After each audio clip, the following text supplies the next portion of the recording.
Okay. Master P, nigga. Yeah. Big.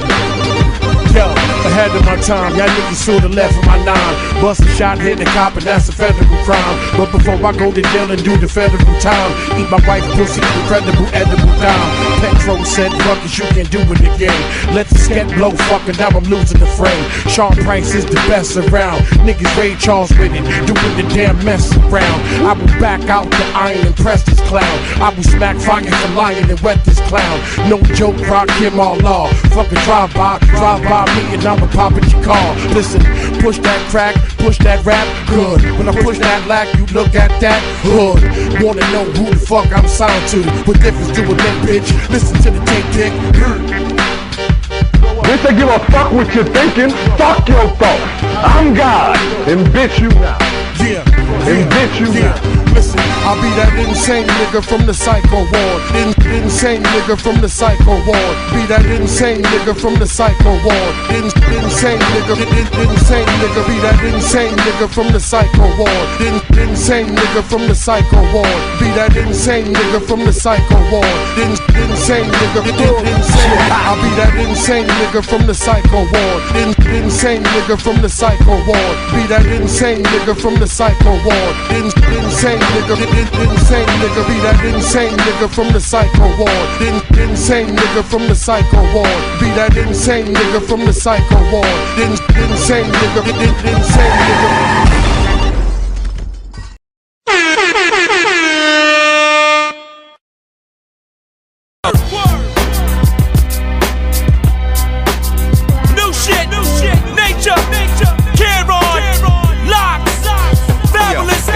Piranhas, the crib sicker than Madonna's. Getting more press than Ellie and Gonzalez. Some niggas tell me I'm the hottest. I never cool off. Criticize the shit I write, but it's never too soft. Snatch channels like I'm Disney. Half grizzly, unexplained. When niggas see me, they duck, hoping I pass quickly. Someone to laugh with me, get acquainted. They know exactly when a nigga's famous or living dangerous. The kid gotta glow like I just came home. Try to dull me. Niggas that old be hiding from me. Changing their names, screening their calls. The Dreamcast in the crib, never leaving at all. Playing NBA 2K for 2 days straight. $50 a game, let me polish my game. Withdrawing at the bank, never deposit a thing. Yo, I gotta make a dollar with slang. Yo, back in the days we were slaves, whips and chains, it's tradition. All I got whips and chains, all I did flip some cane. Now a nigga sick of the range, only a new 6 can fix the pain. Look at all these goosebumps around my wrists and veins. Milton Bradley wanna get my game. 501 frisk my frame. I don't deal with cheap blow. When I shoot, no block, sorta like a free throw. Can't miss. If one of you bitches burn me and I can't piss, got me itching like it's dandruff. You gon' see the back of Cam here quick, you damn bitch. I'ma stomp you, stab you, look at you, you damn bitch. Y'all love how it dump back out. Everybody like killer when you come back out. Listen, I like rap, routine had to stop. Met a new connect, got an 18 a wop. Cops on payrolls, every block got blow. We fight every night, reunite and pop mode. That's how it is when you deal with me. Now I'm Field TV, only real TV. Real money, real cash, real girls. MTV, I'll show you the real world. Cash run up on you, splatter your white eyes. That's only to make Saturday night live. Looking for a casket, got the right size. Wanna bake a cake, I got the right pies. Crashed up with 4, now the right 5. Looking for beef, you found the right guys. Old folks say, Cam, stop your route. Why you gotta get the guns, just box it out. Listen, that is trife. Only one fighting is the doctor, that's for your life. Add for your wife, took her out just to tour towns. Bench press for what? Lift 4 pounds. Tear up your car, all 4 doors down. Cats wanna box, here's 4 more rounds. Yo, keep talking about convertibles and your ice, I'ma smack you, yap you and murder you. Keep talking about your dogs is this, and you leaving out the part that your dogs is bitch. Let's get straight to the point. Ain't a nigga better than me. I'm aggravated and I'm fed to the T. If I gotta do joints and I'm sitting for 5, when you reminisce about me, say the nigga was live. I got 12 on robberies pending, a dope charge, a gun charge. Hard to see holiday bending with a brand new case. 20 niggas to ride, a spot OT with some brand new bass. Why say names? You could get whoever you know. I got the gun cock ready to blow. Don't compare his rhymes to mine. mine is real, and his is just words and lines. Now I'ma give it to you straight, cause I don't cop no please. Chic Luch, a nigga who got lots of cheese, with enough coke to stand on and slide like skis, and you can see your whole body on my HREs.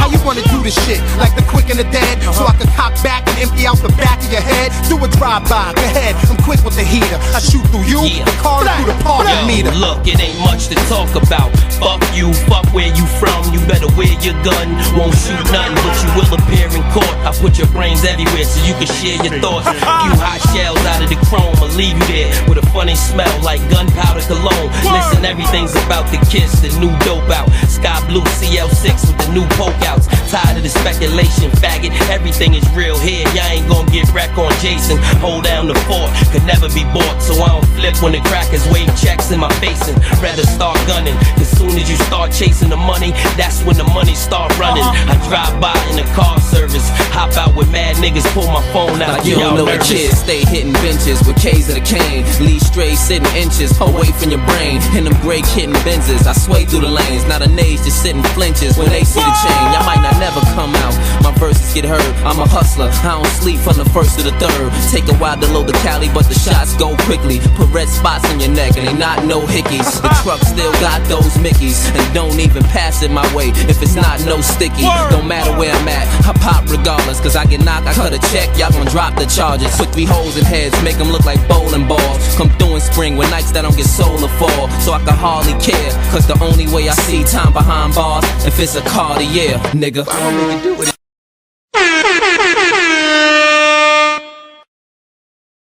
It's pushing rhymes like weight right now. You know what I'm saying? Yeah. You gotta push rhymes like weight, man. It's still a hustle. It's still a hustle, my nigga. As long as you black, your life is gonna be a hustle, man. You know what I mean? Huh?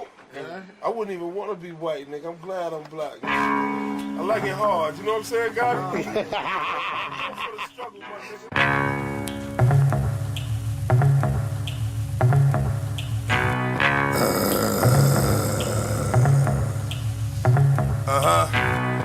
Y'all motherfuckers is ready or what? Is y'all motherfuckers ready or what? I don't think you are.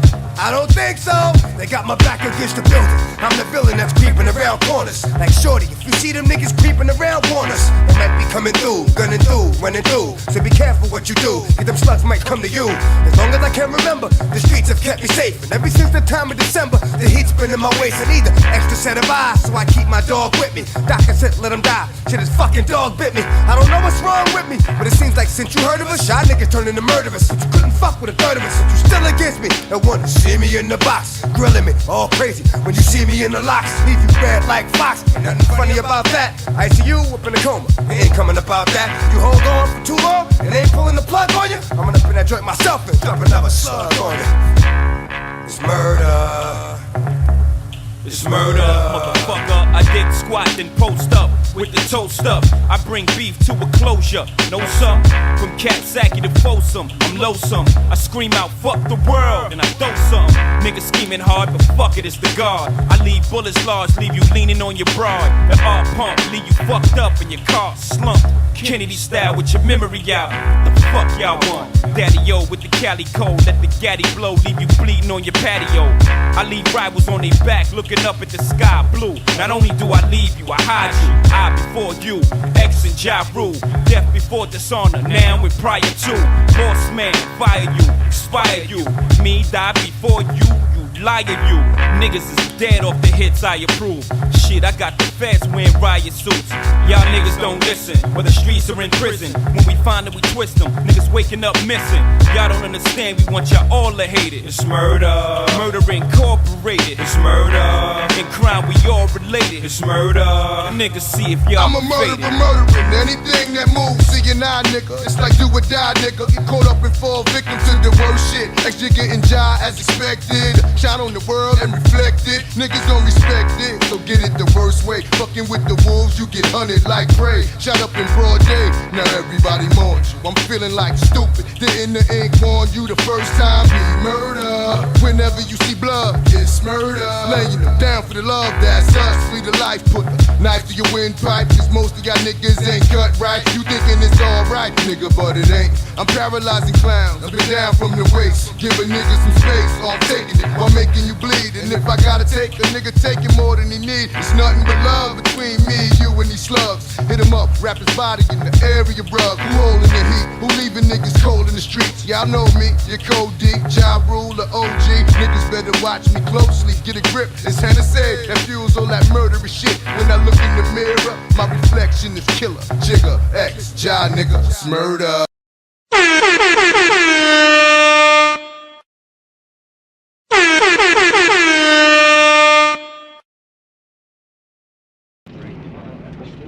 We should control the politics and the politicians in the community where we live. We should control the businesses and create employment opportunities for ourselves. And the social philosophy of black nationalism only means that we should do something to uplift the standard and the level of our own society and put it on par with others. We want black power. How can you tell black people to be nonviolently and at the same time condone the sending of white killers into the black communities? It's something wrong. We are going to control our communities by any means necessary. It's the Midweek Madness, here the news unfold. Political tactics to sell me BS, but none sold. Psycho hits hard in a system that's dumb old. When he speak, it gets heated, so we gotta come cold.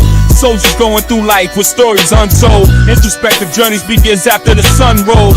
Hood tales of the city echo through one soul. Strapped with knowledge, so watch black power unload. Logic and reason, breaking through a door. Speak truth, the power that we can't ignore anymore. Streaming like rivers with the baddest flow. Screaming black power, ready to change the status quo. Black power in his veins.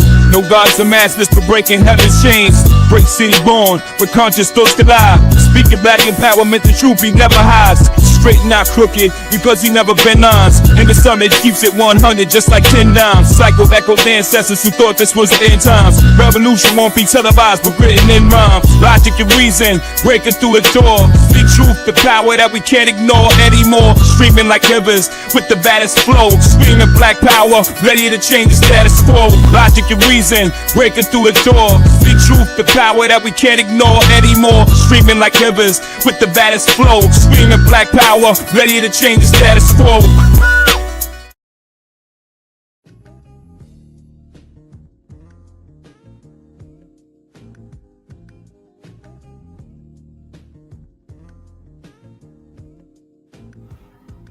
Alright. Peace and black power, family. It's your boy Psychopath Black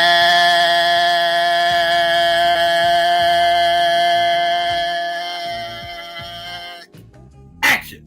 Know what I mean? With another Midweek Madness was really hood out there, family.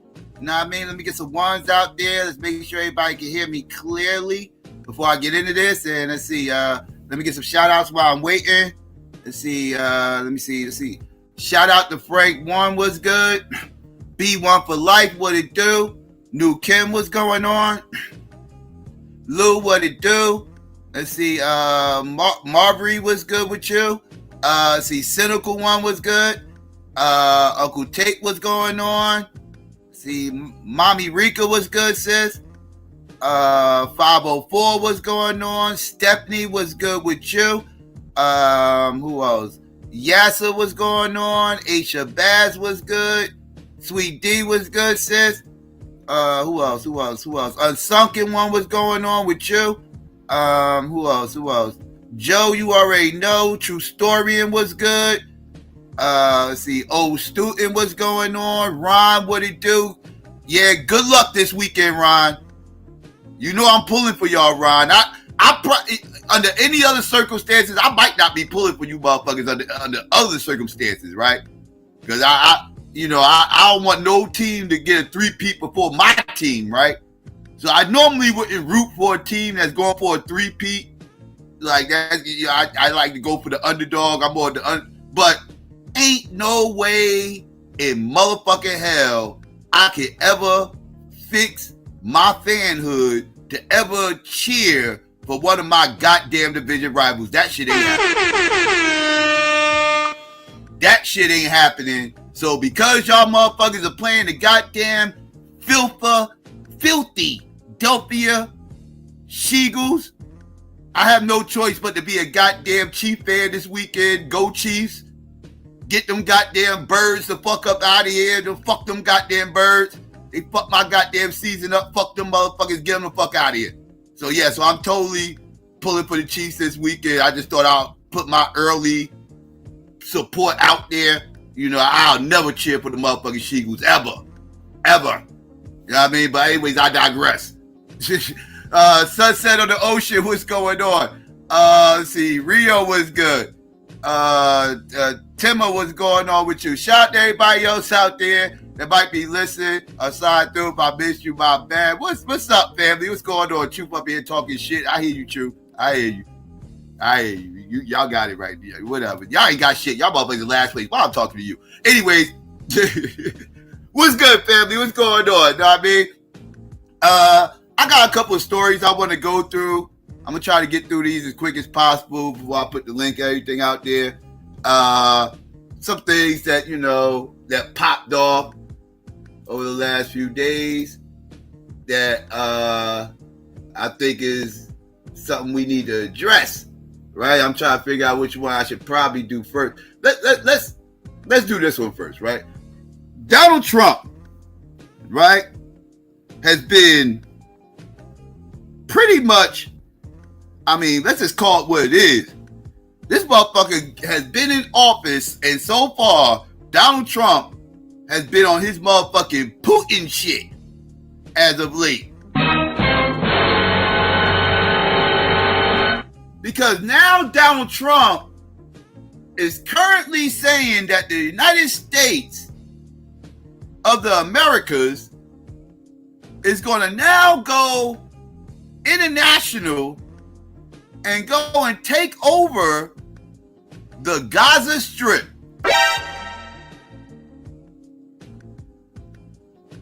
Now, mind you, this is after he already kind of alluded that he wants to buy Greenland,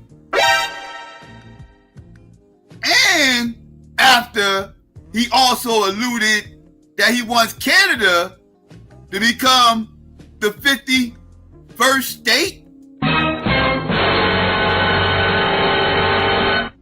And this is all after the motherfucker said he wants to take control of the Panama Canal.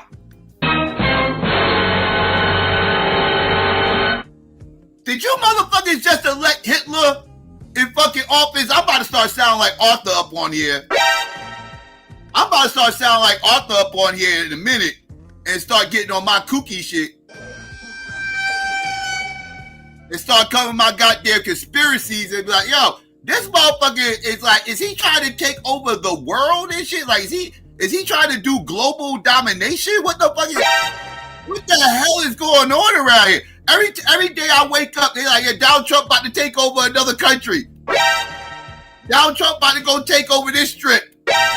Now he's about to go take over this canal. Now this motherfucker is about to go take over this pond across the street so he can take on the catfish. This motherfucker wanted it all. He wants everything. He wants the end. He wants everything. All that shit. He wants it all.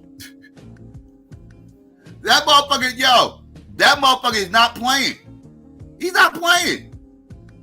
And this shit is like, hey man, listen.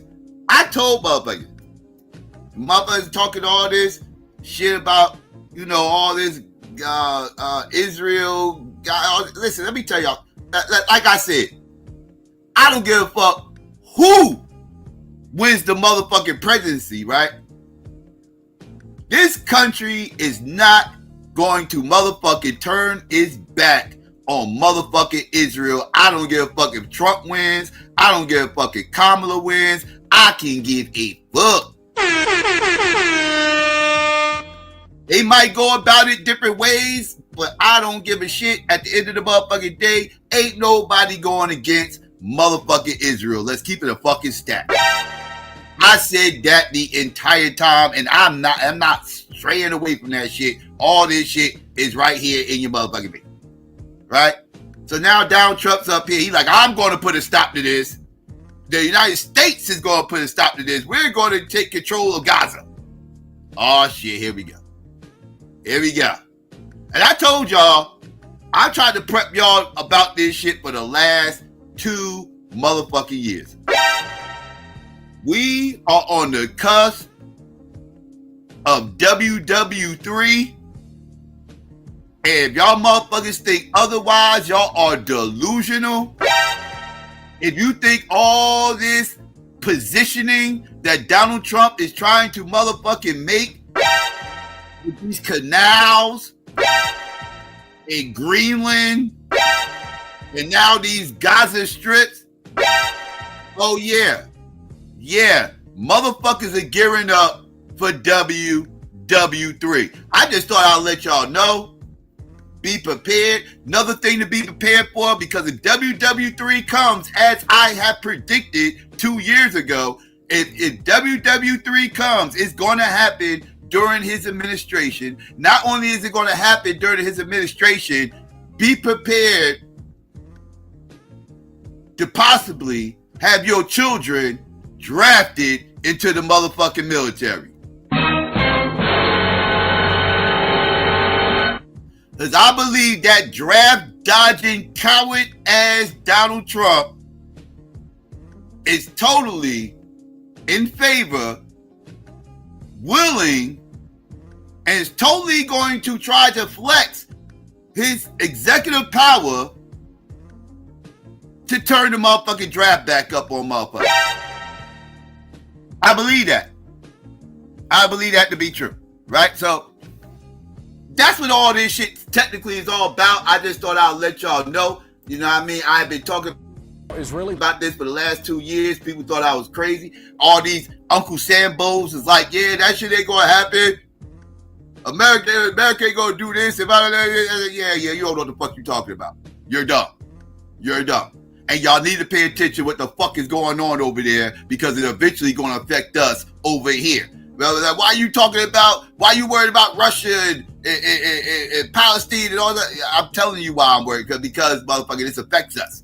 That's why I'm talking about this shit, motherfucker.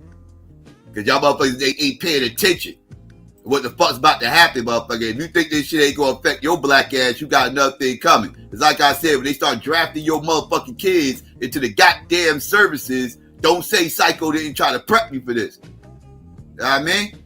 You thought you was asking why I'm talking about it. So there you go.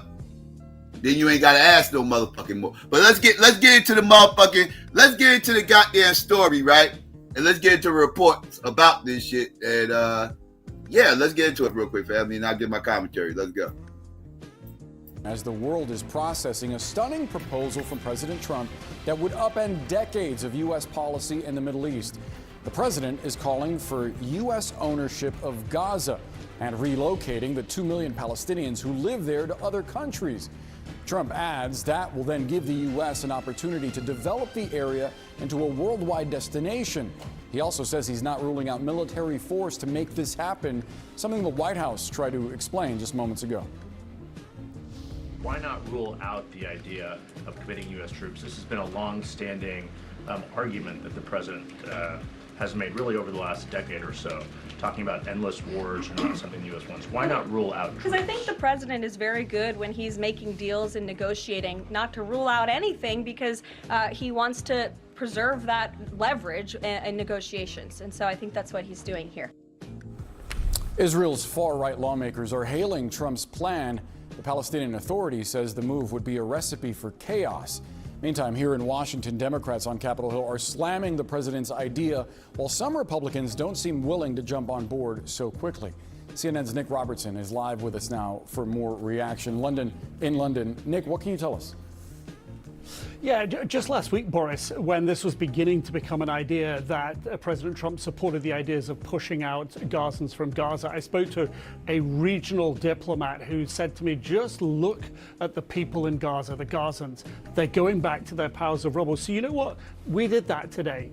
We sent our cameraman down there to go and talk to them, and they were adamant. They don't want to leave. Here's what they said. All of our children's homes have been demolished and our house is half destroyed. Rain comes into the house, cold is coming in, and we will still stay whatever happens. Even if we stay in the tent, even if they give us castles and villas, we are not leaving our lands. I want to die in my land, to stay in it. I was born in Gaza, lived in Gaza, studied in Gaza. I got married here and had my children. Whatever happens, I will never leave it. And it's not just the people of Gaza who are saying this. We've heard today from the King of Jordan. Jordan's one of the countries that President Trump suggested these Gazans could go to. And he has said, we reject the idea of displacement. We've heard that from the French today, French officials. Keir Starmer, the British Prime Minister, in Parliament today, answering questions, got questions about this because it's such a sensitive topic. And he said, look, absolutely, Gazans have a right to go home. They have a right to rebuild their homes, and he said we should be supporting them in that. That is pretty straight up rejection. And I think what is interesting, first out the gate to respond last night were the Saudis, who very quickly said we only support a two-state solution with the Palestinians. They're not taking on Trump on the issue of pushing out Gazans, but it's clear, it's obvious, and I've heard this behind the scenes from diplomats, that if you talk about pushing out the Gazans from Gaza, you end the possibility of a two-state solution. So the message very clear from the region, Boris. Don't do it, it's a bad idea. That's the message. Nick Robertson, thanks so much. Let's expand the conversation now with CNN military analyst and retired Air Force Colonel Cedric Leighton and CNN Global Affairs analyst Kim Dozier. Thank you both. Always great to see you. Kim, aside from being highly unlikely as a resolution for Gaza, these kind of comments also serve as a recruiting tool for jihadi groups. Absolutely. I mean, this is the third rail in Middle East politics. You do not fulfill the worst fears of everyone in the Middle East that the U.S. would be on Israel's side in all things by saying something like this. And this will be a recruiting poster for Al-Qaeda, for ISIS, most of all for Hamas. The moment anyone tries to move the Palestinians out of Gaza, you've got something like 2 million Gazans there.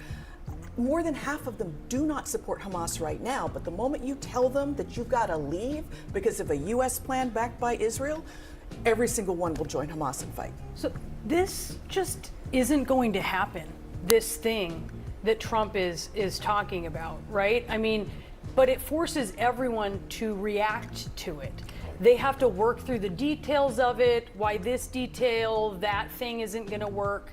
Talk a little bit about that, Cedric, and sort of the oxygen that swallows up when this whole thing kind of seems like a futile exercise. Yeah, this is really interesting just from a psychological standpoint, Brianna, because what you're looking at here is as you mentioned, Kim, this is the third rail of Middle Eastern politics, and what that really means is if you start talking about this kind of thing, then you're not talking about implementing phase 2 of the ceasefire. You're not talking about what comes next. You're not talking about good governance for Gaza or protecting the Palestinians who live there, or frankly the Israelis on the other side of the border. Or what you do about Hamas. What you do about Hamas, because Hamas all of a sudden ceases to exist in this kind of fantasy world that we're living in right now.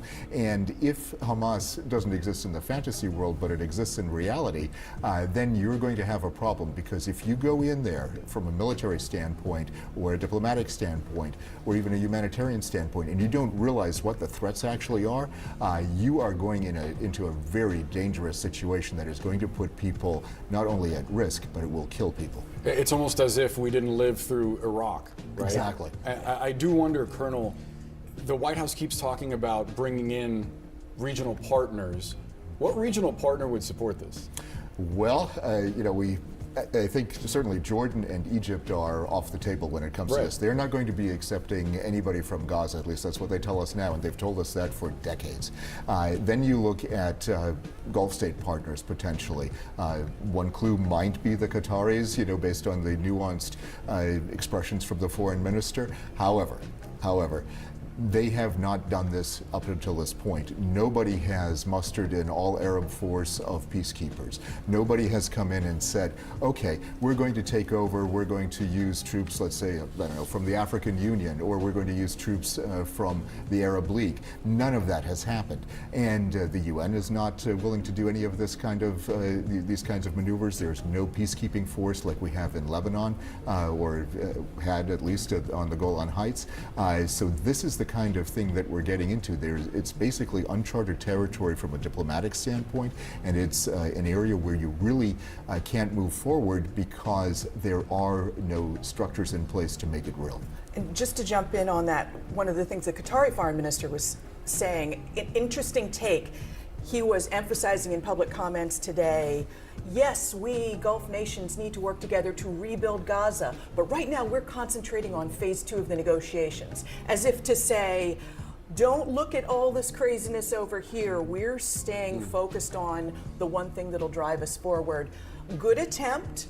The problem is now that President Trump has said that out loud and his White House press secretary has doubled down on it, the main message it sends is that this administration will not support a two-state solution. Most importantly, that it won't force Israel to make painful territorial sacrifices that would be needed to make two separate states possible. So that sort of jumps off of Nick Robertson's point.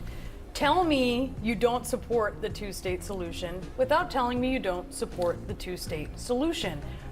Not going to come out and just say that, right? Yeah. So what is the, we see what the effect this has on that conversation. Where do you go from there?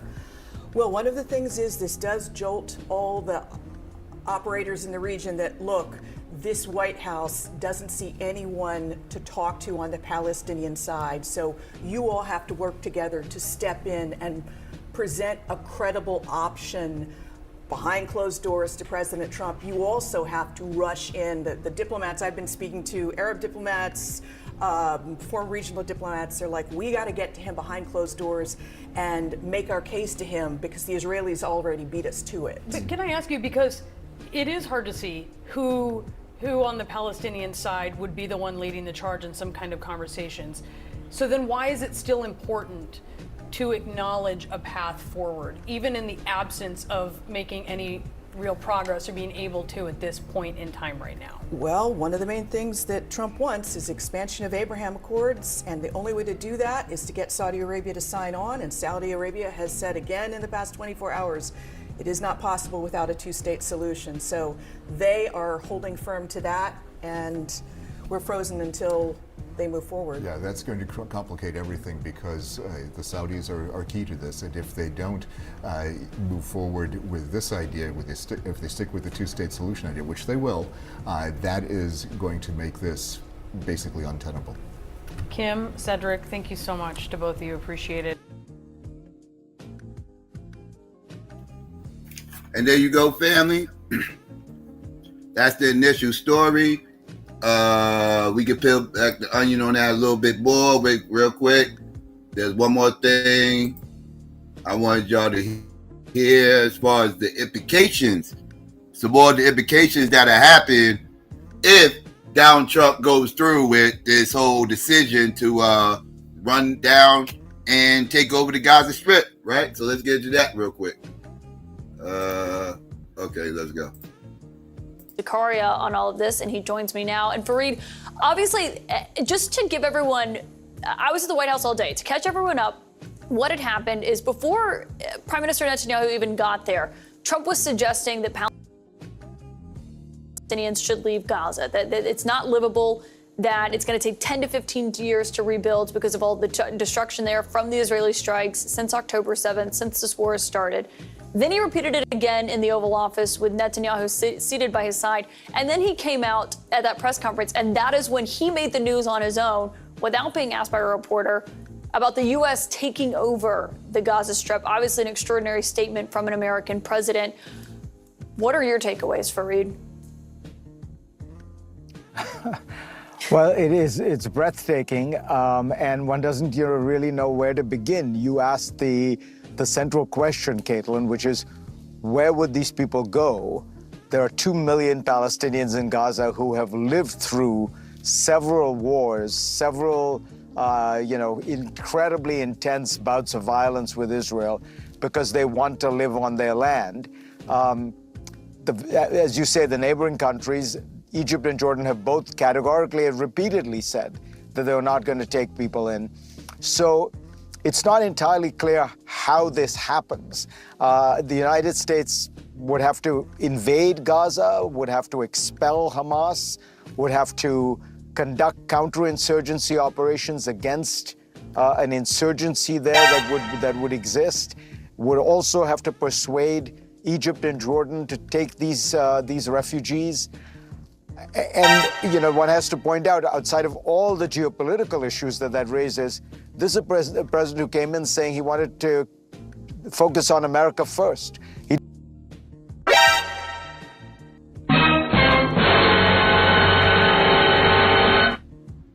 Yeah, I know. He wanted to make America great again, right? And you dumb motherfuckers believed him. Ain't that correct? Of course that motherfucker gave a fuck about making America great again. He never gave a fuck about that shit, you dumb fucks. Donald Trump cares about making his legacy great again. Donald Trump cares about making his pockets great again. Give it a buck. Donald Trump cares about making his hair great again. Let's keep that shit a stack. What Donald Trump can give a damn about is making America great again. Let's keep that shit a stack. Donald Trump is trying to make whiteness great again. Let's keep that shit a stack. Keep it a buck. He don't give a fuck about no damn America. That motherfucker, what? That motherfucker make whiteness great again, and all these moves he's making is centered around making whiteness great again. Do not get it fucked up. Do not get it fucked up. If y'all motherfuckers think otherwise, you are delusional and you was drinking the goddamn Kool-Aid. That's what the fuck you was doing. That's what you was doing. Let's keep it a buck. But let's continue. He didn't want us engaging in any grand global projects. Well, I mean, this is another war in the Middle East. And the last war in the Middle East we took part in ended up stretching out much longer, was much more complicated, and cost about $2 trillion. So,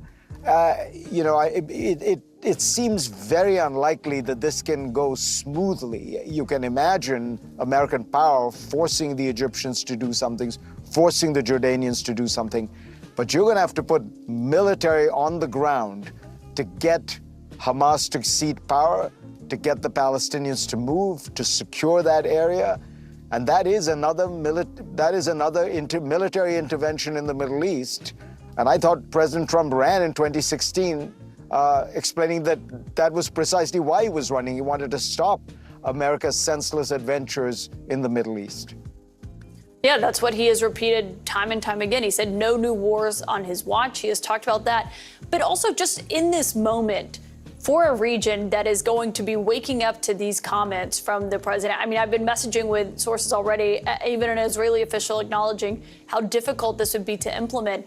What it means for the ceasefire deal that is in place right now. I mean, if you're Hamas, which is obviously the other party of this agreement, and they see the U.S. president saying, we're going to take over the Gaza Strip, does this mean the ceasefire deal still holds, or that, I mean, there are still hostages being held by Hamas there?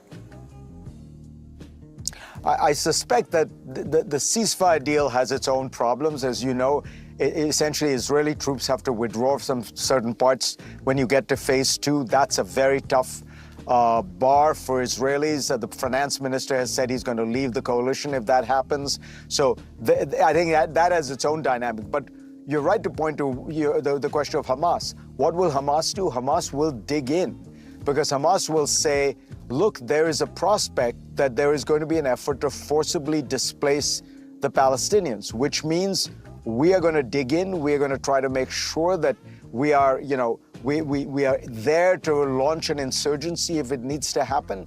And it's really important to remember that no matter how powerful you are, if you are in a foreign territory against a local insurgency and you do not have the support of the population, that is a very hard military operation to succeed at. That's what we discovered in Iraq, in Afghanistan, in Vietnam, so this is not likely to be that easy. And Hamas, my guess is preparing for the prospect that they are going to have to resist some kind of American involvement. Now, whether it gets to all that, you never know, because with President Trump, he may forget about all this tomorrow. But it's important to point out what he is articulating is essentially a kind of Israeli right-wing fantasy that has existed for a long time, that somehow the Palestinians leave Gaza and the West Bank, and that you end up with an Israel from the river to the sea, and you've sort of solved the problem.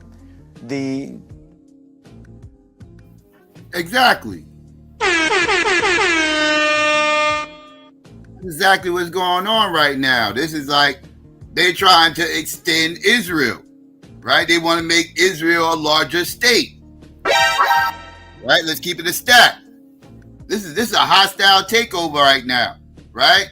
This is a territorial thing going. I told y'all, I said this on day one, dog. This is all these motherfuckers fighting over fucking holy lands and shit, right? This is a religious war at its motherfucking core. You dumb motherfuckers. I have been telling y'all this. This is all about protecting that quote unquote holy land. This is a religious war. That's why them small hats have been obsessed over this area. That's why the motherfucking them goddamn Arabs and that's why them motherfuckers been fighting so hard to keep that goddamn territory, because again, this is all holy land, right? This is all spookisms, right? That's what all this shit ultimately is about. Don't get it fucked up. There's some holy shit going on. There's some kooky shit. Oh yeah, don't get it fucked up. Oh my God. I'm just saying. Let's continue. The reality is the Palestinians don't want to leave, and I don't think the president said anything that's going to make it more likely that they will want to leave. And it's not clear at all where they would go. To watch Prime Minister Netanyahu's reaction as this was being said was remarkable in and of itself. Fareed Zakaria, I couldn't think of anyone better to start the show with. Thank you for joining with your insights. And my next source tonight is the Israeli journalist Nadav Ayal. Nadav, we met in Israel as we were covering the aftermath of October 7th, this war that has been raging for 16 months.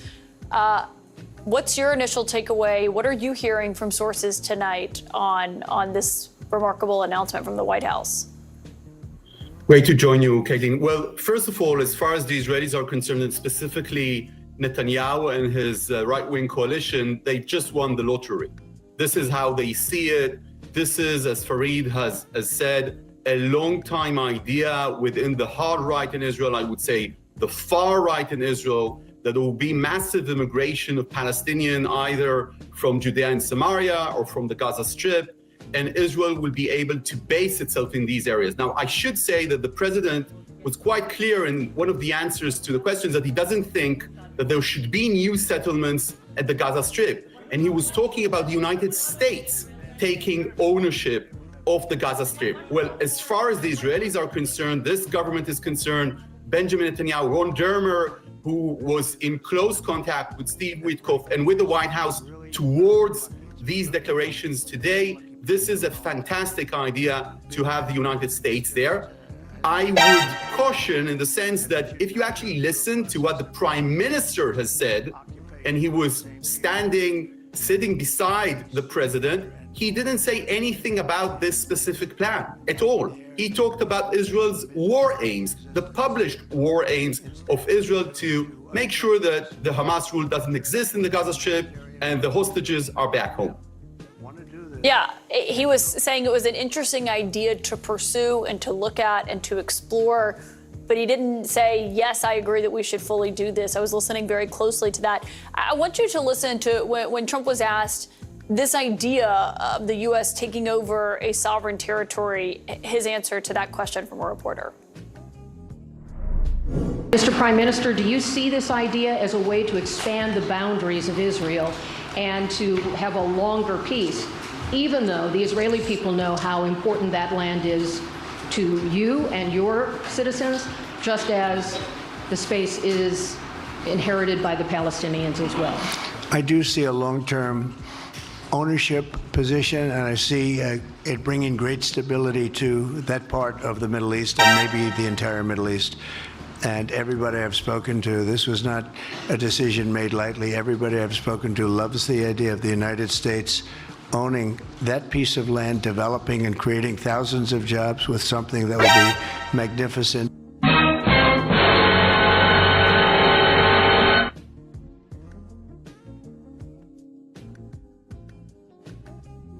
My bad, I was on mute. Say what now? Say what now? Everybody loves the idea of America owning that piece of land? Like who? All them small hats out in Israel and shit? Like, what do you mean? Like, what is the American people gotta say about this? What are you talking about? Don't we have a say? And whether or not that's something that's beneficial to America, motherfucker, don't we gotta say that? And why are you talking about building all these jobs out in motherfucking Gaza, motherfucker, when motherfuckers need jobs over here? I thought your administration was running a campaign on the idea of bringing jobs back to America. Now you're talking about creating jobs in Gaza?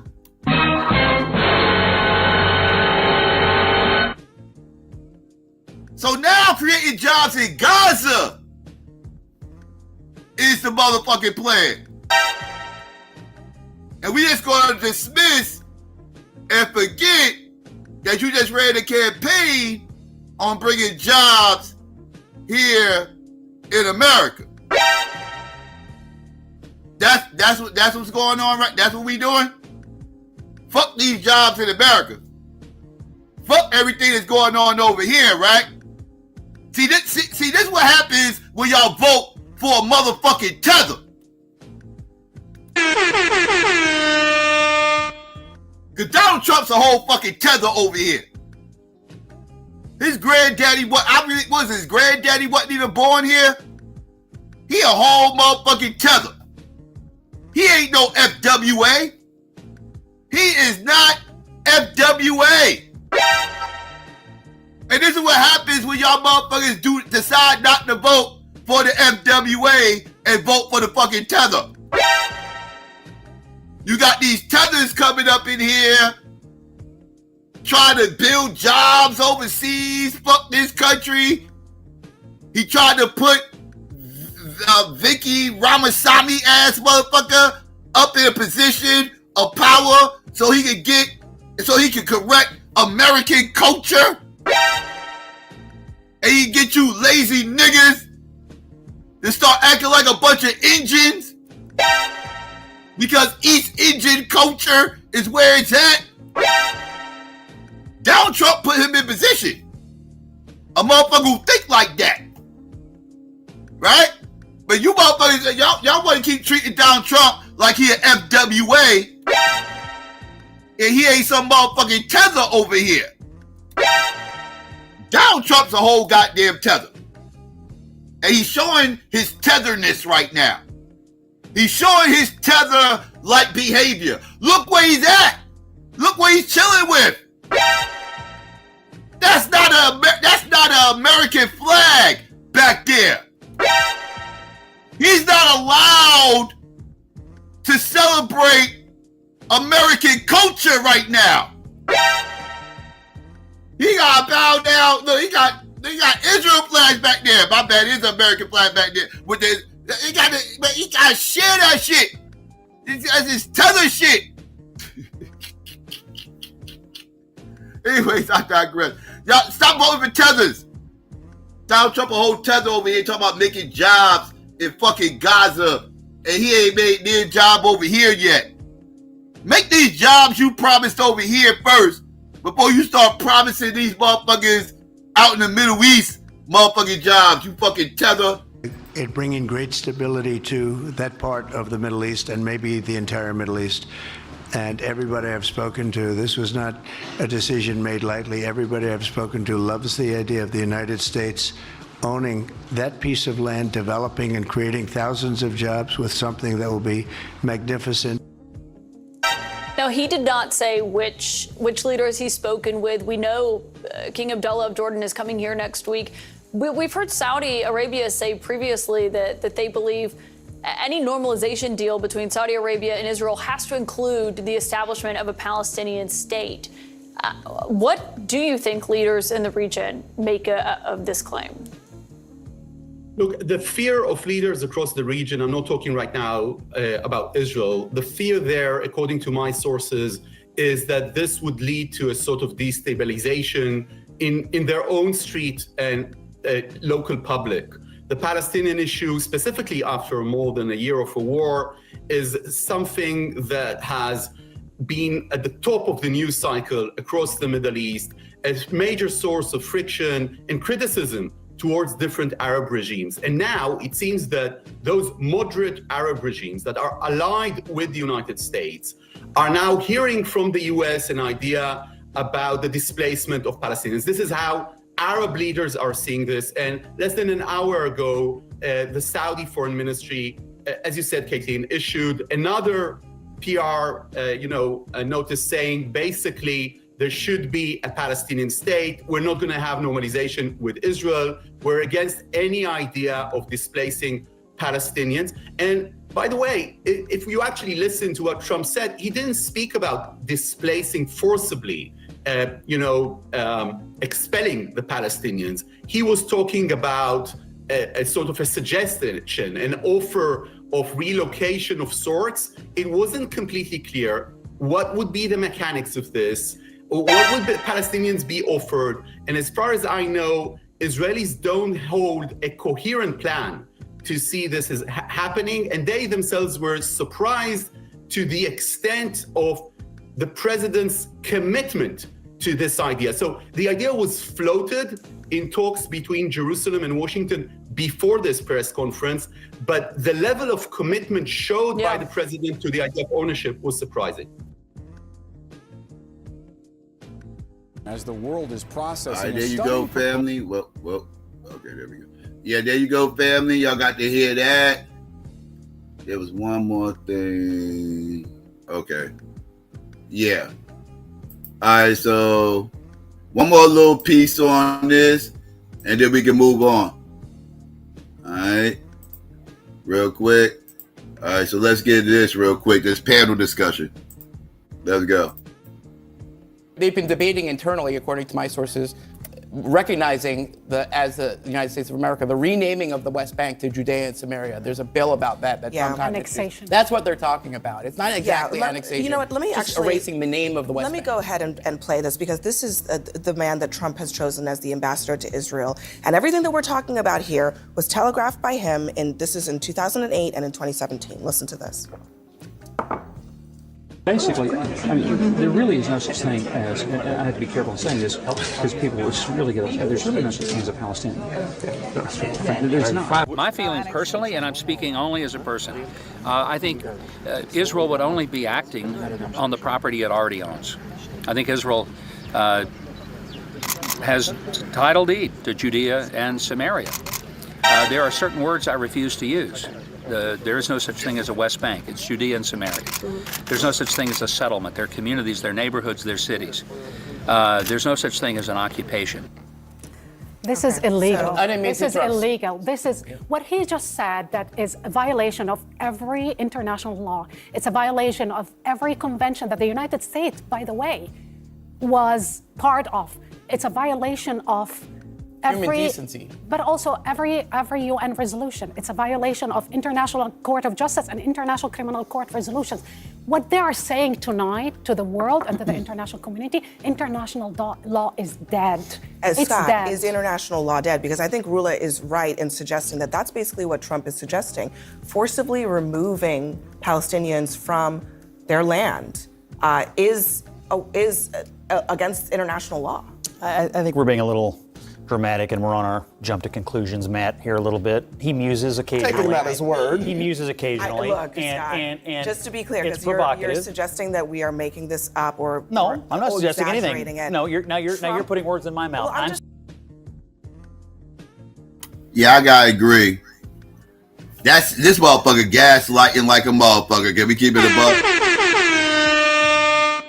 You gaslighting, dog. Like, he literally just stated that the United States is going to take that shit over and create jobs and new opportunities and all this. What the fuck else is he talking about then, motherfucker? What? Yeah, this is gaslighting 101. This is how you gaslight a motherfucker, right? Like, he really trying it. He's really trying it, right? Like, yeah. I'm just saying. Is against international law. I think we're being a little dramatic, and we're on our jump to conclusions, Matt, here a little bit. He muses occasionally. Taking him at his word. He muses occasionally. Look, and just to be clear, it's because you're provocative. suggesting that we are making this up or No, I'm not suggesting exaggerating anything. it. No, you're putting words in my mouth. Well, I'm I'm just saying saying you Trump and I both said know he it. muses occasionally, and he's aspirational, He's and he not- says provocative things Scott, occasionally. I really don't want to interrupt you, but I just You for don't? my own, I think I have to come to my own defense here in saying Donald Trump, with his own words, said this is what he wants to do. He wasn't musing. He was looking down at a piece of paper. I've been in a room with him, just like that, with foreign leaders, looking down at a piece of paper. He is reading a statement that was prepared for him. Those are not musings. Well, also, Scott, what happened to America first? So I this think- is the guy who was supposed to take us out of the endless wars, said he's against nation building. You're stealing my he talking railed points. against I am. I know. playing the role of Catherine tonight. Go ahead. I do want Scott. Are you for the ethnic cleansing or against Scott it? to finish his point. Look, I don't You're know not that. for it? I don't You're know not that I against agree it? with the terminology you're Go using. ahead, Scott. Here's what I think. It's provocative. It's an interesting conversation point. Donald Trump, he's the only person in the world speaking positively about this particular geography right now. And I will just say that That's called in the Gaza. first term, he did something rather audacious with the Abraham Accords, highly successful. He's always thought positively and aspirationally about the Middle East. And I would just ask all of you all who are enraged about this, how's it going right now? How's the current management doing? Not really all that well. To answer you, and that's Terrible. that's Terrible. because of Americans' weapons and American inability to enforce. You're blaming United- us for the management problems in Gaza? Come on. Wasn't doing a great job before. Okay, let's be honest. We have a 58-year-old occupation that is illegal, that decimated people's hopes and lives, and I am the only Palestinian here. And I must say that it honestly, the fact that we are not able to put in perspective that's the history of that region. Before October 7th, hundreds of people were killed. After October 7th, still thousands and thousands of people are getting killed. And what happened on that day? For 58 Yeah, y'all really don't want to talk about the history of that region. Y'all really don't. Especially black people. Black people don't want to talk about the history of that fucking region, right? Because then they have to start questioning why they throwing all their support behind Palestine or Israel. Either one of these motherfuckers. I don't care which side of the fence you riding on. If you black, you need to question yourself and your position. You shouldn't have a position in none of this shit outside of how this affects you individually in this country or whatever country you stay in. Anything outside of that, all this, playing this morality shit and everything else, it is no motherfucking morality when fucking with this bullshit. Not with me. Not being a black man, not understanding that history and being a black man, I have no morality when it comes to this shit on either side of the fucking argument. I am amoral when it comes to this shit. Outside of how this affects black people in this country, yeah. I'm sorry. I'm just not really emotionally invested. I'm paying attention, but I'm not emotionally invested. Right? Let's continue. 8 years. What happened on that day? You know what? What happened on that day? Actually, Secret Service of Israel have been predicted what happened on that day. What happened on that day is we had basically, a border that was, breached because we have a government in Israel, and as I am an Israeli-Palestinian government, we had a government in Israel that favored annexation and pogroms in the West Bank. I'm just asking you what happened that day. I want to tell you something. We had a government, we had the prime minister who said Hamas is an asset. We need to finance Hamas. He's the one that sent to Doha the head of the Secret Service 3 weeks before October 7th to ask the Qataris to finance Hamas. But you don't want to say what happened. You don't want to say what happened that day. It's an atrocity that happened that day. Yeah, but and that from where did it emanate? That atrocity is doesn't justify the atrocities and the war crimes and the genocidal campaign that happened after. I totally reject everything you just said about genocide, war crimes. Israel has every right to defend itself. I don't want us to get not by committing war crimes. I don't want us to get off course because I think that it is easy to redirect this conversation about October 7th when what we're talking about right now is what happens today and tomorrow and what comes next. And I want to ask you just a follow-up to what you said. Hold on. A follow-up to what you said.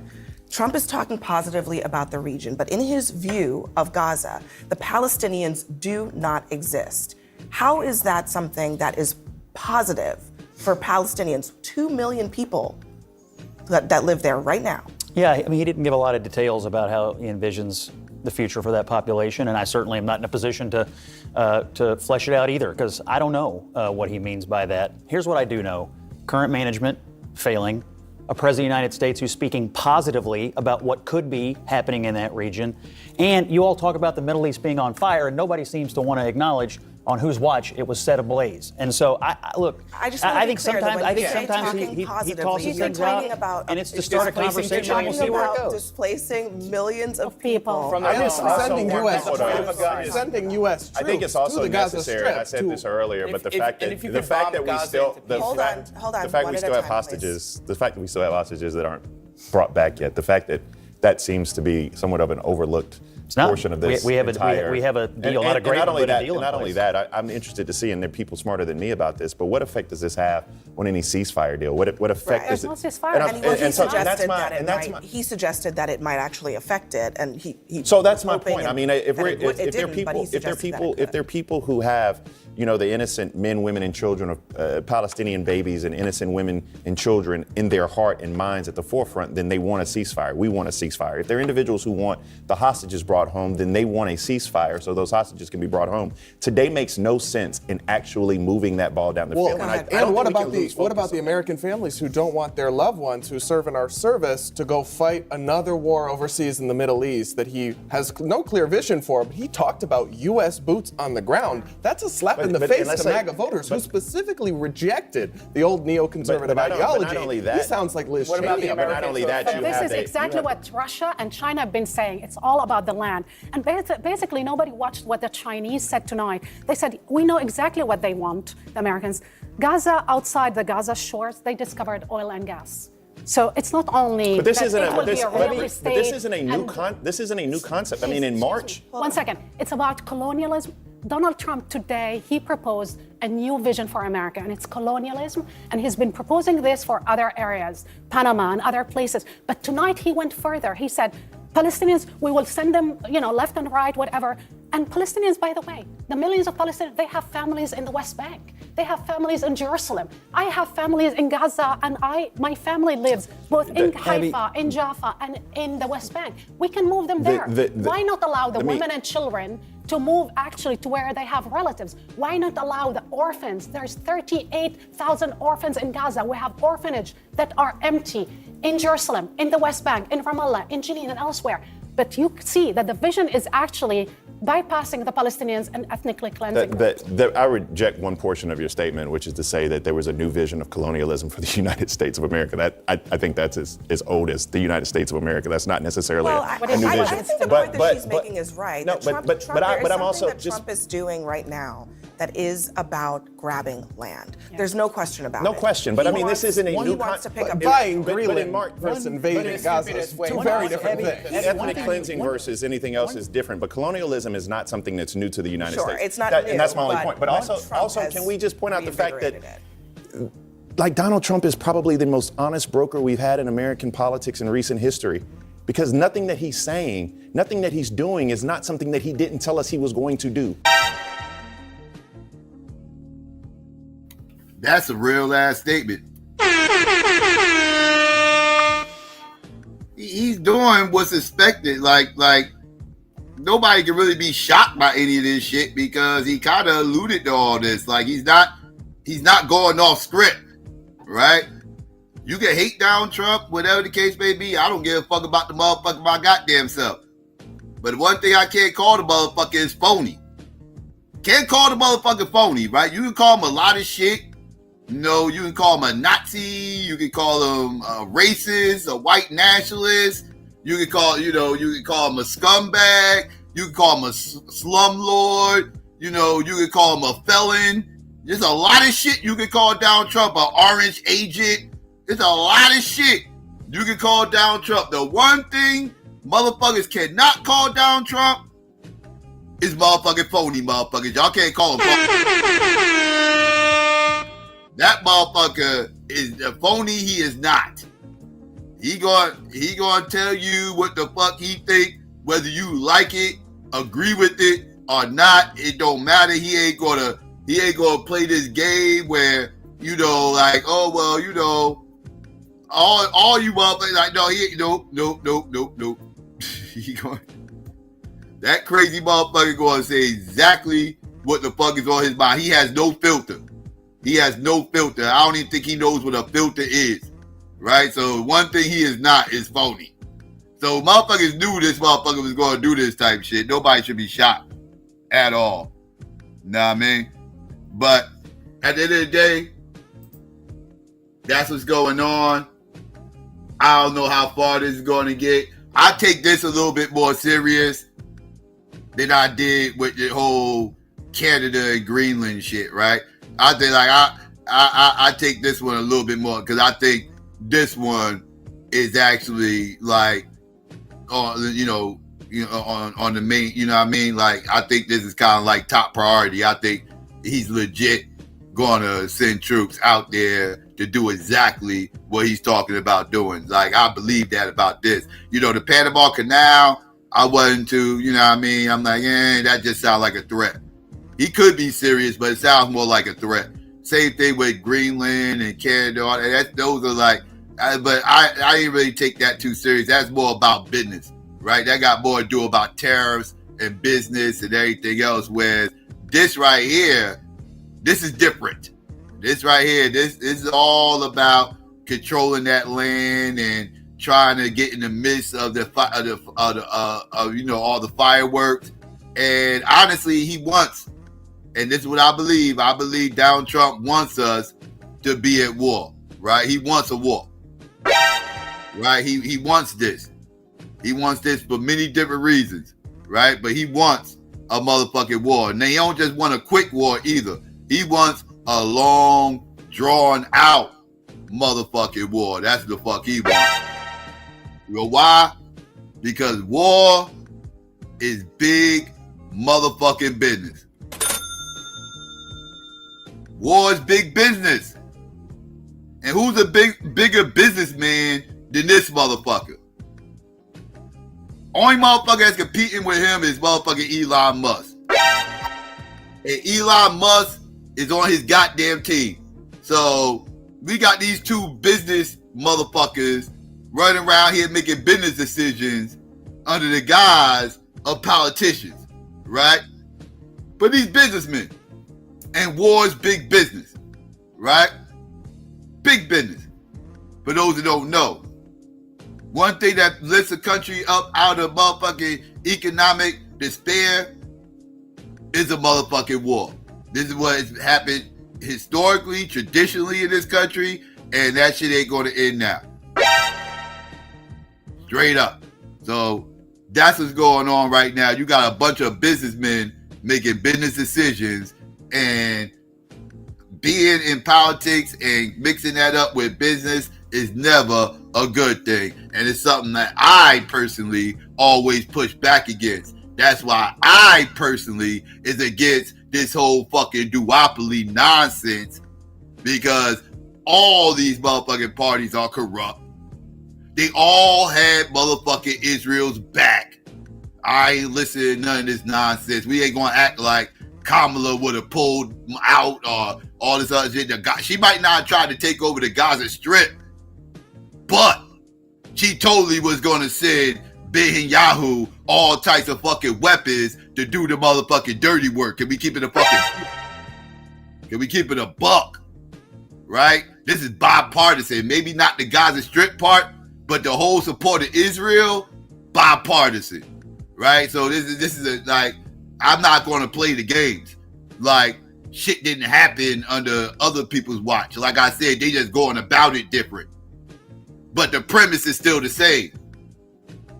Big business. Keep it a buck. Right?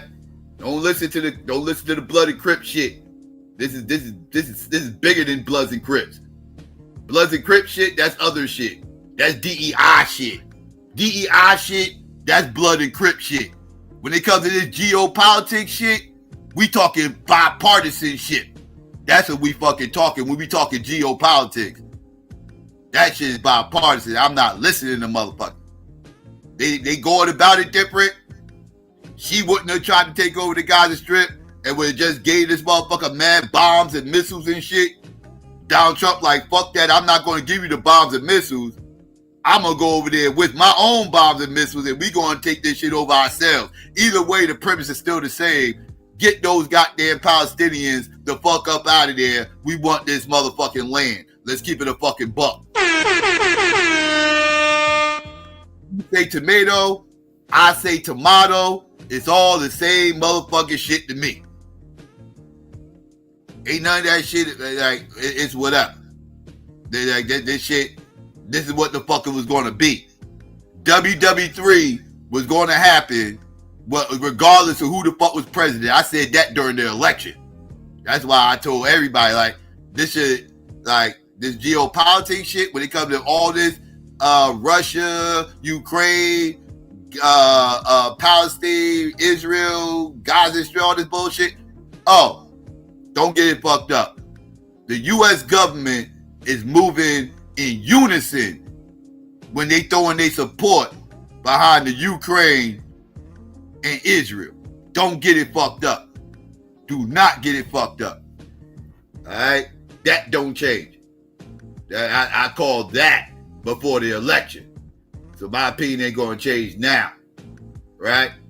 Now, with that being said, let's get into some of these goddamn white tears. Because it's a lot of white tears out here. Right? You know, Donald Trump being elected was all about motherfucking white tears.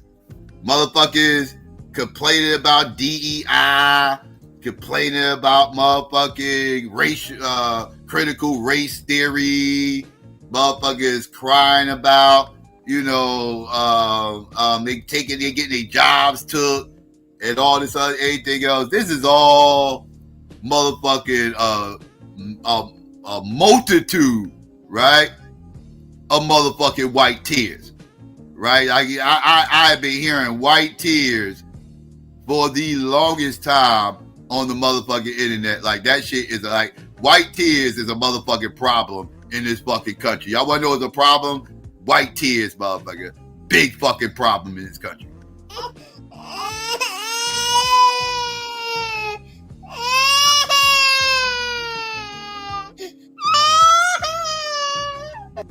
I have been saying for years, the biggest, whiniest, bitchinest, complaining ass, letter writing, HR department reporting ass motherfuckers you can possibly find on the motherfucking internet is these whiny, crying ass motherfucking Europeans. These some crying ass motherfuckers.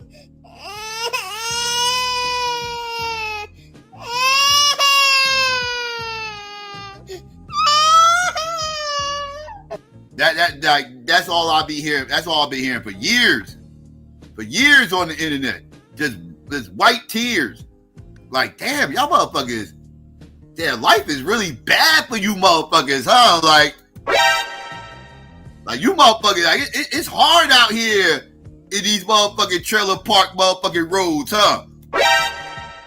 Like, because you motherfuckers is crying. Y'all are some bitching ass motherfuckers. Yeah, y'all motherfuckers, goddamn. Y'all motherfuckers need some social programs or something? Like, what the?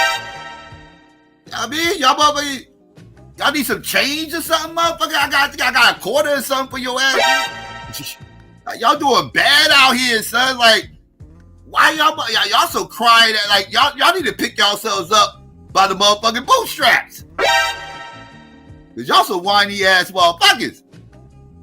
But these whiny ass motherfuckers, that's all I be hearing for these motherfuckers. That shit be hilarious. You know, I be clowning these motherfuckers like, yo, life sounds horrible for white people right now. It sounds bad listening to you motherfuckers. Like, the world is about to end. Like, right? But let's listen to some of these. Let's listen to motherfuckers break down these white tears. Let's get into Sister Jasmine Crockett. And let's hear what she got to say, because she went on a tirade earlier this week. I kind of wanted to share this with y'all, so let's listen. I want to bring in Democratic Congressman from Texas, Jasmine Crockett. She serves as the vice-ranking member of the House Oversight Committee. Is also part of the congressional subcommittee that will work with Musk's DOJ. Congresswoman, thank you so much for joining me this evening. There is a lot to unpack, especially the title he has. Now, as a special government employee, would that give him the right to be able to access the Treasury Department's payment system or even USAID? No, absolutely not. I like that you laid out the description of the type of employee he is. This is the first that I'm actually hearing of it. We thought that this may have been his classification. With this classification, you normally are not allowed to run anything. Absolutely not. So that's already exceeding the scope of what you're allowed to do with this type of classification. That's number one. Number two, with this type of classification, you're looking at maybe about 120 days. This isn't somebody that is supposed to be on full time forever. So maybe that's why he wants to sleep on the job, because he knows that it's supposed to expire. But right now we have an administration that could care less about what the courts say that they can do, that could care less about what the law says, that could care less about the Constitution. And so I think that we have to understand that we are not dealing with normal people. We are dealing with someone who is proven to be a criminal, proven to be disrespectful to us as Americans. And listen, we have to fight him the exact same way. We have to come back with the same type of energy, which means that if you want to play ball, then I'm ready to play ball. Listen, you guys decided to do this while the House was out. Well, the House is back in as of tomorrow, and I can guarantee you there will be some spicy things that I will be up to tomorrow, because I am a duly elected member of the U.S. House, and we will have some things that we are trying to do. As of today, we know that what, for example? So Ranker Meeks, who is the ranker for Foreign Affairs, he filed a privileged motion as relates to this trade war, which, of course, Trump has allegedly resolved that very quickly, but he was exceeding his emergency powers. He was misusing his emergency powers to try to engage in this anyway. So at this point in time, if we've got to file privileged motions, if we've got to do amicus briefs, if we've got to physically show up some places and ask some questions, because you can't keep us out. You may be able to say to whomever is running security somewhere that you're going to keep employees out. But as a sitting member of Congress, especially one that serves on oversight, and I've got oversight over the entire federal government, you're not going to keep me out of anything.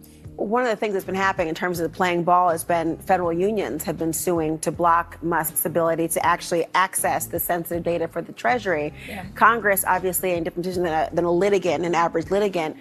What could the Democrats do specifically, as opposed to being in the majority, to actually try to combat this? It doesn't sound like there's the largest of appetites among Republicans to say that the mandate may have been for you to serve in office, but not to have this wide scope of authority for a non-elected official. Well, I'm definitely going to say that the mandate wasn't there at all. The numbers are really small, kind of like his crowds. So I'm not going to say that there was a mandate. But what I will say is that it is time for us to stand shoulder to shoulder with those that are going to file those lawsuits. We've got to make sure that they know that we are giving them access to our constituents, making sure that they know these are the stories of our constituents. These are the ones that are willing to testify about the fear that they are living through. I get emails consistently about people saying, what the heck is going on? And here's the reality. The reason that you have to have a certain level of clearance before you can engage in these types of actions, or you may even have to be confirmed in some way, is because really you can cause a lot of harm. And no one has explained, listen, if your whole job is to figure out where we can cut money, then sit down and look at the budget and say, line by line, listen, Mr. President, what you should do is in your proposed budget that you send over to the Congress, you should cut this, you should cut that, the same way that he decided during his first term that he was going to zero out money for HBCUs, and Dr. Adams had to come and fight to get that money for HBCUs back. I will note that if you are a special government employee, there are limitations for when you have to file disclosure or ethics. If you exceed a certain amount of time, it triggers even more oversight over who you are for the reasons you're talking about. But I want to get to a new appointment that seems to be happening. President Trump is appointing Darren Beattie to a top State Department role. I know many people remember who Darren Beattie is. He was fired in 2018 from being a speechwriter. He was speaking at a conference attended by white nationalists. And then a few months ago, he posted this, Congresswoman: competent white men must be in charge if you want things to work. Unfortunately, our entire national ideology is predicated on coddling the feelings of women and minorities and demoralizing competent white men. Your reaction to... And there you go.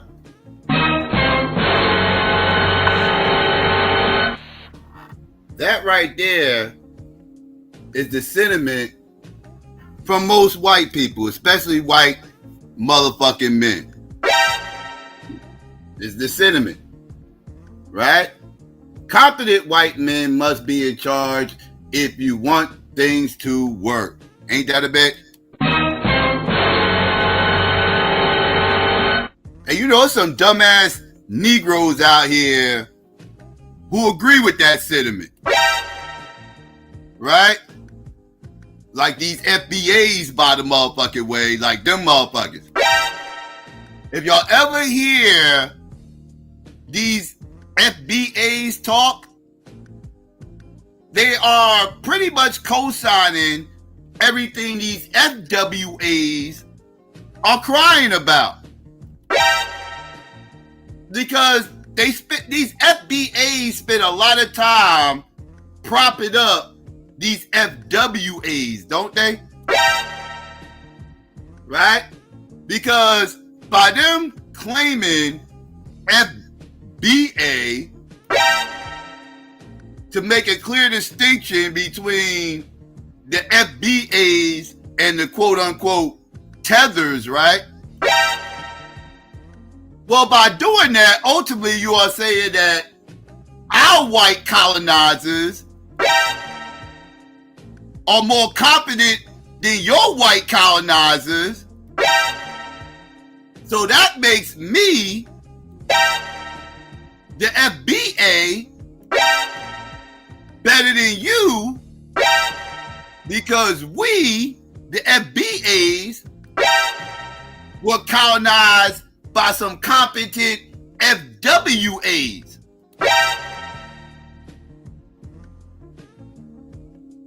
So y'all FBAs kind of agree with this sentiment just by calling themselves FBAs. They're saying that these competent white men made things work better than these other motherfucking white men from these other countries, i.e. we're better than you.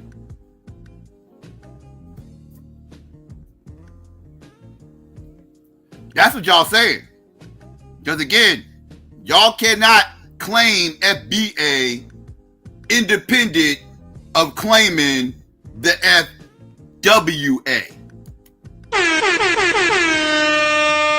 And I'm never going to let you FBAs forget that. Y'all going to know this. Y'all want to rep it so bad? I'm going to show you what you repping.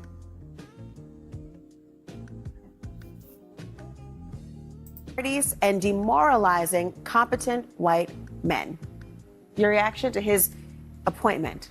He needs to go. I mean, this is very simple.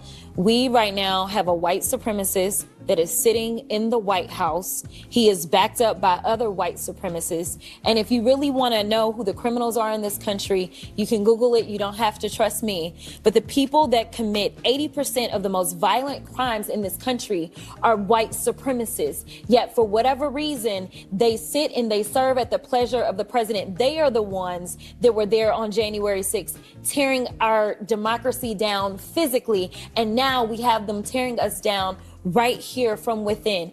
Here is the problem. Of course, Congresswoman, to interrupt you, but President Trump, of course, has denied any allegations he's a white supremacist, and that's why he apparently fired what he. I know your point, but he did fire Darren Beatty in reaction, they believe, in part to his attendance at that conference. Does that change your opinion in any way? No, it doesn't change my opinion, because we saw what he literally recently just posted, and the coddling is for the white boys. That's what's happening right now. I am tired of the white tears. Listen, if you are competent, you are not concerned. When I walk into Congress every single day, you know why I don't feel a way and why you can't make me doubt who I am? Is because I know that I had to work 10 times as hard as they did just to get into the seat. When you look and you compare me to Marjorie Taylor Greene or me to Lauren Boebert, there is no comparison. And that is the life that we have always lived. So the only people that are crying are the mediocre white boys that have been beaten out by people that historically have had to work so much harder. This is why they don't want us to have education. This is why they are trying to literally say we won't fund the HBCUs, because they know that if they've already gone after affirmative action and they're saying, you know what, don't allow them to come into, say, these PWIs, as we call them, don't allow them to come into these institutions. We know why they created the HBCUs in the first place. It was because they wouldn't allow us into the white institutions. And so now they're not allowing us in. And now they're saying, you know what, we're also going to defund the HBCUs. You know why? Because they don't want any more Kamala Harrises. They don't want any more Jasmine Crockett's. But I got news.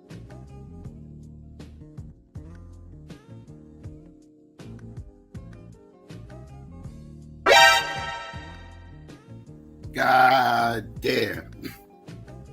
She was cooking for a minute. She was cooking for a second, right, family? For a second. She was cooking. And then she had to fuck it all up. God damn. She had to fuck it up at the end. She was cooking. She was cooking until she sat up there and was like, yeah, because they jealous and they don't want no more Kamala Harrises. And I'm like, wait, what? She said that like that was a bad thing, right? Like, what the fuck is it? Not wanting no more Kamalas is not a bad thing, motherfucker. Like, you had me for a minute. You had me for a minute, then you fucked it up at the end, Jasmine. You fucked it up at the end. You was cooking, though, but then you lost me. Like, whoa, wait, what? That's where you lost me at. I don't know about all that.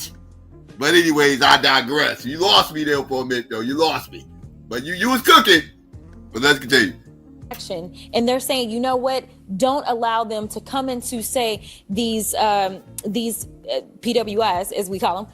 Don't allow them to come into these institutions. We know why they created the HBCUs in the first place. It was because they wouldn't allow us into the white institutions. And so now they're not allowing us in. And now they're saying, you know what, we're also going to defund the HBCUs. You know why? Because they don't want any more Kamala Harrises. They don't want any more Jasmine Crockett's. But I got news for them. I don't care what they do. We will fight to the end to make sure that we get our due. Because again, if you want to talk about the people that shouldn't shouldn't be in this country, you probably need to look in the mirror, because the last time I checked, the Native Americans who some of ICE have been rounding up, or the Puerto Ricans who are absolutely Americans, listen, the only people that came and colonized this place are your ancestors, Trump.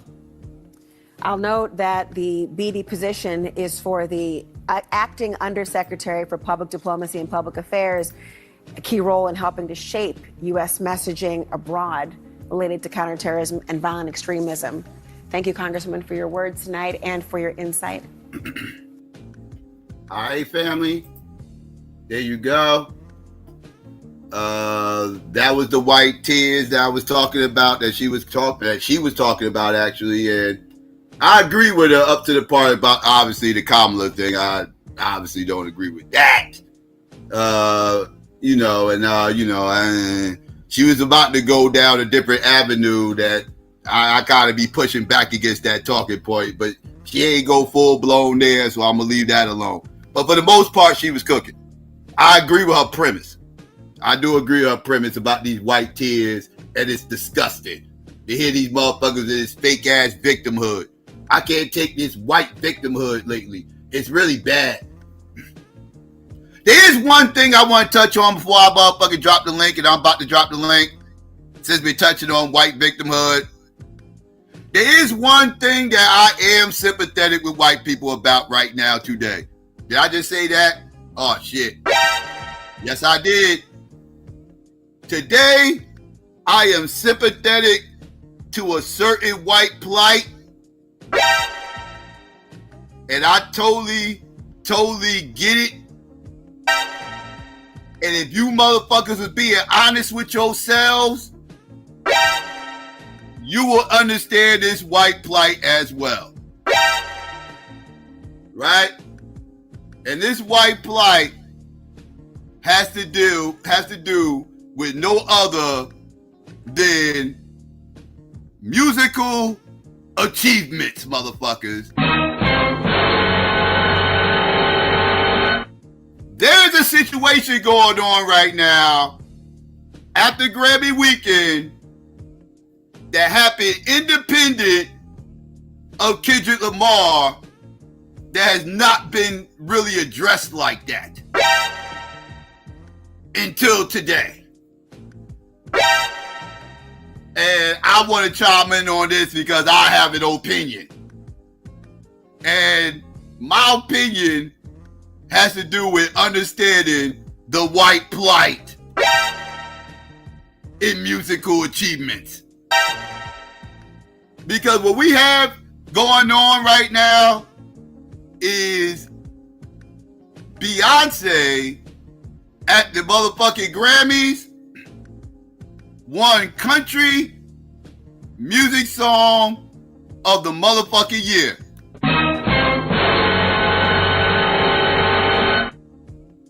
And white people are losing their motherfucking shit. And guess what, family?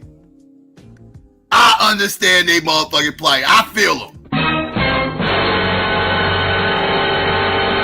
Yes, white people should be upset and crying their white tears right now. Yes, they should, family. Yes, they should. If you think that this shit is cool, that Beyonce won country music song of the fucking year, then goddamn it, you acting like the fucking colonizer, motherfucker. That's right, I said it. Because we gotta keep it a stack. We gotta keep it a whole stack up on here. Huh?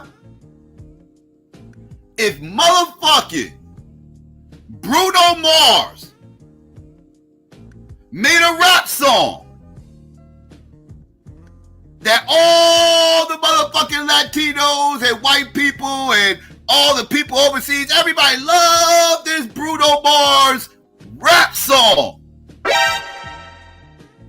And then it's time for the motherfucking Grammys to come up. And it's time for the hip hop song of the motherfucking year. and the Grammys turn around and give Bruno Mars the hip-hop song of the motherfucking year. If that shit happened, the entire black community, especially you FBA culture vulture, hip-hop obsessed, fake outrage ass Negroes, everybody, especially them motherfuckers, would be losing they motherfucking minds the second that decision was made. Y'all will be like, what the fuck is this? What kind of fuckery is going on right now? How the fuck is Bruno Mars winning the rap song of the fucking year? When this motherfucker ain't even a fucking rapper.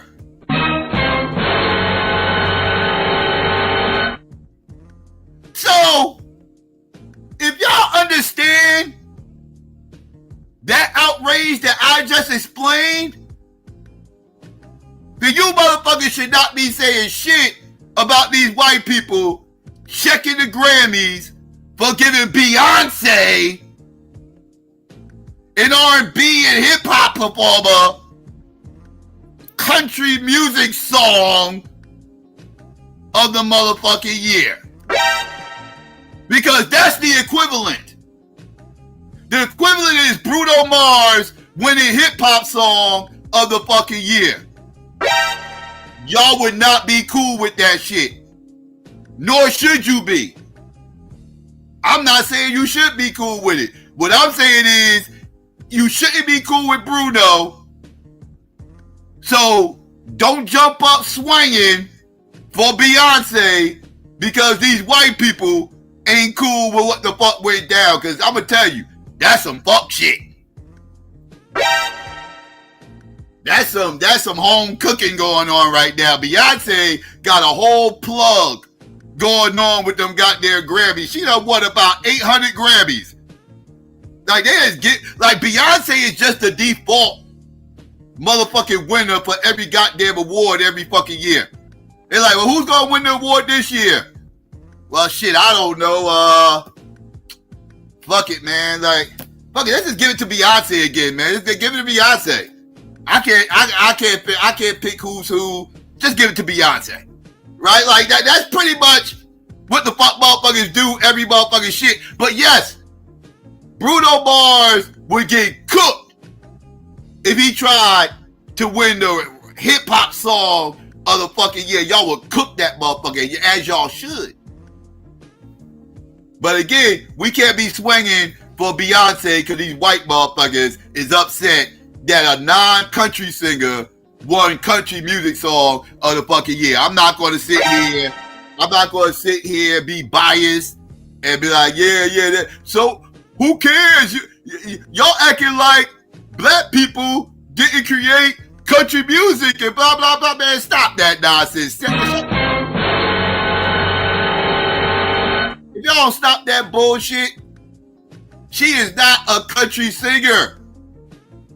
A non-country singer should not be winning country song of the fucking year. I don't give a fuck who created that genre. I don't give a fuck.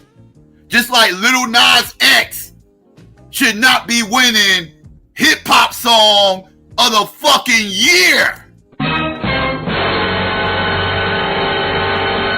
When that motherfucker ain't even a goddamn rapper. He started off, guess where he started off? Doing country fucking music. With Miley Cyrus. That's where he started off at.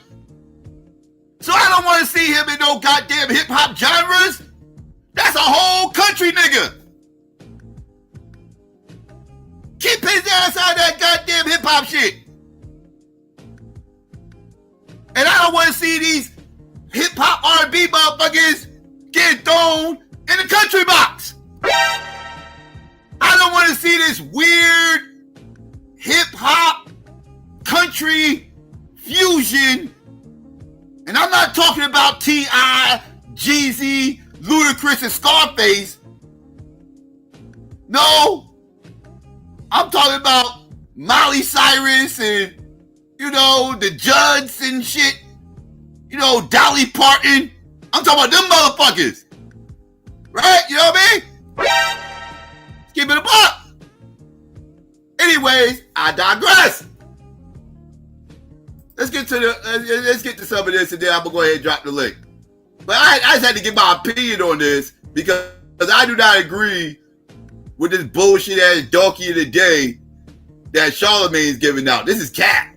These white people got a legitimate gripe, and I support their gripe this time. They're right. They're right. Let's go. Oh man, Charlamagne, you giving Donkey of the Day to who now? Well, Busta Rhymes, Donkey of the Day for Wednesday, February 5th goes to Raymond Arroyo. Raymond is an American author, journalist, and producer who appeared on Fox this week, Fox News, to discuss all things Grammys. Now, let the record show this is one of the best Grammys I've seen in a long time. Dropping the clues bombs for the Grammys this year. Personally, to me, they got a lot right. Rhapsody winning Best Melodic Rap Performance for 3 a.m. with Queen Erykah Badu. Doechii winning Best Rap Album for Alligator Bites Never Healed. Kendrick Lamar going 5 for 5 for the greatest diss record of all time, Not Like Us. And of course, Beyonce winning Best Country Album and Album of the Year. Now, there's debates, about all of these people and all of these different awards that were won. And who should have won and why. I saw people saying Doechii is an industry plant. People think the Grammys gave Kendrick all those awards despite Drake. And of course, Beyonce winning Best Country Album was going to piss some people off. And Raymond is one of those people because he was on Laura Ingram's show on Fox and he had this to say. Let's listen. Now, what do you make of that, legendary country artist Beyonce winning for Best Country Album? I want to put this in some context, Laura. Dolly Parton has 10 Grammys. Frank Sinatra had 11 Grammys. Beyonce has 35. How is that possibly commensurate with that talent? I mean, come on. And what people don't know about the Grammys is everybody votes in every genre. You can vote in up to 20 genres. So basically, Lady Gaga's Cat Sitter votes for Best Reggae and Best Country Album. So that's why you get this ridiculous outcome that has nothing to do with the country audience or the country musician. That's not true. Only people in the music industry vote for the Grammys. But, Raymond, if you don't feel Beyonce should win Best Country Album, fine. Okay, maybe you thought Post Malone F1 was better. Maybe you thought Lainey Wilson Whirlwind was better. Maybe you thought Chris Stapleton Hyatt was better. I don't know. But for you to sit up there and attempt to rain on Beyonce's Black Parade and hate on her for having 35 Grammys is utterly ridiculous. Okay, once again, that's your opinion. But listen to the context of what he said. Dolly Parton has 10 Grammys. Frank Sinatra had 11 Grammys. Beyonce has 35. How does that possibly, what did he say, commensurate with the talent? What did he say? I can't remember the word he used. But basically, how does her talent equate to 35 Grammys? Because she's talented, okay? Now, you don't have to love Beyonce. You don't even have to like her music. But one thing you cannot deny is her talent. Okay, Dolly Parton and Frank Sinatra are incredible talents, legends, icons living. Well, icons, one is living. But neither one of them have been dancing in stilettos since the age of 12. Okay? Also, neither one of them are verbs. What do you mean, Uncle Charlotte? Neither one of them are verbs. Beyonce is a verb. Well, to be clear, because my mother is an English teacher, she is a proper noun. Okay, Beyonce is a proper noun that is often used as a verb. You can say various things to people like, you ain't Beyonce. Okay, to remind folks, you're not excellent. You're not as fly as you think you are, okay? Use it in a sentence, Charlamagne. Why you following 0 people on Instagram? You not Beyonce. Okay? My point is, Raymond, Dolly Parton herself has praised Beyonce's work. Dolly Parton is on Cowboy. I ain't gonna stunt you. Not following 0 people on Instagram because you're not Beyonce is fucking hilarious. That shit was fucking hilarious. Why are you not following anybody on Instagram? You not Beyonce. Like, that's real shit.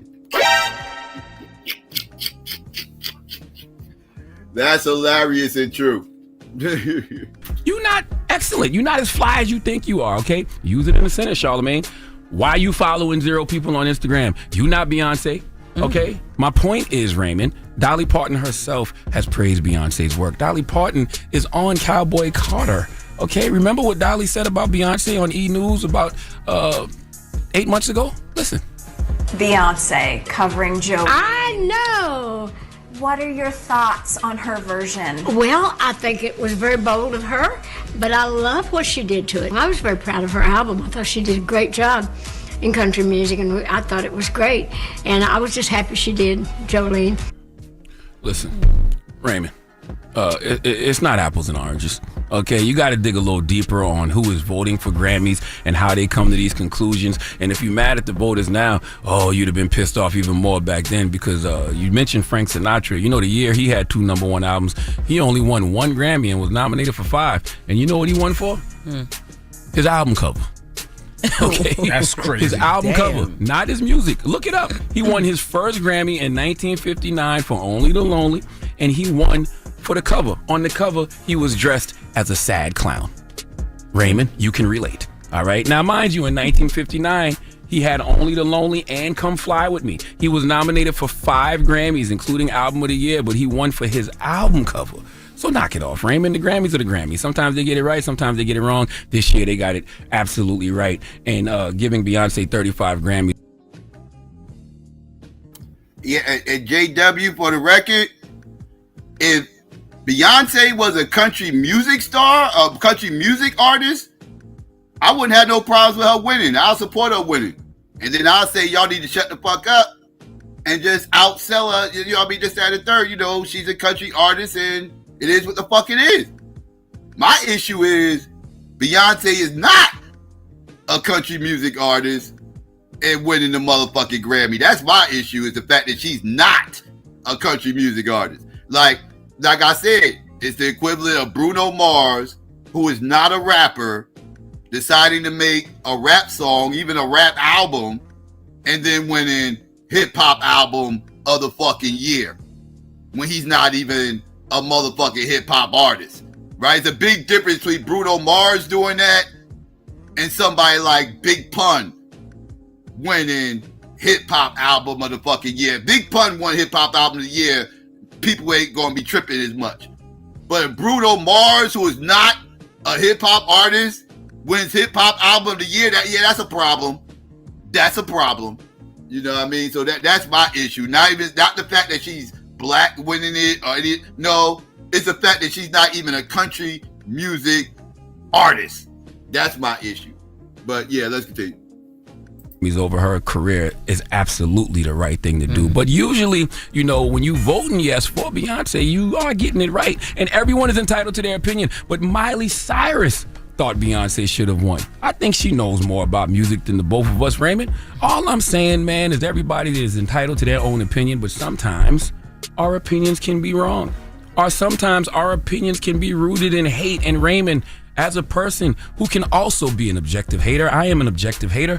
What you are doing is hating. But I saw Whoopi Goldberg get on your ass on The View yesterday, and I enjoyed what she had to say. Let's listen. She earned it.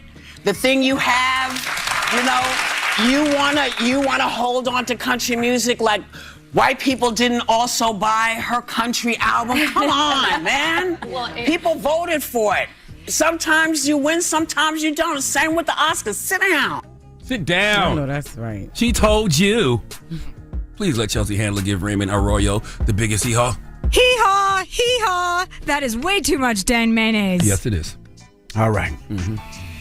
I agree. Well, thank you for that donkey today. Donkey. Yeah, I'm sorry. I disagree. That's his genre of music. That's his opinion. That's the same as Lord Jamar, flat earth weirdo ass saying Eminem is just a guest in the house of hip hop. He got every right to complain about Beyonce's guest ass being in the house of fucking country music. He got the right to do that. So like, hey, it kind of just is what it is. That's not her genre. You know, like, yeah, she made a country album. She made a country album, but guess what? Tina Turner made a motherfucking opera album one time. I'm not going to call Tina Turner an opera star because of it. Right? I'm just not going to do it. Now, this is Beyonce's second or third country album, and this wasn't just proven to be some fringe work that she decided to do when she actually is stepping into the country music genre. This is like her second or third album in the country genre, and she wanted, okay, at that point, she established herself as a country music star at that point. But right now, this is just some fringe bullshit she did on the fly, you know, like just try to, you know, just get a check. It's just like she ain't about to be making country albums left there. Like, she's not a country star. She's not. Like again, this is Beyonce favoritism going on. Like, this is motherfuckers again, by default, who we gonna give this award to? Well, shit. Beyonce made a country music album. Oh, she did? Oh yeah, that'll be cool. Let's give it to Beyonce. Yeah, let's give it to Beyonce. Like, she's the default. She's the default winner of all these goddamn awards ever since the Taylor Swift shit. Ever since Kanye jumped on stage and said, hold up, Taylor, you know what I mean? Yeah, I got you, Taylor. Don't worry, I got you. You know, that album, that shit you did, you know, that shit was alright. You know, that shit was alright. It was alright, you know what I'm saying? That shit was alright, it was cool. But my shit's more John Blaze than that. I got John Blaze shit. And they not recognizing. They not saying I recognize. And fuck is that? Who is you to be asking me questions? I'll get back to you know, your shit was alright, it was cool. But Beyonce shit was more John Blaze than that. Her shit was more John Blaze than that. Y'all just not respectinizing. Y'all just not respectinizing. Hey, fuck that. Who the fuck is you to be asking me fucking questions? Ask me for this fucking mic. Fuck wrong with you? Beyonce dropped the greatest country album of all time. Of all time. It was alright, you know what I'm saying? That shit was alright, it was cool. But my shit's more John Blaze than that. I got John Blaze shit. And they not recognizing. They not saying I recognize. And fuck is that? Who is you to be asking me questions? I'm just saying. But you know, hey, what the fuck I know? Right? Anyways, I'm about to go drop the link, family. I'm about to go drop the link. This shit is hilarious. But give me 1 second. I'm gonna play a commercial. Give me 1 second. I'm coming, family. I'm about to drop the raw motherfucking shit. I don't know why that's there. All right. Yeah, I'm fucking up. What did I just do? All right. Okay, what the fuck's going on? Why that shit ain't? Okay. What the fuck I just do? All right, oh shit, I did fuck up. All right, there we go, wait. All right, my bad, family. Give me 1 second. I'm over here fucking up. I am fucking up. I'm getting it together. All right, there we go. All right, so got that together. Let's get ready to play this commercial real quick. And yeah, I'll be right back after the commercial. Y'all can come up and y'all already know what it is. Let's go. Okay. What's up? Some people say I'm a killer. Jab to the mouth, then the shot to the liver. Ooh. Her man wanna take me to dinner. I call him, what's the name? I don't even remember. Who? I know you nervous, baby. But now you with a boss bitch. She's the worker, baby. Brokey. And I deserve it, baby. Cause ain't nobody give me shit. I had to earn it, baby. Yes. She don't like me cause I spend money. Now I'm in the real estate. I've been crib hunting. Flip. Running out and ain't been running. Hoes saying they to go but never did nothing. Nothing. In the whip stunting. I be in the Bentley Spurs like I'm Tim Duncan. Always been a head buster, yeah, I bust heads. Louis Vuitton red bottoms, yes, I love red. Hey. I'm so paid. I refuse to be broke when I reach your age. I don't turn down no face. I put my foot up in your asshole with both legs. I need some new haters. I don't see. Y'all know that Remy was already out here having her little boy toy or whatever Frank. He done came out and done said it. It's not a thing of me having the issue with her. My only issue is why you leak my number. It ain't no thing, oh, I want him and he's married to you. And it's not that. I'm a girl's girl. So when it comes to like that, that's not it. Don't look at me and say, oh, you just came and messed up this happy home and stuff like that. Because that's not what happened. We would still not be public or people wouldn't know still right now because that's not how he does things. That's not how I'm doing things moving forward. Like for me, I'm just not like that. I'm not fighting over no man. She's mad that he moved.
There y'all go, family.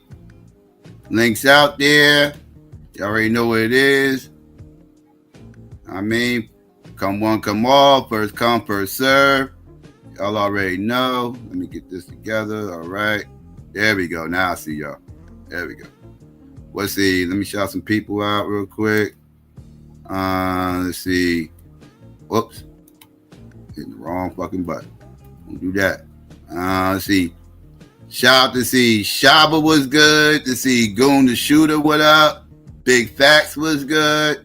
Miss Yum Yum was good. Says Elaine, you're late. Infinity Lake was going on. Max Payton was good. Who else came up in here? Buddha, what up? Who else? Anybody else come up in here? Mike was good. Solo was going on. Who else? Anybody else come up in here? I shout JW out already. Let me see. False Flag was going on. Big Ups was good. L Big was going on. P Funk was going on with you. Who else? Who else came in the building? Who else? I was going in for a second. I missed some people I know. See, Q Black was going on. Hot Lead Hurts was good with you. Shout out to everybody else out there. Might be listening, slide through. If I missed you, my fault. I was ranting. Know what I mean? But yeah, family, I do hold that position with the Beyonce thing. I don't have a problem with white people tripping out about her winning that goddamn country music album and shit. Like, stop playing, man. What are we doing? What are we doing right now? She like, no. I'm sorry, I'm just not feeling it. And that shit seems very orchestrated and contrived, and just a bunch of bullshit. Like, that's just cap. That's cap. And I know it's some country purists out there that ain't feeling that shit. Like, and this is beyond black and white and all this other shit, anything else. This has got to do with integrity of the fucking Grammys. And like, I'm sorry, I'm just looking at this as if this happened in hip hop, would I lose my shit? And yeah, I would lose my shit. I would lose my shit. I would. That's a problem. I'm sorry. There's a difference between Eminem winning album of the year and Justin Timberlake just up making a rap album one year. Just like, yeah, I just want to make a rap album. I always wanted to be a rapper. I always loved rap culture. I'm going to make me a rap album.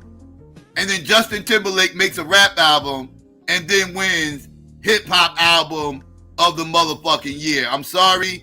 That's different than Eminem, who is a motherfucking rapper, winning rapper of the fucking year. You know what I mean? Like, this is... I'm sorry. Justin Timberlake just up out the blue making a rap album and then winning hip hop album of the year. That's a problem. And I would lose my shit. I would lose my shit. What are we talking about right now? Well, Psycho, why you complain that white people love that album? Black people brought that album, Psycho. That shit was being played on black hip-hop stations. I don't give a fuck who was playing that shit. I don't give a fuck which one of these coon-ass niggas was buying Justin Timberlake's hip-hop album. I don't give a fuck. That motherfucker ain't got no business just deciding out the blue sky that he wants to make a hip-hop album, winning hip-hop album of the fucking year, dog. I'm gonna lose my shit if that shit happens. I gotta keep it a buck. So I gotta be consistent. And if I'm being consistent here, and I try to be consistent, I ain't got no problems with the motherfuckers tripping out on Beyonce winning country music album of the fucking year. I'm sorry. I'm not gonna get outraged by the motherfuckers being mad about that shit. Like, I feel them. I feel them. Because I would lose my shit. I would. So I can't tell them they can't. You know what I mean? Like, that's some bullshit. That's some bullshit. The fuck? Nah. Like, we gotta keep it a buck. I know the Beehive probably gonna come after me. I know the Beehive don't come after me. Leave me alone. Don't come for me. I'm just saying, we gotta be real here. Her just switching over and just, that's a problem. That's a problem. Now, she started off as a country music singer and she won it. Cool, I'm with it. I ain't got a problem with it. First black woman to win a Grammy. But I'll be cool with all that if she was a country music star. But me knowing who Beyonce is and she win it, yeah, that's a problem. That's a problem. I'm sorry, it just is. It just is. That's just how I view it. That's just how I see it. I can't be mad at the white people for being mad at that shit. I can't tell them they wrong. This one time I can't bitch at them. Like, hey man, I can't even say nothing. You got it. I wasn't gonna say nothing about it, but since the motherfuckers is complaining, I figured I'd go ahead and just put my opinion out there. Like, yeah, I kind of understand what they saying. This is some bullshit.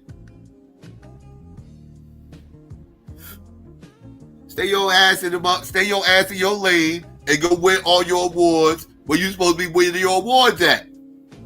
The genre of music you've been making. And I'm not saying she belong over there because she black. I'm saying she belong over there because that's where the fuck she made her name at. That's what the fuck she's known for. That's what the fuck she is. So yeah, so go and run over there and let Nas X do all that country shit. Let him be the country nigga. Let him be the country gay nigga. Let him be that guy. And you go be the motherfucking country R&B chick. The fuck is this? Some bullshit.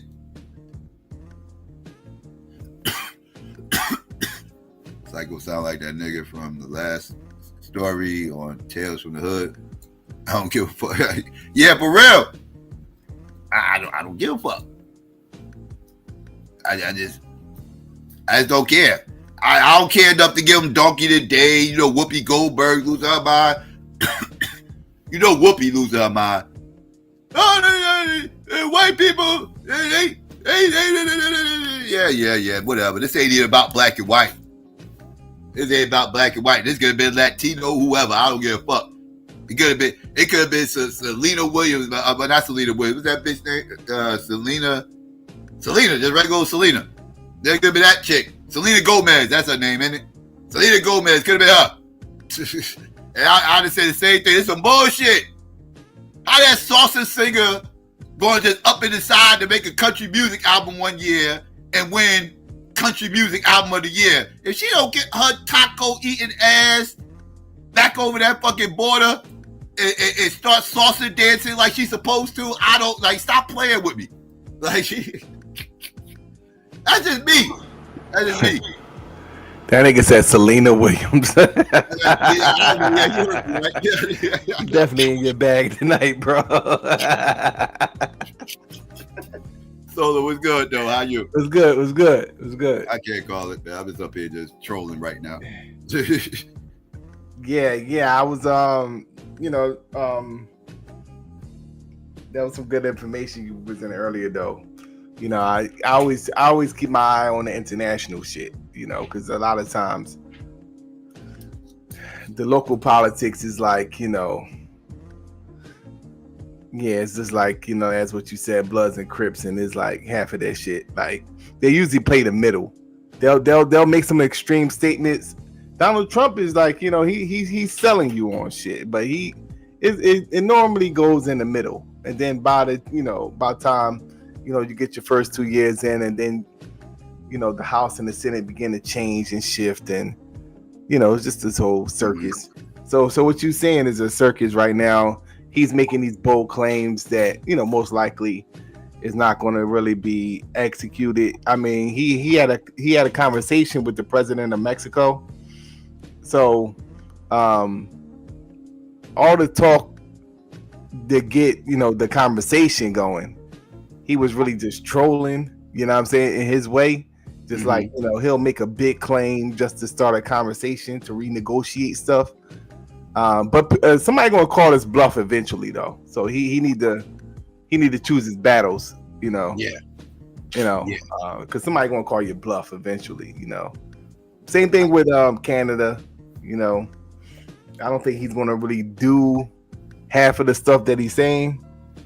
But one thing you do know, America is gonna support Israel. Yeah, America going to support Israel. Yes, you know, so, you know, that's just, you know, something you could bet your money on. Exactly. They're going to do it in different ways depending on who's in charge. Like I said, Kamala wouldn't have talked all this. We're going to go take over the Gaza Strip, but she definitely would have gave Bin Laden a motherfucking would have gave him more missiles and bombs and shit. Yeah, taking over Gaza, interesting. Yeah, man. I want to see how that's going to. I mean, they've been fighting for decades now. You know, I mean, go to the historical, like, they both are colonizers, though. I mean, if you go far back enough, you know what I'm saying? The Palestinians. That's why I be bugging all black people when they be saying we got to support Palestine. Like, do you not know the history of the Ottoman Empire? Like, you do know these motherfuckers are descendants of the Ottoman Empire, right? Like, y'all do know these motherfuckers owned slaves longer than white people in this country, right? Like, when white people in this country gave us slaves, them goddamn Ottomans out there and all that shit, they still had slaves. They still had slaves when white people gave up slaves over here. So they had slaves going on out there longer than over here. But we got to rock with them. Yeah. Oh, whatever. Yeah, people don't go far back enough in history, and that's why I say that the history is important, just so you can have like a foundation as to what you're saying. Because really, a lot of times you could predict what's going to happen because you have a general understanding of history. See, a lot of times people will be making statements and reacting, and they don't have no historical reference. So it's like, okay, if I look at what's going on in the Gaza Strip, I could just say without any historical reference, like, yeah, that's fucked up what they're doing to the Palestinians. But if I go far back enough, it's like, yo, they, at some point were the colonizers, So it's just like, it all depends on how you look at it. You know what I'm saying? Picking over which colonizer is better than this colonizer. We keep getting in these situations, and we gotta stop choosing the lesser of colonizers. Like, we gotta stop that. Yeah. We looking for something. Yeah. Truth historian said that Palestinians were ruled by the Ottomans, but they are not Ottomans. They come from that same stock. True. They come from that same stock. They the same people. When the Ottoman Empire got taken over, what happened to the Ottomans? They didn't just disappear. Motherfuckers disappeared, man. yeah. The Ottomans didn't disappear. Like they the same people. Well, they the Turks, right? Yeah, or Arabs, yeah, Turks, yeah. Yeah, they the Turks. Let's see. The Palestinians still, like, they come from the same stock. They're the same people.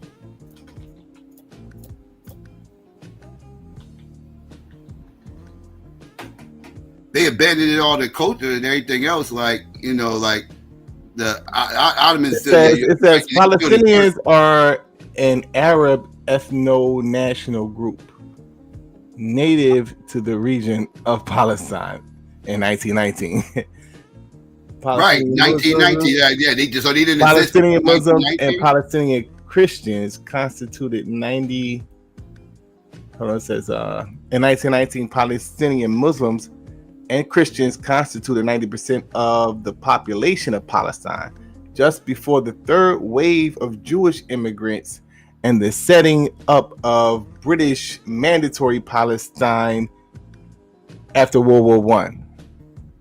Opposed to Jewish immigration spurred opposition, to Jewish immigration spurred the consolidation of the unified national identity through Palestinian society. Okay, so they pretty much are, this is the Arabs.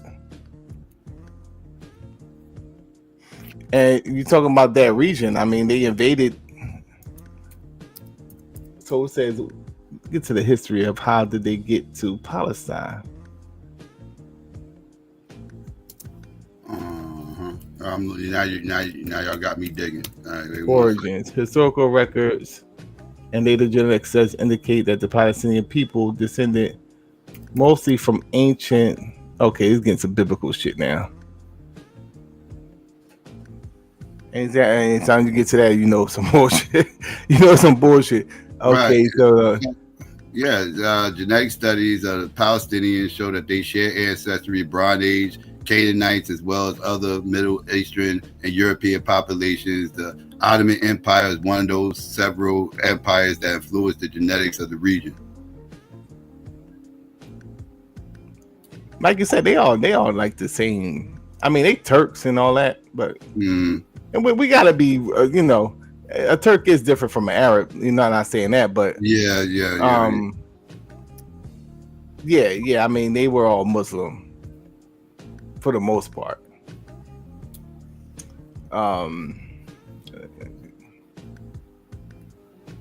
Palestinians, I was saying they existed before 1919. They talking about 1990. Who were they before 1919? What were they? I guess it said in 1919 is saying that that's when it was created. That's right. In 1919, Palestinian Muslims and Christians constituted 90% of the population of Palestine. I don't know why I started there. I guess this was around the time the Jews began to immigrate into that area. No, Canaanites is not Ottomans. I didn't say that.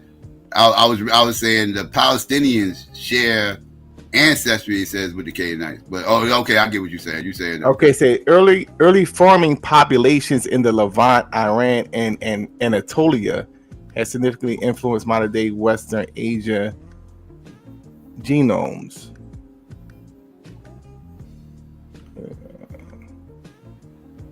Yeah, so they kind of Middle Eastern, you know what I mean?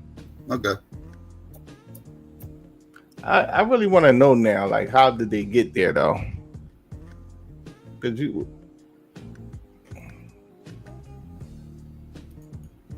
well, they say that they say that, like I said, they say they share ancestry of Bronze Age Canaanites as well as other Middle Eastern and European populations.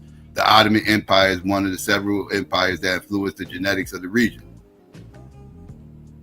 So they kind of a mixed bag. They kind of a hodgepodge of stuff.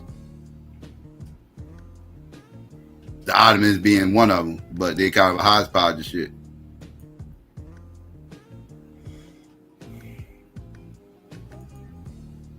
in early times, Palestine was hammered by Semitic peoples. The earliest being the Canaanites, according to the tradition. Abraham, the common ancestor. Okay, so yeah, I just said that's what I just read. Yeah. Like, come on, when you get to the biblical shit, you know. Yeah, that's what they're saying though. Yeah. They the Canaanites and all that. They took over African nations, man. Let's keep it real, man. I know I ain't read that. I know it wasn't nothing I could Google, you know. But you're talking about let's see the map.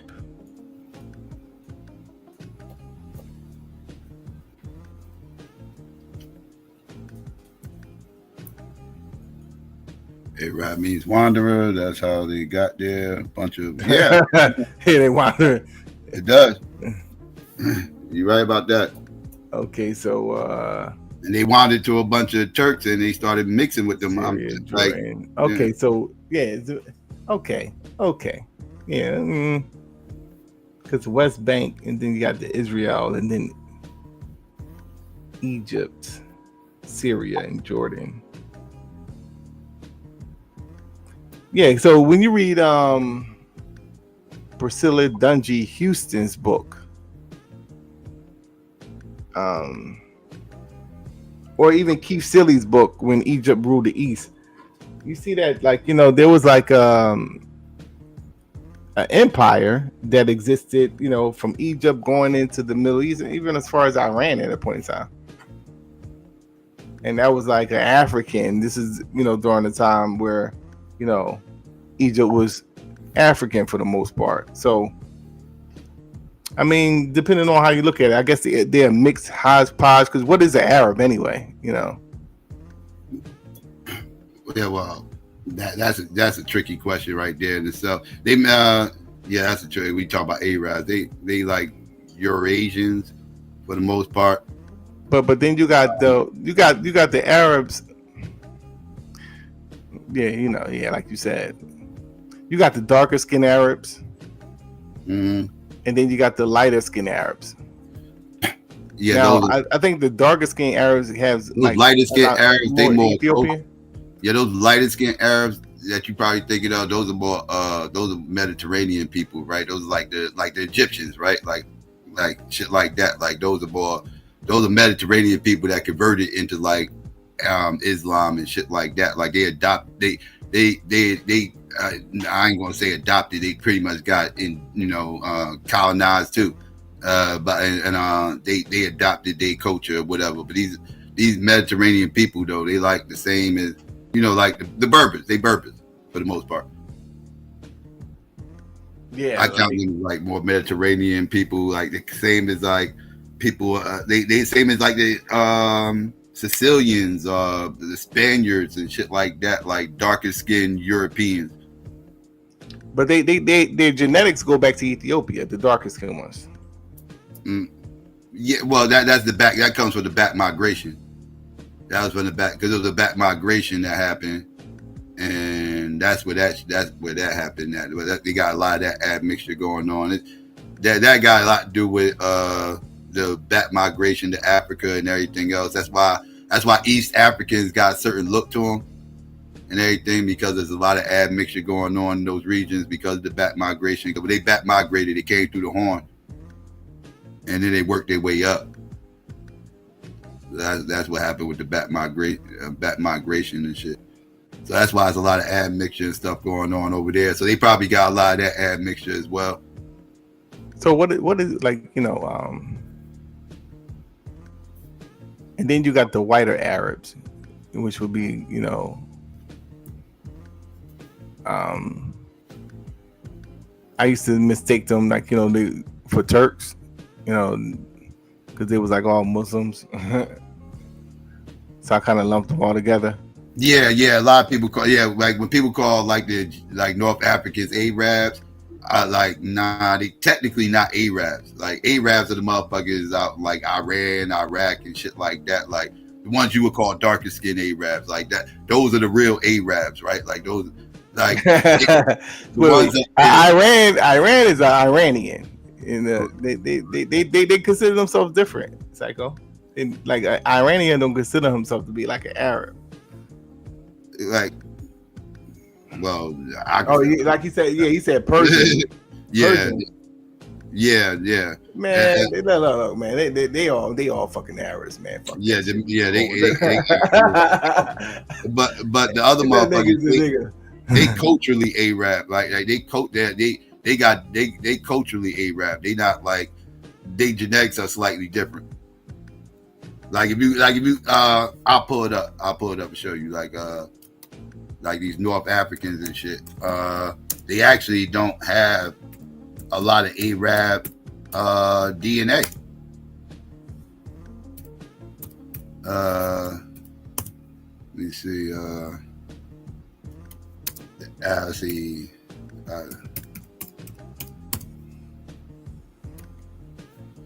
Yeah, here we go. Let's see. Damn, got the percentages here. I'm looking for the percentages. Got it. I had the percentages up before.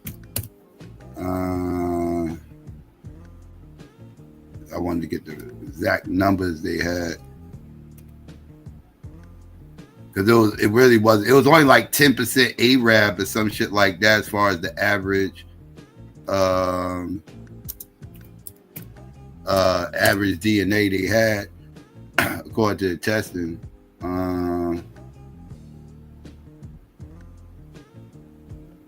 Let's see, what was it? Was it Egyptian? Let me go Egyptian. Maybe that's what it was.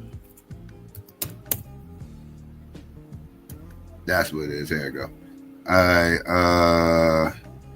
According to genetic studies, the average Egyptian DNA is not predominantly Arab, with estimates suggesting only around 17% of Egyptian ancestry is attributed to Arab origin.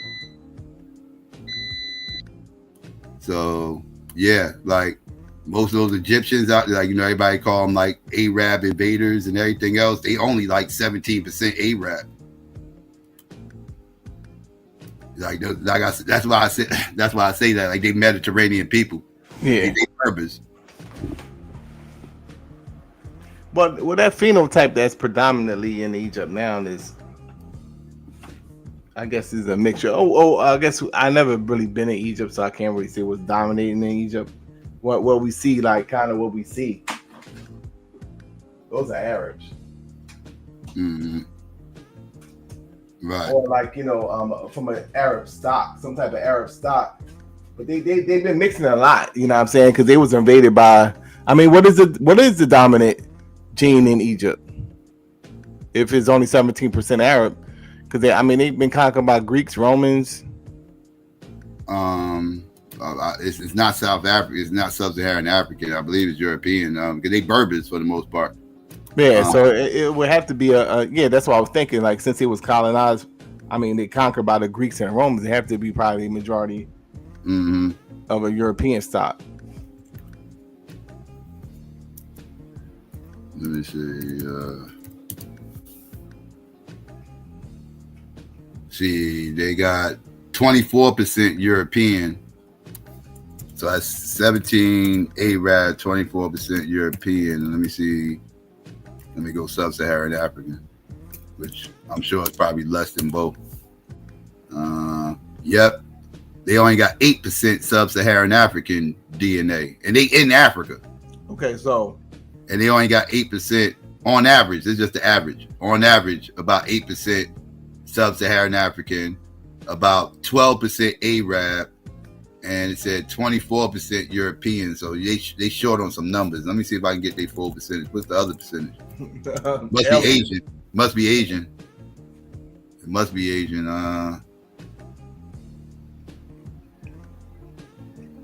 So 65% of the let's see, what's also notable: Middle Eastern, European, Eurasian, East African components making up the percentages. So yeah, like Eurasian is like the other percentage.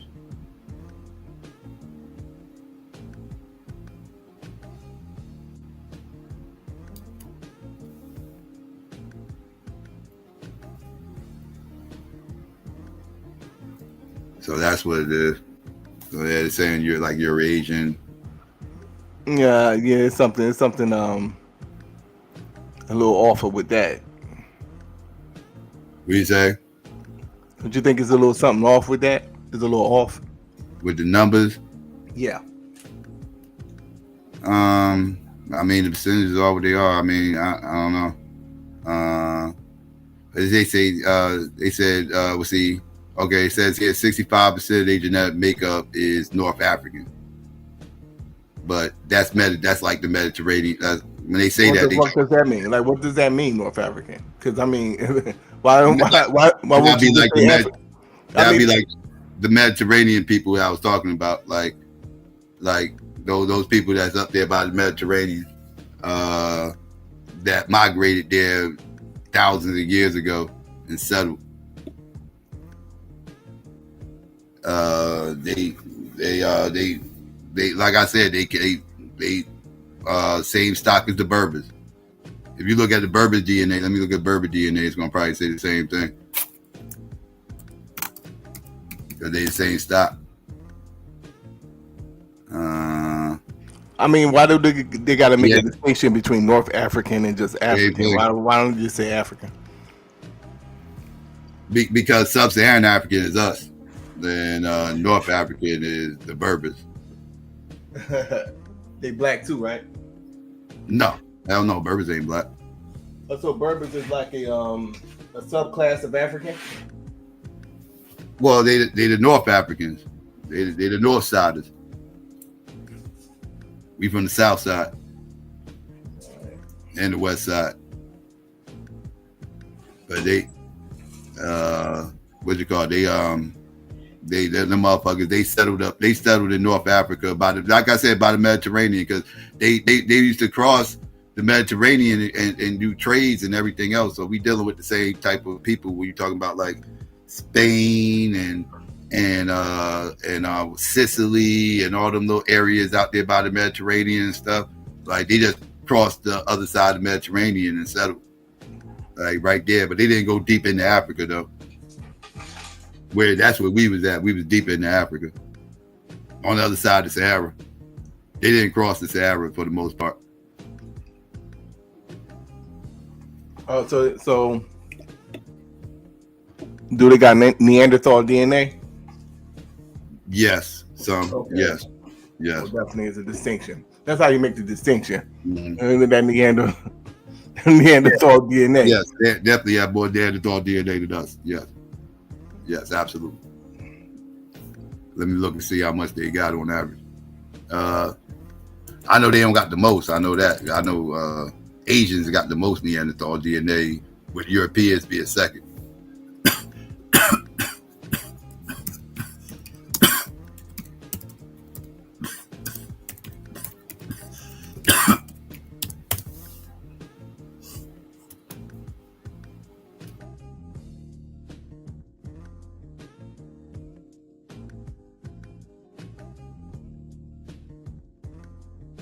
Yeah, on average, they got about 1% to 2%.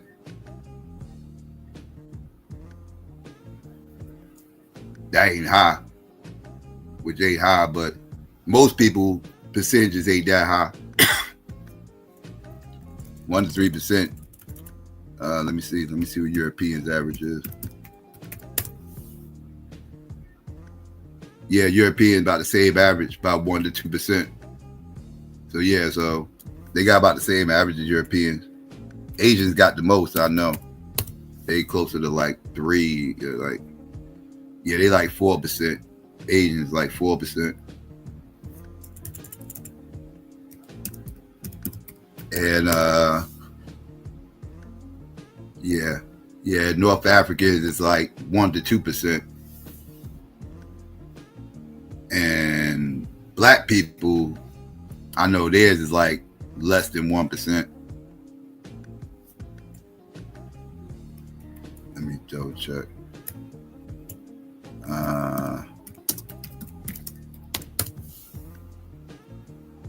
Yeah, 0.3 on average. On average, black people got 0.3%. So yeah, it's less than 1. We got the lowest out of everybody. The only way we got it is through admixture. Like it's people and it's black people that ain't got no Neanderthal DNA at all. Zero, zilch.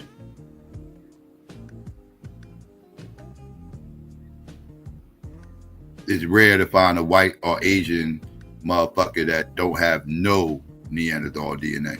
That's rare. Matter of fact, I've never seen it. I only seen it in black people.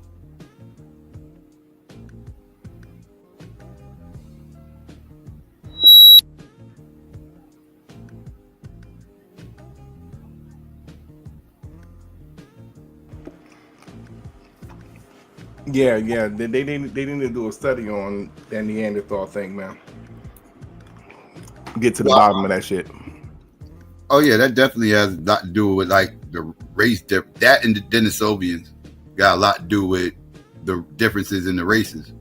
That's how motherfuckers kind of became who they was species mixing with those primitive humans once they left Africa.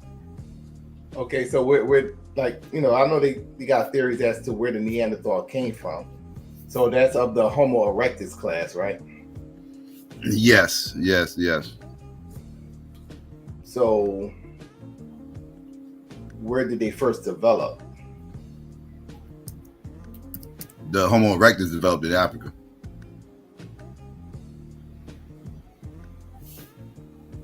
All humanoids besides Denisovians and Neanderthals, they didn't evolve. Yeah, that's what I'm saying.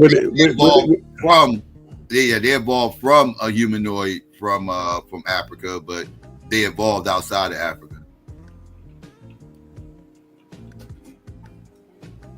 Okay, it says so how come when people do their how they do their genetic thing, what I'm saying, like 23andMe and all that shit. Mm-hmm. How come they don't tell them that they got Neanderthal in them? It does. Okay. It does. That's where they're getting these percentages from them DNA companies and stuff. That's how they're getting the averages and numbers and stuff. An extinct group of archaic humans, generally regarded as a distinct species, though some regard it as a subspecies to Homo sapien, who lived in Eurasia about 40,000 years ago.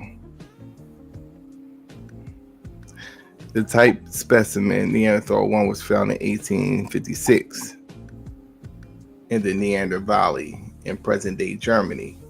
It is not clear when the line of Neanderthal split from that of modern humans. Studies have produced various time ranges from 350,000 to more than to 800,000 years ago. The date of divergence of Neanderthals from their ancestors, Habergenesis,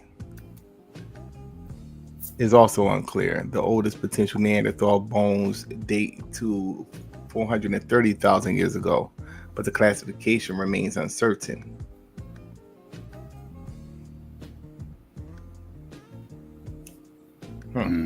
Yeah.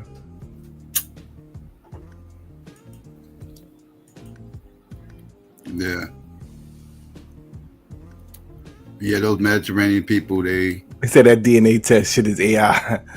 It's just AI. No, but the Mediterranean people, they all like the same, like they all are the same stock. Like I said, they played around that Mediterranean Sea, right? They all, like I said, that's what they was trading with and everything else, and going back and forth and migrating and everything all through the Levant and all that. All those original people out there were all those Mediterranean type people.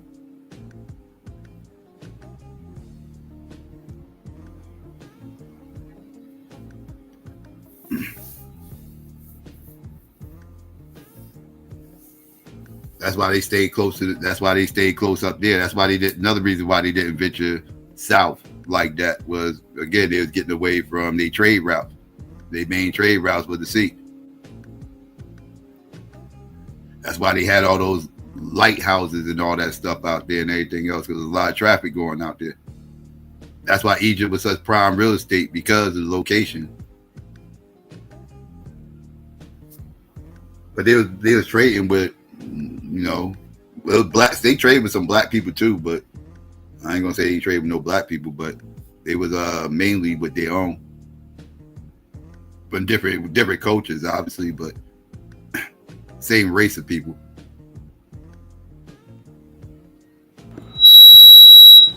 Damn, my bad, yo. No, it's all good. So what's up with the whole FBA thing? I mean, that's part of what you was talking about in your presentation. I mean, and you were speaking on. I was just listening to Unk's channel earlier, and they was kind of making the same point about the FBA. I think it was Reggie. Reggie was saying something to the extent of FBA is kind of predicated around what the dominant society really has done, and pretty much their foundation is based off of kind of like merging with the dominant society. So what are your views on that? Like, what do you think about that? Yeah, that's my issue with it. Like, that's why I said you can't be an FBA without worshiping FWA. Like, you have to you have to include them in everything, because they made you who you are. Like, you didn't exist before 15, what is it, 15, 16 or 21, whatever date that is they like to throw around. 16, 19?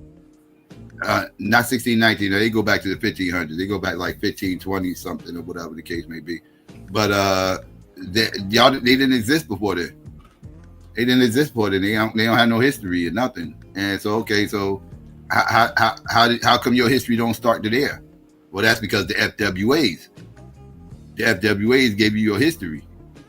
You be nothing without the FWAs. The FWAs created you, right? The FWAs were kind enough to bring you to this country instead of keeping you in Jamaica or Haiti or sending you off to Brazil, whatever the case may be. Like, it was kind enough to take you out of Africa and bring you here so you can be the great FBA person you are. Like, so you have to acknowledge the FWAs in order to claim that FBA shit. Like, that's why I said this shit's stupid. Like, they don't even realize what they're saying when they say this stupid shit. Like, you're saying that our colonizer is better than your colonizer, so we're better than you. Did you ever read National Security Memorandum 46? No.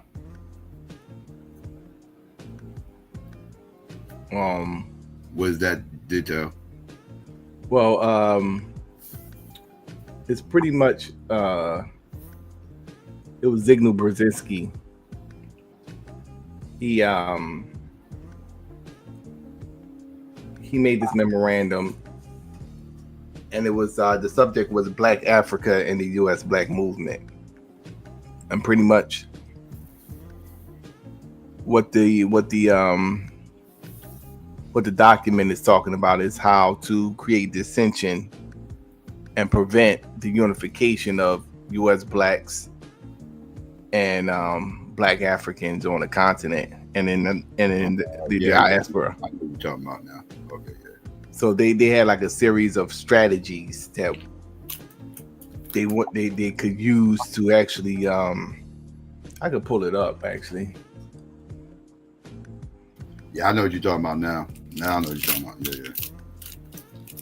This is right around. It's happened in the '60s, right? Like when it's 78. Okay, yeah, it was right after the Black Power movements. Yeah, right. It was after the Immigration Act and all that, because they was nervous about black Americans and immigrants getting together and getting their numbers up. Yeah. Mm-hmm. Yeah, you can pull it up though if you want to read it. I know what you're talking.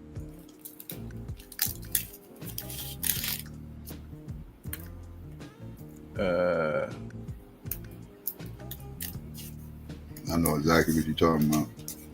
Now you want to share it on the screen? Yeah, you can share it if you want. Yeah. Hold on, let me see if I could.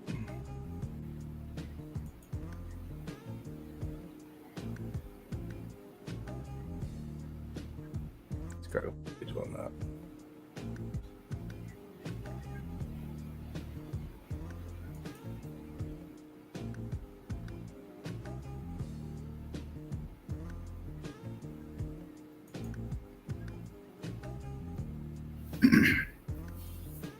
Black Americans still exist. No need for FBA. I agree, True.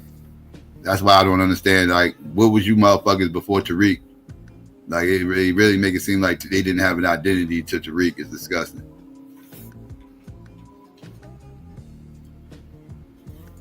Well, for YouTube, you motherfuckers wouldn't have an identity. That's bad.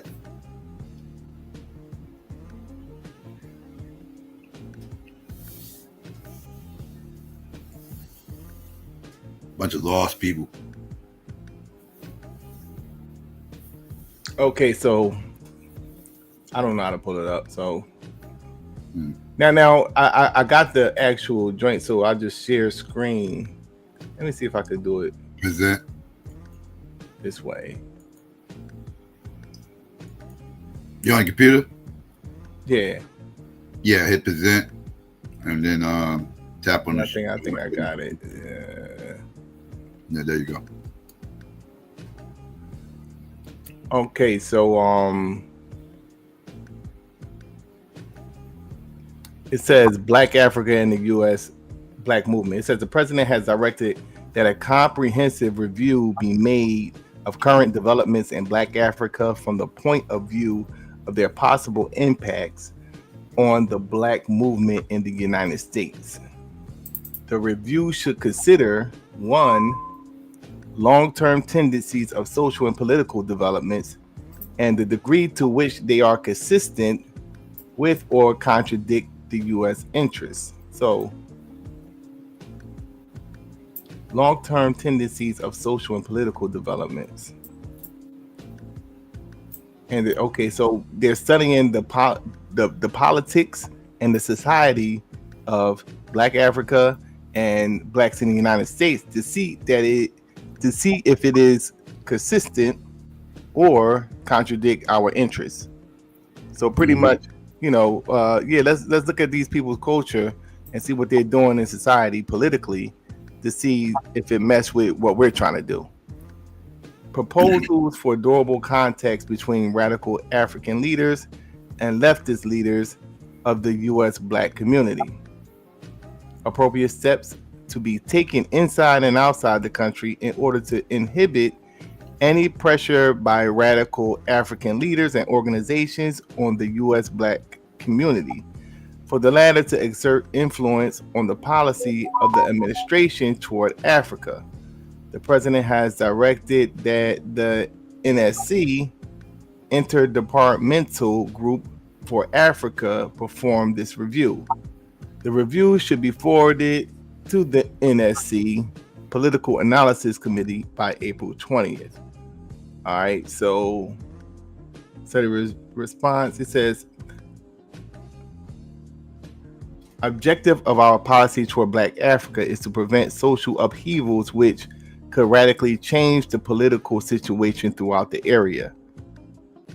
The success or failure of our policy in the region depends on the solution international and internal issues whose importance of the United States is on the increase.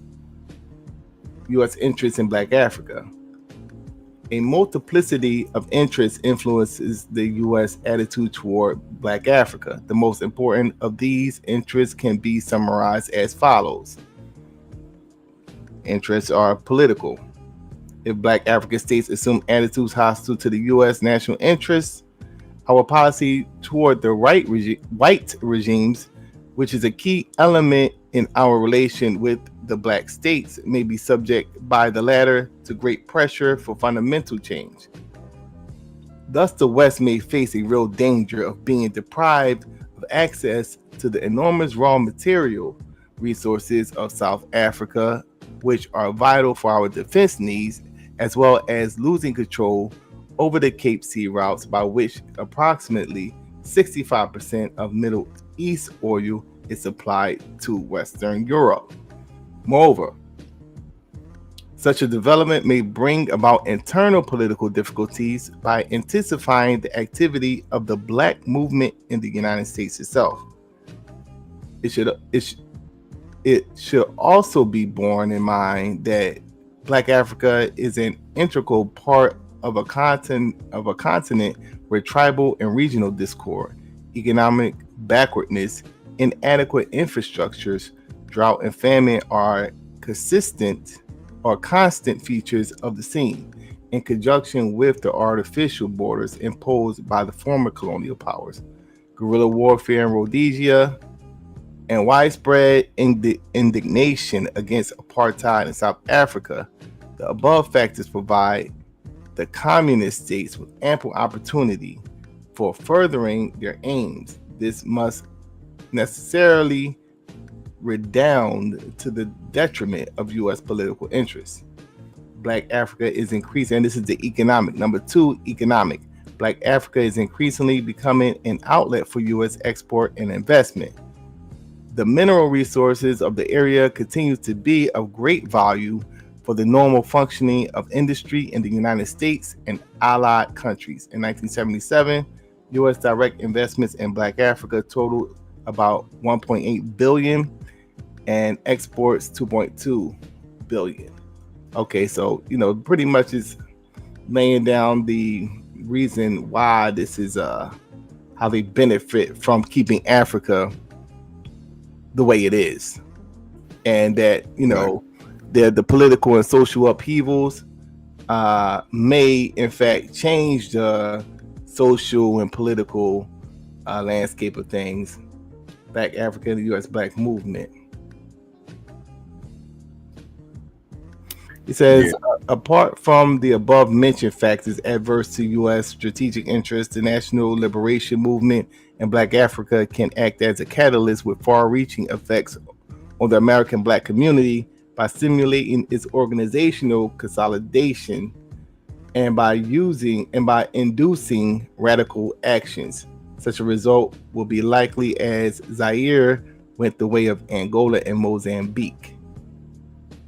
An occurrence of the events of 1967 and 1968 would do grievous harm to U.S. prestige. All right. So what did they say they're going to do about it is what I'm trying to say. Let's try to get to. Because, okay, recommendations.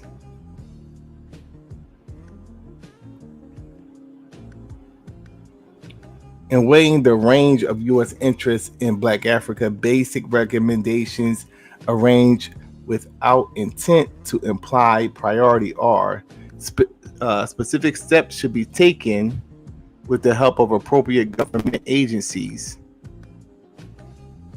to inhibit coordination activity of the Black movement in the United States. We know for a fact that they did that. Special clandestine operations should be launched by the CIA to generate mistrust and hostility in America and world opinion against joint activity of the two forces. and to cause division among Black African radical national groups and their leaders. U.S. embassies to Black African countries, especially interested in Southern Africa, must be highly circumspect in view of the activity of certain political circles and influence individuals opposing the objectives and methods of U.S. policy towards South Africa. It must be kept in mind that the failure of U.S. strategy in South Africa will adversely affect American standing throughout the world.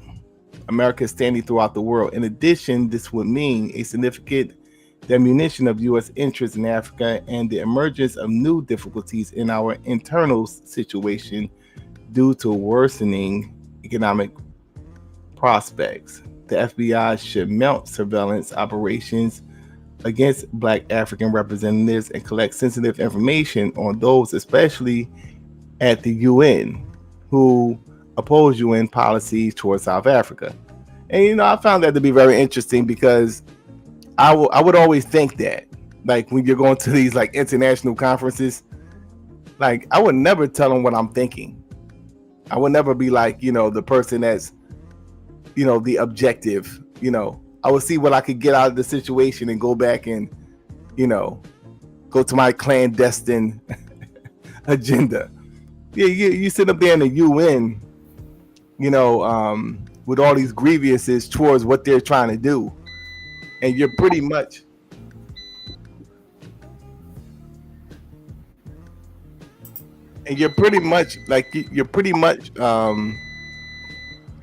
giving them pretty much your blueprint, or letting them know how you feel, and they have an objective too. And if they see that you're the radical one, they pretty much what this just said. Like, we're going to surveillance, like, these people that are more radical. And how do you know who's the radical ones? Bring them on into the UN conference and have them tell you that they're radical. Right. So the information should include facts on their links with the leaders of the Black movement in the United States, thus making possible at least partial neutralization of the adverse effects of their activity. It says trends in the American Black movement. In connection with our African policy, it's highly important to evaluate correctly the present state of the Black movement in the United States, and basing ourselves on all available information to try to devise a course for its future development. Such an approach is strongly suggested by our perception of the fact that American Blacks form a single ethnic group potentially capable of causing extreme instability in our strategy toward South Africa. This may lead to critical differences between the United States and Black Africa in particular. It will also encourage the Soviet Union to step up its interference in the region. Finally, it will pose a serious threat to the delicate structure of race relations within the United States. All the above considerations gave rise to concern for the future security of the United States. So pretty much, it's saying Black unity is a threat to national security. Like, us being like unified with Africa and other Africans of the diaspora is a threat to national security. So it says, since the mid-1960s, when legislation on the human rights was passed and Martin Luther King murdered, federal and local measures to improve Black welfare have been taken, as a result of which the U.S. Black movement has undergone considerable change. The principal changes are as follows. So, okay. Social and economic issues have supplanted political aims as the main preoccupations of the movement, and actions formerly planned on a nationwide scale are being organized locally. Fragmentation and lack of organizational unity within the movement. So these are the strategies. So pretty much, it says sharp social stratification of the Black population and lack of policy options which could reunite them. one of a national leader of standing comparable to Martin Luther King. Okay, he said, yeah.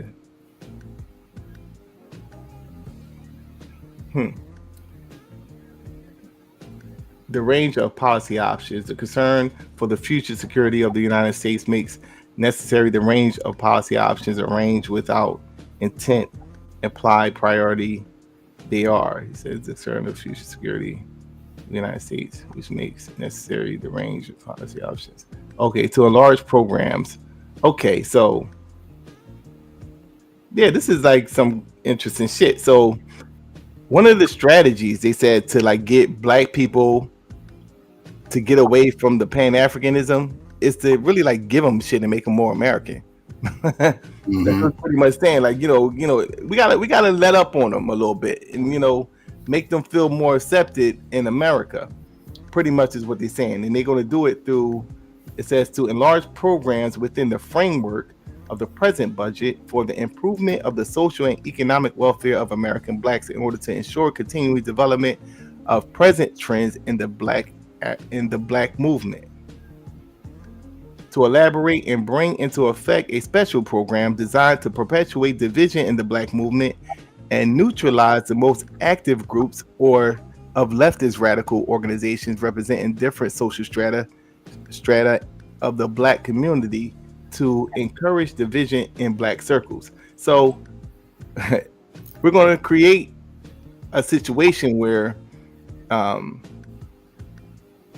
people are going to benefit from the programs, but not all black people are going to benefit from these programs, and that's going to cause infighting amongst them, because the people that benefit from the programs is going to be like, yo, see what you got to do, you don't understand how to do stuff, and you got these radical perspectives, and it's more deeper than that. You got to know what you're doing. You got to not know how to maneuver within the system.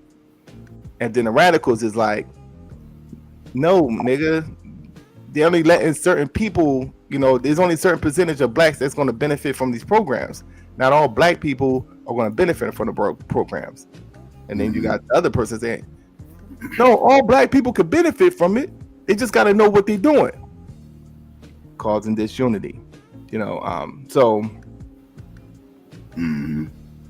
it says to preserve the present climate, which inhibits the emergence from within the black leadership of a person capable of exerting nationwide appeal. Okay, let's read that again. To preserve the present climate, which inhibits the emergence. Okay, so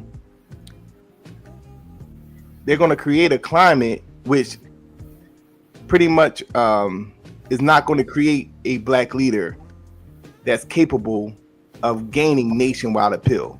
So they already learned their lesson after they killed these black leaders.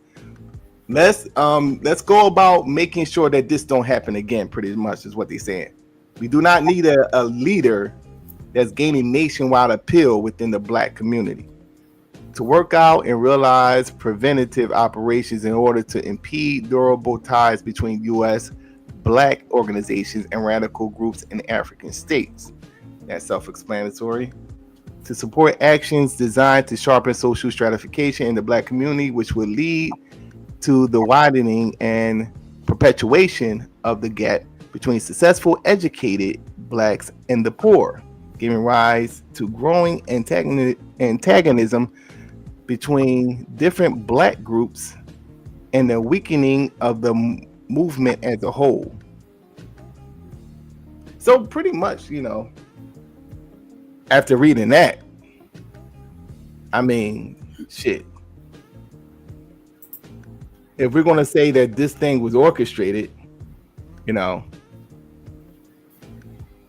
Yeah, I mean, yeah.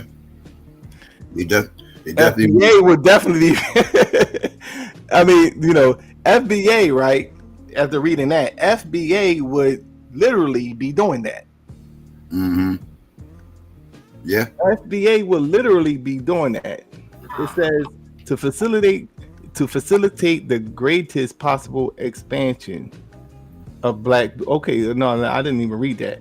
It says to facilitate the greatest possible expansion of black business by granting government contracts and loans with favorable terms to black businessmen, which they took away now, by the way.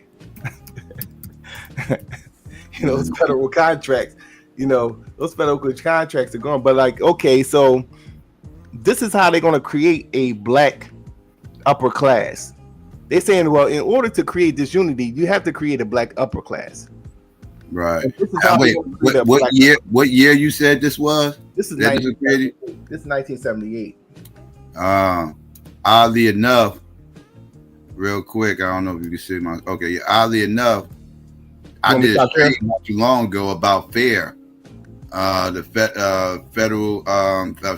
Federation for American Immigration Reform, and how this created a lot of this anti-immigration rhetoric that a lot of people espouse. It was created by a white nationalist right here. This dude right here, John Tatum.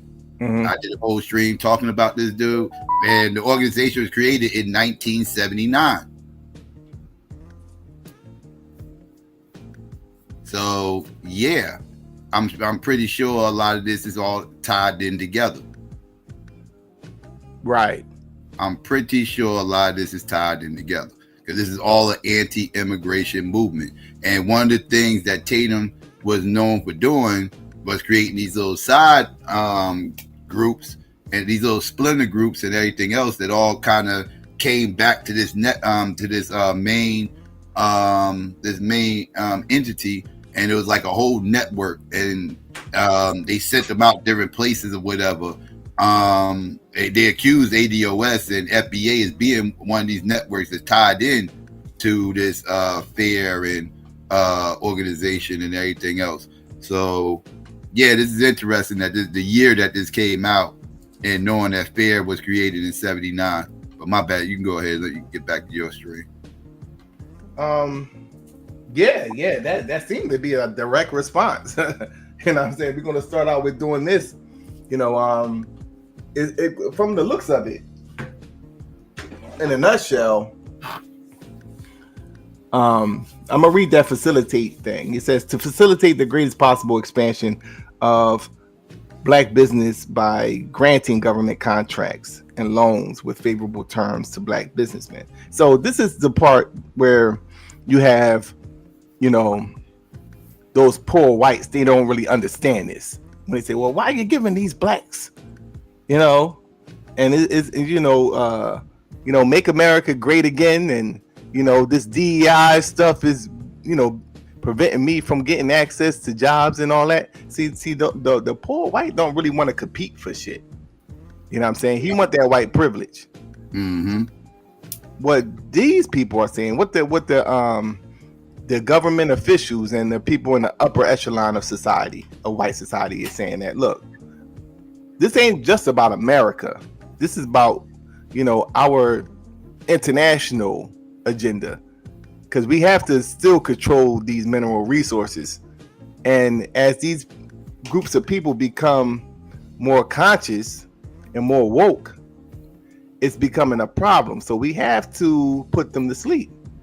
And one of the ways we can put them to sleep is, one, keep them divided amongst themselves, and make the black Americans, quote unquote, more American by giving them some privilege, or giving them some, as what they said in the chat, government cheese, some programs which give them, a better life. Now, we're not going to give all of them this. We're going to create an upper class within the black community, and then have them fight amongst each other, because most likely those people in the upper class most likely will probably that was already happening. Yeah, that was already happening in the class system. Yeah. Mm-hmm. The organizers, you know what I'm saying? Right. So yeah, there was the upper class probably going. I mean, shit. Yeah, there's always the upper class, you know what I mean? Oh but like, yeah. It says facilitate the possible expansion of black business by granting government contracts. So I think they're kind of taking it a step forward, to expand it. It says to take every possible means through the AFL and the CIO leaders to counteract the increasing influence of black labor organizations, which function in all major unions, and in particular the National Coalition of Black Trade Union and its leadership, including the creation of real preference for adverse and hostile reaction among white trade unionists to demand for improvement of social and economic welfare of the blacks. Oh, but I wanted to read that one. E. It says to support action designed to sharpen social stratification in the black community, which would lead to the widening and perpetuation of the gap between successful, educated blacks and the poor, giving rise to growing antagonism between different black groups and a weakening of the black community as a whole. Boule. There you have it. Now, there was a boule before this. Right. But they talk about using them and taking advantage of them. Yeah, exactly. It says to support them, like to support, action designed to sharpen stratification in the black community, which would lead to a widening perpetuation of the gap. So let's support and fund that black elite group. Right. And then we would actually create them. You know how like certain black like Al Sharpton, for example, right? The stuff that he does, for a person that don't know what's going on, they would think is radical. But he's not going to cross that line and say, well, like what we were saying before, like, yeah, fuck Israel. I'm my bad for saying that. No, you good. He's not going to cross that line and say something crazy that's going against U.S. foreign policy and like, what I'm saying? Right. So he kind of totes the line, and he understands this more than anybody, and he used that, to benefit himself. So this is like, this upper class or this black boule, they understand that it's a lot of bucks in, being this boule to the masses and telling them to vote Democrat. Or like, what I'm saying? Like, once Jesse Jackson, I think it was on the Mike Brown. Remember when Mike Brown was shot, and then Jesse Jackson came out there and they began to like boo Jesse Jackson, right? And you didn't really see him come out after somebody get shot no more. People tired of Jesse, like people people are up with Jesse. So they had to like sit back and re-strategize how they gonna, like, we need a new boule. So now all of a sudden, like Steve Harvey and D.L. Hewley, they talking politics now, and all of a sudden. Yeah. But they took the kings of comedy, and then now they making them like politicians. Right.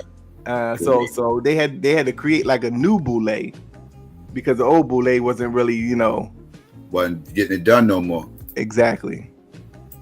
But that fits right along with like what they're saying in this document. No, that's real. That's real. All right, because that's why I'm always critical of the boule, the bourgeoisie types and everything. Is that third? Because a lot of them are tools, man. A lot of them are tools. Chief Mook said he's in the back. Mook gonna come up here and derail the conversation. I ain't got time for Mook right now. Talking about a bunch of he coming up here. You got white girl avatars and everything else. So he already coming with dumb shit. So I ain't dealing with that right now.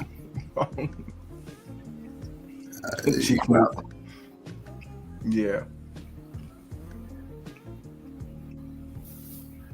But but that's why I'm always critical of that type, and especially like around this time too. Around this time, because they the ones who took the reins and kind of was dictating what the community is going to be, who they was, this, that, and the third. Like it was them, and they was the ones who made these decisions, and they was the ones that was pushing the integration hard, heavy.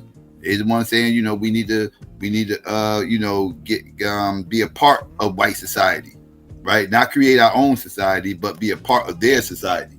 The white man's ice is colder. This is real. Watch this.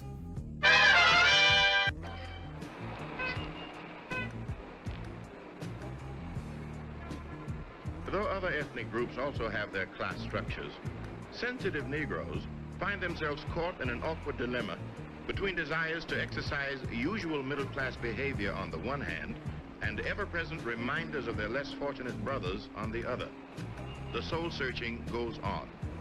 I guess it's clear to see now that the Negro who is truly struggling looks askance at us. They are the upper middle class, or the middle class. They don't understand our problems. We don't need them. They're of a dying era. The Roy Wilkins and the Whitney Youngs and the Philip Randolph, possibly. We don't understand, and they don't understand. I don't know where it's going to lead to. For instance, myself. I'm born and reared in New York, always having been in a kind of a middle-class structure. Never suffered too terribly. Went to integrated schools, got an education in the New York school system, a college education.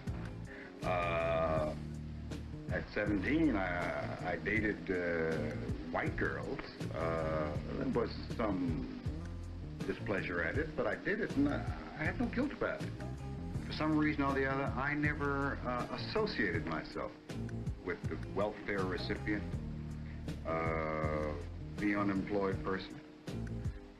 And now I realize that these are my people, that I should be able to do something for them or with them. But yet I haven't. So that, I think, is where the guilt comes in.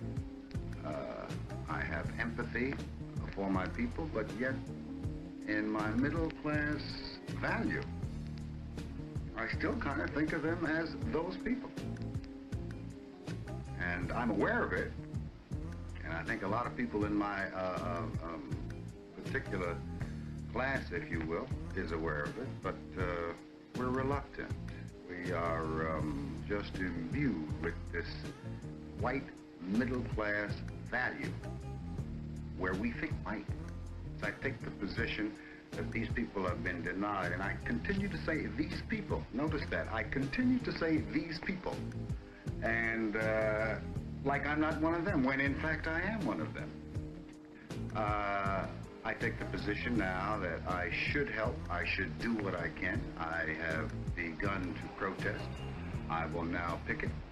I will now speak out with my white counterpart about the injustices that have occurred to my people. When before, say 15 years ago, I kind of behaved like it didn't exist.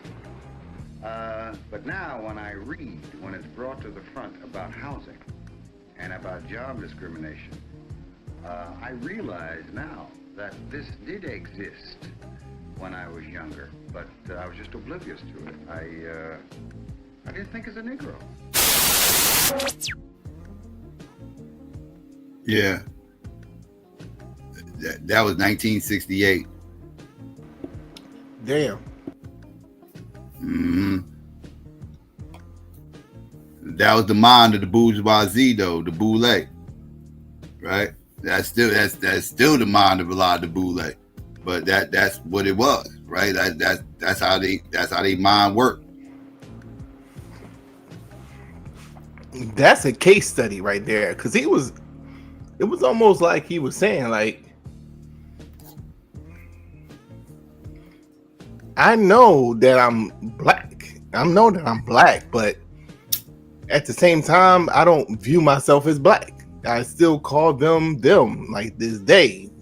Like, Look at them niggas over there, you know? Exactly. But I know that I'm black, though. Mm-hmm. And at the same time, I'm comfortable with my middle class position. And pretty much, I know that this is not the right thing to do, per se. Mm-hmm. But I'm comfortable with this position. Right. It was he made it about class and not race, right? He was growing up with that class mindset, right? Like, it's all about class and not race. Like I'm not black, I'm OJ type mentality, right? Like, you know, like like that's kind of how that, like I said, that's the boule bourgeoisie mentality. But they the ones who always get propped up to speak for black people. Right. I don't want nobody with that mentality speaking for me, bro. I don't need nobody with that mentality speaking for me. No. Exactly. And then the crazy thing at the end, he's saying like, well, I know that I have to help them, so I'm gonna begin to, speak out against some of the injustices, right? It's never gonna work. That's never gonna work, because what's gonna happen is you already view them as them, right? So you're gonna go amongst them and you're gonna start saying stuff that they may not agree with. As soon as it's like a conflict, you're gonna just like fall back, because you don't even consider yourself them really. And in your mind, you're helping them as opposed to us. You know what I'm saying? It's a different type of energy, whereas though like I'm helping somebody that is a them. Like a them would be like a bum on the street. Like, okay, here go $5, get you something to eat. But then if it comes to the point where it's like, okay, I'm handing them the $5, and then the cop's like, oh, you're not allowed to give him $5. I'm not gonna fight that police officer. You know what I'm saying? I'm like, yo, damn, I may say, damn, that's fucked up. You can't get the man $5. No, so it is what it is. But then now, if that's my family member, it's gonna be a little more effort into like, yo, nah, we going. I'm gonna make sure that this person is good. That's my brother. Like, you know what I'm saying? I'm not leaving until this person gets something to eat. So it's just all a mentality. Like, you're not gonna be all in, because he's speaking like a person that's not all in, that's comfortable with his position, and he just kind of feels sorry for them. So as soon as a problem come up, he gonna be like, yo, like, I'm blessing y'all with my presence here, and this is how y'all treating me, type of thing, and we don't even need that. Like, you just get the fuck out of here, man. We don't need that type of, you know what I mean? Right. The problem with, well, one of the problems with black people is they too educated. And that sounds crazy than a motherfucker. They're too educated in these institutions that are Eurocentric. You know what I'm saying? And they come with these Eurocentric talking points and this Eurocentric mentality, and they put a black face on it, and it doesn't mesh well with the people. I mean, you look at the biggest movements, it was from non-educated Negroes. You know what I'm saying? Per se, and I say that in quotes. Like Elijah Muhammad, he wasn't like really like educated. I don't know. The Panthers was a bunch of college kids. Yeah. The Panthers were a bunch of college kids, and but like, Nation of Islam, the Moors, But Nation was a bunch of motherfuckers in prison. Them motherfuckers coming home from jail. That's a bunch of them motherfuckers. But the Panthers started off with a bunch of college kids. Yeah, I think. Yeah. Well, yeah. It definitely was. The Panthers were definitely college educated. Yeah, they had to know those laws to get those weapons out. You know what I'm saying? Yeah. But yeah, besides that, you know what I'm saying, for the most part. The other groups, a lot of them they wasn't college educated, as far as like a lot of the activist groups and Black Power groups. And then like really, how long did the Panthers last? Because they begin to shift.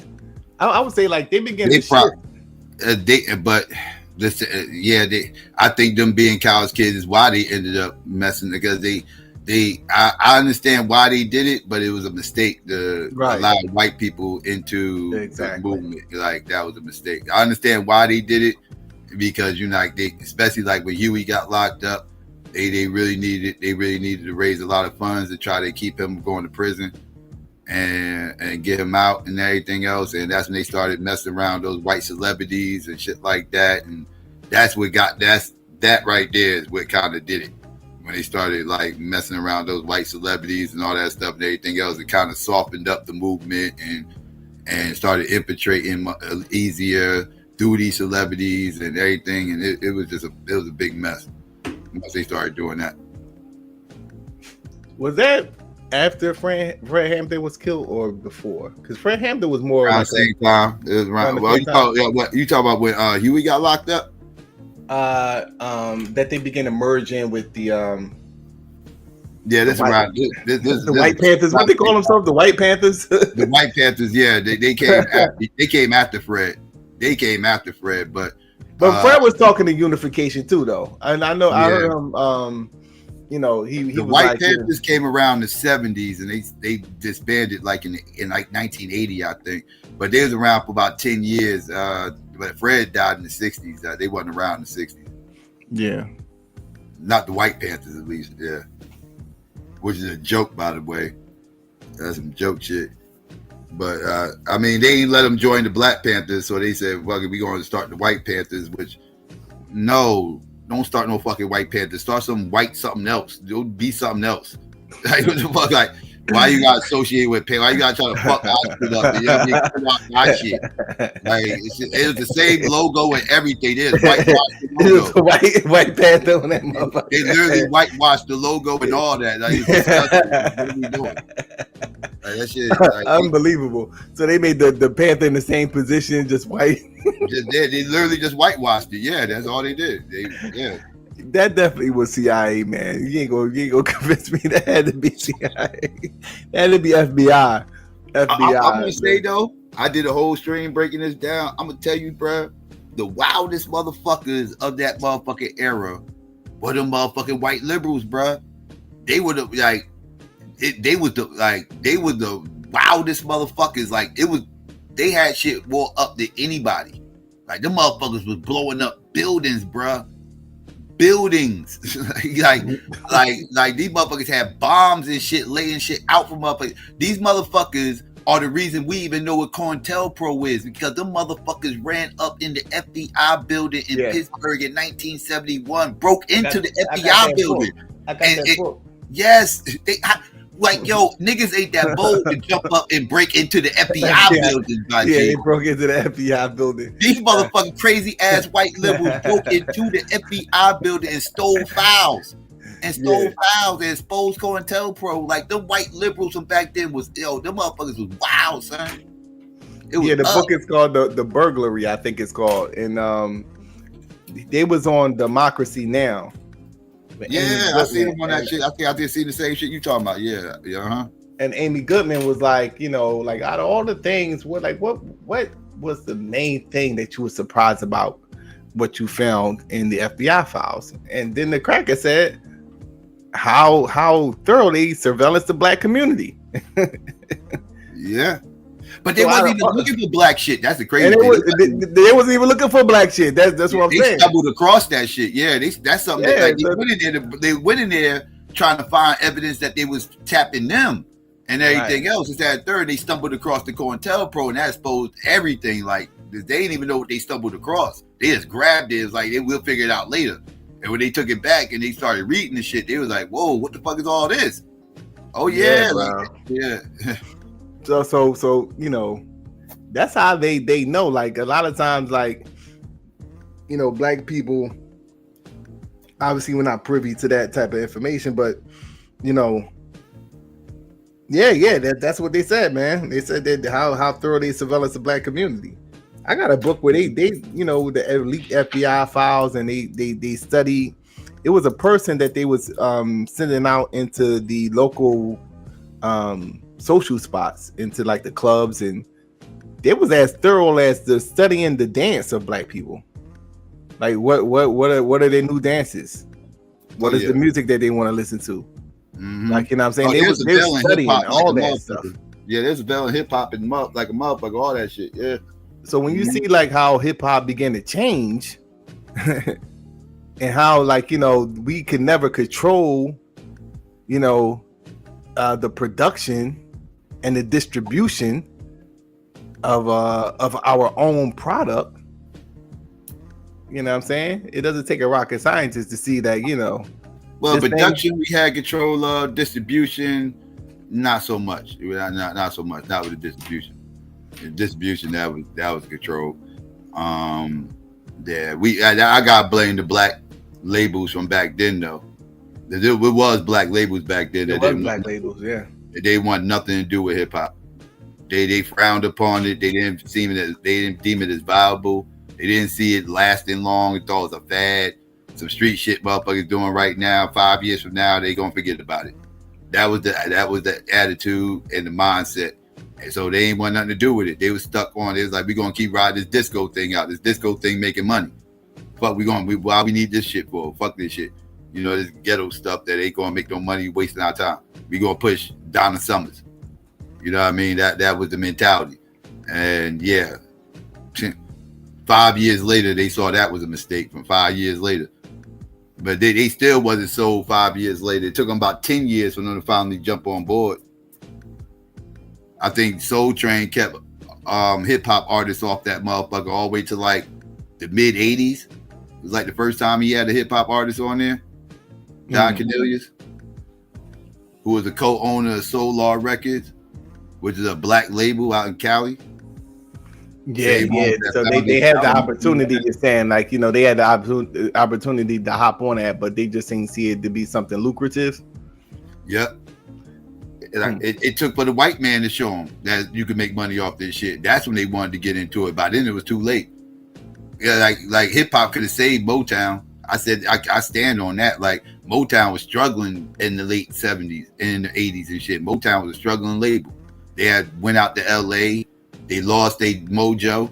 You know, they started trying to make movies and shit like that. They really wanted to make a lot of money in the music level outside like the Commodores. I think they was the only act they still had around this time that was making money. They was trying to mold the Barge. They had the Barge, but they were still nobodies in the early 80s and stuff like that. They was just starting to get a name. And so they were struggling. They was trying to, they went from having everybody to having next to nobody. And hip hop could have saved that motherfucking label, but they ain't want nothing to do with it. So it was black labels out there. They just didn't want nothing to do with the shit.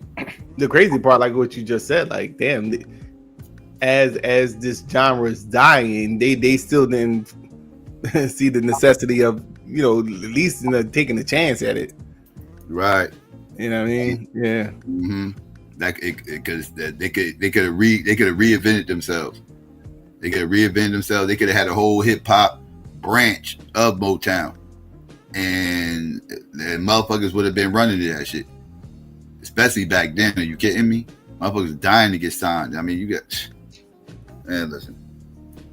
Motown was playing games. If Motown had to do that shit all over again, knowing what they know today, them motherfuckers would have been left all that dumb shit. They wouldn't even wasted their time with the movies. Fuck this movie shit. We got this new genre of music over here that's going to be worth $1 trillion later. I'm trying to jump on that shit right now. Yeah. Like JB said, no, most of the older generations ain't fuck with the hip hop. No, they didn't. They ain't fuck with it at all, bro. They hated that shit. That's why I hate when people say, like, people try to make the comparisons, like when we criticize today's hip hop. Yeah. And they say, well, y'all sound, that's like when our parents criticized us when we listen to hip hop and blah blah blah. They say, no, actually it's not. It's not the same. Because when we was listening to hip hop and our parents were criticizing our music, they were saying the whole genre is trash. Like what is this trash? What is this garbage? Like what like people talking over the beat and scratching up all our records and everything else, fucking the needles up, and what is all this wiggity? What is this stuff? What is this crap? This ain't even music. Like, ain't nobody. Where's the band at? Like where's why is nobody singing? No singing? No band? I can't dance to this. What is this? Break beat? What is that? Like, you know, like they didn't like it. They did not like it. They didn't get it. Now, it's not like today. Now, today, when we criticizing hip hop, we criticizing hip hop as hip hop heads, right? We grew up hip hop heads, and we critiquing it as hip hop heads. Our parents was never hip hop heads. They wasn't critiquing our shit as hip hop heads. They was critiquing our shit as, this is some new genre of music that's just completely trash. It's not even music. Like, right? Like, it's a completely it's a difference between us, if our parents are critiquing our R&B, saying our R&B is trash, comparing it to their R&B, that would be the equivalent.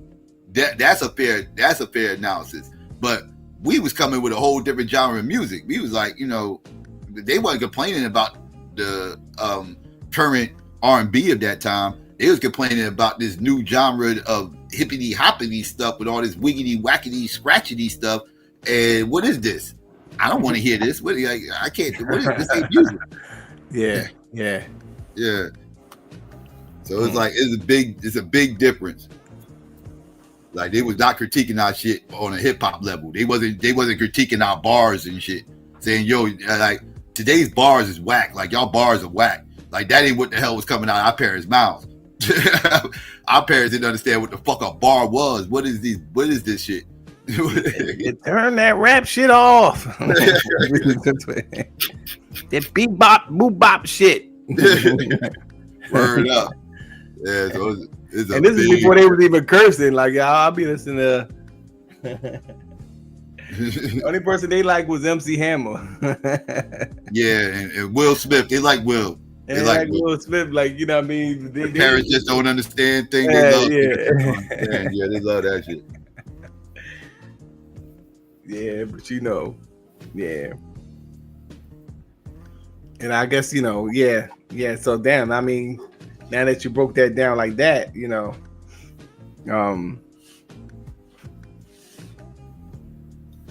gives a better understanding as to why, these executives are in these positions of power now. Well, it's beginning to change again. A lot of people ain't really. Yeah, the music industry is changing now. Yeah. You don't need major distribution anymore. Right.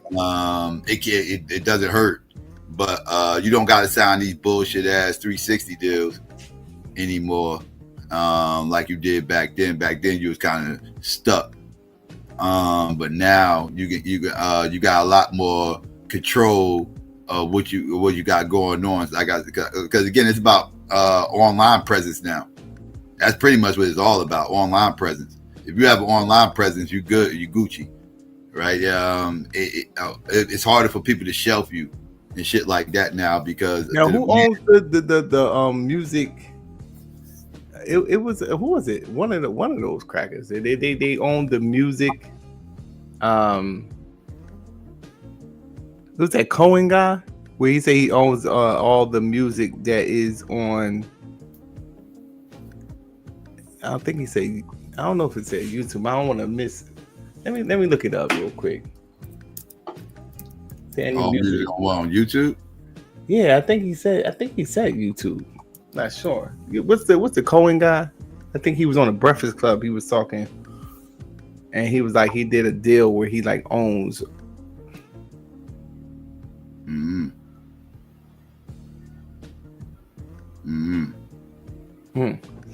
But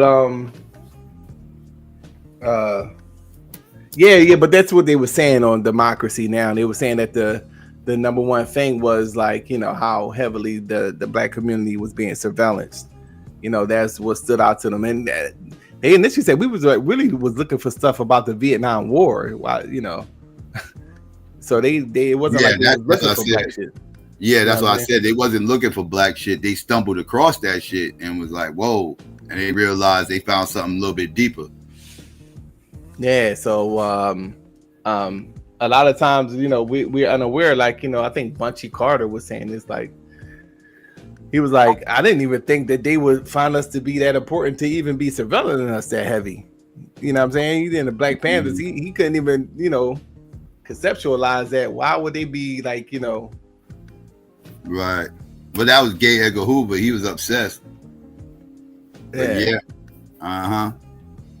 And yeah, those white liberals, that's all they really cared about was the war.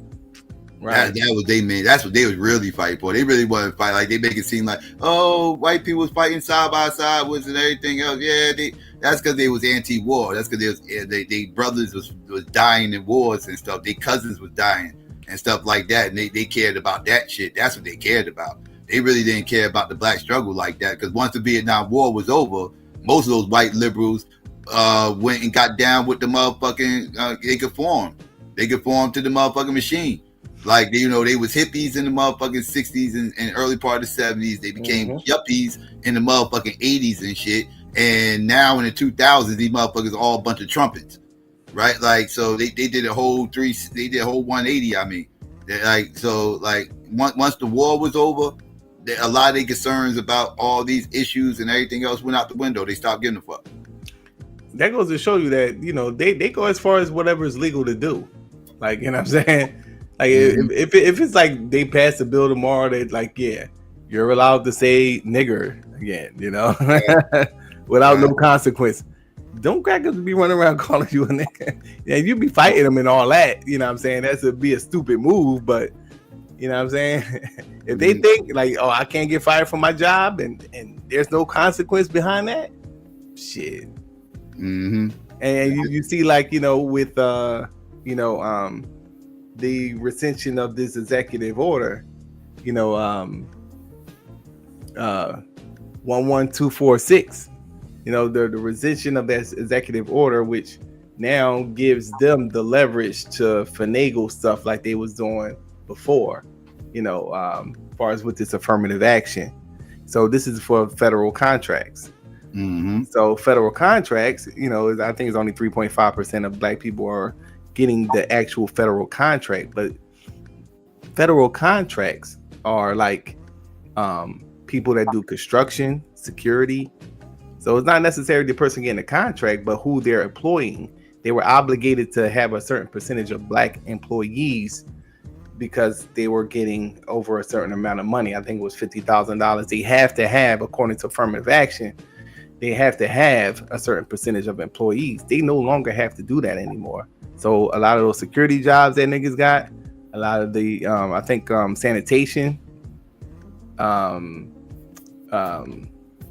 construction jobs, you're going to see those positions whitening up again, because they're going to say, well, it's merit based now, as what Donald Trump say. So since it's merit based, you know, they could say, well, yeah, I hired the best people for the job. It just so happened that they're all white, like, you know. So this is the stuff that's, you know, getting passed. You know, that's why, you know, this whole FBA stuff is just silly. Like y'all focusing on the wrong stuff. Y'all focusing on the wrong stuff because, like, you know, y'all got this whole thing where y'all constantly now y'all looking at what the Mexicans are doing, and you know, okay, we're not gonna, you know, get into their fight, let them do their thing. But now it's people talking about, oh yeah, they was burning the American flag, and you know, like they was waving their own flags. Why do you care about that? Like, you know what I'm saying? Like when black people going through stuff, those other people just don't say nothing at all. Like we're giving a play-by-play as to what they're doing. Like, yo, all right, let them do their thing. That did look crazy though. Like it did look crazy. It did look crazy. Yeah, like, why you waving that flag and you're mad at this flag because they want to send you back to that flag? Yeah. Like it shouldn't have been the other way around. Shouldn't they have been waving American flags and burning the Mexican flag? Because that's what they rejected, right? They rejected Mexico. So it just looked crazy. Like wait, that's hypocrisy. Like, and like I don't even care if they burnt the American flag. It looked crazy how they was doing it. Like, what are we doing? Niggas be on top of their protest game. Like, your protest game is all whack. Y'all don't even know what the fuck y'all doing. Like, yeah, word. People fighting them beats the whole 400 years. Like yo, at least have a sound strategy when y'all going to protest. Like, y'all sit up there, y'all doing it the wrong way. Y'all supposed to be burning the Mexican flag and waving the American flag. You know what I'm saying? Right. That's when you tried to stay. Yeah, you tried to stay here. You saying the America is better than Mexico. That's what you're saying. So like, so they like, okay, like, okay, we're gonna send y'all home then. Like, you know, first not first class trip, but like, you know, first flight back to wherever you come from. You know what I mean? Just you love your flag so much. You know what I mean? We're gonna send you back to that flag. Yeah, so that just looked crazy. I had to call about for that. Like, all right, y'all hustling backwards with this one. Oh, like, you talked on that. I was looking at Phil Advisory. Backwards. I was looking at Phil Advisory, and he was like, he was talking about that. He was talking about, and then a couple others. I think Seti talked about it too. I seen his joint. And now don't get me wrong, I wasn't coming from a position like, you know, like I'm mad that anybody burnt that American flag. Do what the fuck you want to do that. I done burnt a couple of flags my day. I might burn another one, who knows? So yeah, I ain't mad about that. Yeah. My whole thing is like, you know what I mean, you just gotta be able to just be cognizant and seeing what's going on. You know what I mean? Don't get too caught up in like this whole thing, like, you know, because like everybody looking for position and trying to gain position, and they think that this is what they have to do. You know, they don't really like. The thing is, like, a lot of the people within the Latina community, you know, they look at Black Americans and they have these preconceptions, and they don't understand that we really were fighting, like really for real. It wasn't like no plaything. Now today you may see it as a plaything because you got these boule motherfuckers is like, you know, making it look crazy.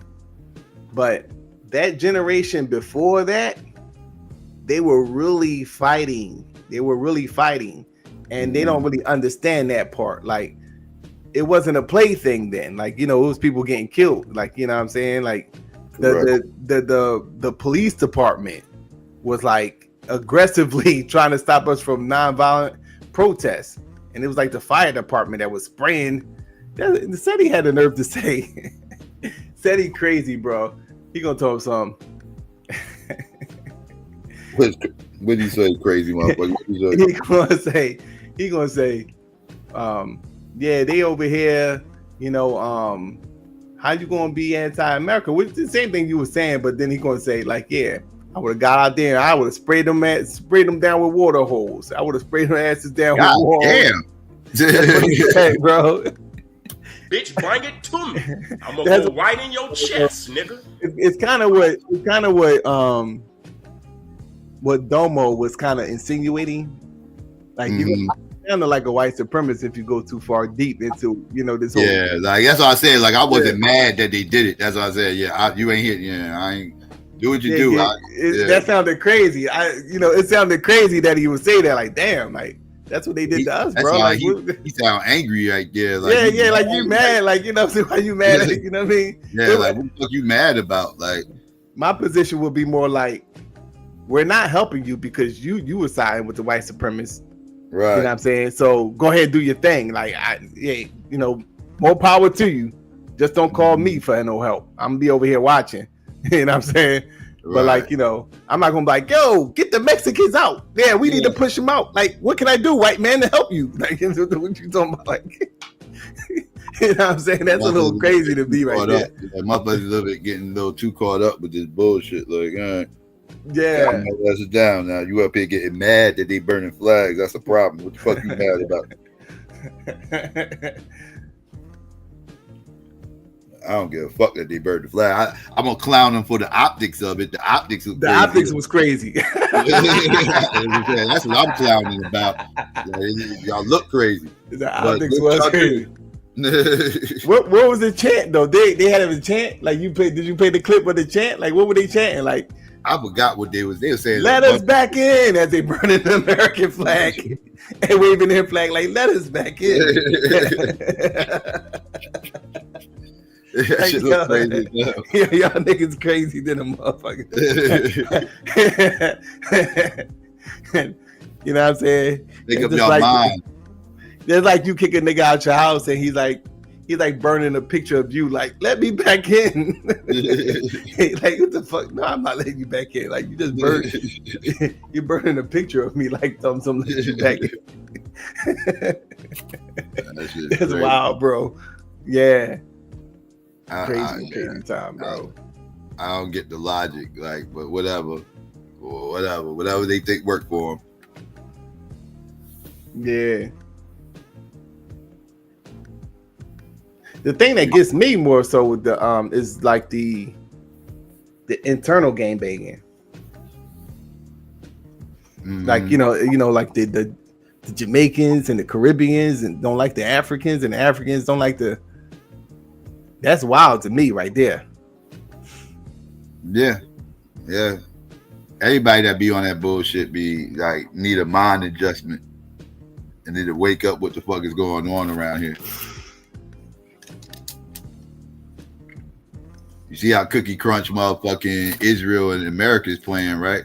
FWA is playing real nice with them goddamn small hats. They ain't up here on the FWA shit the way these motherfuckers is. Oh, you don't see them over there calling them goddamn small hats a bunch of tethers. Y'all motherfuckers better wake up, motherfucker. Get y'all asses on race code like everybody else. Everybody else is clearly on race code. All I keep hearing is Negroes trying to get us away from race. race ain't real. This, blah blah blah. And this ain't about race. It's about this, and this ain't about race. It's about that. What race is it? Why you worry about race? Blah blah blah. Race, like I don't care about race. It's about where I was born. Everybody is our race ain't go God back. I ain't rocking with everybody in our race. Like you gotta get off that race shit. Race. Everybody trying to get away from race. While the white man's embracing that shit, he trying to go back to old-fashioned racism. And these Negroes over here with a kumbaya mentality trying to get the fuck away from race. Y'all better wake the fuck up and get with the fucking program. That shit only works when everybody else get on board. When you Negroes get everybody else on board with your kumbaya, tree hugging, hippie nonsense, wake me up and let me know. Until then, don't try to get me on your hippie nonsense. Get your hippie friends on a line with that bullshit, and then you come back and you let me know they down. Until then, kick rocks. I'm gonna stay on this race shit because I already see what the world is. I already see what moves the needle around here. What's been moving the needle around here before I was born, before any of us was born, and it's gonna be like that after we gone.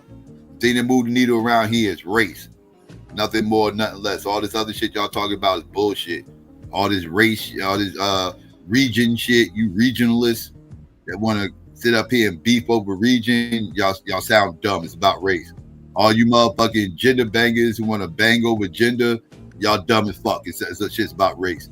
Y'all motherfuckers who sit up here and bang over religion and all this other stuff, which spooky god we should follow, y'all sound dumb as fuck. It's all about race. All this shit is about race, dog. That's what moves the needle around here. That's reality. That's reality. It ain't about what the fuck you motherfuckers want it to be. It's about what the fuck it is. And that's what the fuck's going on around here. And once y'all realize that, the better. Yeah, definitely. Well said. You know what I mean? It's like, you know, to keep black people in this state is a political necessity. Like that's what we were just reading. Like it's like keep these people divided. You know, that's one thing. That's one of the major things that they want to maintain. Is like, you know, and the FBA stuff is divisive from that standpoint. So yeah, man. At the end of the day, that's what it is. Yep. That's what's always going to be about race, and that's what this country is moving. That's what everything's moving to. It's getting right back to old-fashioned race. That's why they doing all this. Fuck all this DEI shit. They like fuck all this. It ain't just race. They want to get back to the gender thing. Like they like when he say he want to make America great again, he's trying to go back to the 50s. That's what white people mean when they say make America great again. They talking about right after World War II. They talking about from World War II up to about 1960. That little 13-year span right there. That leave it to Beaver years. That's what the fuck they want. They want the 50s back. They want Fonzie and Happy Days back. That's what the fuck they want. They want Patsy Weber in them motherfuckers. That's what the fuck they want. Yeah. Back when you could still call a motherfucking nigger and not and get away with it. That's what they want.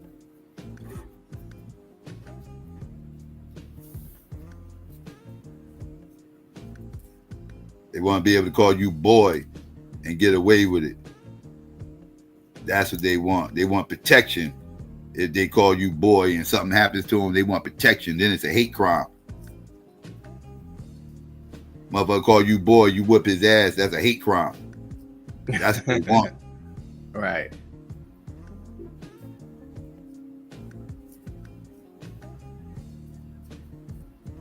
Now you see how the white women voted on both times. Trump, they kind of supported Trump, you know.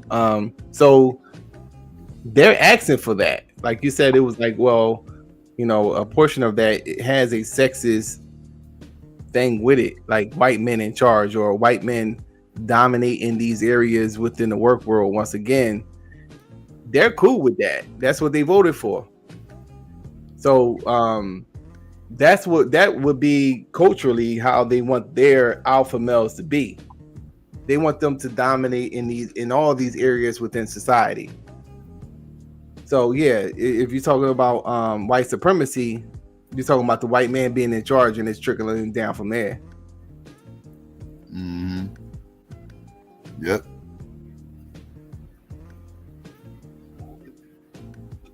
Yep. They definitely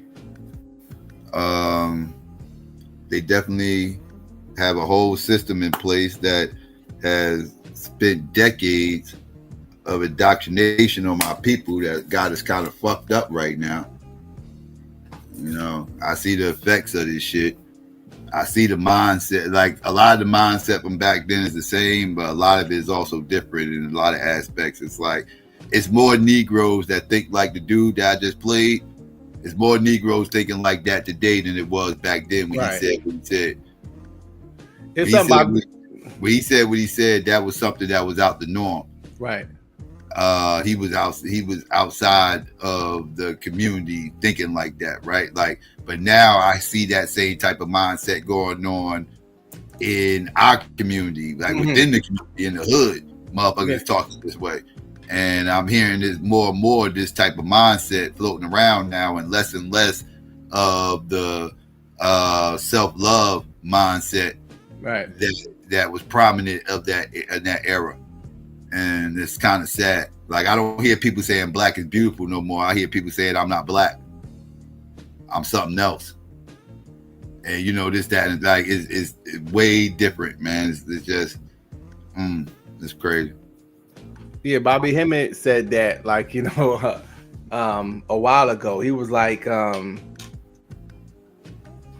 he remember a time where you could point out like the house nigga, like, you know, like or the boule nigga, and it was like he was like rare, like you would rarely see a dude like that.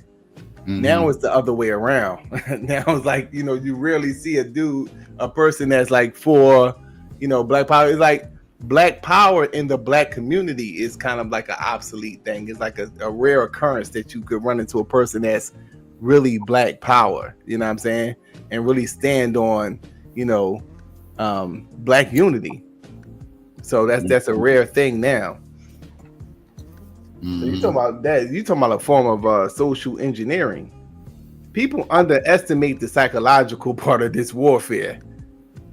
You know what I'm saying? To change the mind, like, you know what I mean? And they give you personality types to follow. Like, we follow behind and we try to emulate these personality types. So you could literally look in the community and say, okay, this is the guy that's trying to be a gangster, and this is the guy that wants to be the thug, and this is the guy that's trying to go to school and do the right thing, and this is the basketball player. And the same thing goes on just about in every community all across this country. So you're talking about a form of social engineering. Whereas though now, like, we don't have an educational system which could educate us on even how to fight. Like, you know what I'm saying? How to fight or counteract this form of white supremacy. So we're sitting back and we're just trying to immigrate. One of the main things Amos Wilson was saying, his main point was that we need to re-educate ourselves and become problem solvers. Like, a person with a high level intelligence knows how to solve problems. The people that we deem to be intelligent do not solve problems within our community. And we are more educated to get jobs to help the cause of white supremacy, as opposed to being educated and using what you learned to better your community. We in turn want to move out the community, you know, and it creates a certain it destroys your community for one.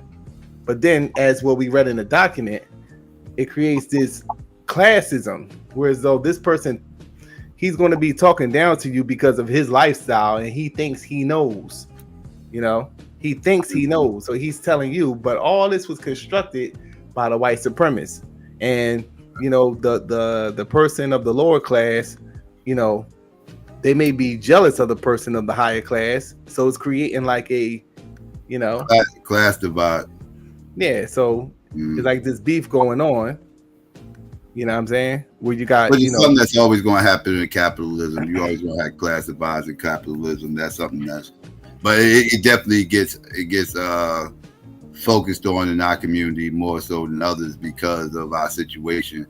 Real quick, this is the type of stuff I'm talking about right here, though. This is clearly a Tariq Nasheed head who got pumped in, got a lot of ideas pumped in his head. What about us? We never had a major political candidate, only tethers. Kamala, Obama, blah, da, da, da, da. Let me, you know who this guy is? You know who this guy is on the screen? Hold on, hold on, let me see. Yeah. I'm looking at the chat. Yeah. Messy Jesse? Yeah, Jesse Jackson. You know what he did not just once but twice? Ran for president. Ran for motherfucking president. Also ran for senator. And last time I checked, he was born in Greenville, South Carolina. I live down there. I like Greenville. Greenville, South Carolina. This he don't get no blacker than that. Let me tell you that. Greenville. Right. West Greenville, nigga. And so this a dude from North Philly. Yeah. There's some niggas down in West Greenville. So this whole idea, this little pseudo YouTube talking point, like, you know, just like y'all just be saying things. This is why I don't respect this FBA dumb shit, because y'all don't know nothing, dog. Y'all just be saying things. How you gonna sit up here and say everybody who ran was a freaking tether and all this? Like, stop. Y'all gotta stop this madness, y'all. About Shirley Chisholm, didn't she run? Shirley Chisholm? Talking point. It's just a talking point. It's not true. Was Shirley Chisholm a tether? Because she ran. Yeah, quote unquote tether. Yeah, she was Jamaican. She was Jamaican. Dick Gregory wasn't though. Dick Gregory's FBA. He ran. That's another one. A lot of y'all don't know Dick Gregory ran, did you? Probably didn't. He was trying to say he won. Jesse wasn't a serious candidate. What do you mean he wasn't a serious candidate? Yes, he was. What are you talking about? You see, again, how old are you? You obviously don't know the history. Because if you knew the history, you know at one point in time in 1984, Jesse was actually leading the race. He's leading the race until he got sabotaged by a Washington Post reporter. With the Farrakhan thing? That led up to the Farrakhan thing. He got sabotaged by the Washington Post reporter. This is when the whole Hamitown thing happened. The Hamitown thing happened because the Washington reporter off the record asked him a question about New York, and he referenced New York as, you know, Hamitown, whatever. Just that is a brother. It was a black dude. He was talking to him off the record, and you know, he was just talking to him about, you know, yeah, Hamitown, you know, just that, you know, New York type, you know, type shit, whatever. You know, just, you know, barbershop type talk with him off the record. Well, he took that and he printed that in the Washington Post. Black man printed that in the Washington Post about Jesse, and Jesse was leading the race at the time, the primaries. He was leading the primaries at that time. That Washington Post interview came out and blasted him about calling New York Hamitown, and then his shit fell off. That's when he fell off, and we bottomed out, and people stopped messing with him because he made that Hamitown reference. That's when Eddie Murphy made that skit, that SNL skit talking about Hamitown and everything else. Yeah, that's that shit come from. And then now to get back to your original point that you asked me about with Farrakhan, this is when Farrakhan stepped up and took Jesse's side, and that kind of also hurt Jesse in the long because you know, white people wasn't fucking with Farrakhan and the Nation of Islam. So once they saw that, they started associating Jesse with the Nation of Islam, and that also hurt his campaign. So those two things, those are trickle down effect that started with that Washington Post article. And once that dropped, and then, like I said, you know, people was down on him, and then Farrakhan came to it, trying to come to his rescue, and that might have helped in the black community, but Jesse needed those white votes, and those white people wouldn't vote for Jesse after all that. Yeah. Obama did come out of nowhere, though. Obama kind of came out of nowhere. I remember I was riding. Oh, he did. He did. I was riding home from work, and I think he was on what's her name? She's not even out there no more. What's the chick she had to do TV show? Whitney Williams. He was on Wendy Williams, and he was like, yeah, he's running for president. And you know, you always have that every once in a while, you know, a black person running for president. So I didn't really take it seriously, but I listened to the whole thing, and it was like, I think when he won Ohio, right? Was it Ohio? And I was like, damn, is that the same dude that was on that interview with Wendy Williams? Like, yo, he actually got a shot. So I don't know, you know. Yeah, that was I actually voted for Obama. The only time I ever voted was the first time with Obama. 2008, 2012, I wasn't even voting. I ain't voting either election. I voted 2008, man. I was like, you know, yes, we can. Yes, we can. Yeah. A lot of people brought into it, man. Like, a lot of people was like, yeah, fuck it, man. Black dude running, I'm voting. Yeah. That's the type of shit I was on. Like, okay, he got a shot. All right, I'm gonna throw my vote in. Yeah, that's what I said. Like, black people all got on code and was like, all right, we're gonna try to get the black man in. That was everybody's attitude. That was nationwide. So yeah, like I said, that phenomenon ain't never gonna happen again, though. Yeah.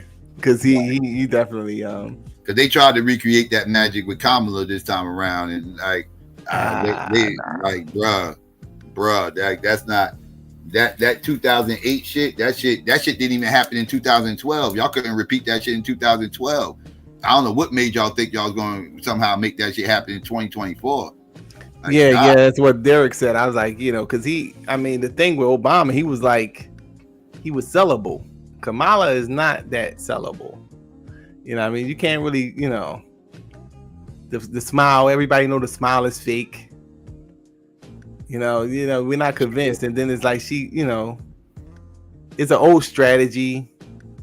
Y'all came in the middle of the, you know, campaign. It's like you switch.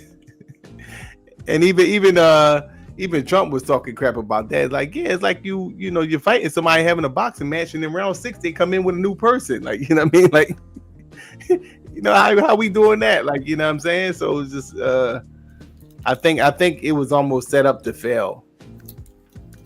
Yeah, it was bad. It was bad. Yeah, that was a horrible campaign on the side of the Democrats. I mean, even going back to Biden, everybody knew Biden was not capable. But I was like, I can't wait to see this debate, bro. But they put themselves in that situation. They should have been grooming somebody to run in 2024 other than Kamala and Biden. Like, I mean, Kamala could have ran in a primary or something. If she won the primary, then she just wins the primary. But like to just force feed the American public her when the American public never chose her, like, that's crazy work. That's crazy work. And that shit was doomed to fail. But they had to try something. To be fair to them, though, they had to try something. I thought they should have did a primary. But they decided, no primary. We just going to run with Kamala. All right, do your thing. Yeah, but it was already, because they was running with Biden at first. Like, they you know, it was already done. They was running with Biden, but Biden was, you know, after that first debate, they was like, man, we gotta pull the plug on this. Mm-hmm. And then they try to cover it, you know, long as they could. And it's like, you know, having a whole primary, how would they be able to do that?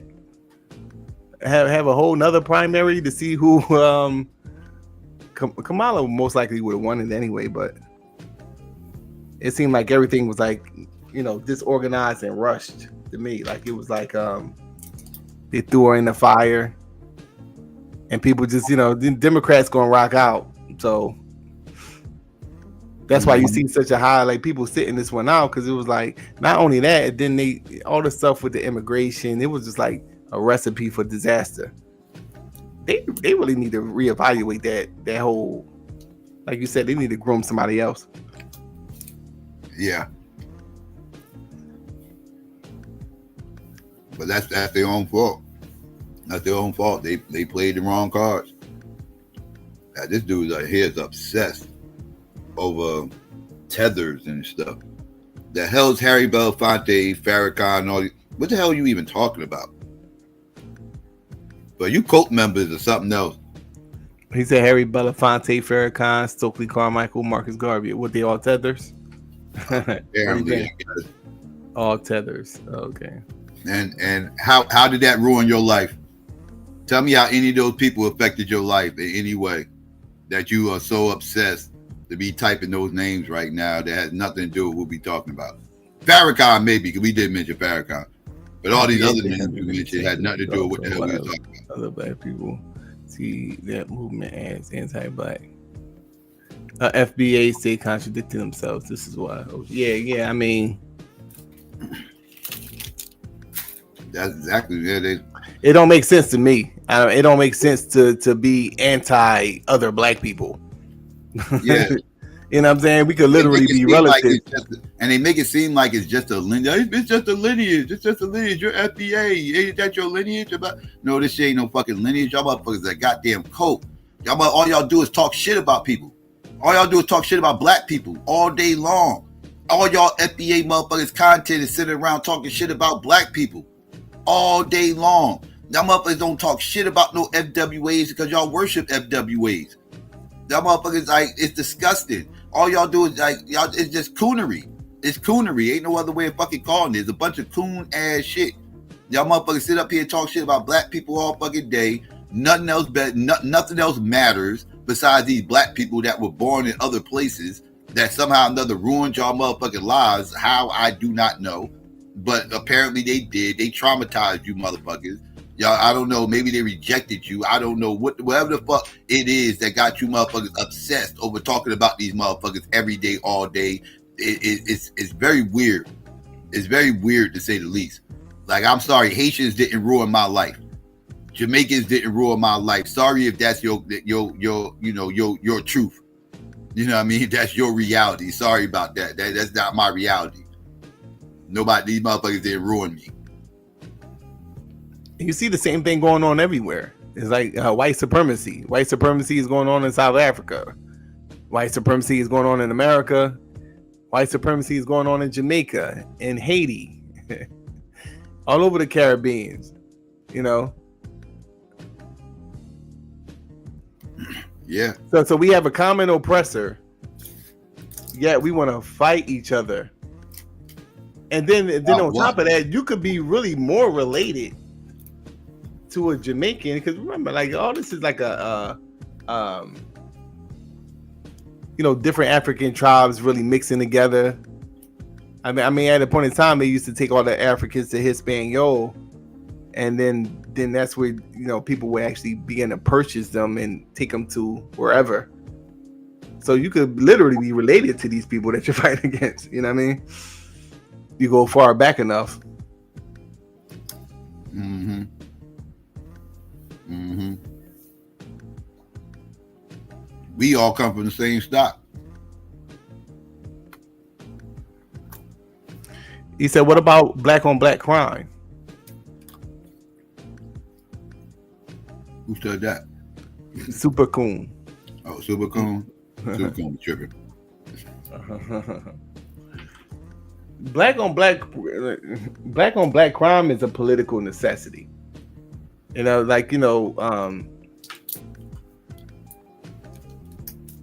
the thing would be, what are black people most likely arrested for?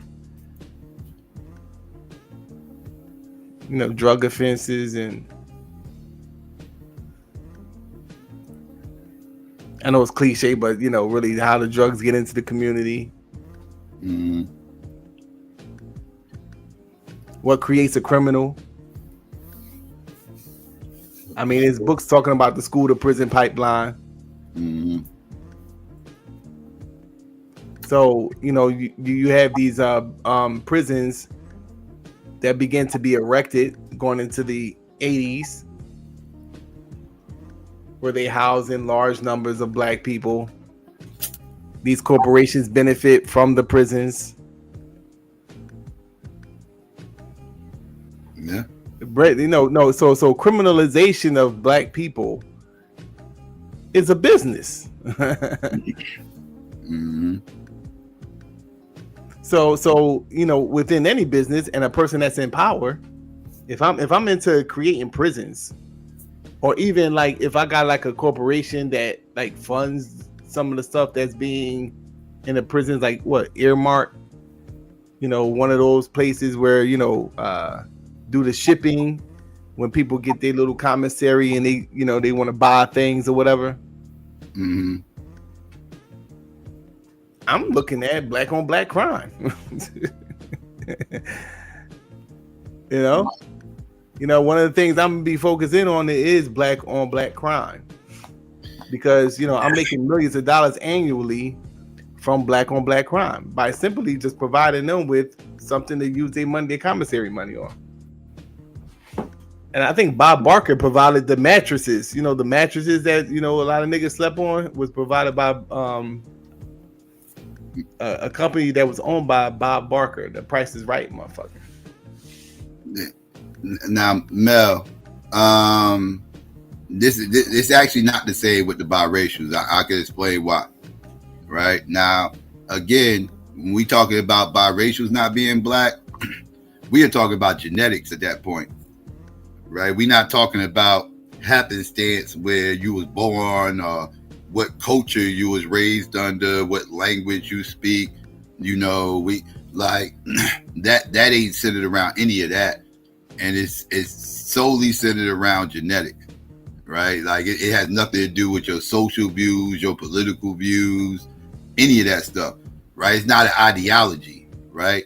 Whereas FBA shit is totally an ideology, right? That has nothing to do outside the fact that my feelings are hurt and I don't want these people to be associated with me. That's all it said. It has nothing to do with genetics. Nothing to do with genetics whatsoever. Nothing. And I've proven that. Like these motherfuckers can't even tell you what's an FBA and what's not an FBA. How many FBA grandparents do you need to be considered FBA? They couldn't tell you. Depending on who you asking, you're going to get a different answer. They can't tell you, because to them it has nothing. It has little to do with all that. We literally had a dude up here the other day that said Liberians and Nova Scotians are not FBA, and that don't make any motherfucking sense. How can you say Liberians and people from Nova Scotia are not FBA when their lineage dates back to slavery in this country? If they ancestry, and this is based off the definition on the website. If you go to the definition on the website, and that's the only definition I'm going off of. I'm not going off these pseudos with their subjective definition of what they feel FBA is. No, I'm going off the motherfucker who made the motherfucking term up, who wrote down the tenets of what the fuck FBA actually is. I'm going off that. And based off what the website says if you got one parent whose lineage dates back to 1870, I believe it was 1870, in this land, then they're FBA. And that includes Liberians, that includes people from Nova Scotia. But I literally had motherfuckers up here saying, no, they're not FBA. So again, this ain't based off no goddamn genetics. This shit is based off ideology. This is based off how it's subjective bullshit on how they fucking feel and everything. It's at the third. Like, it don't make no damn sense. Like, it's silly. So yeah, so it's pretty much based on who they like and who they don't like, and it's all bullshit. My bad. I didn't mean to cut. No, you ain't cutting that. Yeah, yeah, the whole FBA thing is crazy, you know what I mean? But in terms of like, so I believe that the biracials are black, though. I believe that biracial people are black. You believe they are? Yeah. I think that the because the history is so entrenched with biracials being a part of the Black experience. I mean, you can't really take them out of the history. Like, Frederick Douglass was a biracial. Malcolm X's mom was a biracial. I challenge the Frederick Douglass part. You don't think Frederick Douglass? You saying Frederick Douglass wasn't biracial? I question it because nobody knows who his father is, right? He don't even know who his daddy is. He know what he heard his father was, right? He heard his father was a European. They got somebody who they think could be his father, but nobody knows who his father is. And he was told that his father was a white man, but he don't look biracial. And nobody really knows who his father is. So I kind of question it. I know it's written down that his father was white, but that came from him. And when you hear him tell the story, he says himself he never met him. He just heard that he was white. So I kind of like, I don't know. So I just questioned it. That's all. Yeah. I mean, I use them as an example of like, but still like, it's like we're entrenched with like, people that were biracial. I mean, this is how we got all our different hues and our different complexions. Because we're not like really like dark, like how some Africans how the Africans and West Africans are. We kind of mixed in with. We got admixture. The average Black person in this country got anywhere from what they said, from anywhere from like 10 to 20% European. Yeah. The average, that's on average. Like, you can have less than that, you can have more than that, but that's on average.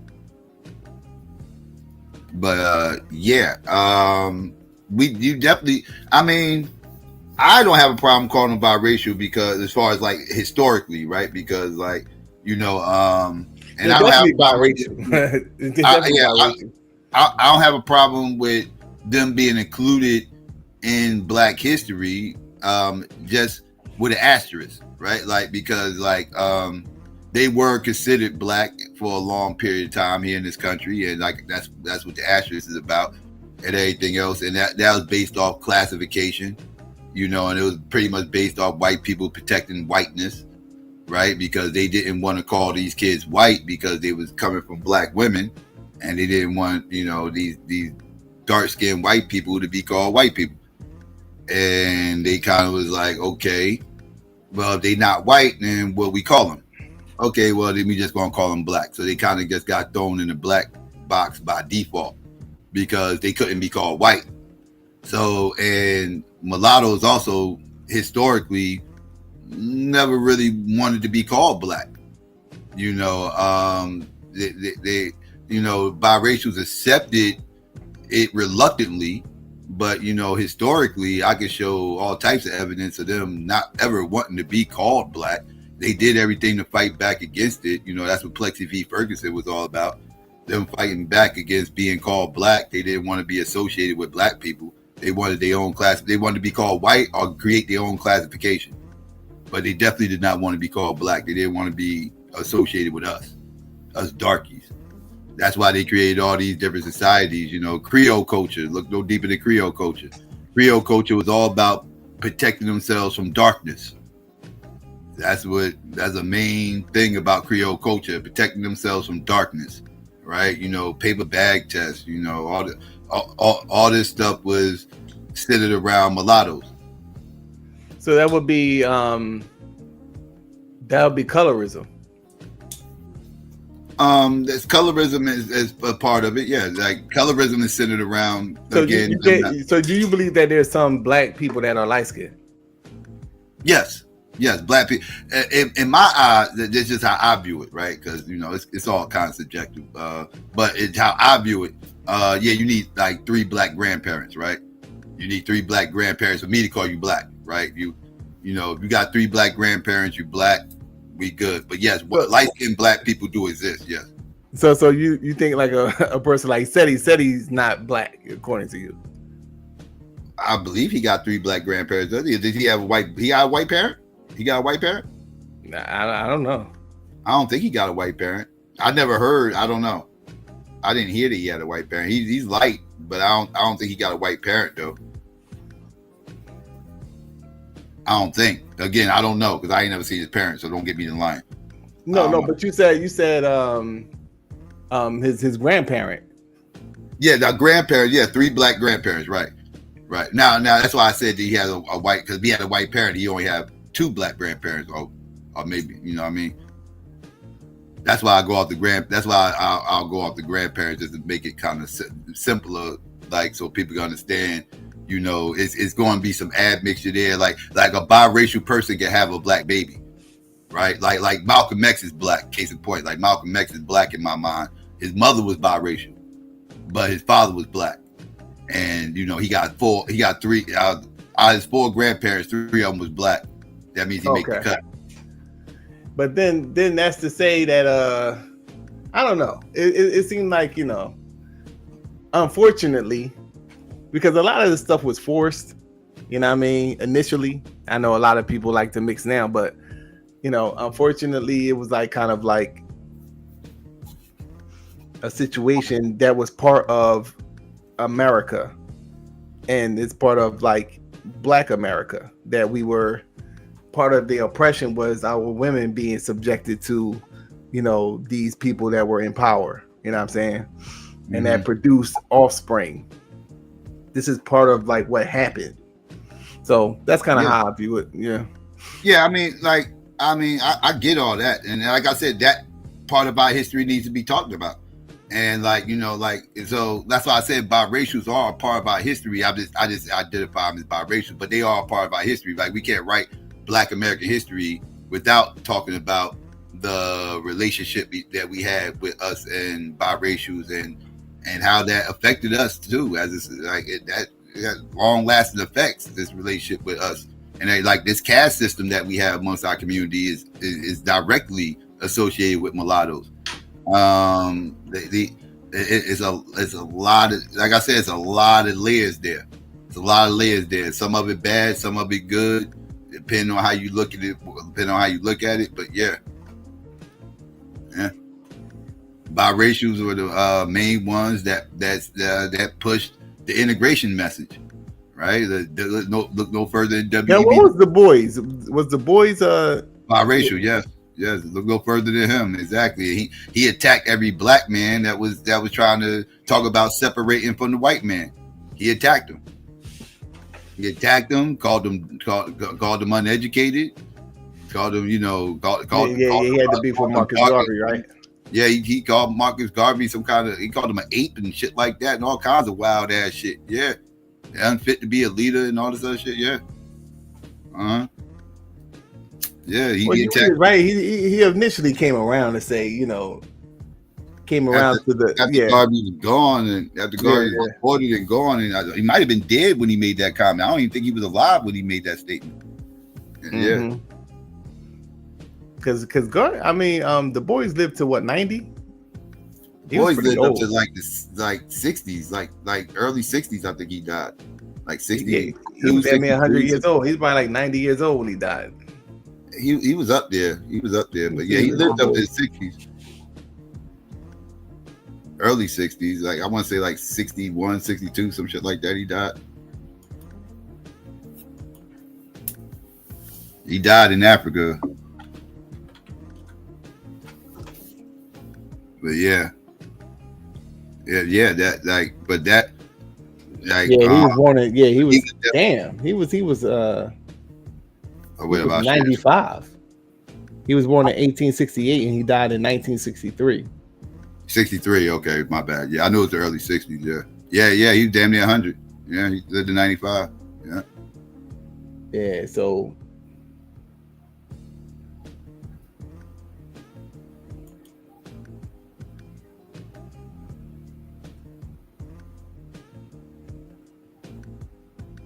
yeah, I just question whether or not Frederick Douglass was biracial. He could be biracial.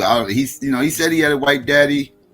I just couldn't find nothing about his daddy, dog. I mean, I found who they thought his daddy was, but there was no evidence of it. So it's like he never met his daddy. He don't know his daddy. He just heard some shit. He just heard his daddy was a white man. So he could be biracial. He could be, might not be. That's what I said. I question it. I don't know. It's like so crazy. I question it. He could be. He could be. I don't know. Like, I don't know. Like that one picture right there, he looked biracial in that one picture. Other pictures, he don't. There's other pictures he do not look biracial.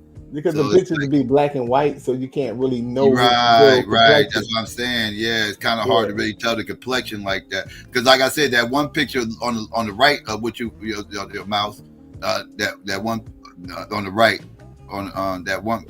That's that one. That he looked biracial there. He looked like he could be biracial in that one, but the other one's not so. Like the one in the middle, he don't look biracial in the middle. Yeah. It looks a little darker. Yeah, it looks a little darker. As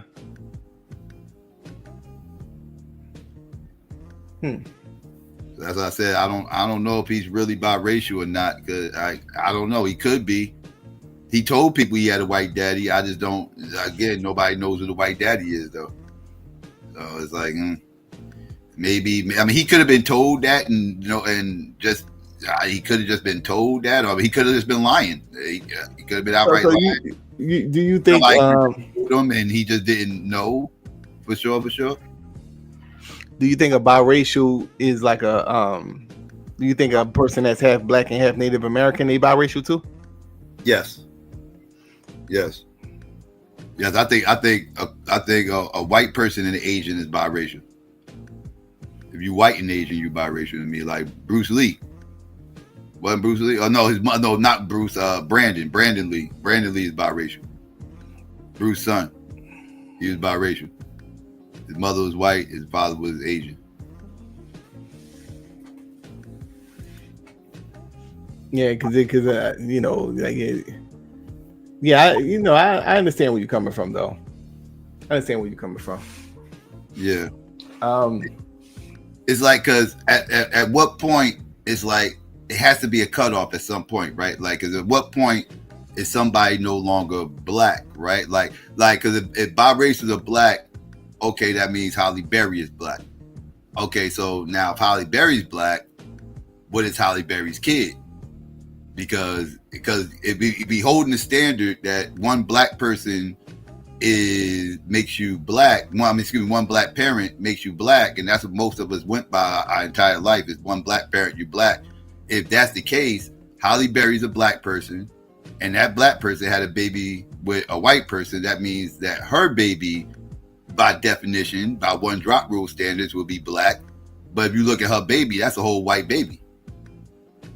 That's a whole white baby. That's not that's a whole white baby.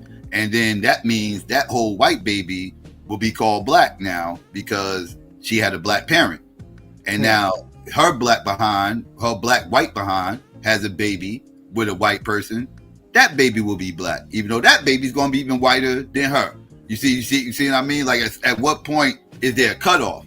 Like, it has to be a cutoff at some point. And yeah, I guess the cutoff point would be the biracial, if it's going to be a cutoff point. Because I mean, at that point, like, I guess since normally that the dominant, the black genes are very dominant, so it has an impact on a person's skin coloration and their features, and so they will be considered. And as it goes on, like you said, like if that person has a baby by a white person, then the person is going to get harder and harder to tell that they were black.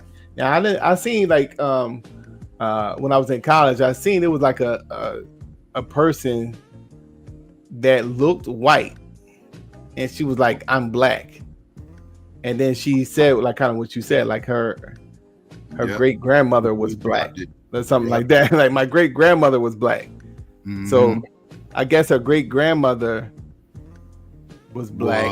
Was black. She had a baby. Her grandmother was biracial. Right. And she was considered black, and then she had a kid, and that was probably a white person, and that means her mother was a whole white person, and they was calling that white person black, and then they had her.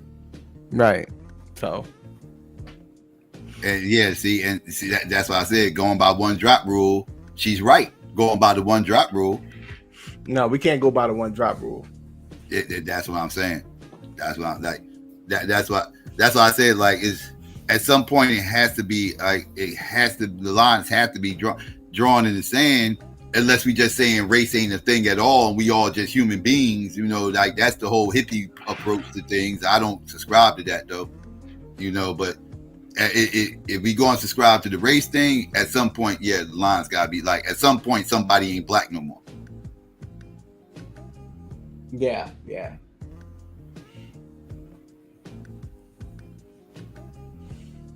But then you got it the other way around. And that's what you're saying, like, Malcolm X is black because his mother was biracial. But his father is black. Right. Like Halle Berry, right? Like getting back to Halle Berry. If Halle Berry had a kid with a black man, her kids would have been black and not white. But she had a kid with a white person, so now her kids are white. Right? Like they kind of like buffers when it comes to that, right? Like a biracial person who's black, half white, they can have a white baby or a black baby depending on who they decide to have a kid with.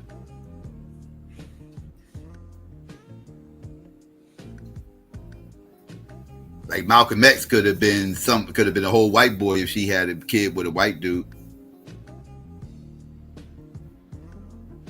Okay, so as he said, that's Mariah Carey. Mariah Carey. Yeah, she a quarter. Yeah, she a quadroon. Yeah, you could tell she kind of mixed with something. Mm-hmm. Yeah, but she got one black grandparent. She a quadroon. Right. So when I seen her, I was like, when I first seen Mariah Carey, you thought she was a whole white woman. Tell the truth. No, obviously I was like, that's a white woman, but I was like, she look a little different. You could tell she might have some admixture somewhere down the line, maybe. I thought she was just a different type of white woman, though. Like I thought she was like, right. You ain't think she was a FWA white woman. Yeah, I thought it was at first I thought it was like maybe like Latina or something like that, some South American shit going on with her, something like that. Yeah. And then it was like she's like her parents. She's one of the things that red pilled me, dog. She was one of the things that red pilled me on this whole one drop rule shit. It's a tough thing though. You know what I'm saying? That is a tough thing with the biracials because they so entrenched in the history like that, and then like they was Negroes, like they was all like at a time when they was Negroes, they was the Negroes and they was the colored. You know what I'm saying? Right, and then we get to this point now where it's like, okay, how we parting ways with that now? You know what I'm saying? Like it's almost like these peak game though. I was just about to get into that. Like it's not even us parting ways per se, because the vast majority of black people ain't really trying to cut off biracials like that. Like most of them still subscribe to the whole biracials are black thing. Like so it's not us, it's biracials that are standing a whole different label on the census, right? And that's what they fought for, and they got that. Now they're on the census, they don't have to check black anymore like they used to back in the day, and they're choosing not to. Because a lot this was a whole movement. Peep game. This was a whole movement by Becky's in the 1980s. Becky's in the 1980s started this whole movement of starting to push the whole biracial instead of being called black thing, right? They started indoctrinating their kids. They started pushing for certain things and everything else because they felt like they was getting squeezed out of history, like because they having these kids and everything else with these black men at the time, and they didn't want to keep calling their kids black because they wanted to be included because that was excluding them. So they was like, you're not black, you're biracial. You're half black and you're half white. You part mommy, part daddy. Like this is a movement started by Becky's, and around the 90s, you started seeing the effects of this. Like I said, it was two things that red pilled me on all this in the 90s and shit. And it was one was, like I said, Mariah Carey. Motherfuckers trying to convince me Mariah Carey was a black woman. And I was like, you was never going to convince me that that's a motherfucking black woman. I'm sorry. That was one of the things. And then the other thing was Tiger Woods. Tiger Woods did that infamous Oprah interview where he said, I'm not black, I'm biracial. And when the motherfuckers, when he said that, the black community went ham. They all attacked him. They all called him all a bunch of coons. He don't know who he is. He's self-loathing, blah, blah, blah, blah, blah. They was going ham on him. And I was like, well, is he wrong? Like, what did he say wrong there? Like, he's right. Like, he is half black and half Asian. Like that's what he is. You know, like, by saying you're biracial, you're acknowledging that you're half black, but you're half something else. Like, you know, and by that's what biracial is by definition. So, you know, like, that's another thing I gotta remind people. Like, calling somebody biracial ain't saying they don't have black in them. It's just acknowledging that they have something else besides black in them. And, you know, like, and that, you know, that's the distinction. Well, the thing would be the reason why I see it somewhat problematic is because Africans do that to us. They say that we're not African because we have some mixture. So their cutoff point is a little more deeper than our cutoff point. You know what I'm saying? So you're saying that, well, the cutoff point would be if one of the parents are, they got to have 3 grandparents that's black. An African's cutoff point is, well, you're not African because, you know, you're American. Mm-hmm. And they'll get into the skin coloration. I am American. I'm of African descent. Right. Yeah. Mm-hmm. So they're doing the same thing though. Like, you know what I'm saying? Like, and I mean, they wouldn't be wrong. I mean, because I'm not African. Like, and like if we talking geographically, right? Like, I'm not African on that aspect. You know, I am of African descent. My ancestors come from there. You know, long time ago. I've never personally been there, so I you know, so I can't say that I'm African per se in that aspect, right? Now, we talking about my do I come from African stock? Yeah, I come from African stock, but no, I'm not African per se, like in that realm. But so, they're pretty much saying that they're more African than you are. I mean, I understand how they can say that. They got less admixture. So I understand what they say that. But I'm not saying who's more black than the next person though. I'm just saying I'm just drawing a line in the sand saying who's black and who's not. So it's like I'm not saying, okay, somebody who, like, I'm right around 80% sub-Saharan African DNA. I'm at 79.5, so I'm right around 80%. And but if somebody's 89%, I'm not looking at them like they're more black. Or if somebody is 70%, I'm not looking at it like I'm more black. You know, like, we all black, right? Like, it's just we all black. So I'm not tripping. It's like, yeah, I mean, like, yeah, you're not tripping, but it's like, yeah, we're a little more lenient to that because our situation. So, like, you know, if I'm in a hood, it's going to be a brown skinned brother, it's going to be a light skinned brother, it's going to be a real dark skinned brother, it's going to be a dark brown skinned brother, but we all brothers though. We're not going to be tripping. Mm-hmm. African come into the mix, and he made like you put some sun on my black ass, I be looking African. So when I was a Muslim, you know what I'm saying, after we was balling in the sun, he was looking like yeah, you're one of us, you know. Like, yeah, you're one of us. But my man Kareem, he light skinned. He's like, yeah, but like he was joking, but like, yo, we looking at him like, yo, he's like, but you no, you're not he's one of us though. You know what I'm saying? Because I'm a little darker, you know what I'm saying? Mm-hmm. And but the way I look at it, like, you know what I'm saying, he got two black parents. You know, he got two black parents. I believe that all his grandparents are black too. So, you know, he's just lighter skin. So, that's how we view it based off of our circumstances. So but I do agree that it needs to be a cutoff point. And on top of that, I agree with if a biracial person saying that they don't want to subscribe as black, then I gotta respect that as well. Like you saying that you're not black, then okay, you're not black. You know what I'm saying? So yeah, it's understandable. It's a murky situation. I mean, and then it's like and then you got like the cultural thing, right? Like Buddha mentioned in chat, nobody in the hood call themselves biracial. And that's because the people that are pushing for this aren't the ones that's raised in the hood. Most biracials don't live in the hood.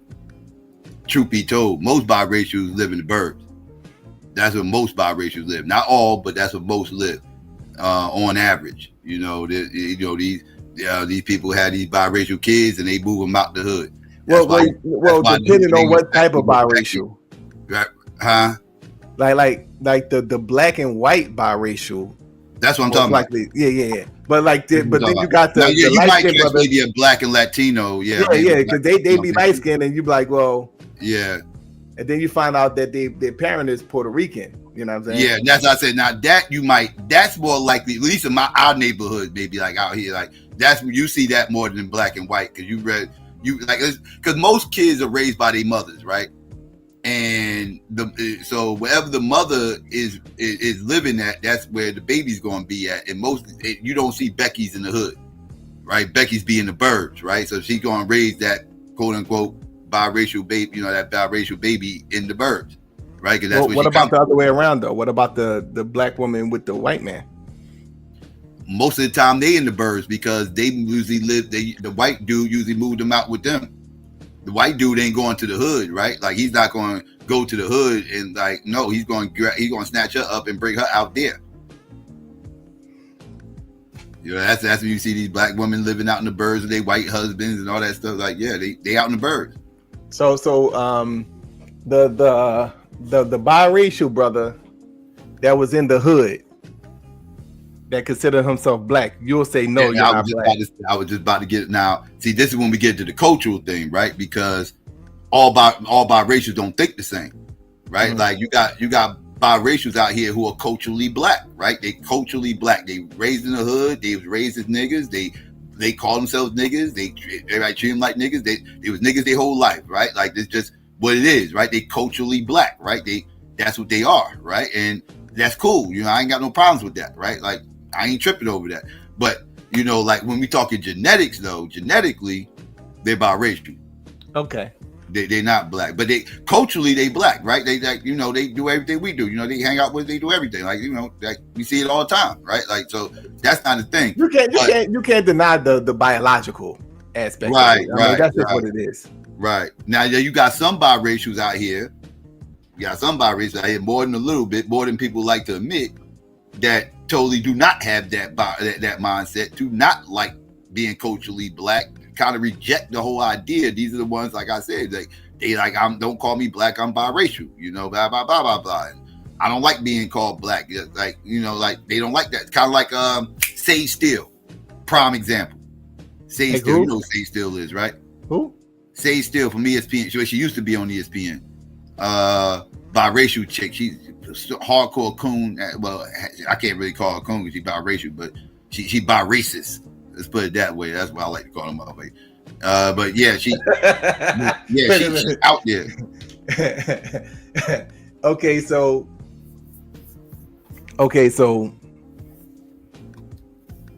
remember Boomerang the movie? Vaguely, talking about Halle Berry, right? Yeah, I know the movie you're talking about. I haven't seen it in years, so I'm trying to remember everything. So Halle Berry was in that movie. Yeah, I remember that. Do you remember watching the movie back in the day? Yes. Yeah. I saw it a couple times back then.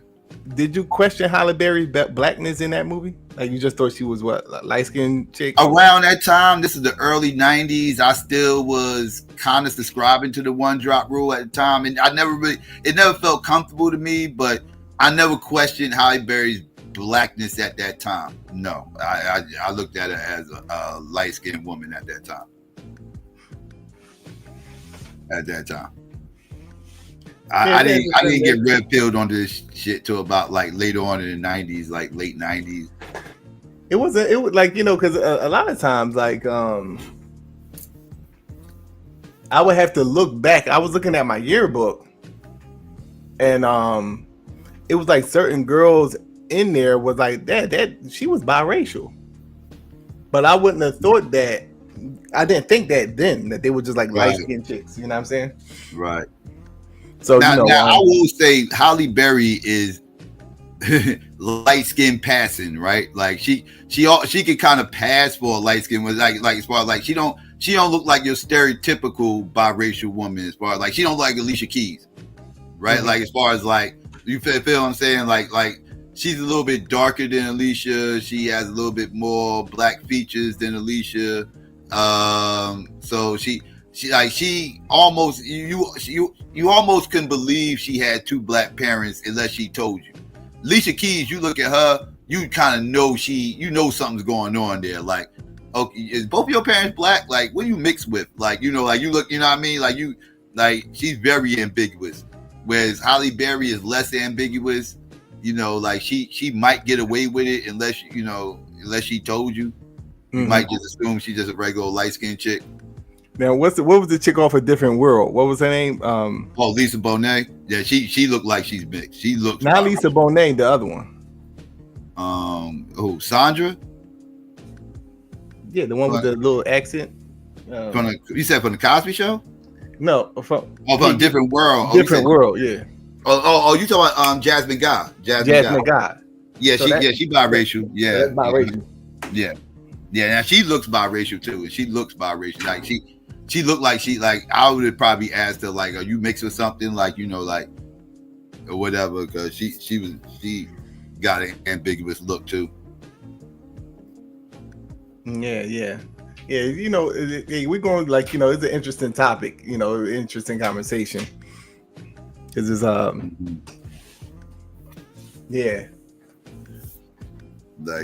like some people. Now, I like I said, I agree. Like a person, it's crazy because I say it was up to them, but like really, like a person, if a person that's biracial saying like, yeah, well, if I say like, yeah, we all black over here, and then that person say, well, no, I'm not black. I'm like, you know, I don't subscribe as being black.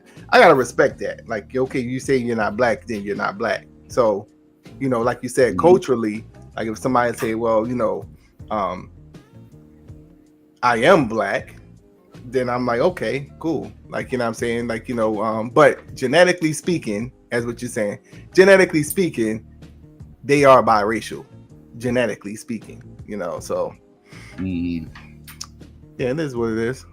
Yeah. They said Quincy Jones' daughters, so they'd be biracial, right?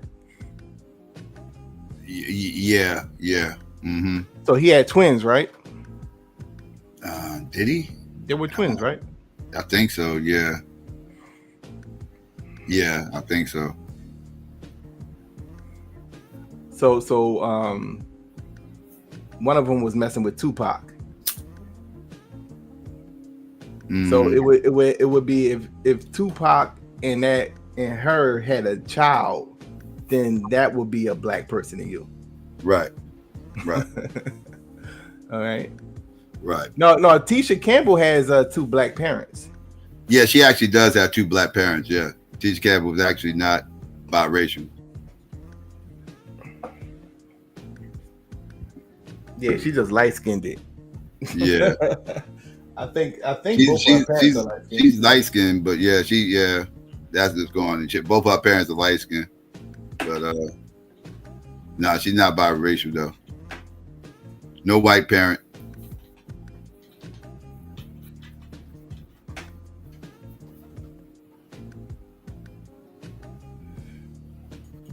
Wesley Snipes' mother finish.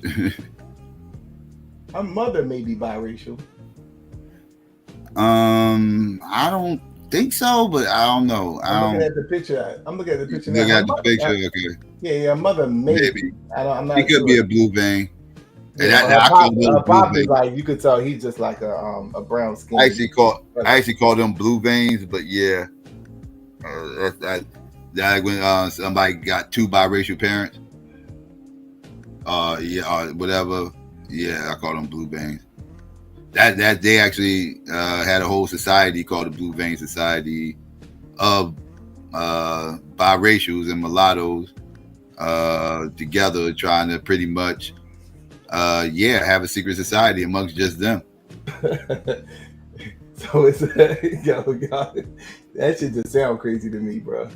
Oh, that's real. That's real. Look up Blue Vein Society. That shit is very real. That shit go deep too. I did whole breakdowns on that shit. That shit go deep, dog. Like I said, man, the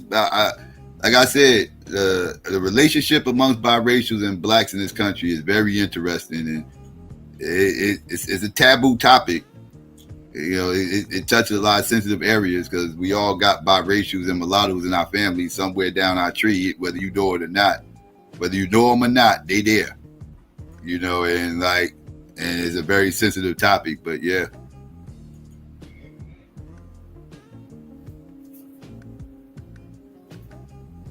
Now, what you say, the Blue Vein Society? Yep. Oh yeah. We talked. They started. It started in like the 1800s. The concept of it started in the 1800s, but it really flourished in the early 1900s. It says the Blue Vein Society is you got to be careful with this with Google shit. It says the Blue Vein Society is a fictional social club in Charles Chestnut's the wife of his youth. The club was for people of mixed black and European ancestry who were sometimes called mulattoes at the time.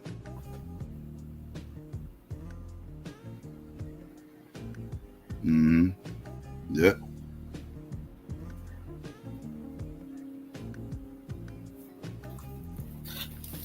They got a long history, especially in those HBCUs. Them AKs and shit, and everything else. Yeah. A lot of them. This is saying that it was like a fictional. They're saying that this, pretty much what they're saying is that the Blue Vein Society is a fictional social club in Charles Chestnut's The Wife of His Youth. So the name of the book is The Wife of His Youth. And they're saying that in that book. Right. That's where they got the idea of it from, yeah. Okay. But there was an actual Blue Vein Society that came as a result of that? Right. Yeah, real Blue Vein Societies, though. Correct. It says The Wife of His Youth is a story by Charles Chestnut. In the story, the Blue Vein Society is where they got the idea of it from. Social club for mixed black and European ancestry. At the time, people of mixed black and European ancestry were often called mulattoes, which is now considered offensive. Yeah, but that's where they got the idea from as far as the Blue Vein Society. But it was real Blue Vein Societies out there. Like, they got the idea of calling it the Blue Vein Society from the book, though. That's where they got the idea to call it from that. Like, that's where the idea of it came from. And like I said, I told you it started like in the 1800s. Yeah, the book was written in 1898. Yeah, it started in 1800s and flourished in the early 1900s. Now, I would consider Obama non-black. He is not. Yeah, he's biracial. Absolutely. Well, not because he's biracial, because I think that biracials are black, the ones that ascribe to it, right? Because it is like a cultural thing, more so. But like, I think that like a Obama, because his father is African, right? Yeah, Kenyan. Yeah. So his father's Kenyan and his mother's white. Yeah. So everybody, that's. Now, mind you, he wasn't raised with his pops. He never even knew his pops like that. He only seen his pops a couple of times. But he was raised with his mom, right? White grandparents. That's what he was mainly raised by, his white grandparents, mainly. He said Chestnut was a octoroon. Yeah. Yeah, you sure? It looked like you said, oh, octoroon? Yeah, I could believe that. Yeah, octoroon, okay. I don't know why I thought quadroon. Yeah, octoroon, yeah, he definitely could be an octoroon. Quadroon, no. Octoroon, yes. He could be an octoroon. Yeah, that's a whole white boy. Octoroon's a white to me. So yeah, so they said Lisa Ray. Lisa Ray, she's biracial? Yes. Yeah, she's biracial. Okay, so is the Brat biracial? But the Brat is not, because they got different fathers. Okay. They got different fathers. They ain't got the same daddy. But yeah, Lisa Ray's biracial. The Brat is light skinned. And if you look at them, they look different too. Like they don't look like sisters. Like if they didn't, I didn't know that till like maybe like a few years ago. I never knew that because they don't look alike. They don't look alike. Yeah, they got different daddies. Mm-hmm. So who is? Oh, is her mom? Her mom was white. Who? I'm trying to see the picture. Her mom has to be. They had the same daddy and different mothers, or they had. I thought they had different daddies. Well, they had different mothers. I think they had the same father. Okay, give me a second. Lisa Ray and Brad, millionaire dad, found deceased. Yeah, so they had the same father. Okay, so they got different mothers. Okay, that's what it is. All right, that's what it is. Okay, yeah, Lisa Ray mother is white. That's what it is, and Brat mother is black. Damn, they say their father was found dead in a Chicago alley.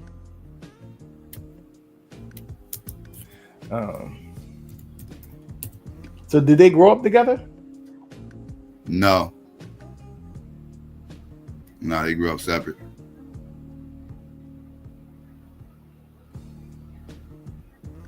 Yeah, you can see the Brat mother is definitely black.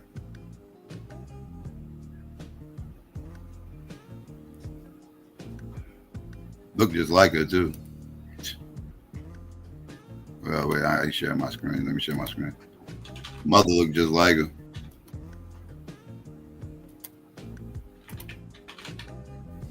There go the Brat and her mom.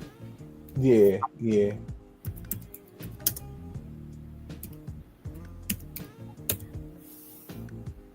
there go Lisa Ray mother. She look. Wait, hold up now. Is she white? Yeah, that's what I was saying. I was looking at that same picture. That's not Lisa Ray or the mother. That's not either one. Yeah, that's not. I don't know who that is. Okay, is this the mother? Okay, she don't look white either. She look biracial. She look mixed or something, but she don't look white. No, she don't look like. That's why I was trying to figure, because her hair was in a different style up there. So I was like, her hair was a more straight style up there, all the way up at the top. Okay, where was it?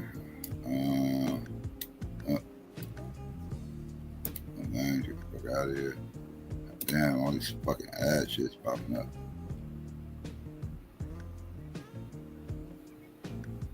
Yeah, her mother looks like she's mixed with something. She don't look white. She look. Yeah, it looked like she a little mixed. Yeah. Yeah, she like she's mixed, but yeah. Okay, yeah. So I guess Lisa Ray is black. I guess, yeah. Her mother's mixed though. Mother definitely ain't. I promise you. Her mom's biracial than a motherfucker.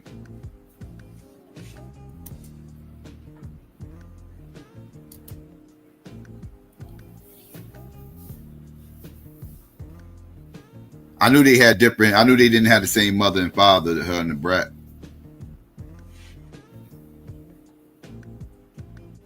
So please fact check before y'all give information. That's what we're doing right now. We've we're doing the eye test. We're doing the eye test right now.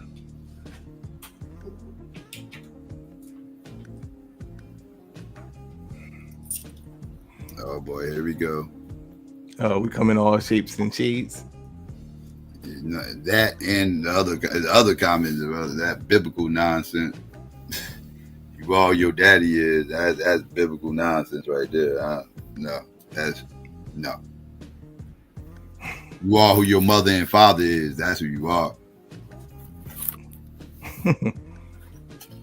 Who your mother and father is, that's who you are.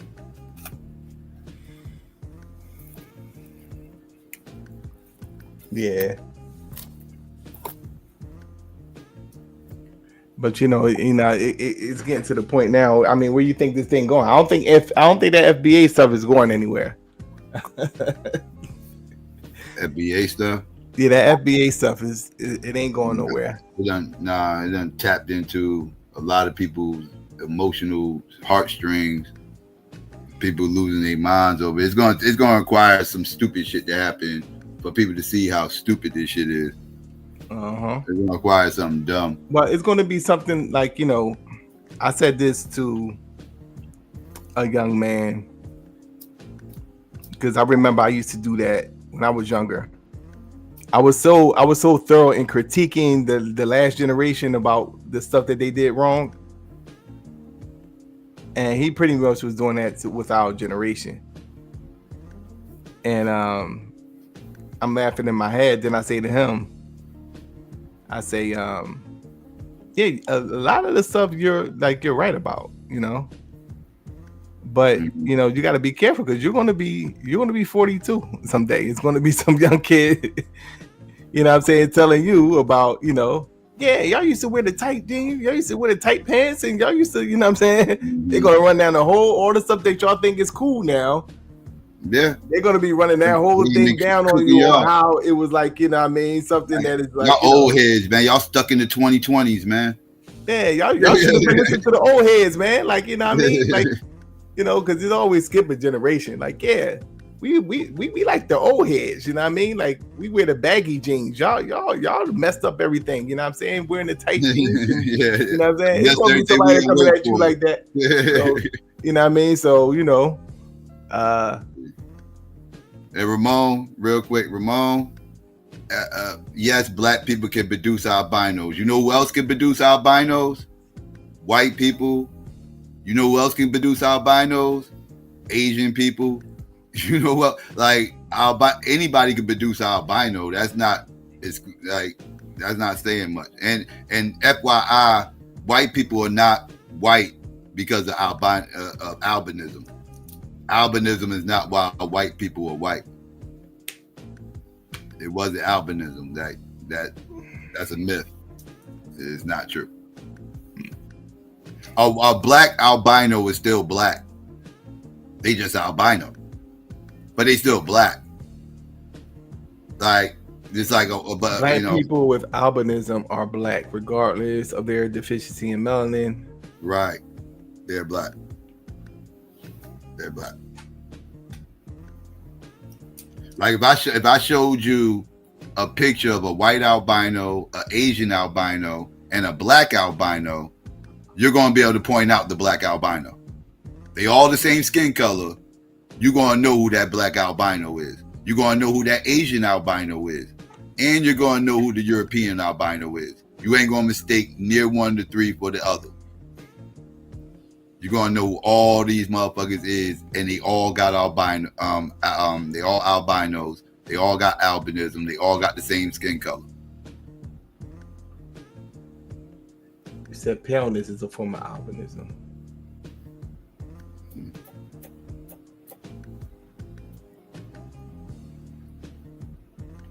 Yeah, albinism is a skin condition. That's all it is. Is it? Yeah, but it's not exclusive to black people. That's just anybody can get that shit.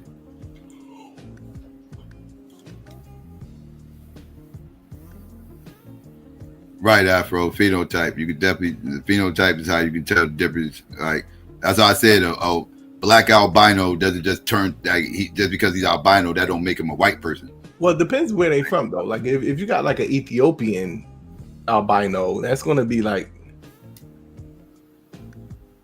because their phenotype is kind of like, more Eurocentric. You could say it's more Eurocentric. I'm not saying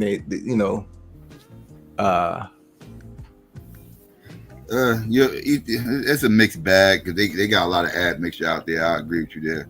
A lot of admixture there. They still be Ethiopian. Whatever you call that Ethiopian, like it'll still be that, with albino. But albino. It just be harder to tell what they are. Yeah, but you'll know it's not a black person. Well, unless there was a black Ethiopian, because you have black Ethiopians.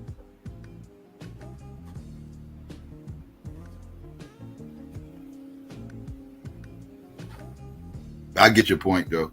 You might not be able to pinpoint which geographic location it is, but you definitely gonna know, like I said, whether or not they black or not. You'll know if they a straight Asian or not, right? Like they Chinese or not. You could tell. You're gonna be able to tell the Chinese and the black albino. You're gonna be able to tell them too. You're not gonna mistake them for anything other than that. Unless you got like a Japanese albino and a Chinese albino, you might mix them up. But you ain't mixing the black albino up with nobody. So is Beyonce mom biracial? Yeah, she Creole. Well, she mixed. She not biracial. She mixed. She Creole. She mixed down like most Creoles. Beyonce's black though. Her pop's black.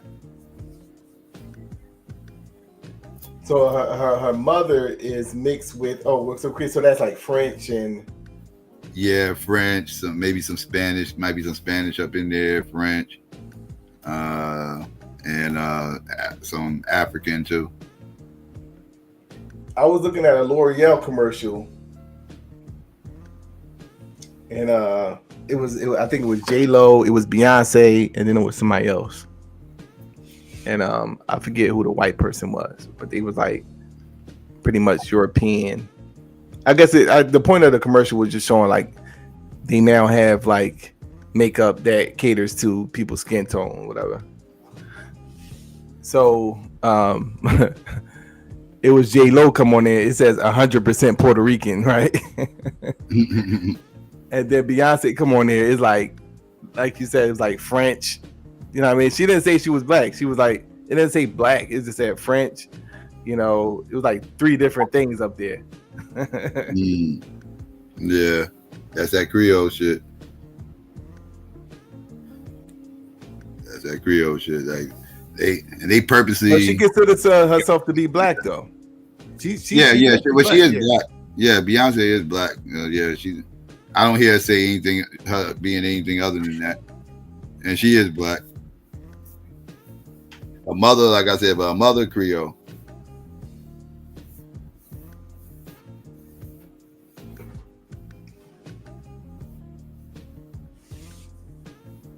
Creole is just another way of saying mixed.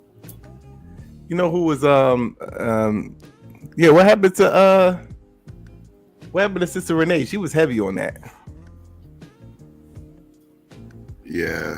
Mm-hmm. All right, enough said. She was heavy on that though. I remember she was talking to Zaza Ali. She had a joint with Zaza Ali. And I'm like, Renee, like, remember, like, you know what I mean? You were saying, you know what I mean, about the biracial, and she backed out. I think I still got that interview too on my old computer. She was heavy on the biracial thing, you know what I'm saying? Yeah. I got a question. What do we do with a biracial albino? A biracial albino is a biracial albino. They biracial.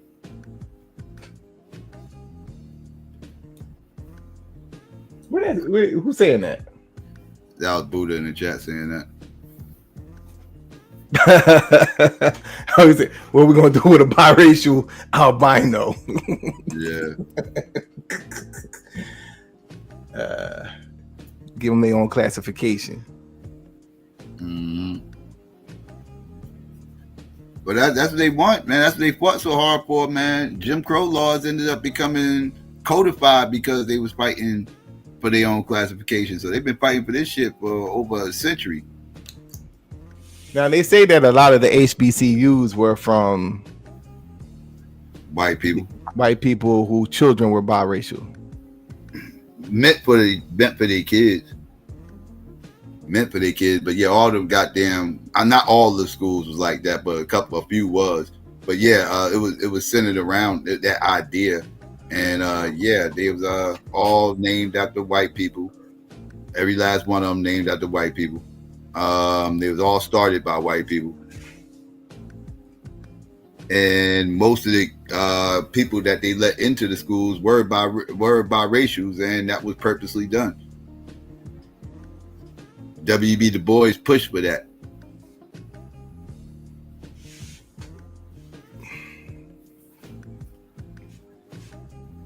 He wrote some good books, though. You got that book, The Philadelphia Negro? I read it when I was in school. I read that. What's it called? What's the other one? What's the one he went in on Booker T, Solo on Ice. Am I saying it right? Soul of Black Folks, I think. What was the name of that joint? The one where he went in on Booker T. He was questioning him. He first went in on Booker T. Not Soul on Ice. What was the name of that book? God damn, I've been smoking. I read like 3 of his books. And I did Soul of Black Folks. Oh, Soul of Black Folks. Okay, that's what it is. All right. And then he had a book called The Talented Tenth. Well, I know the concept of The Talented Tenth. I didn't read that book. That book I didn't read. I know the concept though. Black Reconstruction. He had The Comet. I never read that. The Philadelphia Negro. Dark Water.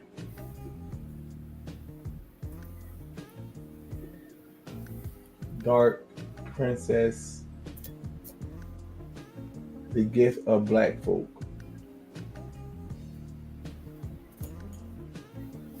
Yeah, it was all about he wrote a lot of books, man. Yeah, I'm gonna stop reading. Yeah, you got a few. You got a few up there. Yeah, I mean, he pushed like I said, that whole Boule integrationist message. The uppity Negro. He that's what he represented. Yeah.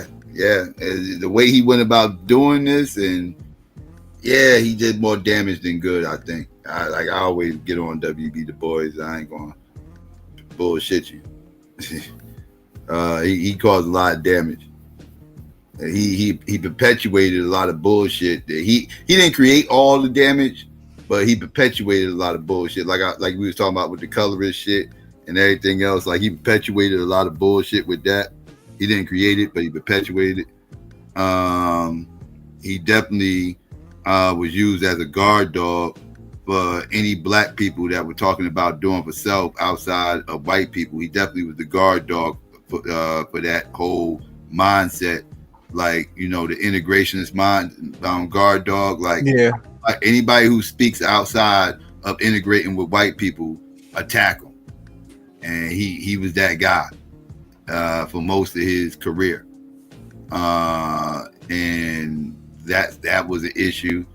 He formed the NAACP, or at least helped form the NAACP, and that organization was a hindrance to black people, I feel. Yeah, even though they did it under the guise of being for the betterment of black people, it actually wasn't. Yeah, you think they knowingly did it, or they just had to find out? No different, like, you know what I mean? Or was it like, I feel like... Because eventually he was kicked out. I feel like the leaders knew. I feel like chapter members didn't necessarily know. Like your local chapter members, like in Mississippi somewhere, or Alabama, you know what I mean? Alabama, shit like that. I'm talking about like the boys. You think the boys knew? The boys knew. Yeah, I believe the boys knew. He was a founding member. I totally believe he knew. Because eventually he was kicked out when he was talking about focusing on economics and no different than what no different than King when he started talking about like that money and breaking off on that. You know, that's where he actually began to get ostracized. And I guess that's when I don't think he. Yeah, now let's don't get it twisted. Like he knew what the end game was as far as like integrating and all this other shit, this, that, and third. Like he understood what the main goal was. The thing is, he made the same mistake that motherfucking Toussaint made and everything else, because he had the same mindset as Toussaint. Both of them motherfuckers wanted to be at the table with white people. Mm-hmm. They wanted to be a part of white society. They wanted to be a part of what they already had, and they just wanted to seat at the table. They didn't want to build their own shit. They didn't want to do anything separate. They just wanted to be like it's Toussaint. I was just talking about this the other day with the Haitian Revolution. Like, you know, I was calling Toussaint a goddamn coon. Like that motherfucker right there. He didn't care about Haiti getting its independence. He just wanted French motherfuckers to treat him better and to make him the overseer of fucking Haiti under the banner of the French, right? Like he just wanted to seat at the table. That's what the fuck he was fighting for. Dessalines and his camp wanted to motherfucking independence, and that's what they was fighting for. That's why, like that's how it ended up going down the way it went down in what you call it. But that's the same thing with W.E.B. Du Bois. W.E.B. Du Bois just wanted to seat at the fucking table. He didn't want black people to get their own independence and build their own shit, everything at that and third. No, he wanted to be the overseer of black people with him having that kind of still goes on. Table. Like, yeah, it's like he thought that through education, like it's just that age old tactic of the white supremacist system. This, you know, they say, well, we don't like you because you're not educated. And, you know, that's even, you know, pushing aside like the features and all that. So I think it was groups of people like the boys who was like, okay, well, we could represent these uneducated masses and we could create a talented 10th, which will represent the black community as a whole, because most of them aren't educated. So I think, like you said, what the problem is that they kind of began to parlay too much with the white supremacists. That's the norm now today. You know what I'm saying? Like the more educated groups, they'll have these lovely intellectual conversations where they're showing, you know, how educated they are. You know, and you know the money that they paid for to, you know, say the words, you know, the Michael Eric Dysons and all of them, you know, where people want to go see them, you know, finagle the English language. It's almost like the monkey doing magic tricks. Like, you know, we got a nigga that knows how to speak this English real good. We're gonna go see him today, you know. And he's just like a person. Like, he doesn't really do anything. He's just like a good orator. You know what I'm saying? Right. And we're coming to just hear him talk. Like, yeah, you want to go and hear the nigga that not speaking good English, you know? But like, you know, so I think at a point in time, they was feeling as though that, okay, if we showed that we're educated, because, you know, it would, you know, you would get more attention than, you know, a nigga like me. You know, I'm not really, you know, I'm not wowing you with my English vernacular. You know what I'm saying? So you know, Michael Eric Dyson, they'd be like, oh yeah, we like to hear him speak. You know, so we mistaken that a lot of times for like leaderships. Like, that doesn't mean that he's a leader. He's just a motherfucker that know how to speak good English. A lot of people hate when I say this. I call it the Malcolm X complex, and people don't like when I use it that way. Like, you know, it's like I think that he was a great speaker, but he wasn't really that great of an organizer. And who's this? Malcolm X. Oh, Malcolm. He was a better organizer. Organizing than Martin. Martin? Yeah, Martin wasn't an organizer at all. Yeah. Well, Malcolm did some organizing. Yeah, that wasn't his forte. He did. That wasn't his forte, but he did do some organizing where Martin didn't do any organizing. Everybody did that for him. Yeah. I guess you said Bad Rustin was really the organizer. Yeah, and Philip Randolph. Yeah. Yeah. So I agree that Martin wasn't really organizing. Yeah. He was a speaker. He was the orator. He was a great speaker. Yeah, he was the face of the movement and everything else. He was all that. But even when he was talking about, did you watch that documentary, Who Killed Malcolm X? Yeah, I watched it. Yeah, I wasn't. I mean, it was accurate as far as the outcome, as far as like who did it and everything else. All that was accurate. Certain things bugged me about that documentary though. I didn't like how they painted my city. They painted my city like the entire city was out here trying to protect Malcolm X's killer, and that wasn't the case. That's kind of how that documentary tried to paint it. Like, no, let's call it what it is. The Nation of Islam was protecting Malcolm's fucking killer, not the city of Newark. The city of Newark knew nothing about all this crap. Like, this is an organization you're talking about. How you gonna put that on? Well, Newark, Newark and Philadelphia had a crazy reputation. Yes, still do. Yeah. And the Nation of Islam, they was the ones that put in the work.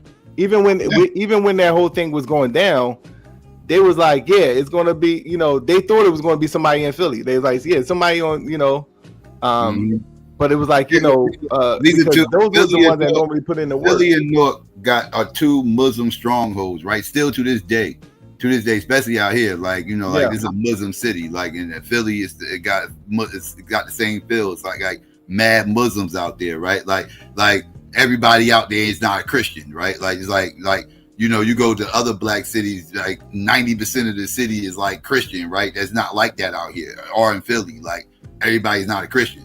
Like everybody's spiritual, but everybody's not a damn Christian. And so, Newark's a stronghold for Muslims, and like the city was not protecting Malcolm X's killers. Most people didn't know who Malcolm X's killer was unless you was on the end of the organization, right? Like other than that shit was like fish stories, dog. Like when I was a kid, I remember hearing things, right? But these things kind of like, you don't know what to take. It's kind of like Bigfoot stories, like I don't know what not to take this shit serious. I'm thinking, in my head, when I'm hearing this shit, I'm hearing motherfuckers trying to Newark wash history, right? Like as motherfuckers sitting there, Newark wash. Yeah, that's how I took it when I was younger, right? Because I used to hear shit like motherfuckers like, yo, Malcolm X's killer came from out here too, right? His killer came from out here too. It's especially like after the movie dropped, right? Everybody was like, yo, yeah, I heard his killer came from out here too. Like I heard the motherfuckers in the movie that shot him. I heard they came from Newark. I was like, they motherfuckers they come from Newark, but they came from motherfucking Harlem, Temple No. 7, and everything else. I'm going to the library getting books showing these motherfuckers like, look, man, motherfuckers they come from no damn Newark. They came from this. I'm showing them what history's saying, right? So I'm going off that shit. But the whispers always was out here and everything. But again, I'm just like, yeah, y'all motherfuckers, y'all pseudo as hell with that shit, that Newark Washington shit. Stop that shit. But next thing you know, I got a little bit older. Yeah, I got a little bit older and started looking a little bit deeper into it and was like, That's a murky situation. I started looking into the statements. Yeah, when I started looking at the statements that Hagelin them was saying this, that, and third, I was like, and I started listening to it and everything else. And one of them kind of almost alluded that that the killers came from Jersey. And I was like, And you know, now I'm starting to put things together. Now I'm starting to ask questions and everything else. So I'm finding, you know, some of my Muslim brothers, this, that, and third, asking them how much they know about it. You know, they don't know too much. They saying, you know, outside of what I heard, you know, they heard something like that, but they don't know too much about it. That's, you know, the topic. They're about my age, so they wouldn't know. We wasn't alive during this time, so you know, like now you gotta talk to those old heads, man. Right. So I went and looked. So I started asking the older heads and shit like that, and it was kind of like same things in the documentary. You know, most people didn't know. I was saying they didn't know. Some was kind of like mum's the word. They didn't want to get too deep into it. And right. That third. So it's like I didn't know who the fuck dude was, this, that, and third. But you know, like, but I was wondering, you know, like, and I didn't, and honestly, I thought he was long gone anyway. I was like, he probably dead anyway, you know, could be, maybe he wasn't dead. I don't know, locked up something, you know, because I don't know who the dude is or whatever. The nation kind of didn't really have a presence in Newark around this time. You know, 5%ers ran, you know, 5%ers everywhere. You know, you got Sunnis everywhere, but the Nation of Islam really didn't have a presence in Newark at this time. Because the old temple where the old nation wasn't the Nation of Islam. The temple's still there, the masjid is still there, but it's not the Nation of Islam no more. When it changed over from the Nation of Islam when Elijah died. When Elijah died and they you know, the son took over and shit like that, and they dropped off. So it's under the Wharfdeen. Right. The temple changed, and it wasn't Nation of Islam temple no more.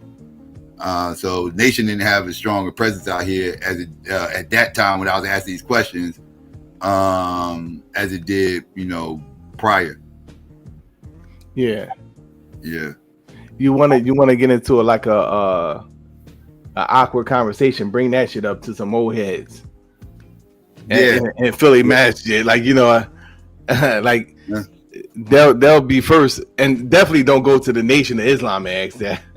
Nah. I'm not gonna go. I asked the Nation dudes. I asked Nation dudes though. Like I did ask Nation dudes. I mean, I'm not in front. I ain't gonna disrespect asking for them that did because a lot of those guys. I catch a couple, you know, this, that, and third. Like back then, you know, I don't ask no more. But you know, and that wouldn't be the first thing come to my mind. But the topic comes up, and maybe it's on my mind, and I see a Nation dude or whatever. I'll ask them if they know anything about that. They heard anything about that. I brought it up one time when they was talking about, because they was making reference to the movie, and it was like, yeah, you must have been watching that Malcolm X movie too much. They don't really give you the true, you know what I mean? So that opened up the door for me to ask questions, you know what I mean? Like, okay, like what exactly are you? But you know, you dig too much, and then it started getting weird. And especially like, you know, a lot like you said, a lot of those old heads, they converted to Sunni Islam. So if you like, you know, those were the ones that would talk a little more about it, but they were still on a note too, like kind of like how they were on a documentary, like just leave it alone. It's just, you know, you know, you're going a little too deep with it, because I think at the time, and this is something that they don't want to say. In real time,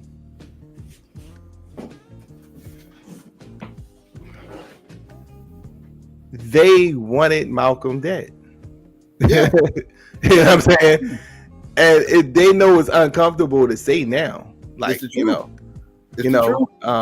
so looking at it in hindsight on how we view Malcolm, is like they know that's not something that's going to be favorable for them to be saying, because Malcolm got a lot of love from people. Right. So they can't say how they felt in real time, how they feel behind the scenes. Like Farrakhan said it. Farrakhan did say it after the movie dropped. Everybody was coming after the Nation. Like, how can y'all do that to Malcolm? This, that, third, everything else. He got pissed off, and you heard that famous rant he went on. He's like, y'all can't tell us how to treat our traitors and blah blah blah and this, that, third, everything else. That's how they viewed him right there. Yeah, he copped out to it. They did it, and not only did they do it, and this is another thing I didn't even get around to this about the documentary that pissed me off, was how they let Farrakhan off the motherfucking hook for the murder. They let that motherfucker off the goddamn hook when he's the motherfucker who set the whole goddamn thing up. motherfucker, that same temple I was talking about out here in North. Guess who founded that temple? Who? Louis Farrakhan. Louis Farrakhan founded this temple out here in North. He started that temple out here in North. And the temple was under him. He left it under the leadership of the dude by the name of James Shabazz. But James Shabazz was under Farrakhan. And Farrakhan was the minister out in Boston. Right? Now, the night before the Audubon assassination, Farrakhan came down from Boston to North to visit the temple. Right? Now, why gotta be Farrakhan though, man? Why you call him a coon, man? Well, that's a whole different topic. We can get into that. Because I know it's mixed views about Farrakhan, like, you know what I'm saying? Yeah, I can get into that. But but he went to North, gave us this little, you know, those normal those spiel they do, you know, at the masjid or whatever, speech, whatever, and as after and then he did it the night before, and then the very next day, murderers, the killers from the temple went out to Harlem, and you know the rest happened. And Farrakhan was there the night before. So I believe he set all this shit up. That's what I believe. So you think he was working with? You think he was working with the FBI and the NYPD? No, I think the FBI knew that shit was going to happen. They knew the assassination attempt was going to happen. I believe they had the motherfucking temple bug. I believe they heard all that shit. I believe they might have had informants in the goddamn temple. Who knows? They knew the assassination attempt was going to happen, and they didn't do anything to stop it. That's what the feds are guilty of. Now, the NYPD was the same motherfucking thing. They knew that the assassination attempt was going to happen and did nothing to stop it. They're not the ones who pulled the trigger. They're not the ones who set it up. They just didn't do shit to stop it, and they let it happen. They was cool with Malcolm dying. Yeah, because his daughter was suing the NYPD and the FBI, right? And she was saying that they arrested his security. They arrested his security, and is a guy that, you know, and this was based off of I forget what the guy named, but he was a police officer. He was a black police officer. He worked with Malcolm's security team, man. Yeah, and on his deathbed, he gave, you know, all that information to his nephew. You know, to say like, yeah, when I died, you know, release this or whatever. And yeah, it's a murky situation. You know what I'm saying? Murky situation. They knew, bro. They knew that the assassination attempt was going to happen. They knew. They're not the ones who pulled the trigger. Well, they played an active role according to what is being said. They saying that, like, you know, his security were arrested, like the people that was going to be his security. They made it so the dude can get in there with the shotgun. That's what I'm saying. Like they didn't do anything to stop it. In fact, like you said, they did things to actually make it easier for it to happen because they was cool with him dying, but they didn't pull the trigger though. No, they didn't. It was. I mean, it was niggas that pulled the trigger, definitely. Yeah, they definitely made it easy. And niggas that was in the nation. Yeah, they made it easy for it to happen. I know you're talking about where they had a fake call to the Statue of Liberty or some crazy ass shit or something like that. Yeah, and it was a whole bunch of craziness going on at the time, and you said people believe they purposely did that so it wouldn't be nobody there at the Audubon and all such. So yeah. Like I said, they knew it was going to happen. They wasn't dumb. Because they had everybody tapped. Everybody was tapped back then. Just look through the cartel profiles. Like everybody was tapped. And the guy with the shotgun is the one who killed Malcolm, and he was from Jersey. Yes, that's William Bradley. William Bradley was, because they showed in the documentary like what high school he went to and everything. Like they showed his high school pics. You know the name of his high school? Huh? You know the name of the high school he went to? I forget because it was a while since I seen the documentary. But he was from Jersey, bro. The name of the high school he went. Yeah, he lived in Newark. The name of the high school he went to was Southside High School. Now Southside High School in 1970 something, I think it was 75 or 74, something like that, changed his name from Southside High School to El Haj Shabazz, Malik El Haj Shabazz High School. Yeah, they were saying that. Yep. Mm-hmm. Which is crazy. And that was the first high school named after Malcolm X. Still might be the only high school named after Malcolm X. That's still the name to this day. Wow, man. That's why I said we got Malcolm X Boulevard. The city loved Malcolm X. That's why I said so when that documentary painted this narrative that we somehow or another hated Malcolm X and we protecting his killers and all that shit. No, dog, you talking about the organization. You ain't talking about the city. They talking about like the brothers that was in a nation in Jersey. No, but I'll say that documentary made it seem like the whole city was in on it. Like that documentary literally made it seem like the whole city was in on it. How you see it that way though? Go back and watch that documentary again and you'll see what I'm talking about. They literally made it seem like though. I had people who watched that documentary who felt that way. They came at me, was like, yo, what's up with y'all out in Newark, man? Y'all fucked up out there. Like they was coming at me. I was in on it. Like, yo, what are you talking about? Like that wasn't me, dog. Like we ain't got nothing to do with that shit. So yeah, that shit was all cat. The documentary definitely made me uncomfortable.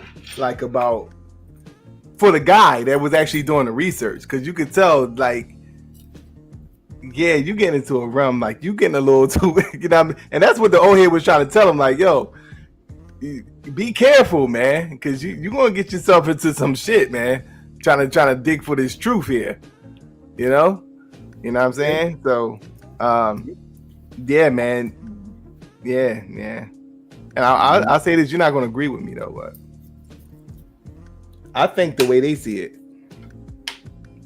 is and they don't want to say it. It was a couple of brothers that said this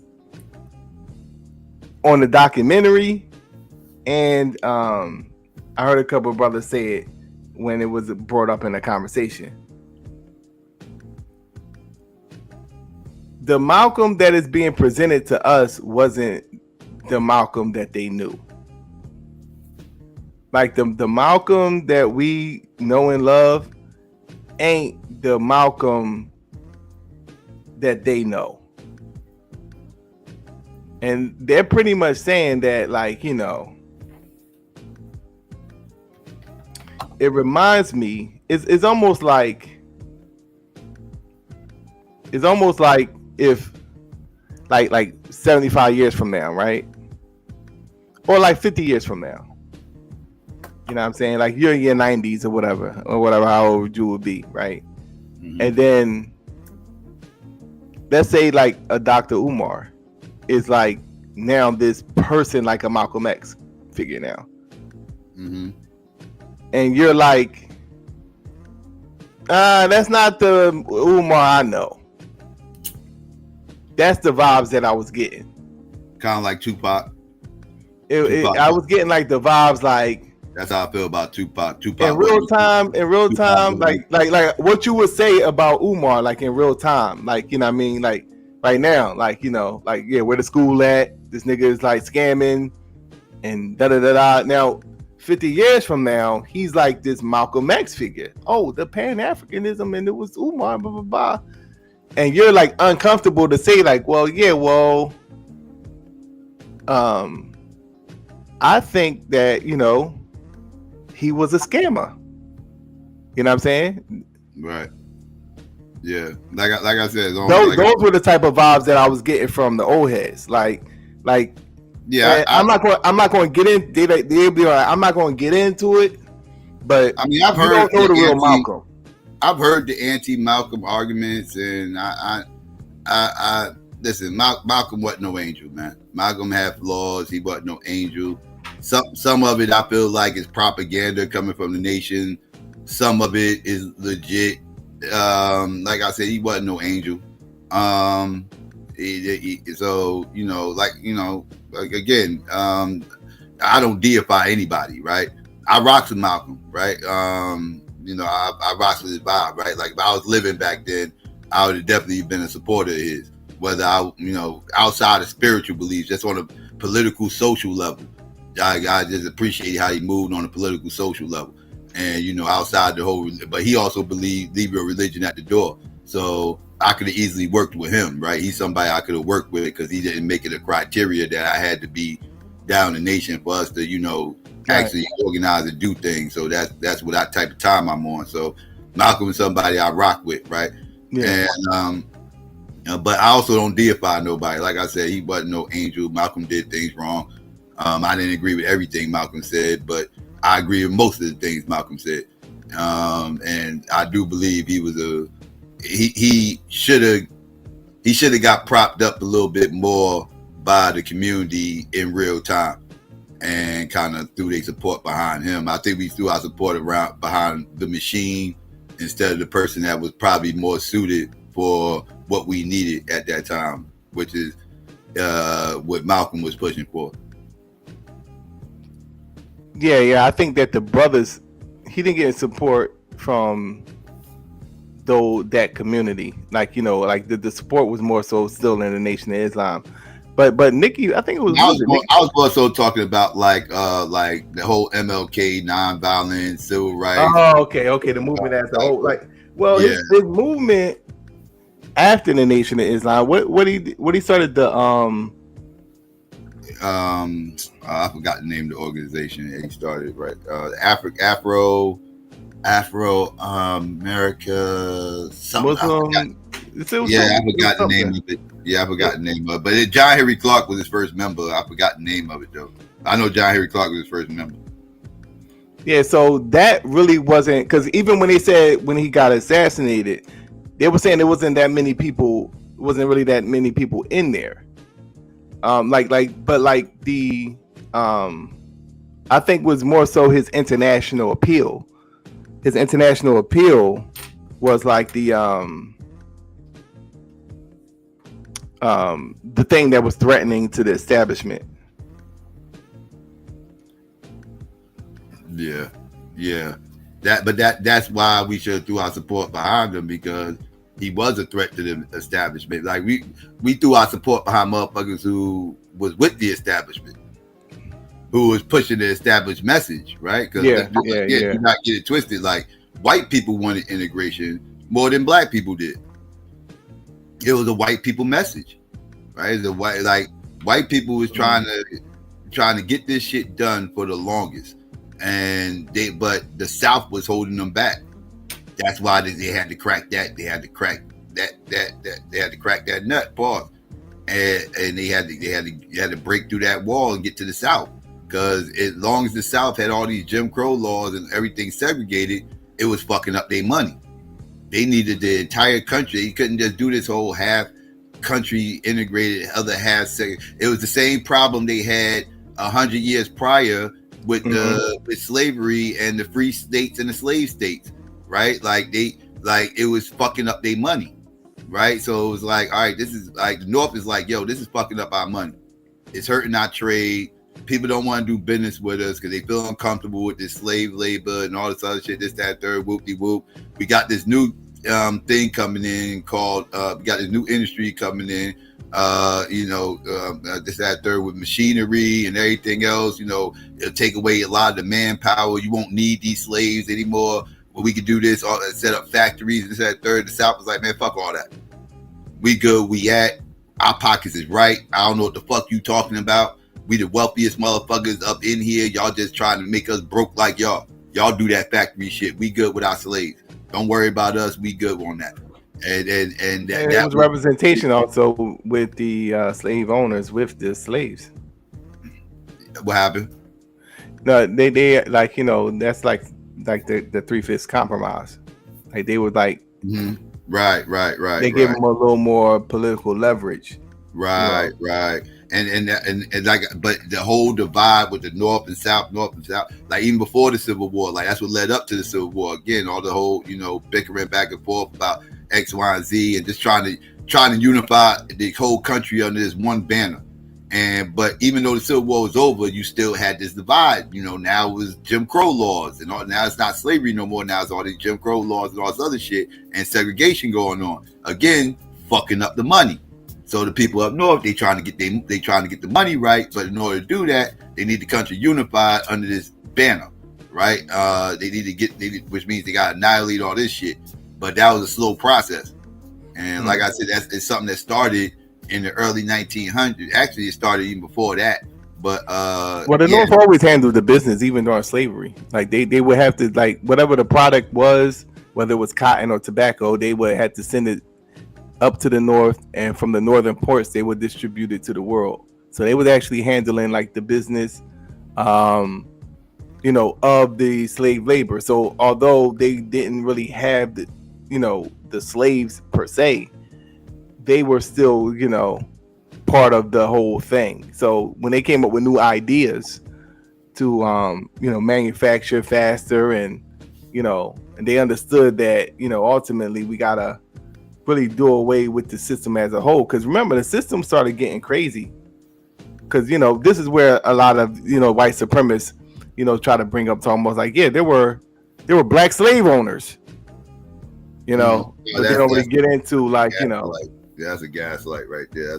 Like they don't get into like, it wasn't really black slave owners. It was they were buying slaves. They were buying slaves to get them their freedom. Like, what I'm saying? So the system was black starting to get manipulated. And the quote unquote black slave owners that had plantations, those are actually mulattoes. Those are actually inherited from the slave owner passing their shit down to their kids and everything else. Some of those mulattoes ended up becoming slave owners, and they was counted as black slave owners, even though it was their daddy's business that they were just continuing.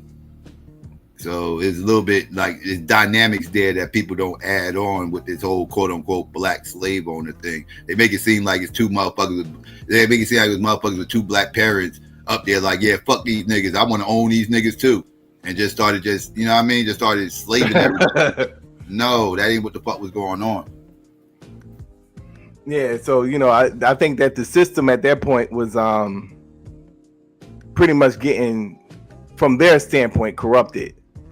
Whereas those like, and then that's when you started having these anti-slavery movements, occurring. You know what I'm saying? And then like, and even like, Abraham Lincoln, he wasn't really hell bent on slavery ending. It was more so about saving the Union. Yes. Exactly. So everything was kind of in place for, that to happen. Mm-hmm. That's all he cared about. Just like I was just saying, unifying the Union. Exactly. Just what he said, if he could end the war, and he said if he could unify the Union, end the war, and slavery still be there, so be it. If he could unify the country and slavery don't be there, then so be it. It made no difference to him whatsoever. He just wanted to unify the country. That's all he cared about. This is a quote from him. So yeah, he literally said that. Yeah. So that's why I always tell people, like when people say if the war was about civil war is about slavery, not really. The war was about unifying the country. That's what the freaking war was really about. Because let's remember, the South split away from the North. The North didn't kick them out. The South split away. If something happened, that was them seceding. That was South Carolina seceding from the Union, and then other states followed. They left, right? So that is a little bit. They didn't kick them out. So the Union just wanted to unify them all over again and get them back under one banner. That's all they cared about. They didn't go running up in the South saying y'all must end slavery. That's not what happened. So when we say that the Civil War was fought over slavery, that's very vague and not really all the way accurate. That's a very black and white way of painting it, and it's not all the way accurate when you say that. because that really wasn't the case. Well, you could say that that's what probably the black people were fighting for. Right. That, and there you go. That like I said, depends on who you asking when it comes to the Civil War. That's why I said it's very nuanced and vague when you just say slavery. But the war ain't start over that. It was almost like because the abolitionists was fighting to end slavery, right? That was the abolitionists, right? But everybody in the Union was not abolitionists. Right. Some of them didn't care about slavery. That was the last thing on their mind. So they wanted to unify the country, right? So, but they didn't care that much about this. The slavery they didn't care about. Like Abraham Lincoln was a prime example. Somebody who didn't really care about slavery that much, just wanted to unify the country. Yeah. So the Emancipation Proclamation was pretty much part of the war. You know, it was like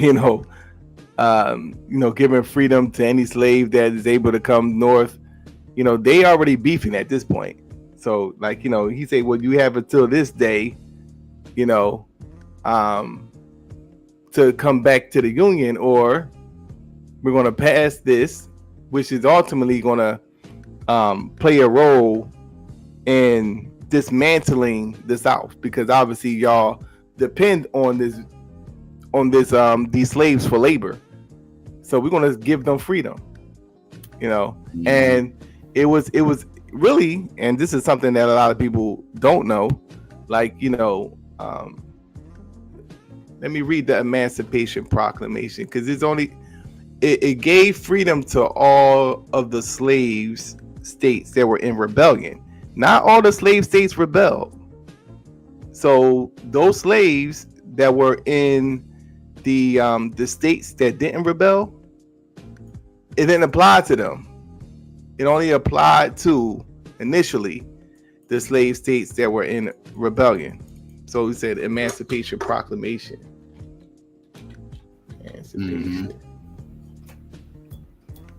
Yeah. So they tried to make it like this was a document. Yeah, it says the Emancipation Proclamation was a document issued by Abraham Lincoln on January 1st, 1863. It declared that enslaved people in the states rebelling against the states were free. Yeah, he freed the slaves from the South mainly. Like, as far as like, if they made it to the North and they were rebelling, they made it to the North, they free.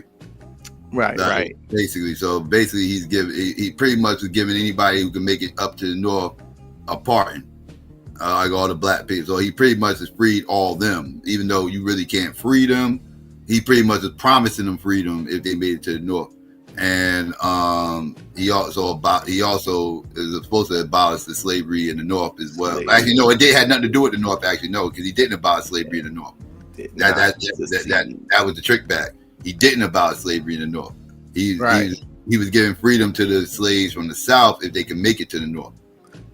So the slave states that did not secede from the Union were Delaware, Maryland, Kentucky, and Missouri. Jersey didn't. Jersey was still had slavery too, I believe. Don't quote me. I believe Jersey still had slavery. Well, Jersey would be a part of the Union. Yeah, they're a part of the Union. So they got an icon in dark blue. So it says the.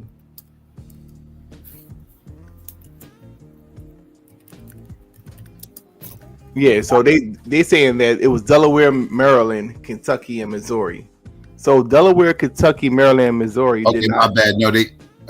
Wait, no. It says Jersey officially ended slavery January 23rd, 1866. That was after the Civil War. So yeah, they stayed with the Union then, pretty much. So I don't know why they include them in this then. Yeah, they're saying that Delaware, Maryland, Kentucky, and Missouri. These states often referred to as border states due to their location bordering the free and Confederate states. The slave states that did not secede from the Union during the Civil War.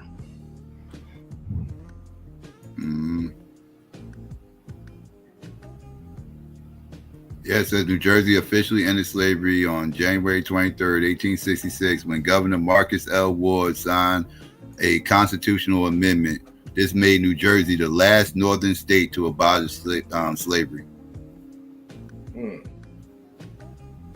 Yeah, I'm surprised they ain't on that list.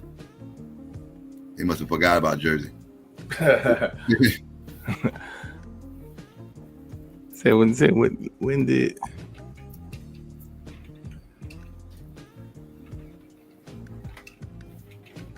That was right after the war. They did that was after the war. Mm-hmm. So the entire time of the war, slavery was legal. All right, let me see. That's interesting. New York ended slavery in 1827. Mm-hmm. It says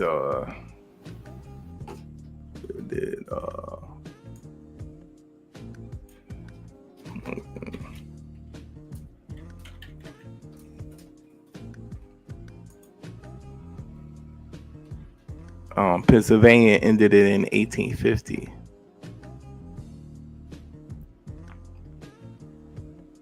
Yep, before the war.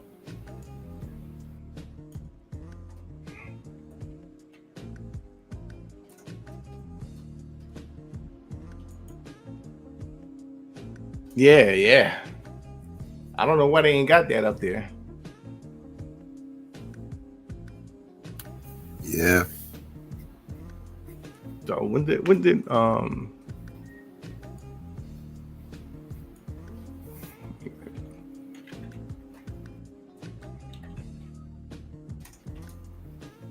most of the northern states ended slavery before the war. Most of them. Jersey's one of the few. But Jersey was the last one because even Maryland abolished it in 1864. Yep. He's the very last one. Mm-hmm. Give me 1 second, so I'll be right back. Give me 1 second. Mm-hmm.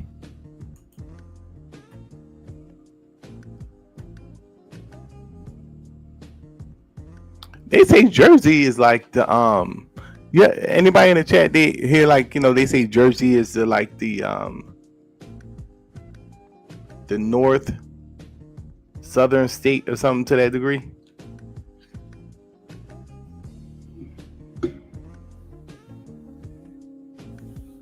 I guess to say that it's real racist in Jersey.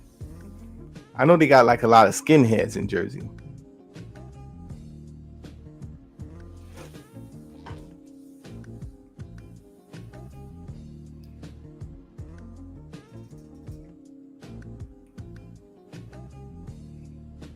I said Jersey. I mean,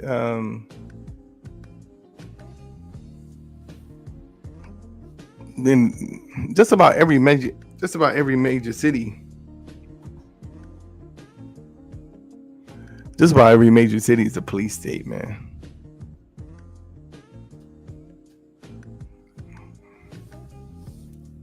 What major city isn't a police state? Oh, yeah, just about every major city is a police state, man.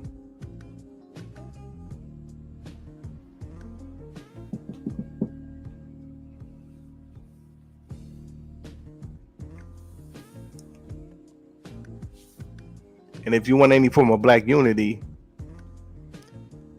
you're gonna have to go to war with the police. If we talking about cleaning up the black community, right? In order for you to really clean up the black community, like how it needs to be cleaned up, you're gonna have to go to war with the police. I have always thought of Massachusetts as a northern, southern type of state.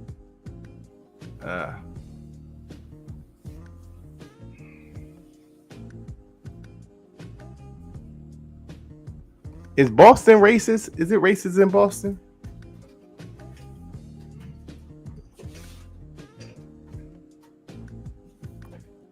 Once you get past North Jersey going south, it gets real racial. Okay, so I'm around South Jersey because Camden is a shithole. Camden is a shithole.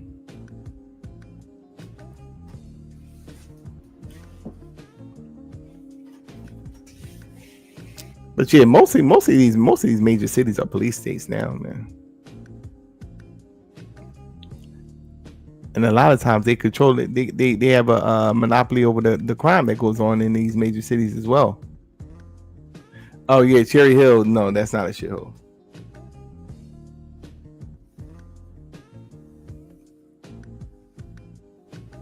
Yeah, but Camden is, man. Camden is. There's a lot of that white trash out there, but but Cherry Hill is pretty nice in Cherry Hill.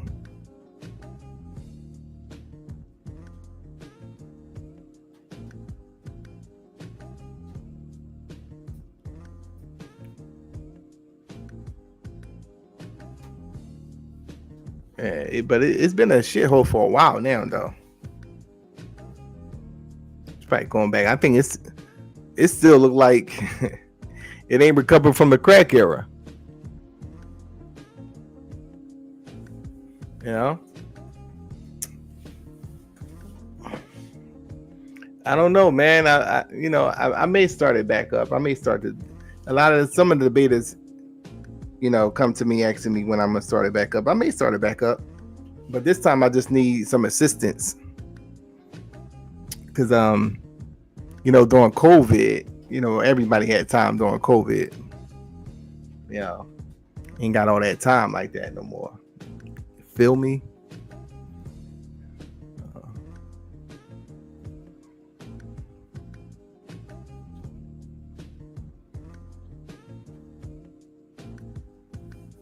Yeah. Well, North Philly is getting gentrified by Temple. So North Philly, they as far as around where I grew up at, like around Susquehanna, and as far as Erie Avenue now, really, just the schools and the hospital. So Temple University and Temple Hospital, and they controlling a lot of parts of North Philly now. But it's like a thing going on now where a lot of the college kids is getting robbed. Because it's still niggas in North Philly, and it's some college kids getting shot too.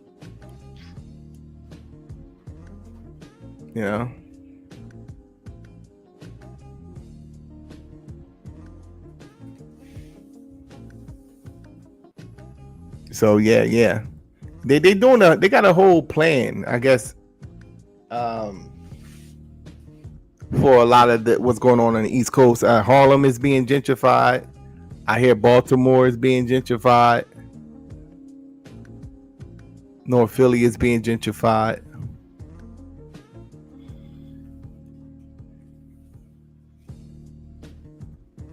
So I think it's going to be a thing where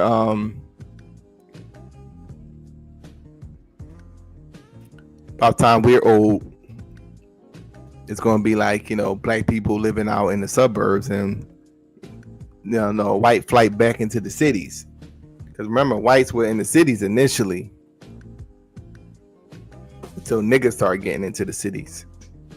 And then they move, And that goes to show you right there. Just look at the living dynamics within the society. It lets you know what the society is about. The people still don't want to live around you, but then you trust them with education. Like that, that's not adding up. Like, you know what I'm saying? Something petty as like living around you. Like they don't want to live around you, You trust them with your education. You trust them in being in positions of power as far as with policing. It's something deeply embedded within this group of people that Yeah. I don't know why people want to live around white people so bad. They got better shit. That's how they view it. You know what I'm saying? They feel as though they got better shit. Yeah. But their excuse is, well, the violence and it's too violent in our community, and all that. You know what I'm saying? That's what they say. Mm-hmm.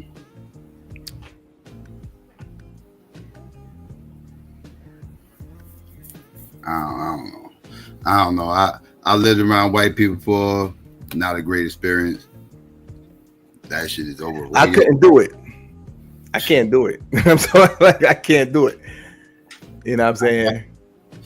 I can't do it. It wasn't a choice. Like, I mean, it was a no choice. I mean, like, I didn't know nothing about the area I was moving to. I was moving to Texas. I was moving to Jersey, Texas. I didn't know shit about Texas. I found a good spot, close to the job, nice house, like decent price. Company is working with me, so I grabbed it. Yeah. So like I'm coming from out of town, right? So I'm not. It wasn't like a situation where I moved from Newark to the suburbs of Jersey because I wanted to get the fuck away from Newark type shit. No, I was moving out of state. You know what I mean? And I was around, and I was a coaching shop. It was a coaching shop being in Texas and living around those fucking white people was crazy. Like, that shit was nutty. Them white people are some nosy motherfuckers, let me tell you. Like, some nosy motherfuckers, the nosiest motherfuckers. You ain't never lie about that shit. Shit. Like, them motherfuckers nosy as fuck. Like, yo, I'm not used to this, yo. This is weird. Exactly. Yeah, it gets weird. Like, yo, like, what the fuck are you doing? Type of nosy. Yeah, like that shit. You know what I'm saying? That shit was crazy. Like, I almost shot the motherfucking energy guy. Energy guy just at the side of my house. I see a motherfucking white dude inside my house. Like, just walked in the back, just walked on the side of my shit and just in the side of my shit fucking around with some shit. He almost caught a fucking bullet. Like, yo, the fuck you doing? He's like, oh shit, like, no, I'm just checking the meter, like, just checking the meter, like, motherfucker, you ain't knock on my door, ring my bell, let me know you was, you know what I mean, like, you coming to the side, you just do that, y'all just walk up to the side of people's shit and just start checking shit, like, motherfucker, you get a bullet in your motherfucking head, nigga, what the fuck wrong with you? This is Texas, man, because it's legal. You're not gonna believe this story that I'm about to tell you. You're not gonna believe it. It was the meter maids, they was like, they was looking to shut the water off, and we used to call it mama. It wasn't my biological mom, but the old lady on the block, right? They was going to shut her water off. They had the notice and all that. Why this cracker get there, right? And the meters is right on the side of the house. He could not find that meter, bro. Niggas is just sitting there like the meter is right there. Like, he could not find that fucking meter. So I'm like 10, 11 years old. And I'm about to, like, they looking for the meter. I was like, yo, like, I'm about to tell them. And then the lady was like, no, don't tell them with the meter. Like, she told me to shut up. Like, shut up. Like, you tell them with the meter. So they could not find the fucking meter, bro. So they just end up leaving. Like, this shit was right there, right? Mm-hmm. So the lady was like, yeah, that's voodoo. Like, yeah, that was voodoo. They came, like, the meter was right there, bro. Like I can't see how they didn't see that fucking meter, bro. You know what I'm saying? So mama water stayed on or whatever, you know what I mean? Like, what I mean? Because they could not find their fucking meter that day. That's hilarious. But you're right though, like the white people be nosy than a motherfucker, bro. Like, I'll just be having a conversation with somebody, like at work. I'll just be talking to, and I had to stop and like turn around and look at, like, yo, like, you good, bro? Like, what's up, man? Like, he stopped what he doing and just like be standing there listening to my conversation. Like, yo, what the fuck are you doing, bro? Oh, sorry. Like, like. Like, what the fuck? Yeah, fucking weird ass shit. Yeah, that shit is weird, bro. Like, you know what I mean? And it's creepy, bro. Like, it made me think that they like from another planet or some shit. Like, you know what I'm saying? Like, yo, what the fuck are you doing, bro? Yeah, they're talking again. Like, like, what are they talking about? Like, yeah, exactly. Did they find out who we are yet? You know what I mean? Like, what are you like on eggshells about? You know what I mean? What y'all over here talking about, Kamala? Y'all talking about Kamala? It's crazy, bro. You know what I'm saying? wild stuff. But yeah, you're right though. Like, you know what I mean? Extra nosy, bro. Just extra nosy. Real nosy. But I'm like I said, I'm brand new around there. I'm around there for less than a month. I'm walking my motherfucking dog. I got a blunt with me. I figure I'll smoke a blunt, walk my dog and shit, smoke while I'm walking and shit. Listen to my motherfucking my little motherfucking MP3 player I had at the time. And I'm motherfucking lighting up my blunt, walking. This Becky from across the street, she was like on the side of the house. I didn't even see him when I sparked the blunt. I'm walking, just sparked this motherfucker. I walk up a little bit, I see her and her like 3 kids over like across the street, like in their little yard or whatever. And they all saw me, and she was like, hey, excuse me, walking towards me and shit.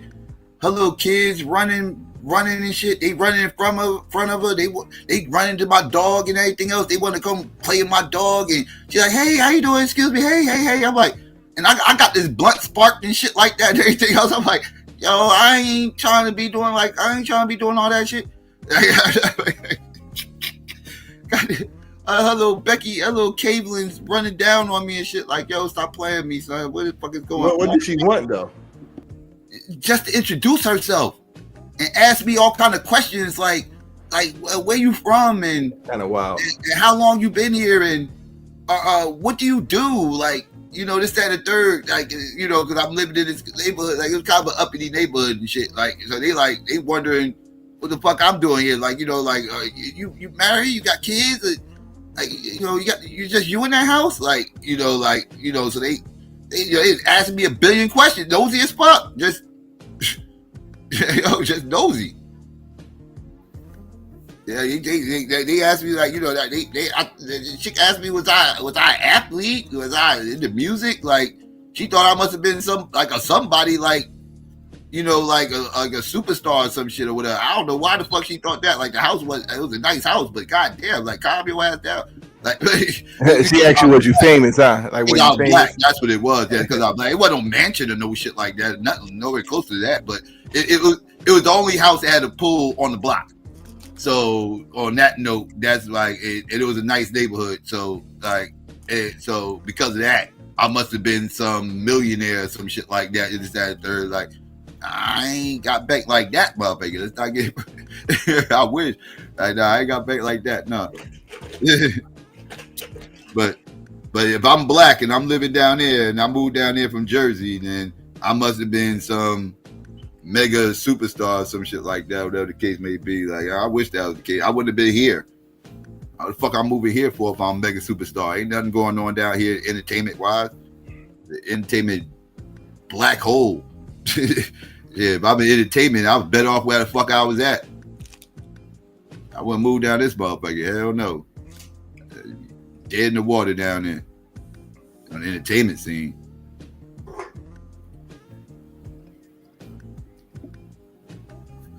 You said I was about to be in a Lifetime movie. I don't know what the fuck I was about to be in. I know them motherfuckers was nosy as fuck. And it too goddamn quiet around there. I couldn't take quiet either. I can't take quiet. Like, too quiet, I get nervous. Like, I grew up close to a highway, so I'm used to hearing like cars driving by all night long and shit like that and everything else. Just some kind of background noise. Like, you know, just something, you know, that like I said, it can be the smallest thing, like cars riding by, whatever the case may be. So like, I'm just constantly used to hearing things, like, and when I don't hear nothing, it's just like dead silence, nothing, just like nothing. Like, you can hear a pin drop from a half mile away. Yeah, that makes me nervous. I don't like that shit. Too quiet makes me nervous. I like to hear things. I'm used to hearing shit.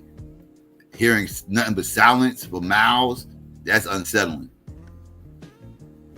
Some people like that. I don't know. For me, it's unsettling. I'm a city dude. I'm used to hearing things. Yeah, it's like, especially if you're like in a wooded area. You know what I'm saying? It's just, yeah. It's like, you know, when I was in North Carolina. It was like our house was like in a wooded area. Like you had to drive. It was like a long driveway and kind of into the woods. And it's like, then that's where the house was. So it's like surrounded by trees. I used to hate that shit at nighttime because, like you said, it'd be real quiet. Yeah. And then it's like, maybe you hear an animal rumble shit and they're like, yo, what the fuck? He's like, what the fuck is that? Yep. Flashing my flashlight in there, like, like looking like. I'm like, because now you're on edge. Any noise you hear, now any noise you hear, you jumping up. You ain't like that in the city. You hear all types of shit in the city. You don't ever jump up or nothing. You hear this when you in that dead silent mode with that type of situation you're talking about, and you hear the slightest noise, you jumping up like, what the fuck is that? You go to the porch with Betty Sue looking like with the flashlight. It ain't happening, bro. I'm not gonna be one of those dudes on no fucking Jason movie. Like the first thing get killed, shit. He getting aired the fuck out. I know that's right, bro. You know what I'm saying? Man. I'm not going out like that. That weird white boy shit or whatever type of time y'all on ain't happening, bro. That shit used to be unsettling, bro. It's too quiet out here, bro. Like these big ass windows, and I had these big ass fucking windows. Why are these windows so big? I can stand up in this motherfucking and still have window space, and it's like, yo, what the? Why is these windows so fucking big? Like anybody can look in this motherfucker. I did not like that shit. Anybody can look in this shit. Like, where's my privacy at? Like, I had to figure out a way to cover that shit up and everything. I'm like, I can't do this. I don't like this. I'm not used to motherfuckers just being able to just walk by and be able to see all up in my shit from the fucking street. What the fuck is going on? Why are these windows so fucking big? Them big ass windows was again unsettling. I couldn't get used to the big windows. Didn't like the big windows. No, I didn't like that. That's one complaint I had about the house. It would be that the windows are too goddamn big in the front. Yeah, that's why I was like, it was cool when I moved to High Point, North Carolina, because it was like right across the street from the projects. You know what I mean? Like, it was just like we could be good. Like you said, it was like a main road, so you're hearing the cars go by. Niggas doing nigga shit. Okay. I can't do it. I can't live, and that was the point. I said I can't live in no. You know what I'm saying? I can't live out there like that. You know what I'm saying? Because I guess I'm not comfortable. Yeah. Being around, like when I was in Greenville, South Carolina. I'm down there, so I was like 16 then, so I'm like, yeah, I need to get a haircut. So. The guy told me where to go at. I guess I went the wrong way. And I go into a barbershop. It's like nothing but white people in there, right? So it was like, I come up in there and so I already see they looking, you know what I mean? Mm-hmm. So, the barber like, yeah, can I help you? And I'm like, yeah, I'm just like, yeah, just like, cause I know they can't cut black people hair. I'm like, yeah, just y'all could just like, shave it all off and whatever. You know what I'm saying? Like, and he like, yeah, you might want to go to that barbershop down there. I instantly read the room like, okay, yeah, you right. You right. You know what I'm saying? He said it, you know what I mean? It wasn't like it wasn't because I was still a kid, I guess. You know what I mean? It wasn't no crazy vibe, but he pretty much like, nigga, I'm not cutting your hair, like, you know what I'm saying? Like, right. Like, you know what I mean? Like, yo, I think you want to go to that barbershop down there. You know what I mean?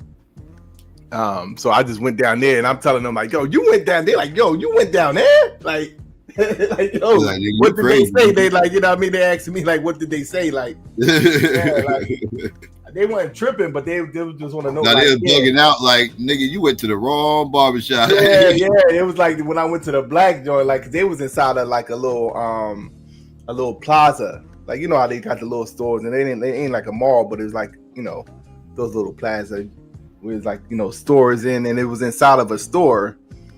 that they had the barbershop like all the way in the back or whatever.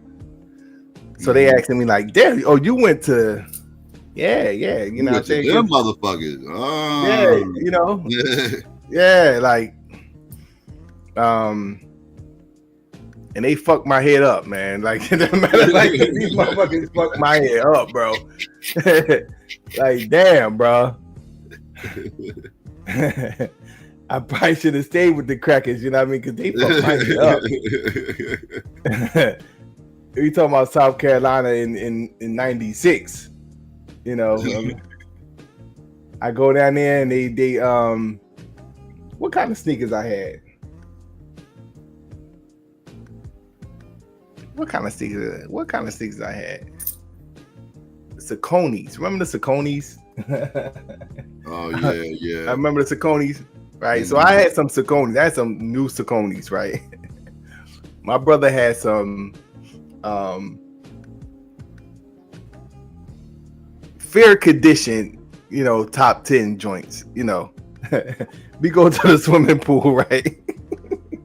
We go to the swimming pool. I guess they ain't know shit about Saucony's, right? So they stole his top 10 Adidas and shit. It's like this nigga gotta walk home barefoot. Like I'm like clowning this nigga the whole time, like, yo. Oh, that's fucked up. Like, yo, like, you know what I'm saying? 'Cause I guess they ain't know shit about Saucony's. So these was like some brand new fucking Saucony's. I brought them right before we went down there. So we down there like, so he's like baffled. Like, how come they ain't steal your sneakers? I was like, maybe Saucony's ain't popular down here, man. Like, that's just walking in the shit. They're like, yo, fuck these Saucony's. Like, we gonna grab these. We know what these are. We know what these are. They stole the fucking Adidas. I'm clowning them the whole time. Like, yo, yeah, that street pretty hot, man. Like, you gonna have to walk on this pavement, bro. You know what I'm saying? Yeah. You know. Yeah, that you know, that was wild. You know, yeah, Greenville got into a lot of fights too with them Greenville niggas. Greenville, the home messy Jesse.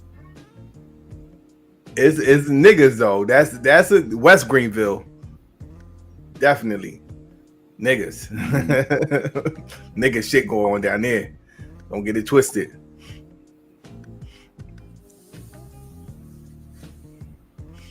Greenville.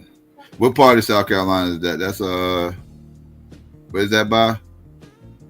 Well, there's a bunch of small towns that, you know, don't nobody really know about. So Greenville is Spartanburg, Anderson.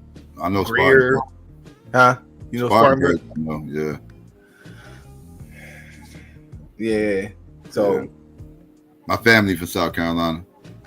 Okay. Down there by Charleston, Charleston area. Oh, Charleston probably would be the biggest. Where's Myrtle Beach at? That's South Carolina. Yeah, that's South Carolina. Yeah, that's not by Charleston, but yeah, that's South Carolina.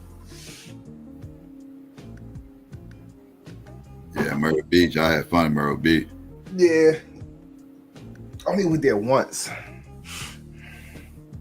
I went there a couple of times. They gave me a widow speak. Yeah, they be fucking niggas' heads up down there, bro.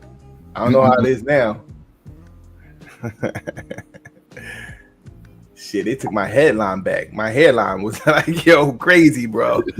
I came back up here, bro. They was clowning, bro. Like, you know what I'm saying? I bet they was. The fuck them motherfuckers did to you down there. Dude, the motherfuckers. They're like, yeah, you come back with a RoboCop headline. Niggas was calling me RoboCop.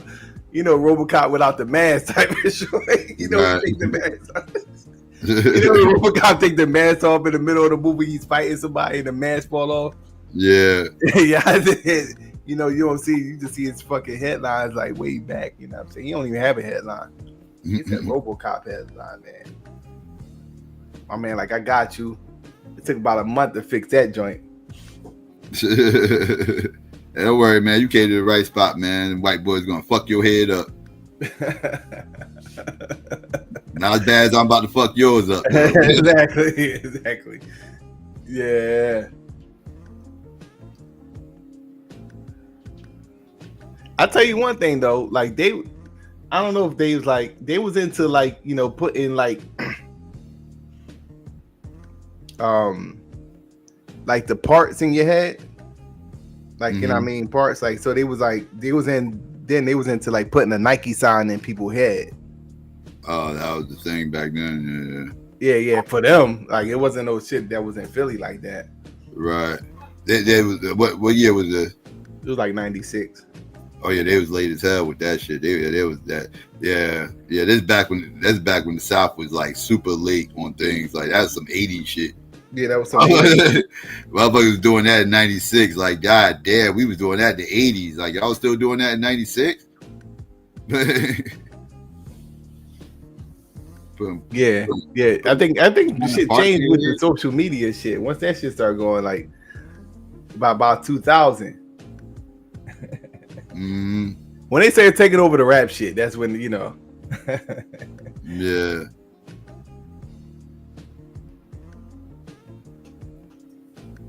Yeah, we was putting parts out here in the 80s. Like that shit, motherfuckers stopped doing that shit back then. I remember it was like fly to put some shit in your head in the 80s. Yeah, I used to have my name in the back of my head, all types of wild shit. But that was 80s shit though. That shit was cool to do back then. In 96 though, hell no, you would have caught me dead doing that shit in 96. Yeah, 96. It was like that shit in 96. Like, oh, you don't want no Nike sign? Hell, motherfucking no. Like, nah, I'm good, man. Dude. That's the new shit out here, man. You better get down with this new shit, nigga. You gonna get left behind, nigga. And you know what song they was rocking in? They had Outkast. I think Outkast was popping, and then they had what was the Crucial Conflict? Oh no, who was the ones that was singing the hey in the middle of the bomb? That country ass song. That's them. That country. That's all they was. Just that song right there made me not like them, dog. And they actually ain't bad. They actually not bad when I listen to their album. They actually spit some. I heard them spit fire shit, but that song right there, fuck anything they ever did up for me, dog. Like I can never take them serious because of that goddamn song.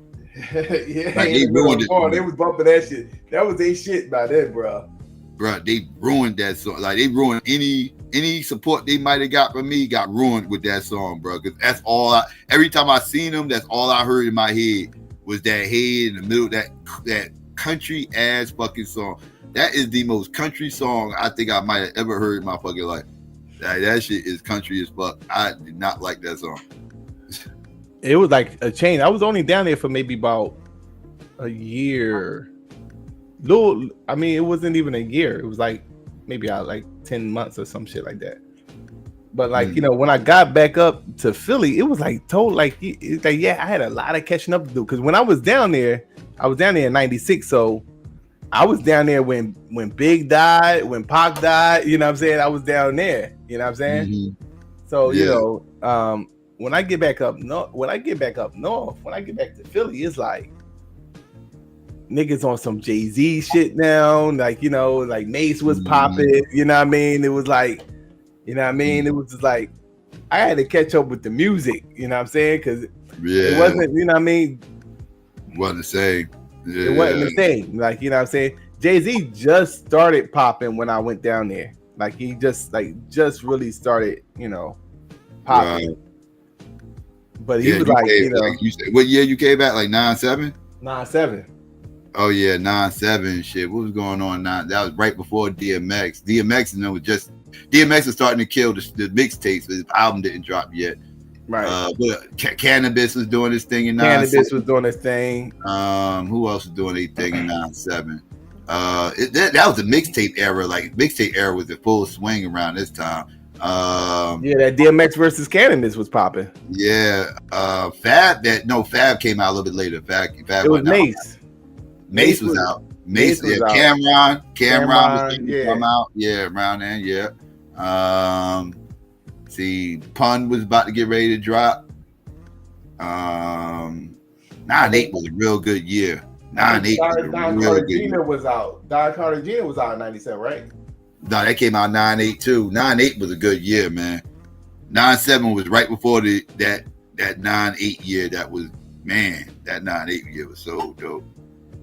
Like looking back at that year, like man, I look at that year the same way I look at '88. Like, yeah, like one of the best years in hip hop history. As far as the amount of shit that came out, it was insane. 98 was crazy. So you came up at a good time. Because like I said, you got to hear all that 98 shit. Oh yeah, the locks, yeah, Nori locks. The locks, the locks came out around that That was time. that Money Power Respect joint. Yeah, that came out around that time. Yep. I'm trying to think what else came out in 97. I'm drawing. I know Jay dropped one of his albums. Now he dropped the album of the year that year around that time. So I know he had dropped something. I think that was before Hard Knock Life. It was the one before Hard Knock Life. That was Volume 1, Life and Times of Sean Carter. That dropped in 98. That was the Hard Knock Life. Was that Hard Knock Life? No, he had Volume 1 and Volume 2. Volume 2 was 98 and Volume 1 was Okay. I think the Streets is Watching came out. Streets is Watching came out right around that time. It was 96 and 97 when the Streets is Watching. Damn, that was 97. 97 was a good year. Was that Nori, the Capone Nori, the War Report dropped in 97? I think I think the War Report did. Yeah, I think the War Report dropped in 97 too. I would say some shit dropped in 97. Like I said, this is the mixtape era in full swing right around here. Like Clue was killing the streets in 97. Clue was killing them streets. Yeah, it was up. The mixtape scene was up. Let's see what dropped in 97. Who is this? Oh yeah, Life and Times Volume 1. Like you said, the War Report. Mm-hmm. What is this? Who else? Damn, I'm drawing blank. 97. I can remember 98 like a motherfucker. So much shit dropped 98. 97. What dropped the year before that? Damn. It's almost like everybody saved up for 98. Oh yeah, Life After Death dropped in 97. Oh, how the fuck we forget that? Yeah. Early 97 too. Early 97, like, yeah. Oh, the Missy Elliott joint dropped in. Yeah, how you forget about Life After Super Duper Fly? Yeah, that damn sure was 97. Yeah, Wu-Tang Forever dropped in 97. Did Muddy Waters drop in 97? Was that 96? That double album Wu-Tang dropped in 97. Double album Wu-Tang dropped 97. Yeah, but Muddy Waters that dropped in 96, right? That was dropped 96. I think of Muddy Waters. Redman album, Muddy Waters. Yeah, I don't see it up there. Yeah, I think that was 96 with Muddy Waters. I think I'm a year off. So Wu-Tang Forever, Life After Death, those double joints. In My Lifetime, Volume 1. Mm-hmm. Jay-Z, War Report. Mm-hmm. Yeah, that was a cool year. Yeah, it was a good year. 98 was better though. 98 was really better. Yeah, 98 was insane. Yeah, that's wild. If you could go back, you said Onyx dropped in 97. MOP dropped in 97. If you talk about the Shut 'Em Down album, dropped in 98. That was one of those 98 joints. That was the Shut 'Em Down album. I think that's the album they talking about. That was 98. MOP dropped in 97. I think MOP dropped an album in 97. It was either 96 or 97 with MOP. I think it was 96. That's the album that had Stick to Your Guns with Cool G Rap on it. I think that was 96. Maybe 97. I don't think that. Yeah, I think that was 96 though. I'm thinking 96. You said Muddy Waters dropped in late 96. Late 96 with Muddy Waters. Okay. Yeah. So Yeah, 90s was definitely a banging decade for hip hop. Definitely was. So Psycho, if you could go back to an age, what age would you go back to and still know the stuff that you know now? If I could like get a do-over and just go back and to a certain age, but still have, you said still have the same knowledge, everything I got now? Yeah. Shit. Put me back here, shit. 17. I'll do my last year of high school. I'll do my last year of high school over again. And yeah, I'll do that. If I can go back far enough. Now, I wouldn't want to go back any further than 17. I wouldn't want to go back to like 5 or 6 or 9 or 11 or 12 and none of that shit. But if I can go back to 17, that would be cool. I'll do my last year of high school. And then go off the world, do what I gotta do. You be trying to start a revolution? I would nigga, with the knowledge you got now, you fucking around and get killed. Yeah, I would take a different route that I took. Yeah, definitely. You mean to tell me, Psycho, you wouldn't go back to 5th grade and save all your candy money and invest it on IBM? Oh no! See, that's why I said you know all the shit that you know now. That was the key part of it. Like, that's a plan. It'll be out there, but that definitely So you know not ever gonna happen. You know all that shit. Invest in Google and shit like that. Jump on that shit early the first day. Dump all my money and then dump all your money and tell all your people dump all your money. Everything out, mortgage, all that, everything up in that shit. All of it. But niggas ain't gonna listen to you though. Yeah. If they see you pop, if they see you pop the first time, Solar, if they see you pop the first time, they'll listen. You know what I mean? You gonna jump on this next thing I tell you about? I got this new thing coming up. You better jump on it. White folks would be mad as fuck, boy. If some niggas on that be young or some shit like that, bro. Yeah, go crazy. Yeah. But I want to ask you, Psycho, man, and I'm glad I caught y'all at a pause in the conversation, man. Y'all having a dope conversation, man. I love when Solar come up here at these shows, man. Trust me, man. I work overnights and shit, so it's all good. But did you get that link that I dropped in the chat earlier, the main chat? No, what was it? Okay. It wasn't nothing big and nothing. It was just AD, it was a YouTube short that he was talking about how he got backstabbed by LeBron and he's all cap. Y'all know LeBron full of cap. Oh, word? Wait, hold on. I got it. Drop the link. I'll see if I can drop it in the chat. I'll see if I drop it in the chat, in the back chat, dog. Okay, all right. Yeah. Because I want to hear that. I heard a clip. Was it yesterday? Where he was reacting to him getting traded. He was in Dallas and he was he looked like he was at practice or something. And he was like, he didn't know that he got traded until he found out while he's eating dinner with his wife or whatever. And he said he was surprised, and he said, it's all good. He ain't worried about too much. He said he didn't know though, and he didn't. It seemed pretty, he was surprised, but kind of like it's whatever. Like I'm here now, and we're gonna try to win and shit like that. Like kind of like pretty cliche for the most part. But you saying he was talking shit? Oh, you on mute? All right. Because he's talking shit. I ain't hear him talk shit the first time. All right, well. There you go. All right. Yeah, I ain't hear him talk shit, but I heard him saying pretty cliche, I'm here now, I'm going to focus on winning here.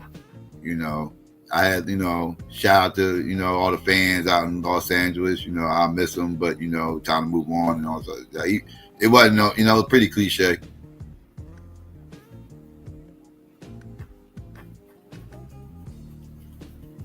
Yeah, rest in peace to Irv Gotti, too. I meant to say that earlier in the show. Thanks for reminding me. Yeah, rest in peace to Irv Gotti. He was a wild boy. Irv was a wild person. Irv got into a lot of bullshit. lot of bullshit. He passed away. He had diabetes and shit for the longest time, and then he ended up catching a whole bunch of strokes not too long ago, and passed away. He was on they say he was on life support yesterday, and everybody was giving their condolences and everything, so they kind of knew what that shit was headed for. And he passed away. Hey, there go the link though, Psycho. Yeah.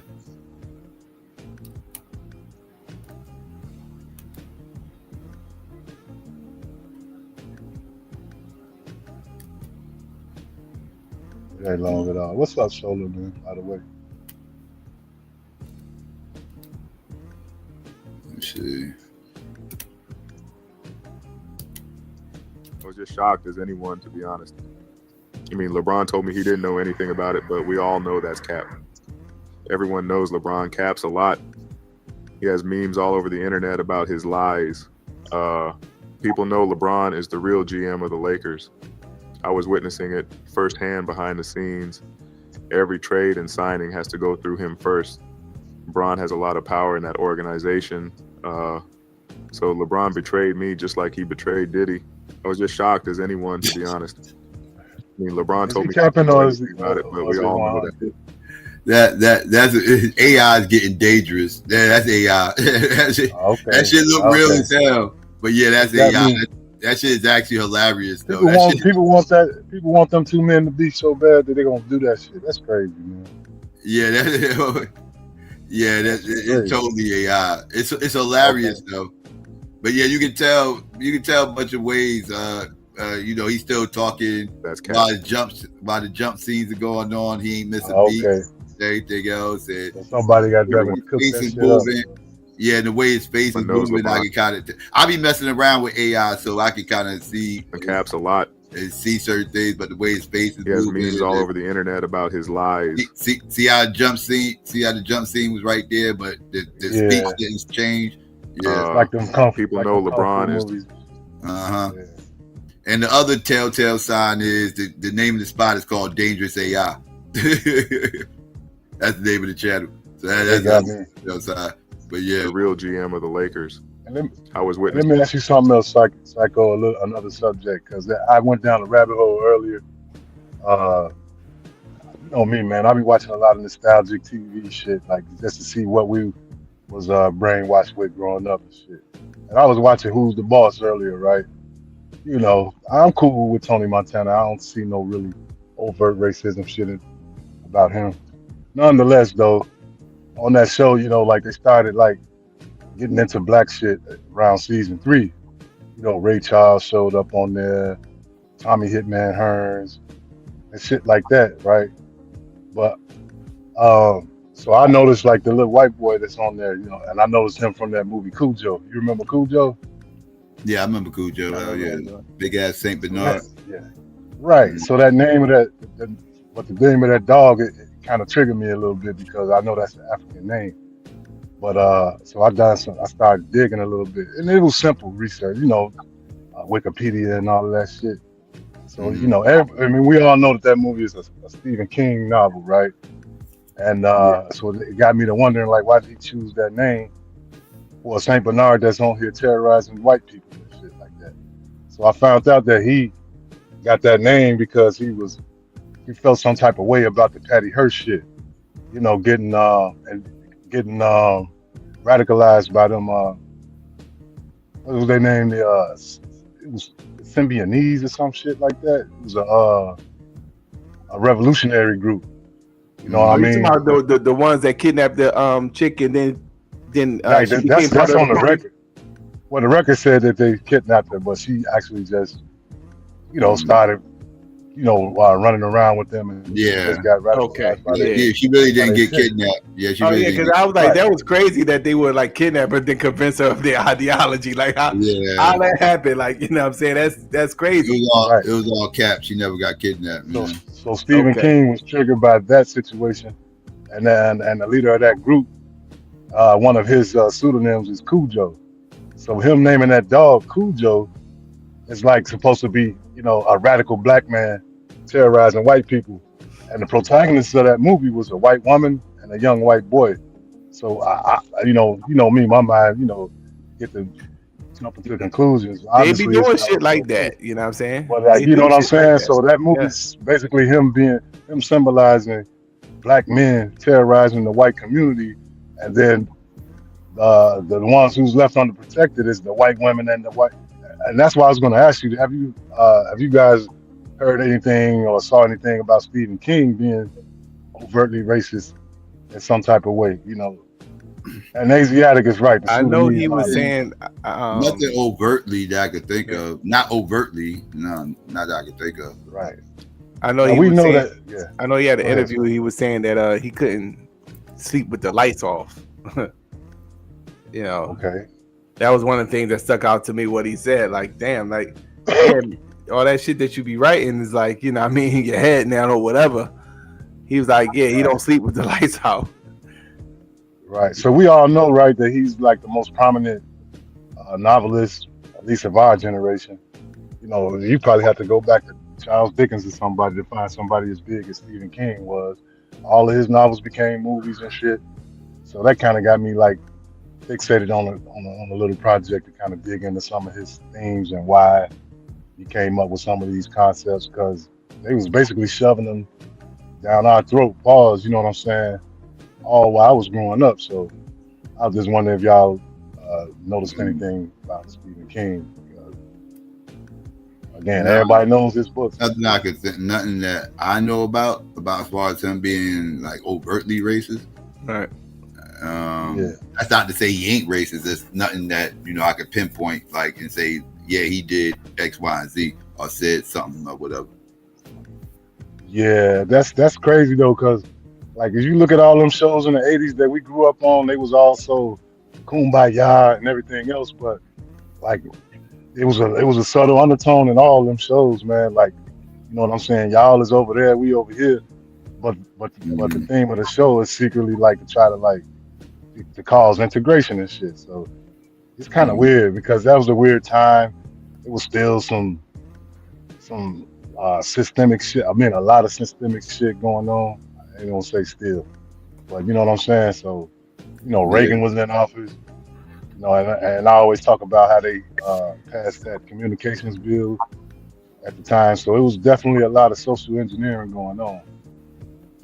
So that shit took me down the rabbit hole. He did motherfucking Cujo. Did he do Children of the Corn too? I think he did that. He definitely did. Pet Cemetery, right? Wasn't that him? He did Pet Cemetery. He did It. Did he do Misery?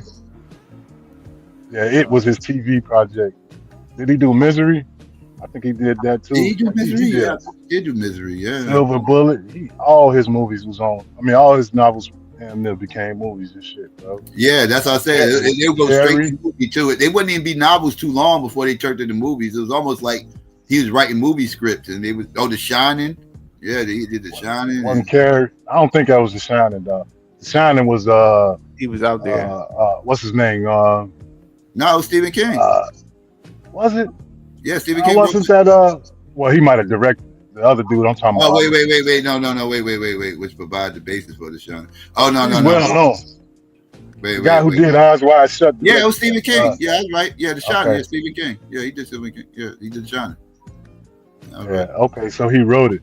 But I definitely know that what's his name directed that shit. Kubrick. No, yeah, I'm saying he wrote Apocalypse the Now, yeah. The dude did Apocalypse Now, yeah. So and he a whole nother wormhole because a lot of people, a lot of conspiracy talk use his movies to try to like push that Illuminati shit. But yeah, man, because we talked about how you remember Give Me a Break with Neil Harper. Them putting a whole episode in there dealing with the blackface dude, and they even called his name out. You were talking about Nell Carter. Yeah. Yeah, Nell. Well, her name was Neil Harper in the show, so that's why yeah. But they did a whole episode dealing with the guy. What's his name? The one who did blackface in the early 1900s and shit. Yeah, I know the white dude that was famous for doing that. Yeah, True Story was here. He'd be ripping me right now. What the fuck? Damn. Why are you doing this to me? You going, oh shit, that's gonna bother me. What was that motherfucking name, yo? He did like a billion. Al Jolson. It was Al Jolson. Al Jolson. Oh, it's Joseph. Okay, that's it. Al Jolson, yeah.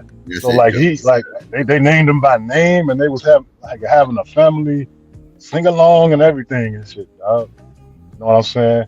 Mm-hmm. And that shit was crazy. And in the episode, the little white girl called her the N-word and everything. I was like, wow, this shit was over my head like a motherfucker. You know, but the fact that they portrayed him as a folk star, you know what I'm saying, and they didn't go into none of the the bullshit that goes on with the blackface era and all that. But yeah, them shows was crazy, man. You know what I'm saying? But that's all I came here to chop it up, man. I ain't, Yeah. Nah, it's all good. It's all good. Yeah, Stephen King. Yeah, he wrote a lot of shit. Yeah, a lot of crazy shows. Different Strokes and Webster. It was like this white boy black family thing that they was on. Yeah, I mean black boy white family. You know what I'm saying? Like it was almost like they was uncomfortable with just having a black family up there for some reason. It's like, on Webster in particular, man, it seemed like he was basically for their humanity. You know what I'm saying? Like he's there to facilitate them becoming better human beings or whatever. You know, we took care of this orphan black kid and took him in, and you know what I'm saying? Mm-hmm. You're right. Like I said, white savior whole white savior. That's what it is. Uh-huh. Like, these kids are fucked up. Don't worry, this white boy gonna come save you. And Different Strokes was even like, they tried to hide it, but that shit used to come out where he used to be going ham on them sometimes, like on the boys sometimes, like, yo, like, y'all gonna get a spanking and all this shit. I used to be like, man, this shit, it didn't look like this when I was growing up, bro. Mm-hmm. So like, like we see a lot of like propaganda and we can easily recognize that shit, but like, how easy is it to recognize, our own, you know what I'm saying? Right. And it's not that easy, but it's there though. It's there. And in a lot of ways, it's even worse. Mm. Like now, the politics are a little different, so they push the LGBT stuff, you know what I'm saying? Mm-hmm. And they overtly do it, but like in those days, the politics was to try to be more integrated. We are Generation X, of course, but yeah, man, they definitely. I mean, it's like so. Like I'm gonna start like trying to fill in the family on some of this shit. I don't got no channel or nothing, so don't worry about that shit. So it'll probably, if you allow it, I'll just No, that's all good. Yeah, so. Yeah, but yeah, we talk about that whole era of indoctrination we have with those TV shows. Those TV shows are straight up indoctrination. That's why a lot of Negroes think the white man ice colder now. Yeah. Growing up watching those goddamn TV shows. Those TV shows do a lot of damage to your head up, yeah.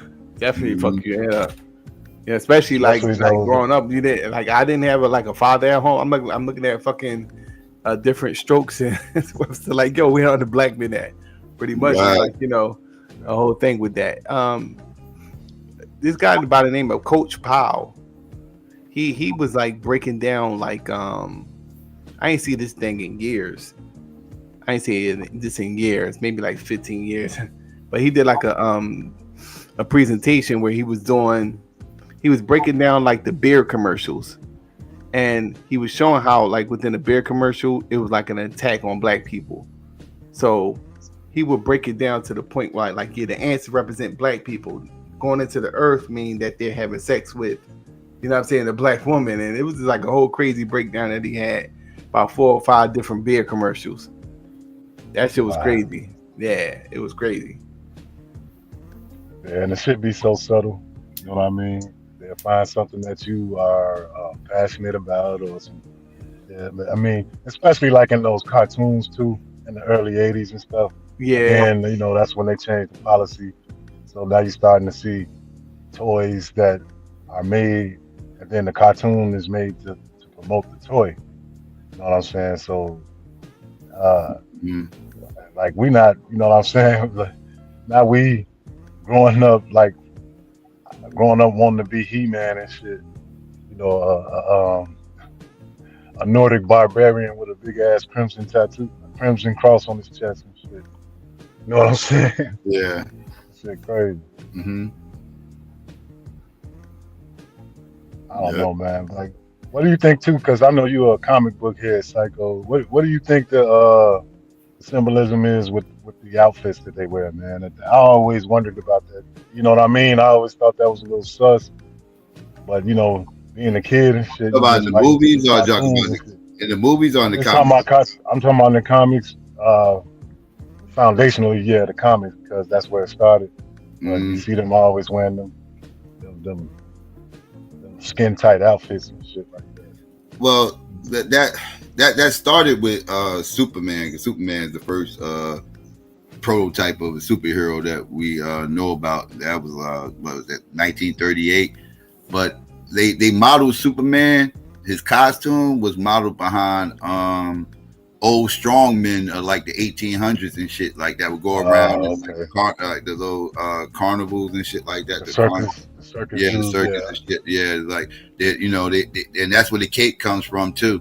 The cape and wearing the shorts over the leggings and shit like that and everything else. Like that's how the strongmen used to look in the early 1800s. So they wanted to try to, you know, depict him as being, you know, a strong man. You know, he was Superman, right? So that kind of was like the prototype of where that came from as far as his costume, and you know, his costume was kind of the prototype for all the other heroes that came after him and shit. So yeah, you could look no further than the strong men of the 1800s as far as the you know, where they get the whole prototype from. So that's that's why you got them little pointless capes, you know, like why the fuck the Superman got a cape? Well, again, strong man shit. Yeah, that's why I kind of feel like Afro, man. He had a cat suit on, but like, just, you know what I'm saying? It's just a weird thing, man. Especially like, you know, when you know what I mean? When you just a straight black male child and shit. You know what I'm saying? Yeah. This shit is weird. Same thing in wrestling too, man. But I guess, you know, like you said, that kind of makes sense. Like where the origins of, you know what I'm saying? Mm-hmm. Yep. You know, the Monday Night Raw shit is back on Netflix or whatever now. So I'll be trying to watch that shit, but then I'll be like, I can't look at this shit. You know what I'm saying? I have to like do a self pause and turn channel and shit. Mm-hmm. Yeah, wrestling. I tapped out on wrestling about 20 years ago. When all the territories went under, that kind of did me in. I liked it better when it was territories. You know, everybody's bouncing around in this territory, that territory. It was better back then. By the way, I heard that 50 Cent kind of kicked Irv's back end a little bit. You know what I'm saying? Did you hear what he said? Or, you know, he said something about, I heard him. He said something about motherfucking damn, I wanted Irv to hear my new album about to drop or some shit like that. That's crazy. Yeah, you know, 50 ain't got no chill at all. This is kind of like what I was talking about as far as like the motto of the strong man and everything else. Exactly what you were talking about. Yeah. This is where the Superman model kind of came from. Kind of like the Captain Caveman outfit. Yeah. That's kind of where he was drawn from. That shit must have been an epiphany or something, because it became a hit. When did Superman first drop?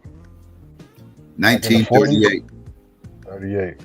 Yep, 1938. Batman dropped in 1939. 1 year later. So they kind of was on some war propaganda type of shit. Batman was created because Superman was such a hit, they wanted to make another superhero. Sell more comic books or whatever, because comic books were just starting to be a new thing. Because before comic books, they just had newspaper strips that they would put like in the newspaper, the same newspaper strips you'll see today, the ones you grew up off of, the Sunday morning strips and funnies and all that's all they had at first.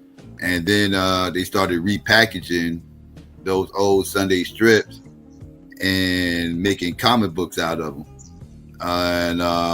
And what happened was certain comic book companies started coming up with the idea of getting their own original material, right? Their own original stuff, because before it was just the same old strips that they put in the newspaper, and they just repackaged it and put the same strips in the comic book, so it was the same shit. So comic books was like, well, we can do this same, and people will buy the comic books that just like that, and they liked it like that. But the comic book company's like, well, why don't we think about making our own original shit? Kind of like Netflix, right? How Netflix started off just repackaging everybody else's shit, then eventually they said, well, let's start making our own original content. Comic books are the same shit. Like, we should start thinking about making our own original shit that isn't in the newspaper clips, shit that motherfuckers never seen before. So that's when they started, making original stories and stuff. And one of the stories they picked up on was the Superman joint. And like I said, that shit caught fire, and then that became a whole genre. And he created the genre. He created Superman, the whole superhero genre. And then Batman came along because again, DC wanted to make another superhero because he was popular. So they went to a dude named Bob Kane and asked him to write, a character or whatever, and he came up with the idea of first he called him Man Bat, and then he changed it to Batman, and the Batman. I had to ask though, man, because you see, like a lot of the young black boys, maybe around the age of 5 to 10 or whatever, that's their favorite hero, Spider-Man. They is so crazy about Spider-Man. Oh yeah, that's just weird to me. That's the 90s babies and the 80 and 90s babies. Well, no, some of the 80s babies is hooked on Batman. It's kind of a split between Batman and Spider-Man with the 90s, with the 80s babies. But the 90s, by the way, 2000 babies, them up Spider-Man all day long, bro. By the way, R.I.P. Nelly Fuller, man. My man, whoever in the chat, they just dropped that. I forgot. I didn't even know that shit. Go ahead. Nelly Fuller passed away? Yeah. Oh, I ain't know. All right, Psycho, I'm going to go on back into this plantation, man. I'll be listening, though. All right, I appreciate y'all chopping it up. No doubt. Yeah, I ain't know Nelly Fuller passed away. He was old as hell. Yeah, he was up there. He was still doing shows too. That's crazy work.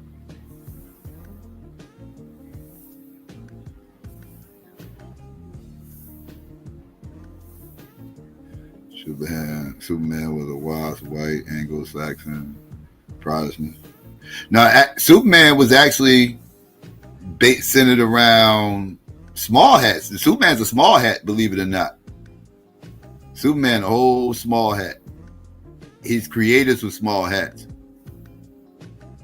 His two creators were small hats. The writer and the artist were small hats, and they came from Cleveland. And they were two small hats from Cleveland. Matter of fact, most of the comic book writers of that time that was creating all these superheroes, the vast majority of them were small hats that were writers and artists of that time. We talking like the 30s and the 40s and the 50s, where these characters were being mainly created, especially in like DC comics. Like most of the Marvel characters didn't get created till after 1960, but they had some before 1960. But most of the ones, especially the ones that y'all know, You know, the Spider-Man, Thor, Iron Man, Hulk, and all that shit. All that shit came in the 60s. But they had some that predate that, but you know, the more popular ones is like I said, the 60s. Besides Captain America. Captain America was in the 40s. Captain America was made in 1941. Captain America was made as American propaganda, right? He literally was American propaganda. That's what Captain America was when they created him. You know, kind of like if you ever seen the Captain America movie, it kind of was like you'll get a gist of what it was, because they did a good job as far as like showing people why Captain America was even created. Like it was pushed back against the Nazis and Adolf Hitler. That's how Captain America even came about. And yeah, he was made in 1941. And like I said, it was American propaganda. Yeah, Stan Lee's a small hat. Yep. Stan Lee's a small hat, Afro. Total small hat. His real name is Stan Lieberman. That's his real name. His real name is Stanley Lieberman. That's his real name. He's a small hat. He shortened it to Stan Lee for his pen name, but his real name is Stanley Lieberman. And yeah, he's a small hat. And you know, he wrote a whole, you know, he created a whole ass load of those characters. Like I said, those Marvel characters, like, yeah, the X-Men, all those motherfuckers, like the 60s, that was all him. That was all him and a dude named Jack Kirby. Jack Kirby was the artist. I don't know if Jack Kirby was a small hat. He might have been. I don't know if Jack Kirby was a small hat. I know Stan Lee is. I know he is, and he's the writer and creator of most of those motherfuckers. But Jack Kirby was the artist. I don't know if he was a small hat or not. I can't remember.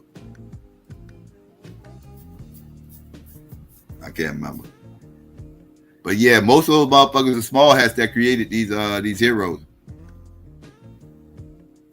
Most of them were small hat. And like I said, you know, some of them were created for, like I said, American propaganda, a lot of that shit. Wonder Woman's another one.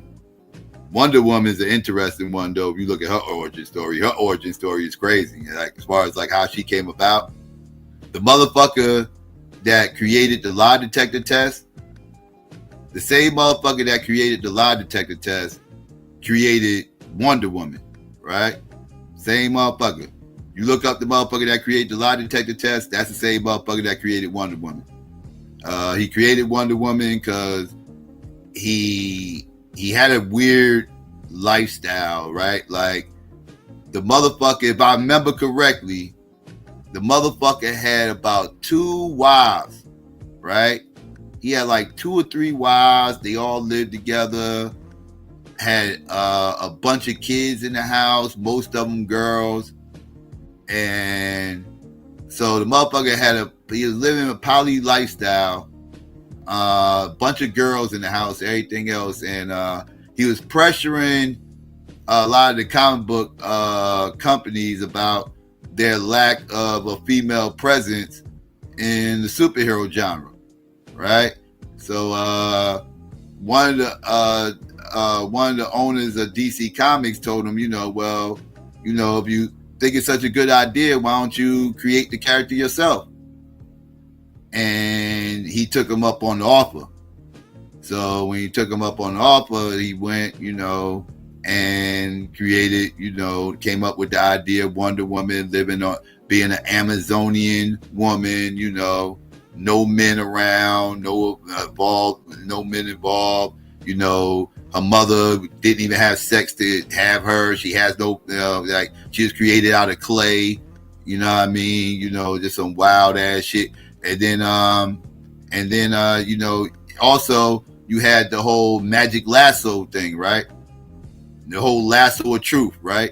The magic lasso that forces you to tell the truth, right? As soon as she put the lasso on you, you're forced to tell the truth, no matter what even if you want to lie, you can't lie. Well, that's because the motherfucker that created the lie detector test is the one that created Wonder Woman, right? So if you're wondering why the lasso of truth it's called the lasso of truth, and why that thing even exists is because the person that created Wonder Woman was the creator of the lie detector test, and that's how she ended up having that superpower in particular.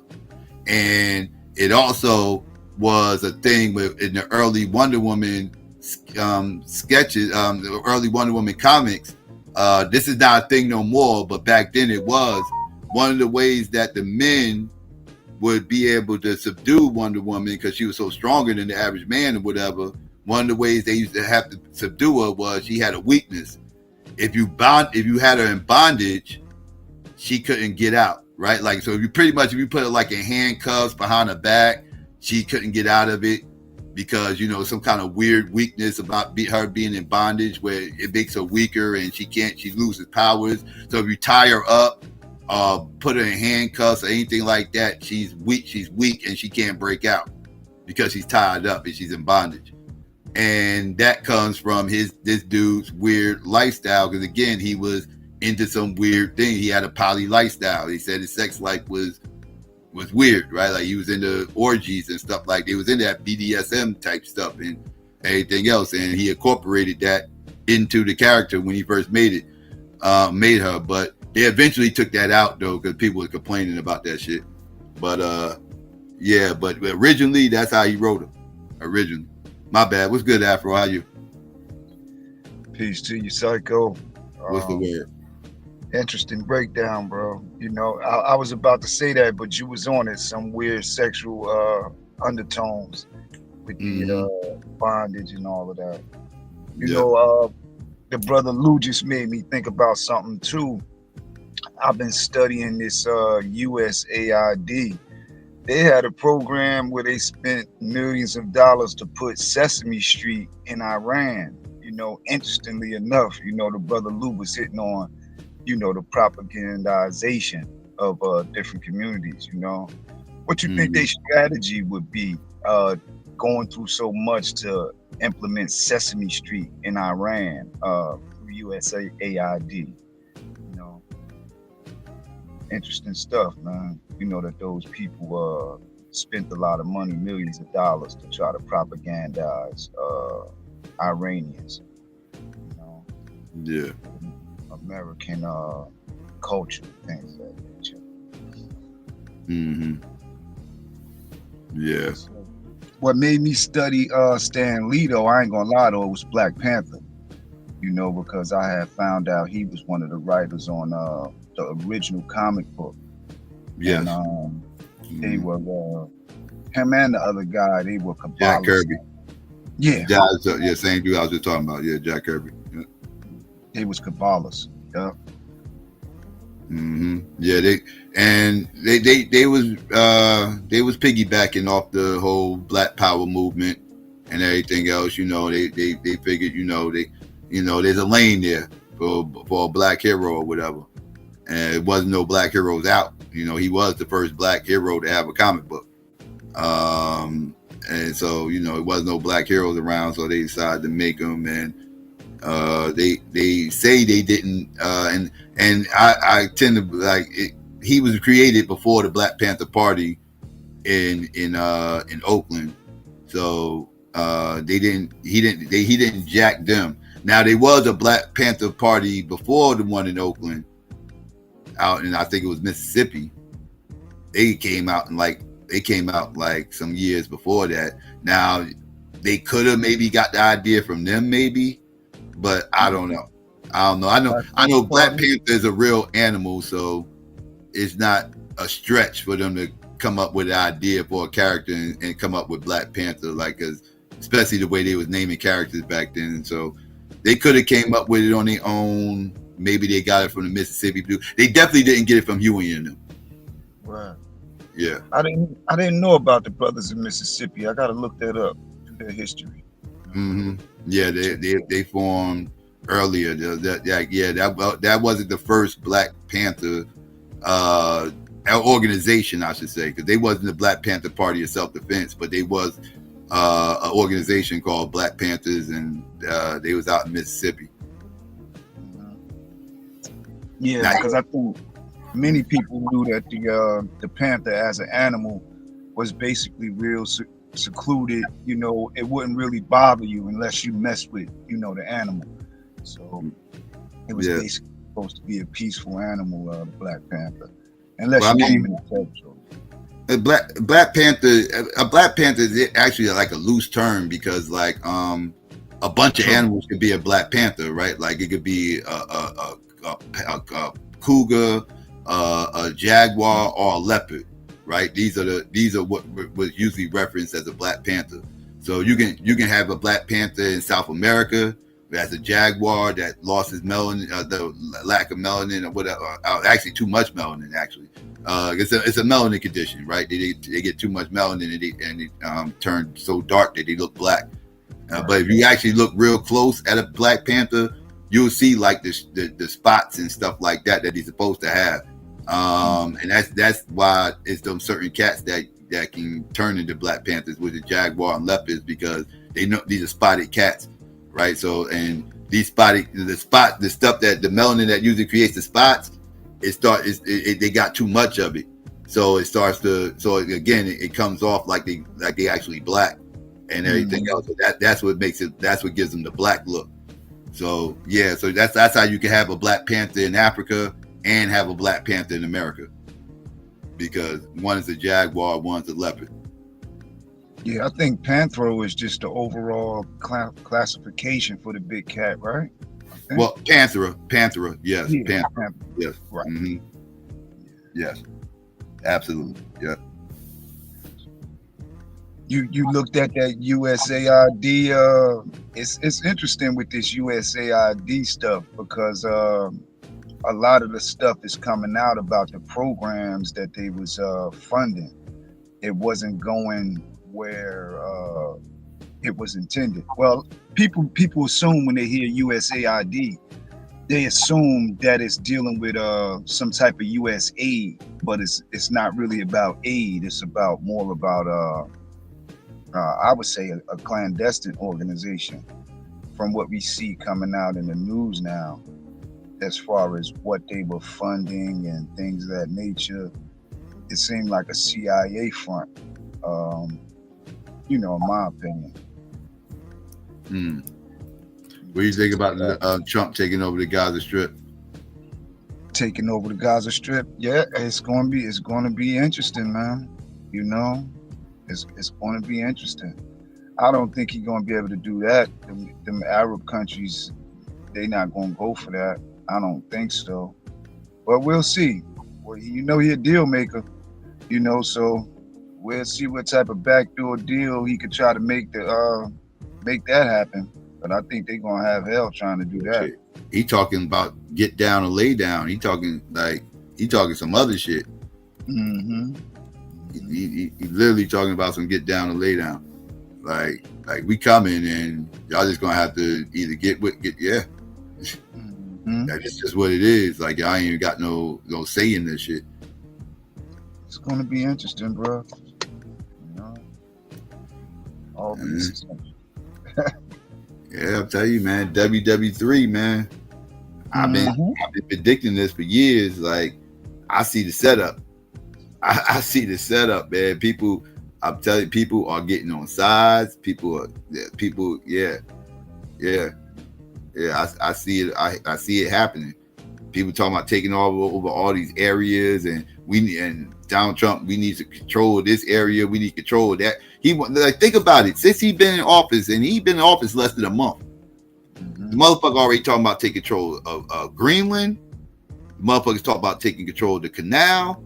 And now the motherfucker talking about taking control of the Gaza Strip.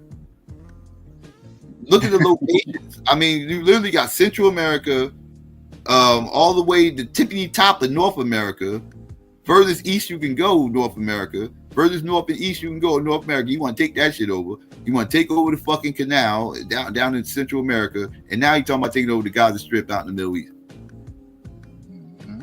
Like, this motherfucker is literally talking about taking over territory. Like, this is and they done ramped up to get people in the military too. So they trying to get prepared for something, because they done tried to ramp up promoting military and getting people to join the military. So they got some plans or some type of strategy on how they want to try to do it.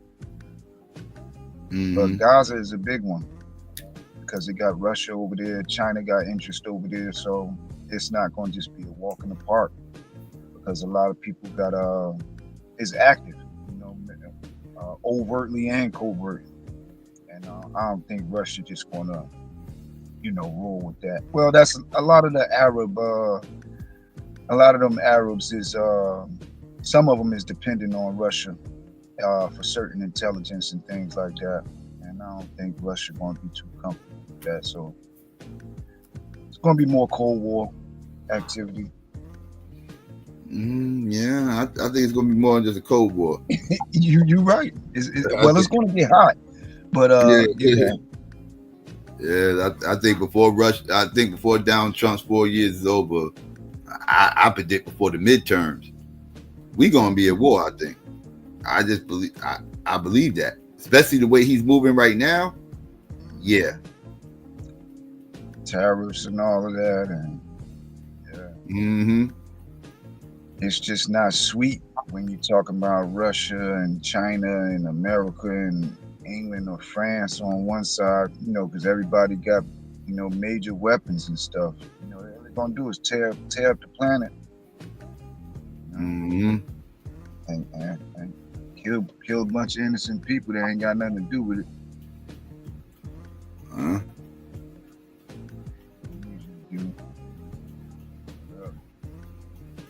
It's definitely gonna be interesting. Yeah.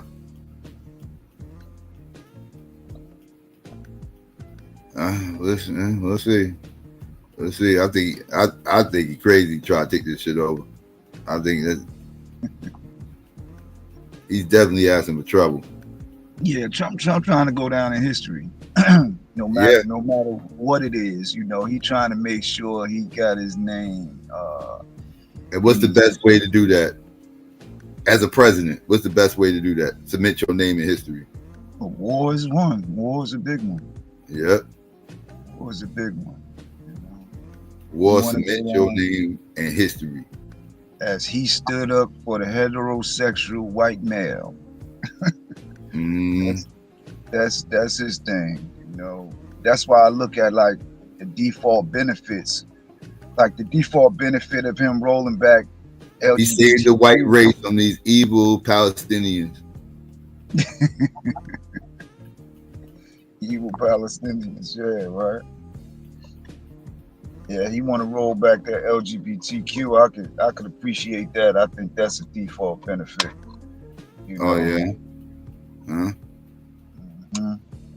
Yeah, everything he said, I don't disagree with. I'm not one of those just because Trump did it is bad, motherfuckers. Like, yeah, psycho. Like, some people had that opinion, like, well, Trump did it, so it's bad. Like, no, right? Ain't bad just because Trump did it. Now, hold up, now, what are we talking about? That's because guys around here is just, you know, generally a little more astute than, you know, average guys, because dudes is a little more nerdy. Yeah, I agree with you though. I look at policies too nowadays, you know, instead of just the rhetoric. You know, look at the actual policy and what the effect of the policy is. Right. Like I said, I never cried about this immigration shit. Like, motherfuckers never heard me. I ain't never been oh, well, we got to take good care of the illegals and all this. I don't give a fuck who in president. I don't give a fuck what they do with these goddamn illegals. I don't care who president. Donald Trump, Biden, Obama, Bush. Yeah. I ain't crying if they're getting rid of illegals. That don't affect me and that don't affect mine. And I'm good. Like, exactly. Yeah, so I'm not crying about that shit. I ain't gonna start crying now because Donald Trump doing it. That'll be fake as hell. Like, don't nobody advocate the harm or mistreatment of them people, but the facts is that you got to control your borders. You have to. Got to. The borders are there for a reason. They're there for a reason. I mean, these laws that everybody like to complain about and say we gotta fight for, these laws are within only got jurisdiction within these borders. Like, these borders matter. Like, you take away these borders, all jurisdiction is gone. Like, we have no laws.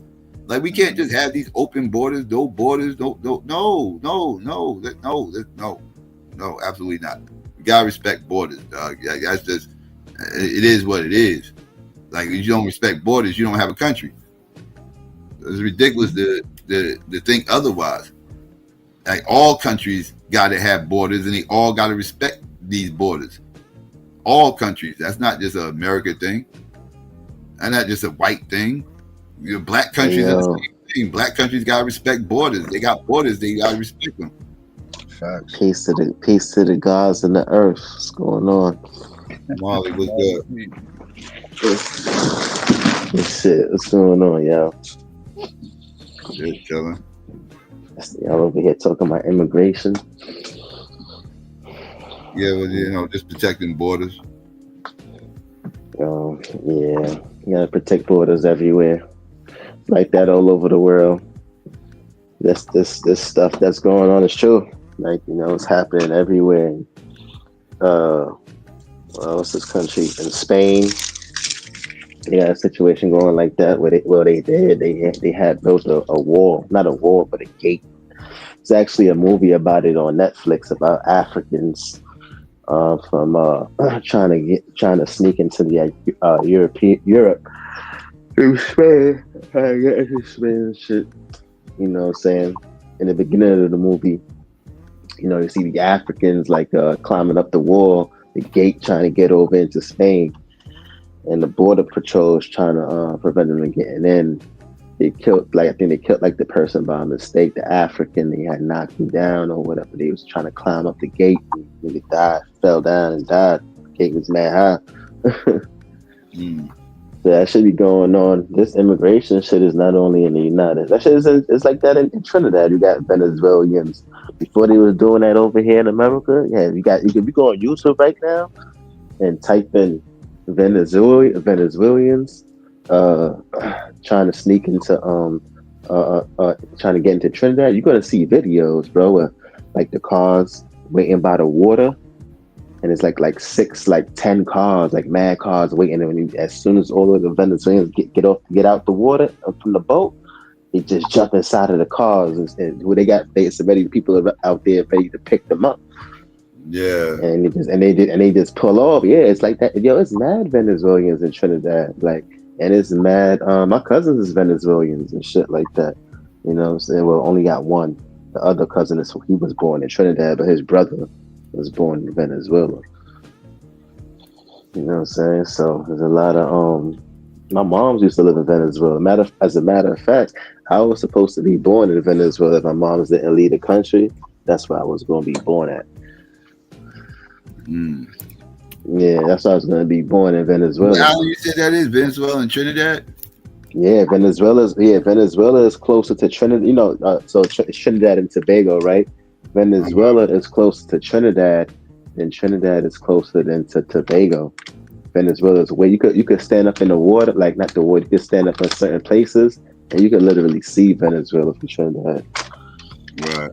Yeah, it's close. Yeah, Venezuela is closer to Trinidad than it is to Tobago. That's a fact. You know what I'm saying? Yeah. So it's right there. If you go into certain parts of Trinidad, like my cousin, I got certain guy family, like they not. I don't think they're from Venezuela. It's a possibility that they could have some family from Venezuela, but their last name is Figaro. If you go into Trinidad and stuff, you'll see black people with Spanish names: Figaro, Figueroa, and they black. My moms know how to speak Spanish. Matter of fact, Trinidad used to be ruled by it's supposed to be a Spanish-speaking country. That's why it's called Trinidad. So if you look at a lot of Puerto Ricans or whatever, you see like their last name is Trinidad, Felix Trinidad, this Trinidad, or you see look at some Puerto Ricans, they got their last name is Trinidad. You know, if you go into Trinidad, to the country itself, they got Spanish towns. Like my mom's is from Santa Cruz, and the capital is called Port of Spain. And they got places like San Juan, San Fernando. They got a lot of Spanish towns. Like I said, my mom, she from Santa Cruz. That's a Spanish town, a Spanish name. Yeah. But then what happened was the British came and they took over, so it became an English-speaking country. But it was once colonized by the Spaniards. It's supposed to be a Spanish-speaking country, yeah. It's supposed to be a Spanish country, like DR, PR. It's supposed to be like a country like that, bro. That's crazy, right? It would have been a country like that, yeah. And then I would have probably, and if I would have grew up in that same, or we would have grew up, I would have probably been a Latino or Afro-Latino.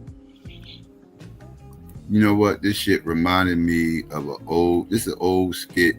I haven't seen this shit in years.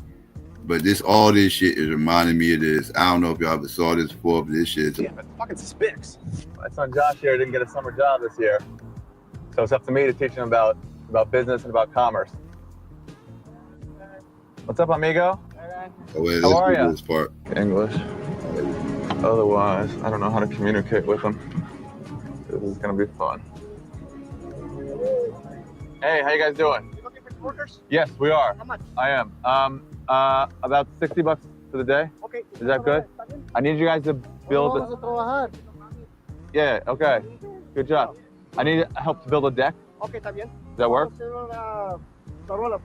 I'll take all you guys. Yeah, just hop in. Just hop in.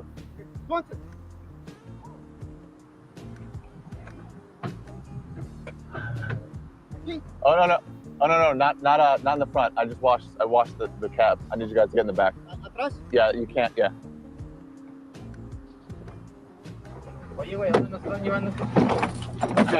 settle down, you guys. I'm gonna close this on you. Now we have fun. We're gonna go over speed bump. Watch it. Hold on, Beaner.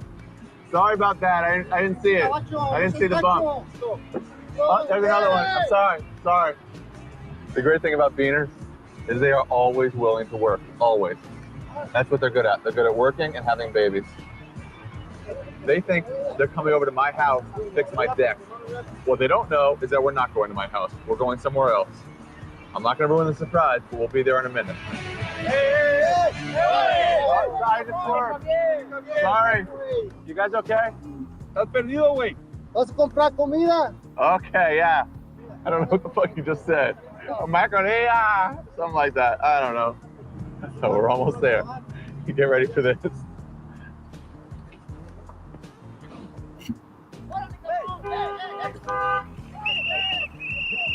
¡Ines! ¡La migra! ¡La migra! There's 6 of them right here! I got them!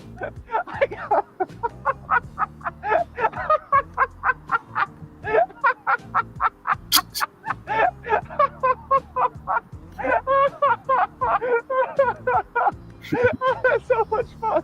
That's fucked up. Fucking beaners.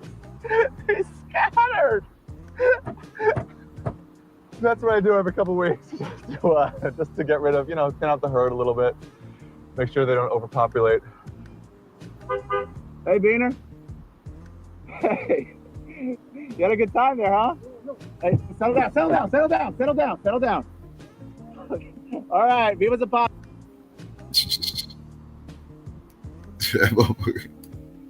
That shit was hilarious. I saw that shit the first time like years ago. I couldn't stop laughing. Like that motherfucker shot up. He took them motherfuckers to the immigration center. They hauled ass. Hey, That's crazy.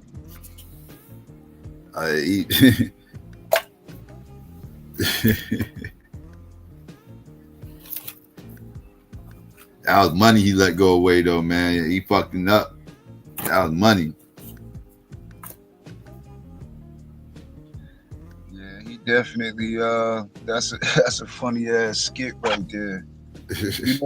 I don't knock them people for trying to come here and get money because American infrastructure is attractive, but I place the onus on NAFTA. NAFTA and American government destroyed a lot of those Latin American economies. I was telling this lady at my job yesterday, I was like, a lot of the stuff that we saying here, I ain't gonna lie, like a lot of it that we saying is true, like what you just now said. Hold on, give me 1 second. what you just not said, Afro, is true. But at the same time, just like how I was telling the dude the other day, I forgot what his name. Like they got to figure that shit out though. Like they can't allow. It's like with the Africans in Africa, right? We can't always be like, yo, they do this and they. Nah, we gotta learn from these things and correct it, and not to let these things happen again. I know, like some of these countries, in some ways, are at disadvantages when it comes to economics in America and other Europe. But they gotta stop letting them do that, or they gotta work towards, or they work towards it. Because it can't always be this way. America this or these European countries. At some time and point, all right, when are we going to learn? I'm not even just only talking about black. I'm talking about them other people too, like them Hispanics, them Native Americans. You know what I'm saying? Like when is it that we would learn and come up with some type of idea or plan to stop all of these things? Because like Psycho always say, we make this white man look like he God. It's like you can't do anything. Like you can't do nothing. Like we hopeless, bro. I don't like us when we think like that, man. It makes us feel like, and it's not just us. Like I don't like when we think like that. I like us to be like, yeah, we could do it, or just learn from our mistakes. So use our history. You know what I'm saying? Even using our history as a crutch, we're supposed to use our history as, not saying anyone here on this panel, but we're supposed to use our history as to embrace us and to like learn from that shit. You know what I'm saying? Not to be like, yo, they did this to us. We can't do it. Nah, nigga, we supposed to be like, oh, they did this to us. What are we going to do next? So that the next time this happens, we'll have a way how to prevent it, because we learned from our mistake the last time. Not to be like, yo, yeah, we had Black Wall Street, but they destroyed it. Da da da da. You know what I'm saying? And not do nothing again. Like, you know what I'm saying? All right, next time build another Wall Street, has something to protect it next time. You know what I'm saying? That's how I look at those types of things. And I think a lot of people, even though they probably might be coming from a place where they may not like black people, sometimes it could be like that sometimes, or it could sound like that and they just speaking from their mind. But it's people feel like, even some of us feel like we make excuses about things or create these, even though some of these things have happened, right? So it's like, what we gonna do now? We got to keep on moving. Can't just stay stagnant. Gotta keep moving forward. You got to be strong, especially if we talk about black power. You know what I'm saying? What's the point of us saying black power if we, saying these things, and it's like it's validating a weakness in the kind of way. You know what I'm saying? That's not what we should aim for. Right, I agree, Marley. Yeah, that's all I'm saying.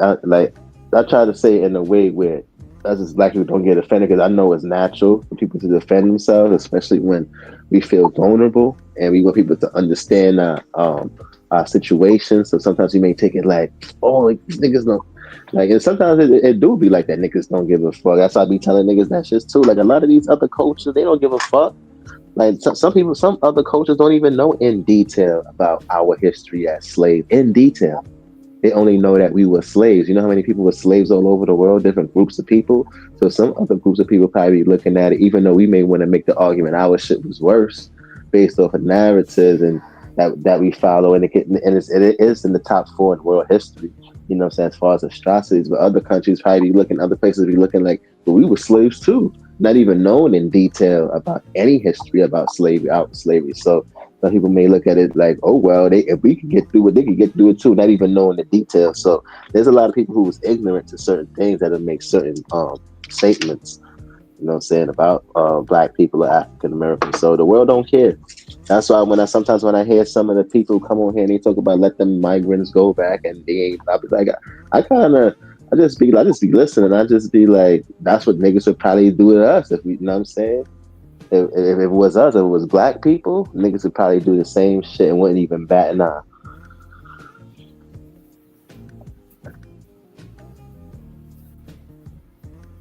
Mm-hmm. Yeah. Yeah, so we gotta be mindful and careful about these things. Mm-hmm. Nah, it's real. Yeah, because niggas don't care, so we gotta stop doing that, like using that, you know what I'm saying, as a crutch. And like I said, there's nobody here on the panel, but I'm just saying us, like nobody cares. Like you in the hood and you hear talking about a dude talking about how much he got beat up. No one's gonna sympathize with him. They're just gonna look at him as if he's weak. Why are you talking about how much you got beat up the worst, as if niggas is supposed to respect you? That never worked in real life. Or why would it work in this situation? Other groups are just gonna look at us like we weak. I know how other groups will respect us if we come out of this in totality and dominate the world. Then everybody would respect us, even if they might still be racist. They will respect us at least in certain ways, like how white people get respect. Because not every group of people like white people. They just have to respect them if they're in power. Oh yeah, it's a lot of people that don't like white people at all, but they definitely respect them because they know they're shared blood. You know. Right. That's what I'm saying, and that's what we need to establish. That things like that, like, you know what I'm saying, let it be known that once we dominate the world, we will do these things, you know what I'm saying, and it won't be a problem for us to do it either. You watch, you'll see how the level of respect for Black people and Africans, watch it change. Watch. The people might still not like us, like how everybody don't like everybody else, but there's some countries who just respect other countries because they're a superpower.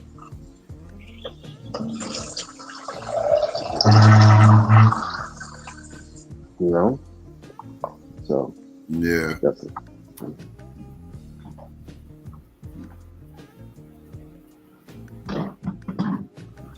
Yeah, so that's what I suggest.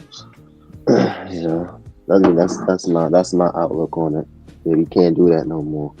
No more making up excuses. Not making up excuses, but using it as a crutch. Because, like I said, these are not really excuses because these things did happen.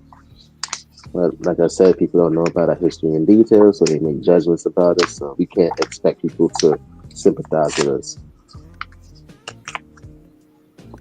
And I think that's what a lot of us look for people to be like, oh, damn. Oh, this happened to them? Let's be their friend. They need a hug. Let's give them a hug. They be like, oh, nah, fuck them niggas. Yes, niggas be saying, am I right, Psycho? Fuck them niggas. Yeah. Yeah, niggas be like, yo, fuck them niggas, huh? And they start talking shit about us, blacks this, blacks that, this and that, but crazy. I'm like, why do I see some black people caping for these other groups? I'm not saying that you guys gotta feel like you don't give a fuck, but you don't gotta be going out your way either.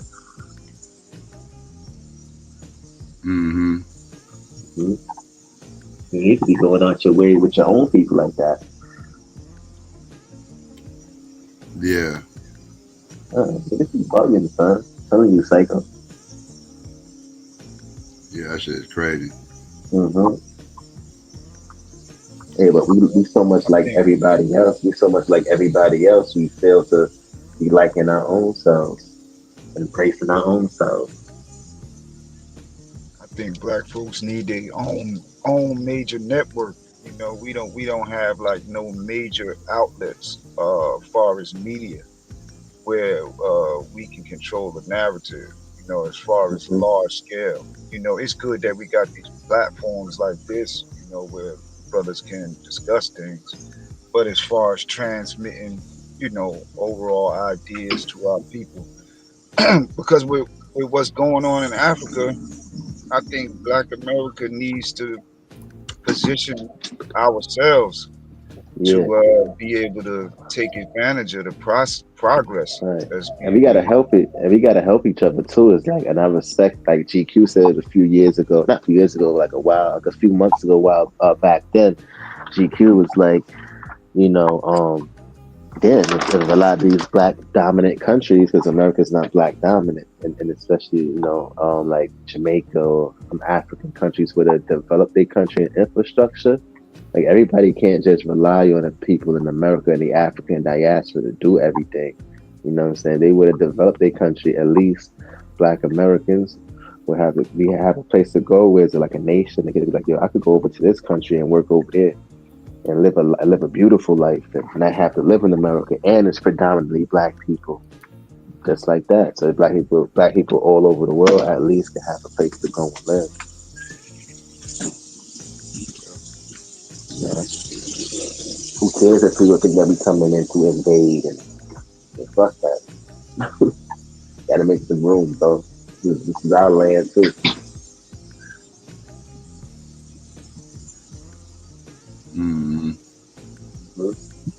I heard that's how it should be. It should be in a way where a lot of these African nations is developed in their country, so black people can go there and have jobs, building infrastructure and all of that. Like, you know what I'm saying? Yeah. I think it's coming, and ideas like that is being developed. Like with ADI, it's not very popular now. As far as what Burkina Faso and them is doing right now, but they have given us invitations, you know. And I'm not an advocate for everyone to rush and try to go live in Africa and things of that nature, but just to work together, you know what I mean, in one another's common interests, you know, things like that. Because everybody definitely don't need to go and move back to Africa. I don't advocate that. Right, but and that's like I was talking to this African chick yesterday. She was like, "Yo," she's like, "Damn," she's like, "You want to move to Africa or come to Africa and stuff like that?" You got people that's trying to leave over here because they don't even believe in Africa. Like, you know what I'm saying? I'm like, yeah, you got people they don't want to like develop their own country. Stop going to other countries. I mean, I know people move there for infrastructure and for better things, but at least try to work towards building their country. And then two people want things that's already established. They don't want to work towards building new things. They want to go to where it's already built and they ain't really got to do much. You know what I'm saying? It's like a chick sometimes, like, you know what I'm saying? They want to do that's already established, not something that they can really work towards, or whatever the case is, right? So they end up going to the dude who is more established. So people want to go to countries where it's more established. That's our issue instead of sticking with each other and working it out and building it. So we selling ourselves out too when we do things like that, not even really knowing it. But you know, sometimes we may not even believe in our own people. You know, based off our experiences. So niggas is like, yeah, niggas ain't doing shit. Niggas, you know how many people out here like, yo, like they be telling like, yo, leave these niggas alone, son. You know what I mean? And then after a while, I started picking up on that narrative, and I started saying, wait, hold on. Nah, I can't pick up on these narratives. So even though I understand what they saying, like leave these niggas alone, because niggas that really don't want to learn, but it's just like you got this love and this passion for these people where it's like you can't leave them alone because you want to see them do better. But you have a lot of us who are individual or on this individualism type of shit.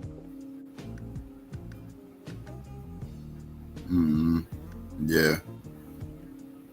Yeah, I think it's a fine line between that individualism and collectivism, you know, and I think people gotta walk that line carefully, because you always, in my opinion, you should be thinking about your people, you know what I mean, collectively. But I understand, you know, people got different circumstances and financial conditions and things of that nature. People want better, you know, it all depends, you know. But I think that the collective, you know, those institutions got to develop, you know, ADDI or Pan-Africanist projects, diaspora projects. I think they develop, and we just see them in the early stages now, what we see going on in Africa. But people definitely trying to make contact and link up. Just got to mature. Yeah. Oh shit, my fault. You got Saint Swarty up here. What's good? Hey, what's going on, family? Hey, Psycho, what you mean by white tears in the title? I was just talking about, just talking about these white people always crying about everything, you know, DEI, you know, there's just some crying motherfuckers, that's all. What you call Jasmine Crockett was talking about it, and I was just reviewing what she said. Oh wow, that's funny. But see, but then we wrong for telling them to stop playing the victim and nothing's wrong with America. All the same things they say to us, you know, they wouldn't be able to tolerate it, take theyself. But what the brother was saying about us having to establish institutions of unity, I do agree with that. You know, you talking about me? Yeah, I do agree with that. I don't think it's anything wrong with voting. I think voting is important. I just don't think it should be the most important thing that we focus on in our community. I think it's time for us to put a effort to put a really good effort towards establishing some form of self-sufficiency. But it does start with us unifying and not having an individual mindset as a community.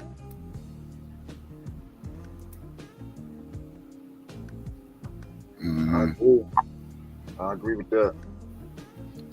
No, I do rock with the foundational Black American thought, but it's cats that I do rock with from the diaspora. I'm not just randomly calling Africans tethers and stuff like that. So there are people that are not descendants of chattel slavery that do support us, that are Africans, that are non-Africans, that are Asian, that are white. So, you know, I'm basically, we're going forward with whoever's positive with us going forward. You know, you don't necessarily have to be FBA to support the cause.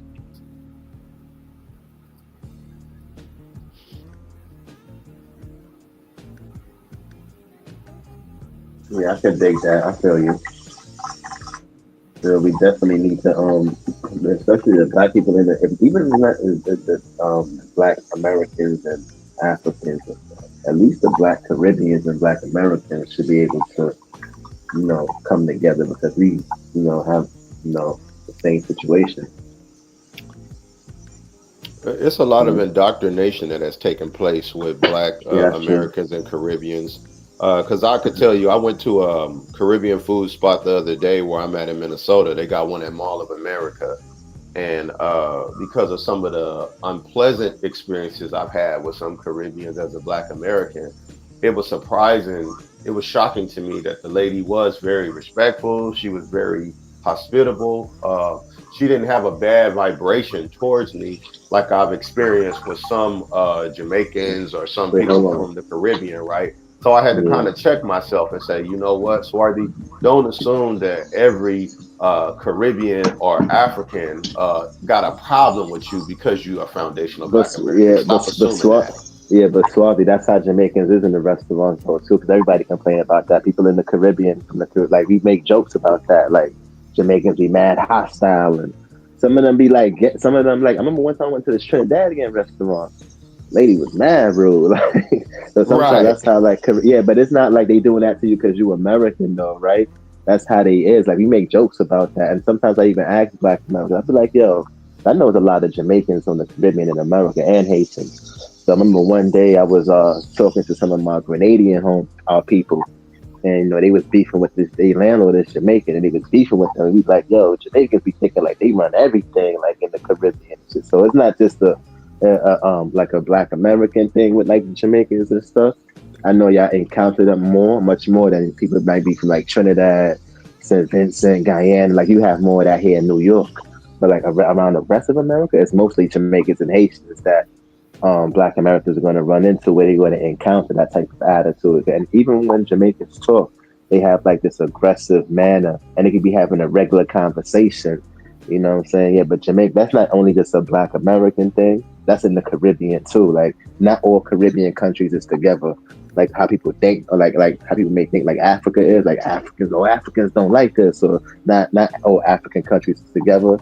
Now, or you might have some Caribbean countries that would side up with Black Americans quicker than they would do with the Caribbean. I know mad Caribbean people like that. They'll like quicker get with a Black American, like Grenadians or whatever the case is, based off of their experience. I know Grenadians that don't fuck with Trinidadians because they feel like they think that, you know what I'm saying, we the best people in the Caribbean and shit like that. So that's in the Caribbean too. Yeah, that's all throughout the Caribbean. Where I'm at in Minnesota, man, it's a lot of Africans of the diaspora. It's a lot of continental Africans as well as Africans from the different diaspora, and it's a lot of foundational Black Americans here. So I would say, even with the difference in whether you're atheist or you're a Muslim or you're a Christian, you might believe in more science. You know, you might be rocking with the Israelites. You might be rocking with Kemet, right? Even with all of those things that are different about us, right? If there were a few things that we agreed on and was on code about, it would make a huge difference where I'm at. Because we all basically here right now. I don't know if you brothers have ever been to Minnesota, but it's a lot of Somalis here, Ethiopians, it's a lot of West Africans, it's a lot of Black people from the Caribbean, and then obviously you have quite a bit of foundational Black Americans here. So if we was able to forgive each other for whatever was said to whoever and go forward from there with agreeing on a few things, that would make a huge difference in itself. Mm-hmm. But what they gotta do too, you gotta have the Black people that's not coons. And what we try to do is that we try to get all of Black, everybody's not with us. Like, you know what I'm saying? I'm talking about in Black Americans, Black Africans, Black Caribbean people. Everybody's not on that Pan-African stuff where they have that mentality. Like, you know what I'm saying? So a lot of us feel self-defeated too. You know, I have to agree with shit. you, man. I only know a few Somalis. I know a few Somalian brothers. I know some Habesha Ethiopian brothers, some Oromo Ethiopian brothers. I know a couple of Eritreans, and then obviously myself and some Caribbeans. I met a solid brother from Trinidad up here, very Pan-African. It's only a small group of us up here from all of our groups that actually have a Pan-African mindset. It's not a lot of us from all the groups up here that think like that. All the rest of our people, they be kissing white people butt up here.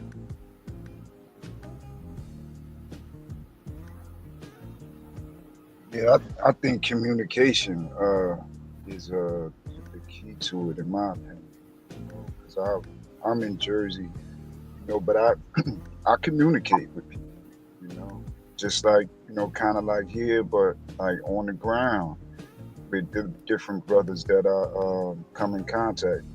I'm Muslim, so some of them I bridge the gap with Islam, when we salam each other, maybe in different establishments, but I dialogue with them, and in some cases, some of them do have Pan-African mindsets. I know in particular one brother that I work with in a professional setting from Burkina Faso.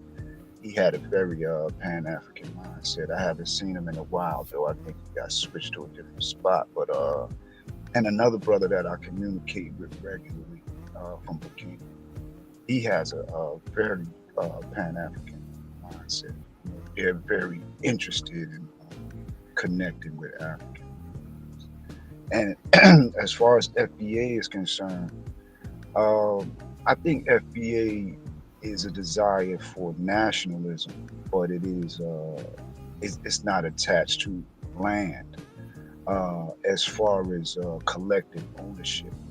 And I think that's what may frustrate a person like myself or FBA, because I think Black people deserve their own state or territory, ideally, speaking. Right, true. No, that's true.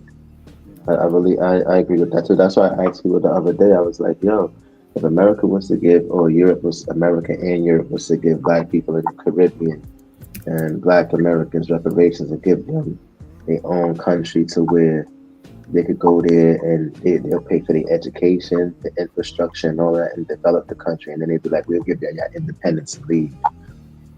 Y'all gotta have your own military, everything, because we gotta protect it now. So we're gonna be responsible. So when it comes with that freedom, we're gonna have to be held responsible. And there's a lot of us who don't like to hold ourselves accountable for things. So now we'll come with that responsibility. It's not gonna be like, oh, they did this, or so we gotta do it on our own now because we're gonna be independent. We're not gonna have anybody to blame because they gave us our reparations.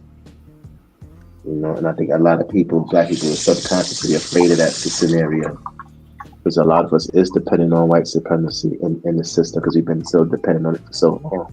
Shamali, I think you're right, bro. A lot of us really are a bit apprehensive about, do we have the capacity to govern ourselves, and do it in a civil way and just and things like that.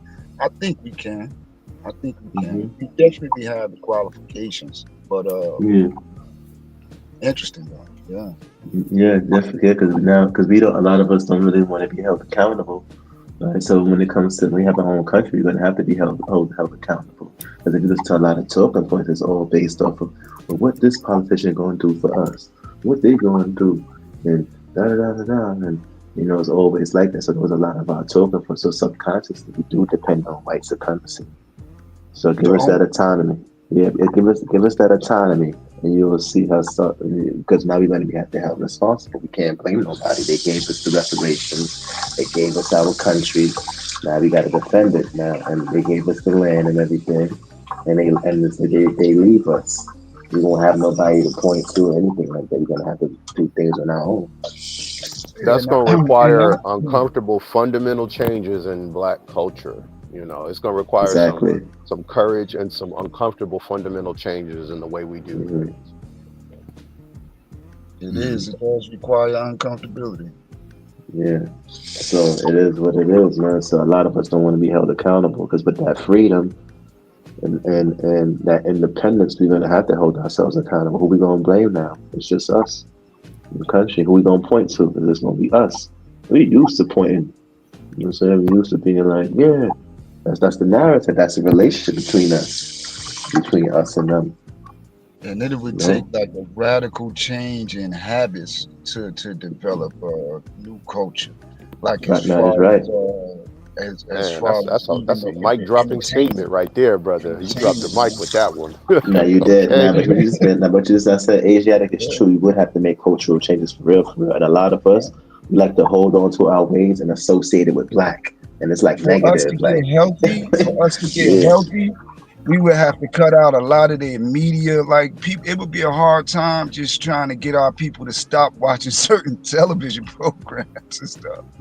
Because we become so accustomed to consuming their culture and their norms and their values and mores that we would feel like that it would take a radical shift in culture. Radical shift because there's a lot of things you're gonna have to do differently.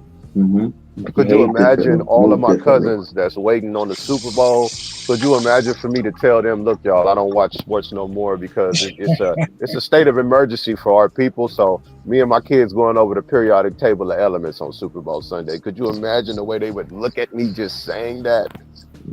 I had a client call me the other day and was like, yo, can we reschedule our session? Because the Super Bowl starts at 6 o'clock. Can we do it earlier in the day? So that shit is real. And this is their mental health, right? You're talking about mental health? Right, mental health, yeah, exactly. I had a client call me the other day, text me. He was like, yo, can I switch my schedule on Sunday to early in the day? Luckily, I had something open. I'm like, yeah, I'm going to put you at 2 o'clock. I used to aspire to be a sports writer, so I used to study the history of the NFL. I know a lot about all the franchises as early as the 1930s, right? And I was even able to see, you know what? My kids got to actually see me doing the science. They got to see me doing the English, doing the math. They have to see me and they need to see me what works in all of those areas. They need to see me or somebody from our group doing the construction. You know what I'm saying? Having these discussions and changing the way we morally do things. You know what I'm saying? Having more of a honor to the way we carry ourselves and not doing things that are dishonorable in general. It takes a uncomfortable change. I love the NFL, man.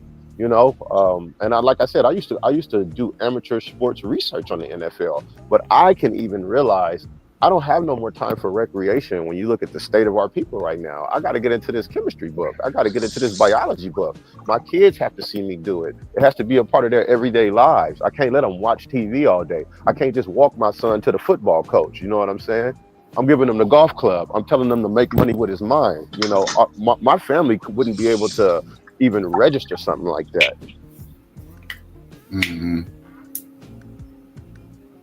Yeah. Yeah, and I per se, I don't have no problem with them. My problem with FBA is only the extremist anti-African rhetoric that I have heard only of late. It seems like that part is new. Because when the brother first started doing the films about Hidden Colors or whatever, not to give no energy to that, but it wasn't so anti-African.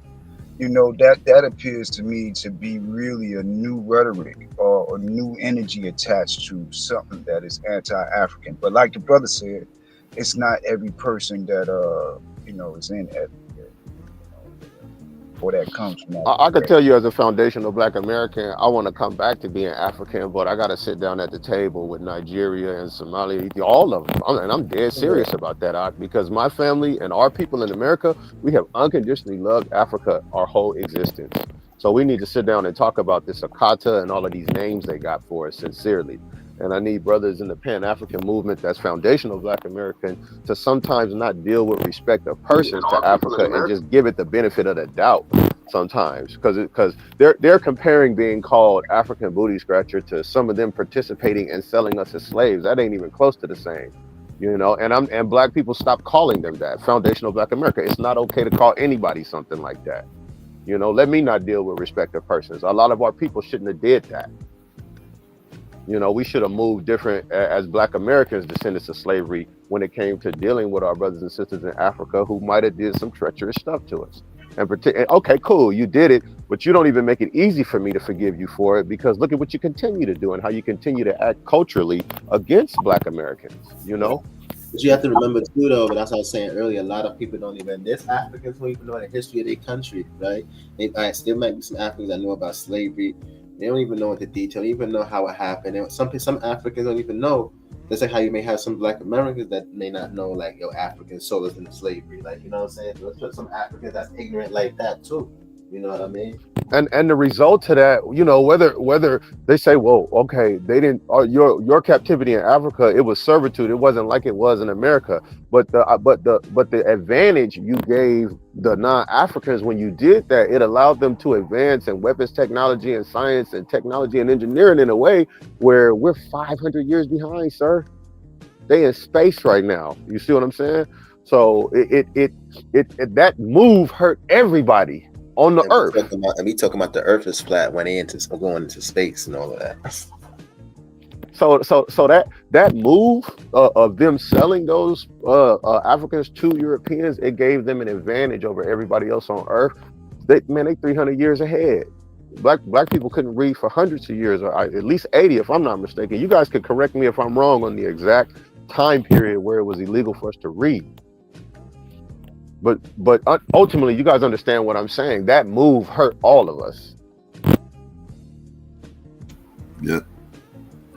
And they don't acknowledge or realize that move, like they ignore the fact that move fucked everybody on the planet. For real. And they don't even acknowledge it. I don't want to be too long-winded. Go ahead, brother.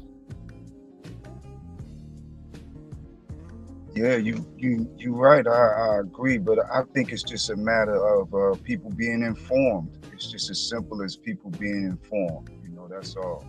And I look at a quick book, Zbigniew Brzezinski, The Grand Chessboard. He former National Security Advisor Jimmy Carter. But what he talked about was fault lines. A fault line can be geography. It could be a river. It could be a ravine that people can't cross. You know, but he talked about political fault lines too, and ideological differences, and how it was in the interest of the U.S. government to exploit those ideological and political differences to their advantage. I think that's a circumstance that we see ourselves in now with our populations here in America, as far as the ideological fault lines and inflammatory rhetoric that is designed to excite us emotionally and move further and further away from centralized bullet points, where we know Europeans have been the collective exploiters of our people. They created a Pan-African diaspora when they took our people into slavery. They produced a Pan-African set of circumstances for our people, or a diaspora, you know. But I think, like you said, get at the table with people and dialogue, you know what I mean? Because most of our genetics is taking us back to West Africa. 80 percentile on the male and the female side, you know. So they just created they created the diaspora. Excuse me. And we speak different. Some of us speak Spanish. Some of us speak Creole. It just tells us who colonized us. You know, but you know, I think we can cite certain political thinkers, and they give us tools. You know, they give us examples of how they utilize those tools against us. What he called it fault lines.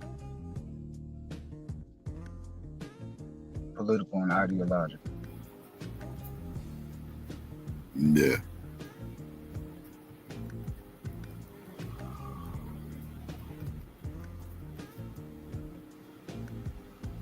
So what's your opinion about Beyonce winning the goddamn best country music album? I mean, if she won, she won. You know, we live in this egalitarian world, right? Nobody should have a problem with it. Right. Right. Not unless you're a purist. If you're a purist, I can understand how they can be mad if you're a purist. Yeah, they feel like it's disrespectful. Yeah. That's fanatical. and what's it called? Obsessed. When you look up the definition of obsessed, that's what that is. That's crazy. I got to get the analogy I gave earlier though. If Justin Timberlake decided one day he wanted to be a rapper and created a rap album and then won Rapper of the Year or Rap Album of the Year, we would lose our shit. Everybody can come to our barbecue, Psycho, on Earth, right? All the other people, they can come and kick it with us, right? However they want to kick it, right? But we can't kick it with them like that. Right. No, we can't. Right. But I would lose my shit because it got less to do with him being white because Eminem done won album of the year before, but Eminem is the actual MC, right? He's a rapper, right? Whereas Justin Timberlake's well, I don't know what the fuck call that motherfucker, pop singer, I guess. He's a pop singer, so you know, like a pop singer doing a rap album is like, how the hell this motherfucker went rapper? You know what I mean? Like, what the fuck is this?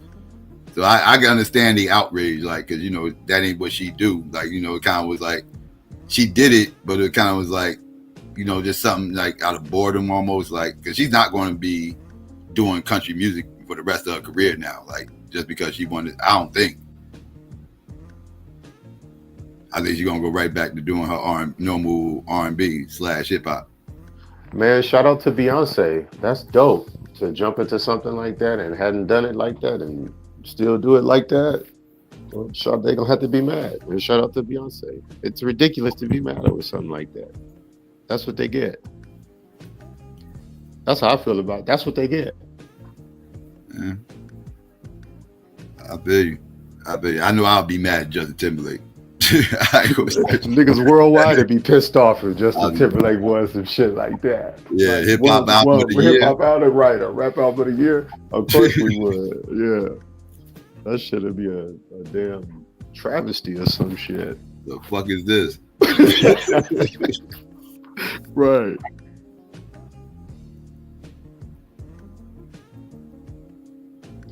I got the Kansas City Taylor Swift to win the Super Bowl, man. I'm rooting for him because I'll never root for the Eagles to ever win a championship like ever. So by default I have to go for the Chiefs. You know what's crazy? Never ever seen a quarterback start their career like Patrick Mahomes. Yeah, he's about to be goated soon. Like if he wins this one, he wins this. Oh my goodness! Right. He's already in the conversation if he wins this one. Even if he don't win another one, he's already going to be in the conversation. That'll be 3 in a row and 4 total. I remember the first year when he started at quarterback, not his rookie season, but when he took over the offense, right? 50 touchdowns and 12 interceptions. I remember the first 3 weeks he had like 16 passing touchdowns, right? I called my cousin. I'm like, baby D, who the fuck is Patrick Mahomes? Like, man, this nigga's throwing 5. He made it. He was throwing 6 touchdowns, you know? Yeah, he first came in the league. He was different. Whoa! I was like, whoa. I see Patrick Mahomes coming my favorite team's way on Sunday. I take my kids to Chili's or the park or something. I don't even waste my time with this nigga, man. He ruined everybody's Sunday. And he probably about to be the GOAT, yo. He's heading that way. I ain't going to even stunt you. It's impressive. Started his career is impressive. Way more impressive than Tom Brady's start. Than any quarterback that ever played. More impressive than Warren Moon, Fran Tarkenton, Randall Cunningham. No other quarterbacks started their career. Troy Aikman. Yeah, whoever, right? To anybody, man. This dude, Tom Brady, didn't throw 50 passing touchdowns until he got Randy Moss. You know, who's like a freak of nature. 5 Super Bowls out of 7 years or some crazy shit like that. Like, it's who? Tom? No, Patrick. It's like his 5th Super Bowl in like 7 years. The only year I haven't seen him in the Super Bowl was the year he actually started and took when he threw 50 touchdowns. After that, he's been in every Super Bowl. Yeah, they lost in the championship that one time, and they lost the one time in between because they won the title, then they lost, then they didn't go, and now he's working on 3 in a row. Because they didn't win it the following year after he won the first one. Then he right, and then he then now right. He lost to the Buccaneers. Right. Tom Brady. Right. That's Tom the one Brady. he lost. Yeah. And then he won one in the AFC Championship. And the other time he didn't go, he lost in the AFC Championship game. Right. So he lost one. So he's been in the AFC Championship every year he started. Right. Yeah. That's crazy. That's crazy. right. It made the 5 straight. It made the 5 Super Bowls.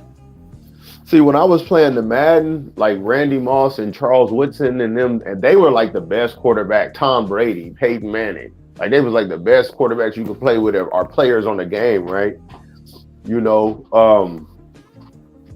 man, Patrick Mahomes must be ridiculous on a Madden football game. I can imagine. I stopped playing Madden, but I can only imagine what he's like nowadays. Like, you know, to start the next year on the Madden, if you start like that, the next year on the Madden, you're probably gonna be at least a 98.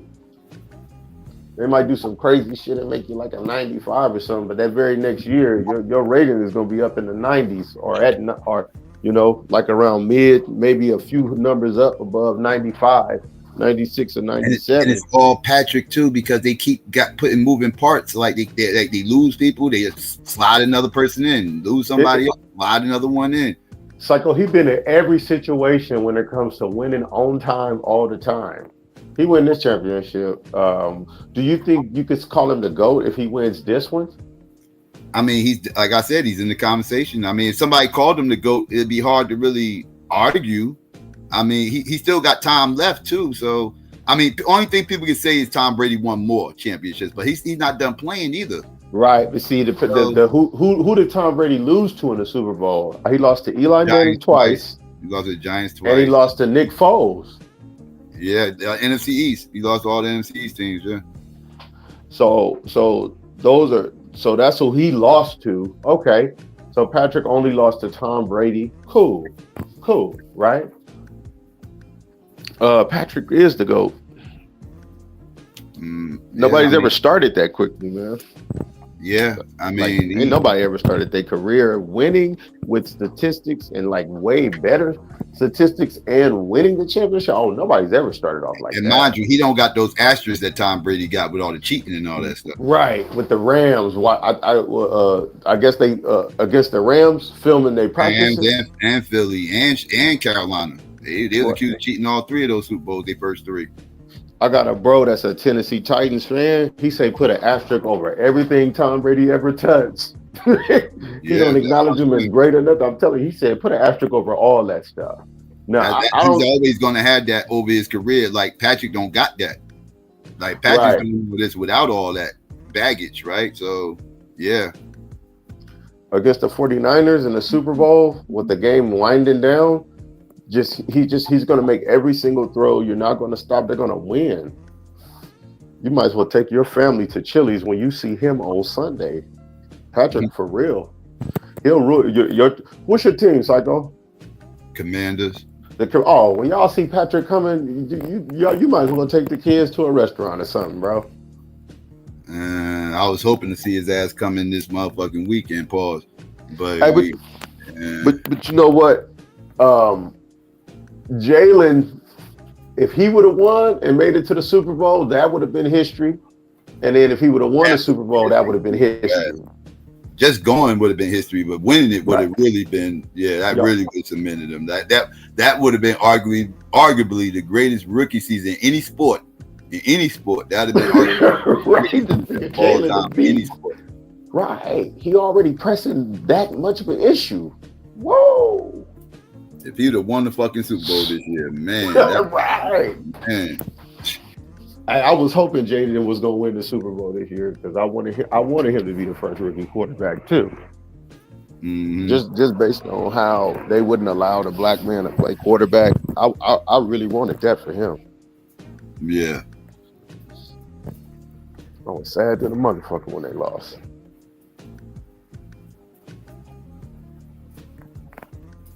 Oh no, I'm hoping we get I'm hoping we have the first rookie quarterback to win the Super Bowl. I do hope he's black. Yeah. Yeah. Yep. For sure. I was heartbroken when it wasn't Jaden though. For real. Black people was. You and me both. I want Jaden.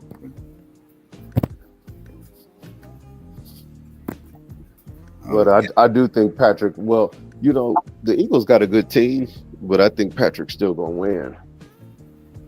I hope he do. I'm pulling for him now. I need what you call it? I need the Eagles to lose. I hate the Eagles. Yeah, watch the rest. Commanders fan. Mm-hmm. Okay, Psycho. Art Monk. Who else? John Riggins. Mm-hmm. Daryl Green. You already know. Yeah. LeVar Arrington. Yeah, LeVar. Yeah, that was the 2000s. Yeah. There's somebody else I'm missing from over there. You missing quite a bit. But you did good though. Okay. Charles Mann, Dexter Manley, Doug Williams. Right.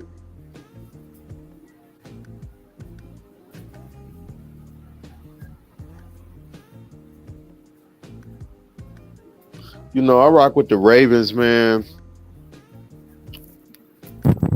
Ravens fan, yeah, it is what it is. You know, you can't win it every year. Whenever Lamar win it, he win it. If he don't, he don't. It is what it is. He's still an all-time great quarterback. I've never seen anything. He can do things that no other quarterback can do for a fact. So, I mean, it is what it is. But, you know, Ed Reed, Ray Lewis, Christian McAllister, the other cornerback.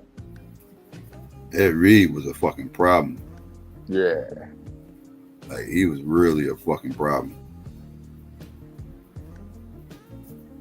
Yeah, one of the smartest safeties for sure all time. But yes, hard hitter. Definitely the best after the motherfucking pick. Nobody was more dangerous than him after the interception. That safety. At safety. You know, I ain't never seen a safety more dangerous with the football than Ed Reed. Ed Reed get that football at the safety position. Watch out, he trying to take it to the house. Oh, right. It's definitely if he sees he can. The safeties that was right around the time I started really rocking with football. Who were the best safeties? Rob Woodson. Rob Woodson. Ronnie Lott.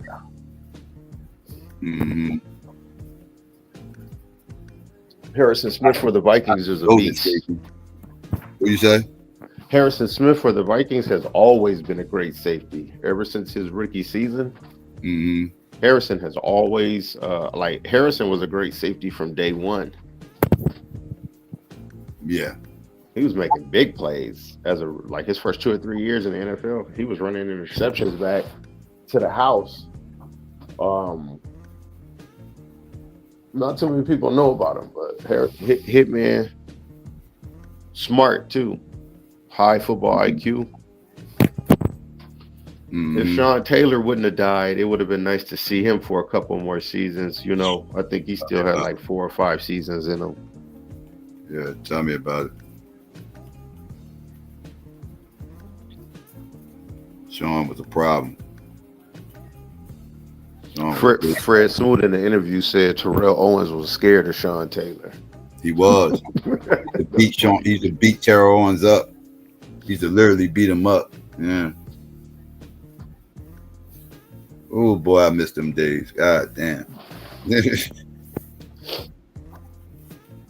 Okay. Didn't the Redskins have Clinton Portis? Yeah. Okay, was he good? Clinton? Yeah, Clinton was good. For the I do remember him having a high rating on the Madden, even with the Redskins. Yeah, Clinton was good. He's our best offensive player for a while. Him and Santana Moss. I remember Santana Moss. Mm-hmm.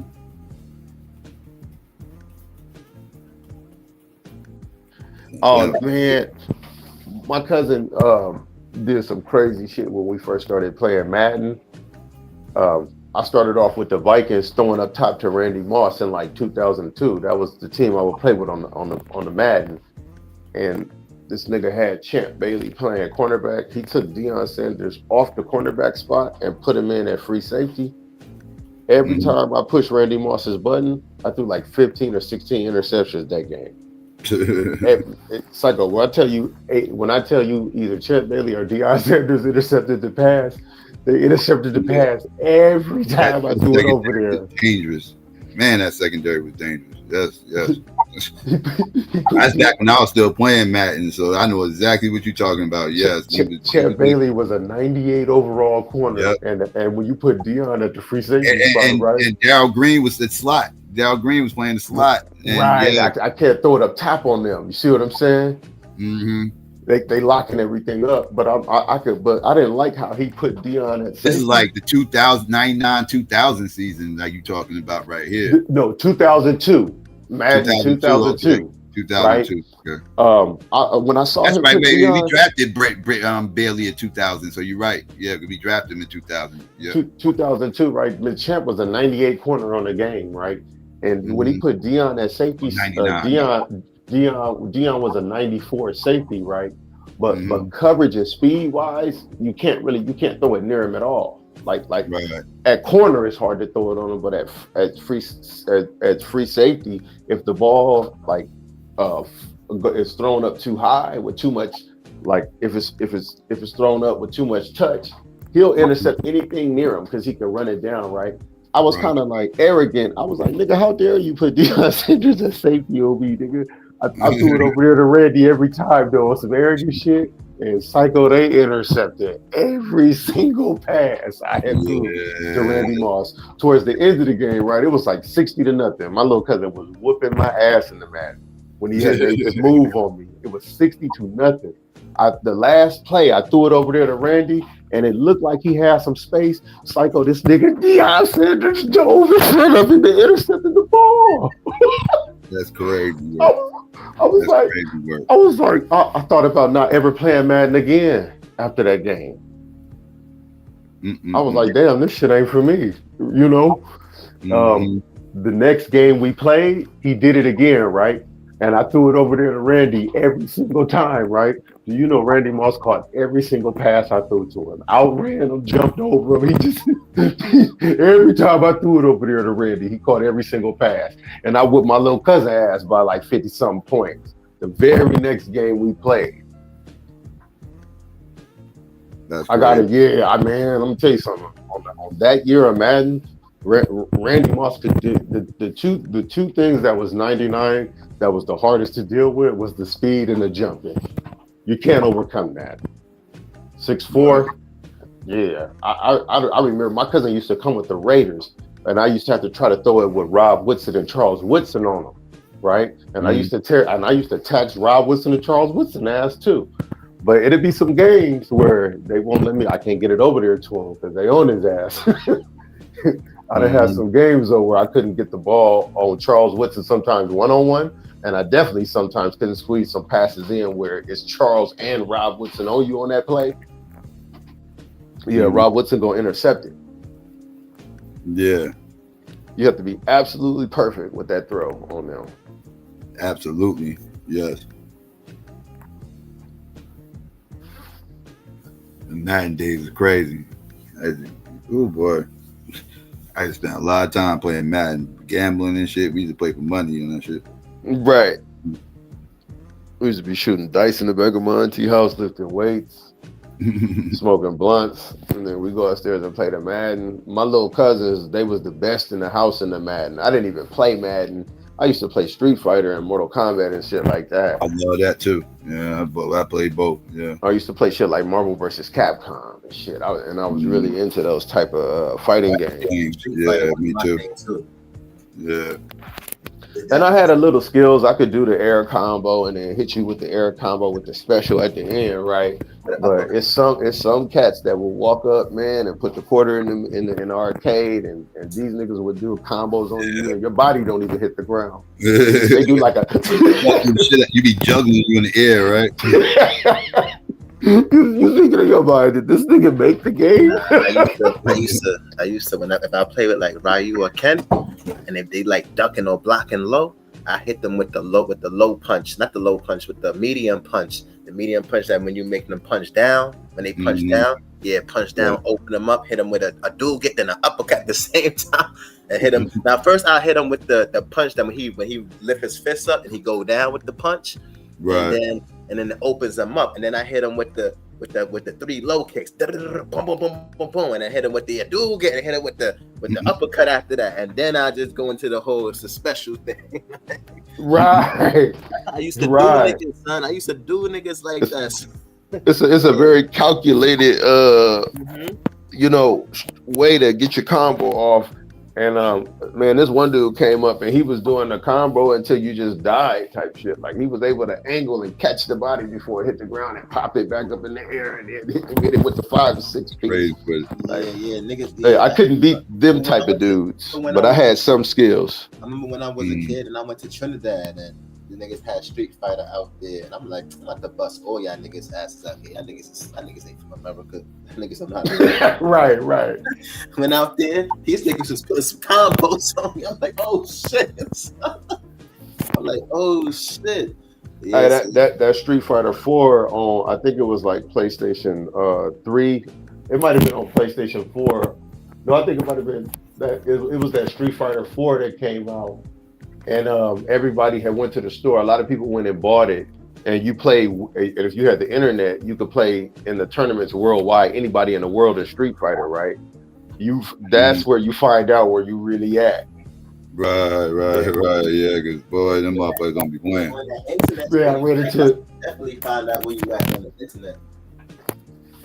Man, I ran into a dude, man. He was playing with Vega, and he had the timing of that jump where he slammed you or let the claws loose. Yeah. He had it down to a science on me. I could not stop it at all. I think he beat me like 50 or 62 times in a row and some shit.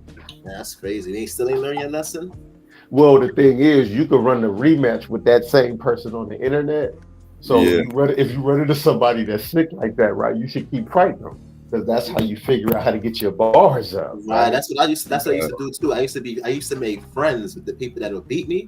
I'm like, nah, we gotta run that back, son. Everybody, you gotta keep it right so you can learn. I made them my friend. If you beat me, yeah, you gotta be my friend. I want to run it back. Yeah, I want to run that shit back. Like, yeah, if I beat you, unless you say like you want to run it back with me, then I'll be like, all right. But yeah, I want to get better. So if I see that you better than me, I'm gonna keep on playing against you, because once now I beat you, now I know I'm real good because I beat you because you beat me. Right. Mm-hmm. I had to pick him Bison and duck down and do how he trips you when he slides towards you with the kick and trips you to the ground. When he would jump off the wall with Vega, I would have to do that just to get away, and then all I could do was turn around and hit the hard kick button where Bison does that kick to the body. I couldn't even like do any of his special moves or nothing. That was the only way I could hit the dude playing with Vega. This dude I had ran into that was just playing with Vega, and he had the timing of that jump that he does where he slams you or he cuts you with the claws. Mm-hmm. So that was the only way I could even hit the dude. And to be honest with you, I couldn't remember beating him. Yeah. I remember maybe like hitting him or having a chance to beat him. I can't even remember beating that dude. It was so bad. You talking about Vega? It was this dude I ran into on Street Fighter 4 on the internet, right? He was playing with Vega, and he had the timing of when he jumped off the gate and slammed you, or when he released the two claws on his knuckles. Yeah, I know you're talking about. So he had the timing of both of those techniques in a way where he could catch you every single time, right? Mm-hmm. So the only way I could beat him was I had to pick him Bison, and I had to slide. I had to use that trip kick that Bison uses when he slides towards you, right? To just get around it. You know, Vega jumping off the wall trying to slam me or cut me with the claw. Mm-hmm. And all I could do was hit the hard kick button to try to kick him in the back, almost like in the back. Yeah, that's what I used to do. I used to jump. Yeah, you get on people's nerves that big and shit. Like just suplex the shit out of motherfuckers off that gate. And the second they go to block low or whatever. That was the first cage match I ever seen in real life. Right, Street Fighter 2 when they brought Vega out. Right, I think it was cage. That was the first cage before wrestling. That was the first cage. That's when they added Vega, Balrock, Saget, and then Bison to the game. Yeah, the original boss. No, the original boss was Saget. He was the original boss. The original boss was Saget. Now Saget. That's how he got the scar on his chest. Was from the original game. Yeah, from Ryu. Ryu gave him that scar. Mm-hmm. Yeah, he ain't have a scar in the original game. That's that Japanese karate, Ryu. Mm-hmm. Ken is like the American sport karate stylist. Right. Yeah. Right. Yeah. That's funny. Yeah, Ken was American, and but he was American Japanese. He was really centered around Ryu though. Yeah, but he was American Japanese though, Ken, because he was biracial. His fighting style though, it's like a Kempo karate style. Because if you notice, right, when Ryu do the spinning kick, right, he only hits you with one kick, but it takes a lot of your energy, right? And you notice that Ken hits you with 2, 3, like he'll hit you with 4 or 5 of them sometimes. Yeah. So that's like the speed element in karate. That's more like that's a sport karate style. But in all the animated series, they show Ken and Ryu always training in Japan. I've seen all the animated movies too. But they always show you too that Ken had the money. As his family was the one who had the money. It was the rich ones like Ken and shit. Ryu was like the poor nigga that he used to, you know what I'm saying? Mm-hmm. Yeah. Yeah, but I used to definitely watch a lot of Street Fighter with my brother because he was older than me, probably like Psycho age. You know what I'm saying? So he older than me, like 10 years older than me and shit like that. So yeah, I used to always be watching those things, Transformers, you know what I'm saying? All of them shits, Street Fighter, Ghost, what's that name? Ghost in the Shell. Not Ghost in the Shell, but I forgot the name of that. Anime. But I used to watch mad anime shit. Shit, man, I was born in 85, man. I used to watch what's that? I used to watch Batman Returns, Spider-Man, X-Men in the morning time. I think one day I woke up at like 5 o'clock in the morning and turned on the TV and I saw Dragon Ball Z for the first time. So I came back and watched it the next time it came on. That was a good era for like action cartoons, like superhero shit and everything else. Power Rangers, Family Matters type shit. Like it was good shows on regular TV during the era of my life. Yeah, y'all had all them Fox morning cartoons with Spider-Man, X-Men, and all that shit. I would go outside for a couple hours, come back, play my Sega Genesis or Super Nintendo. You know, I had the regular Nintendo. I had like a Dreamcast.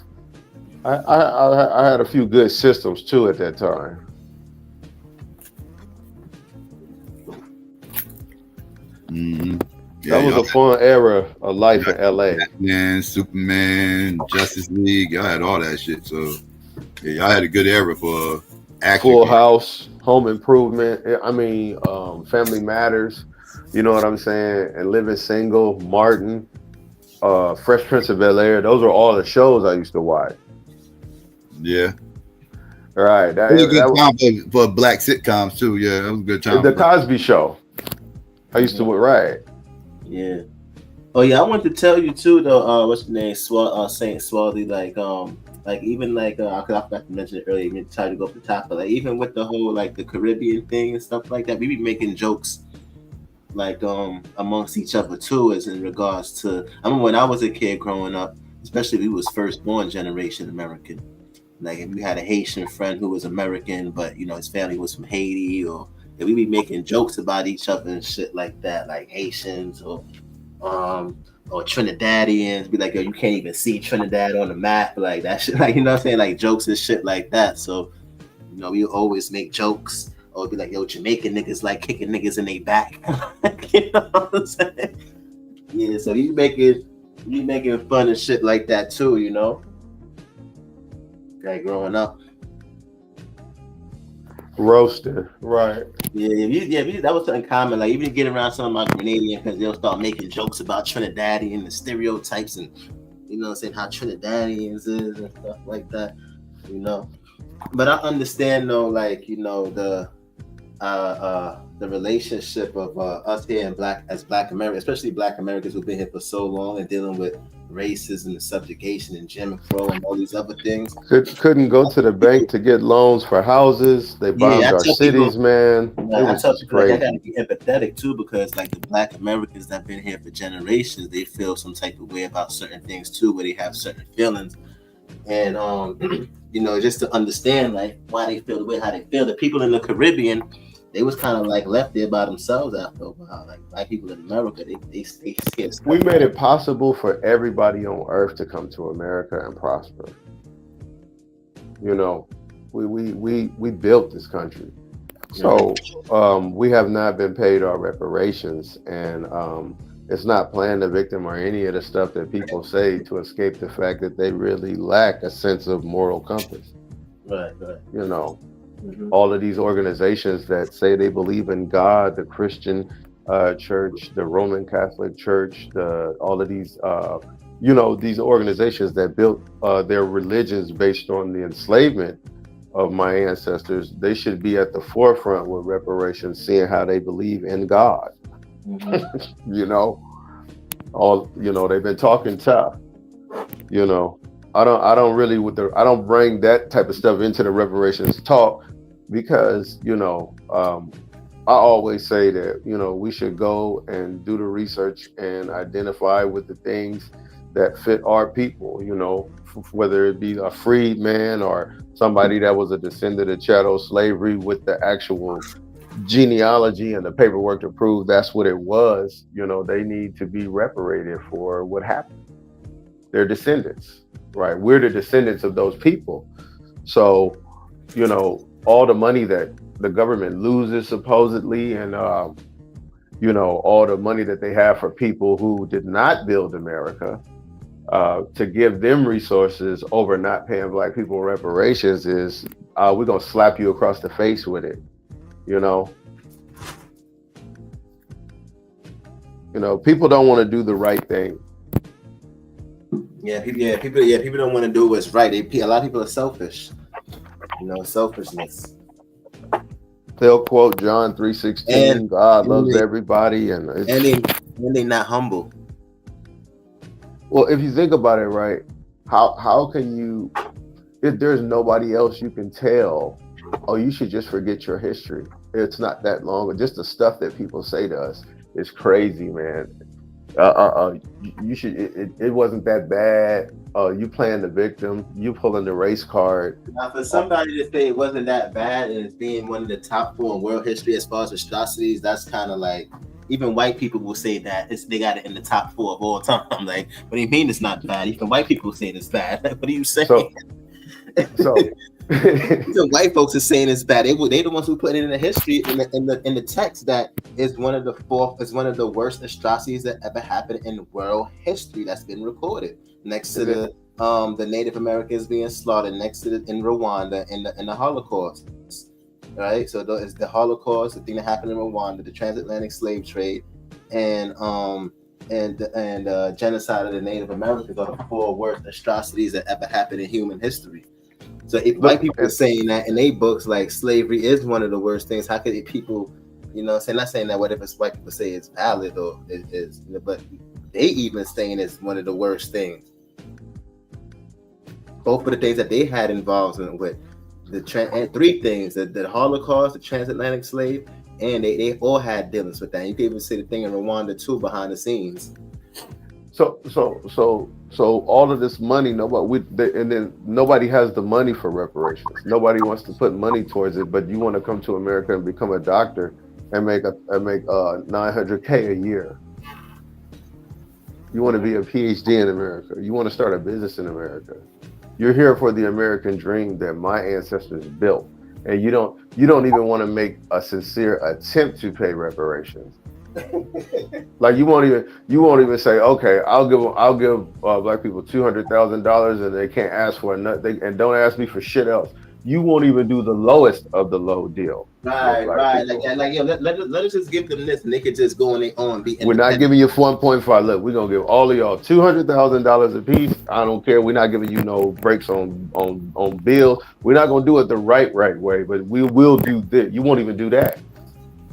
Facts. Now you're right. You won't even do that. I be seeing that shit too. I be saying the same thing. These niggas won't even do that, right?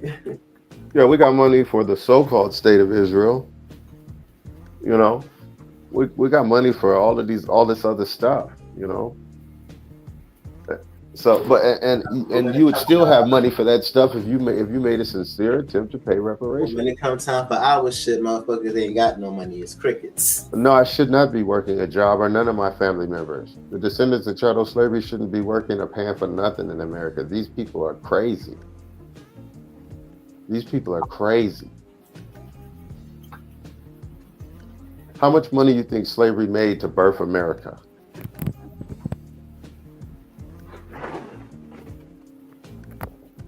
How many trillions of dollars you think it made?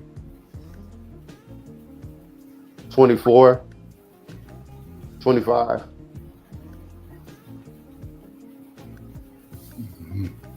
It birthed America.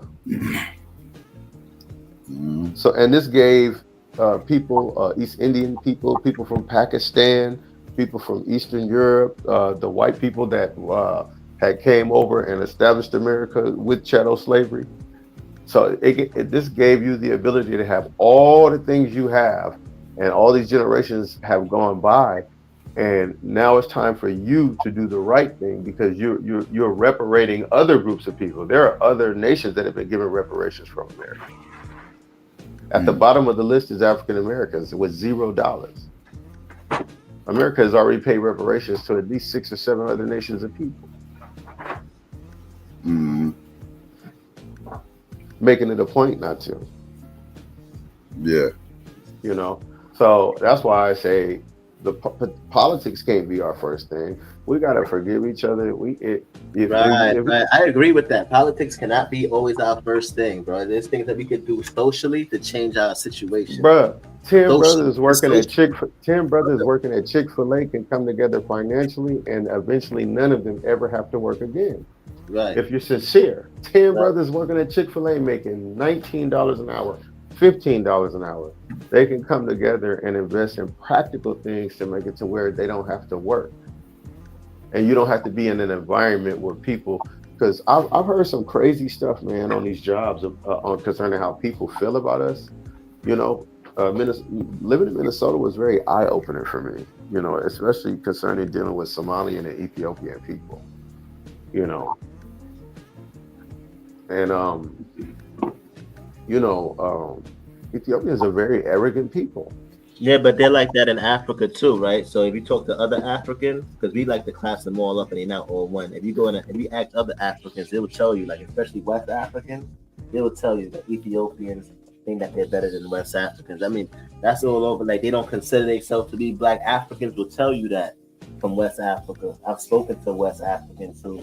You know what I'm saying? And even like dealing with some Ethiopians, some of them really, they don't consider themselves to be quote unquote Black. They do have admixture in them, some of them. You know what I'm saying? But there's some of them, some of them really are not. They might not be black. The interesting thing about the Habesha and the Oromo, which are the two Ethiopian groups that I'm primarily around, and where I'm at right now, right, is the Oromo have a different phenotype generally, and the Habesha,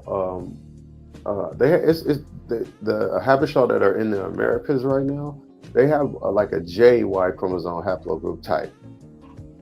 And then the Habesha have like a EB31, E1B1B haplogroup type. Not the Habesha, excuse me, the Oromo, right? They come from like the E1B1B or the EB31. They come from that E haplogroup, right? The Habesha come from a J haplogroup, Y chromosome. Mm-hmm. See what I'm saying? So most of the Habesha are Orthodox Ethiopian Christians, right? You got some that's Muslims, but for the most part, they're Christians, right? The prime minister of their company, that's a Habesha Ethiopian, said Black people should pull themselves up by their bootstraps. They're taught that American Blacks are the worst. I have a few friends that are Habesha that tell me the truth about this type of stuff. I have some Somali friends that tell me the truth about what they're culturally brought up to view us as well as what other nations of people encourage them to view us as. Yeah, because I've had a few of them be very honest with me about their cultural racism against Black Americans. But you have to remember too, even in our continent too, they have ethnic or xenophobia amongst each other, right? So I always tell, like, especially us as Black Americans, don't take that shit personal, because it's not only us, right? They have xenophobia over there, even within that particular country with the different ethnic groups, right? So they're not. But you have to take it personal and drop certain Pan-African ideologies right on the spot based on that. As far as accepting them as brothers in Africa. Well, I mean personal. It's not just only like when I say personal, I mean it's not just like only us, right? Have you ever lived around Somalians and Ethiopians, sir? Have I met? Have you ever lived in an area where there are cities of them? Nah. It's more West Africans in New York and New Jersey. Okay, so where I'm at, right? Yeah. Minnesota is like East Africa, primarily East Africa, and then a little bit of West Africa. Yeah. See what I'm saying? But it's a lot of Ethiopians and Somalians here. They have cities, right? So and I've talked to some of them in detail, right? For them to procreate with us, they would get disowned. Mm-hmm. See what I'm saying? Habesha Ethiopians, it's forbidden for them to interact with us in that way and have children and families. Mm-hmm. You see what I'm saying? The Oromo are the same way. If you go to West Africa, they'll probably tell you the same thing. Like, yo, them Ethiop, like, you know what I'm saying? They'll probably say the same thing. Well, West Africans share a Y chromosome haplogroup with us, though. Yeah, I know. That's what I'm saying, right? So they're. I mean, the Oromo do too, right? Not the Habesha Ethiopians, but the Oromo Ethiopians are part of that E group too. The key thing that's being missed here is Black consciousness. So Black consciousness is a very unique, specific adaptation here in America that has been developed by Black Americans to deal with the conditions of slavery and Jim Crow and the one-drop rule and Willie Lynch and the events that happen in America are unique, and it's a unique cultural context that doesn't exist on the continent. So in Nigeria, we're living in conditions where Blacks are the majority group. We have a colonial history, which is different than a slave history, and the colonial masters controlled us with, they used our leaders. So the UK captured our leaders, and our leaders told us what to do, but they were telling us, what the white people wanted us to do. So it was a different type of thing where we were still in the majority group. But here in the States, Black people had to adapt to conditions of being a racial minority group surrounded by hostile majority group. And, you know, the specific aspects of the culture, one-drop rule, slavery, and Jim Crow shaped this adaptation that is known as Black consciousness. Black people on the continent don't have Black consciousness to the degree that exists here because it's a different cultural adaptation. So this is the what is causing this disconnect. We are adapted to different environments. But go ahead. It's a few Ethiopian Habesha and Oromo and Somali brothers, right, that we don't have no problems with, right? If I needed something right now, I could call them, right? But we all acknowledge that there's a cultural racism with our groups against each other. Like when I worked at the airport, there are Ethiopians and Somalians and Black Americans who don't like that. We all actually get along with each other. You see what I'm saying? It's a difficult thing to navigate sometimes because there are Ethiopians, Habesha, and Oromo that I do fuck with for real. Like I got a lot of love for. They got love for me. But when everybody's Black solidarity, you know, fades away. What you being Black and me being Black has less meaning in a condition when the majority of people are Black. It has more meaning when you're in a racial minority group. When you're the minority of people are Black, then your Blackness becomes, you know, puts on the front burner. It has a much more important factor. But when everybody's Black, it fades away. So this is what is causing this difference. Even Africans don't relate to each other because, oh, you're African, I'm African. It doesn't Right. work. That's what I was trying to tell him. Yeah, that's what I was saying to him. Like it's not united like how people think that it is in that sense. Exactly. So, yeah.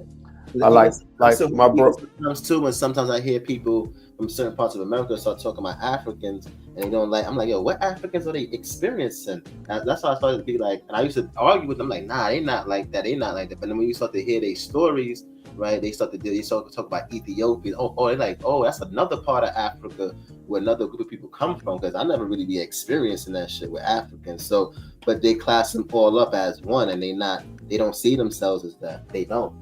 They really, really don't, because they'll have to. You'll talk to a West African, what's your name, Swarthy, and they'll probably tell you the same story, same story what you just now said, same thing. And see, like it's an Eritrean brother that also like he cool, you know, the Eritrean brother, the two Somali brothers, the few Habesha brothers, the Oromo brothers, and it'll be me and a couple of other African American brothers, right?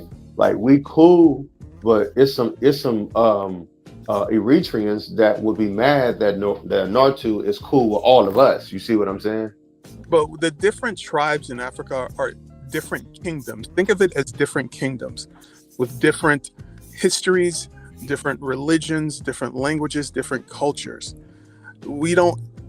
Africans on the continent don't unify based solely on skin color. There's cultural, linguistic, and religious divisions. Right.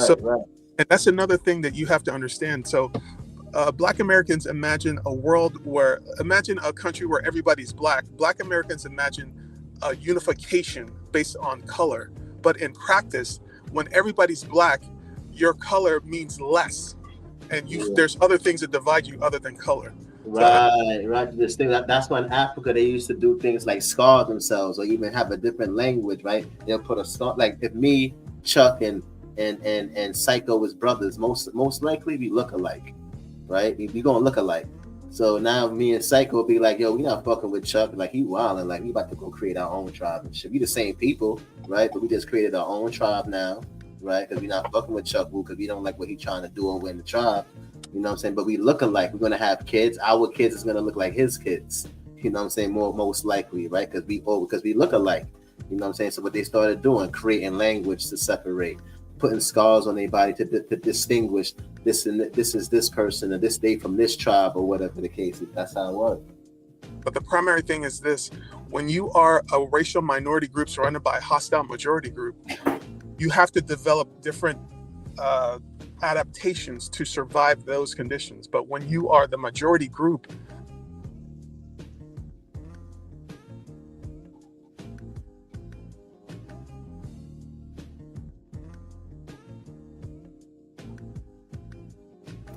Everybody there? Okay. Got real quiet. Yeah, peace, Psycho. I had wanted to add on to what the brother was saying about the Ethiopians. They practice endogamy in East Africa, period. You know, so they're enclavishness as far as not intermixing with people outside of them. That's just a cultural thing, you know. So it's not really necessarily something to be repulsed by. I understand, you know, that there are issues there, but that's just the culture in East Africa. Somalis do the same thing. They have a very intense way of mating amongst themselves. Right. Basically, very close knit. That's cultural, though. It's not necessarily, oh, we just don't want to deal with African Americans. They don't want to deal with nobody, you know, other than Somalis, other than Ethiopians or Cushitic. You know, people that come from their immediate culture. And some West Africans practice that too.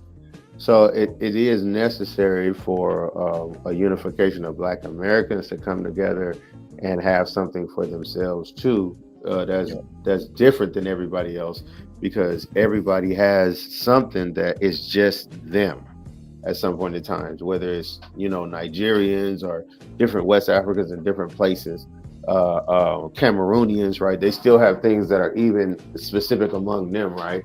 So I don't think we should leave the African family altogether as foundational Black Americans, but I understand the idea of identifying the uniqueness in us and who we are in our experience and how our lineage came to be.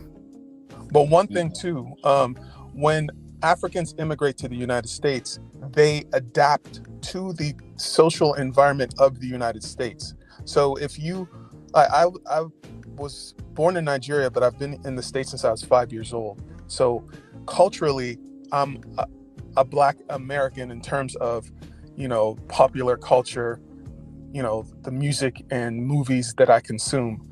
So it all has to do with the age you immigrate. And even if you are fresh off the boat from Africa, your children or your children's children will be culturally indistinguishable from Black Americans. These are cultural differences that, you know, evolve very quickly over time.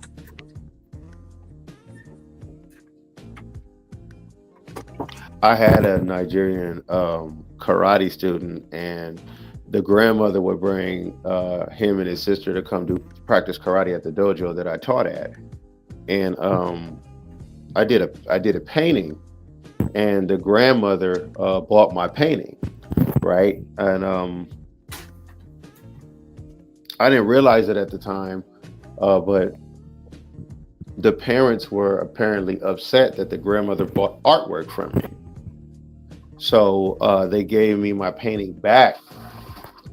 And, you know, it was crazy how the kids and the grandma was cool with me, but the parents were like, no, we're not accepting no artwork from them. We talking about some Africans? It was a Nigerian family, right? I'm a member of the Black Karate Federation. I used to teach at a school in Inglewood, California, and I also used to be an instructor in Leimert Park before I came to the Midwest. Say it one more time. Do karate? Yeah, I'm a third-degree black belt in the BKF. I've been in 14 kickboxing matches. I've been in a few cage fights.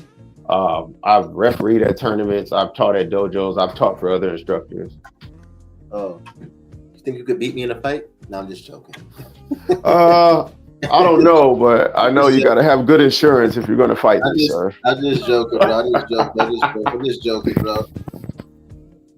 Hey, I had some Irish friends who would get drunk, and because they knew I knew like karate and stuff like that, they would try to choke me out and all that stuff. Yeah. And I would be like, I had a few black friends too that would try to rear naked choke me. And I put one of my bros I had put him in an arm bar, and he tapped out of it. And he was like, damn, man, he really know that shit. Like, cause he tried me one day. And I'm like, why do y'all wait until I'm having a drink or chilling? Are we watching a game and want to do some crazy shit like this? Well, my school was right down the street from everybody. I'm like, why don't y'all just come in there, and when we doing free sparring, wrestle or strike or do whatever you want to do then? Why do you guys want to fuck with me while we chilling? So I used to have friends who, you know, they didn't practice, so they wanted to, like, I guess, test me to see if what I'm learning is legitimate. Yeah, nah, I know what you're saying. That's exactly what they were doing. But they had to wait till they do it when they was drunk. Or they would like, we would be chilling, right? Like just coming together, congregating, you know, as friends that grew up in the neighborhood. And, you know, one of my friends, his name is Monty. He used to always want to try to wrestle me to the ground because he knew I was a martial artist. And I would put him in a rear naked choke, or I would put him in an arm bar or a triangle choke, and he would tap out every single time. Mm-hmm. And he would laugh. Well, I don't know why he kept shooting or whatever, but you know, I had another OG homie from Inglewood Threshes that used to try to wrestle with me and try to get me to the ground too. And he was a big guy too, but his little brother Kelly used to try to wrestle me to the ground too. And then they couldn't get me because they really didn't technically know how to fight, and I was in good shape too. So I was a solid like 185. I was training for like 6 or 7 hours a day. Yeah, I had wanted to ask you a question too about the Abasha that you said were in what did you say, Minnesota? The Habash is two ethnic groups of Ethiopians in Minnesota. It's one group that's called the Habesha, and it's another group that are called the Oromos. The Oromos are mostly Muslim, Habesha are mostly Christian. The Habasha, you said that they have a J paternal haplogroup. I did some research and it said that Habesha Ethiopians in the Americas, at least, right? It says the ones that are here, a lot of them came from primarily, I believe, a JY chromosome genetic haplogroup, right? And then when I did the research for the Oromo Ethiopians, it said they came from like an EB3-1 haplogroup. You see what I'm saying? Yeah, there's some of those East Africans that shares the L and the E1B1 haplogroup with us too. As a matter of fact, just yesterday I was looking up the haplogroups of the oldest Homo sapien fossil ever found, because I wanted to know if it was like a black person or were they like sub-Saharan African. And then for the most part, from what I've seen in the results, they did share the L haplogroup and the E1B1. Yeah, those J's, those people who represent that J, brother. If you don't mind me asking, what do they look like phenotypically? Phenotypically, they look like they descend from Arab. I mean, phenotypically, they look like they're admixtures of like Italian fathers and British fathers, right? Mm-hmm. Or like the people that live in like Ottoman Turks. The Habesha, it's almost like they're wearing a genetic blackface. Mm-hmm. Are they dark skin, light skin, or mixture? The Habesha, for the most part, the most of them that I've seen are lighter complected, even though I know some of them could be dark and still come from that same Y. For the most part, they're a lighter complected group of Ethiopians. Yeah, you see more. I've seen more Habesha that are light. Well, Yagbarik was dark. Although they range in all the variation, but yeah, they do have a different look than the Oromo though. Phenotypically, the structure of the nose, the lips, the eyebrows, the eyes is different, and you can when you look, you can tell that it's different. Because even when we look at Habesha that we talk about in like in the East African setting, some of the population is dark and some is light. You know, right? You can tell that there is admixture there, but you know, I'm just interested in the J because I'm of the reasoning that those who hold the older form of J would be possibly some of them could be light because they would retain an original light-skinned allele, but there will also be dark-skinned individuals that would retain that same genetic haplotype though. Mm-hmm. I agree with that. Some dark, some light. Yeah. Right, absolutely. Even among the Oromo, I see a lot of dark Oromos, but I've seen a few lighter complected Oromos. Like I saw one light-skinned Oromo Ethiopian sister that looked like my sister, actually. Exactly. You know, that's what I'm saying. Like so, she even has somewhat of a small, like West African kind of look to her. but you find even we do find the older markers amongst Africans, even before we see it amongst Europeans. You know, what I like to call the daddy or the father. The fathers of these haplotypes, they retained amongst Africans, you know, the older ones. So I will say this: I am of the school of thought that you are who your father is genetically, because I am of that school of thought. You know, based on the man possessing the Y and the X. You know, me being able to pass Y or X down, and then two, I remember when the whole 23andMe thing really got hot on YouTube. Brothers I know started to dive into it, and I'm sure it was brothers in the community doing research on how haplogroups and how genetics work before that. Oh, Psycho, right? I paid for my African ancestry DNA test too. It's supposed to be coming in the mail today.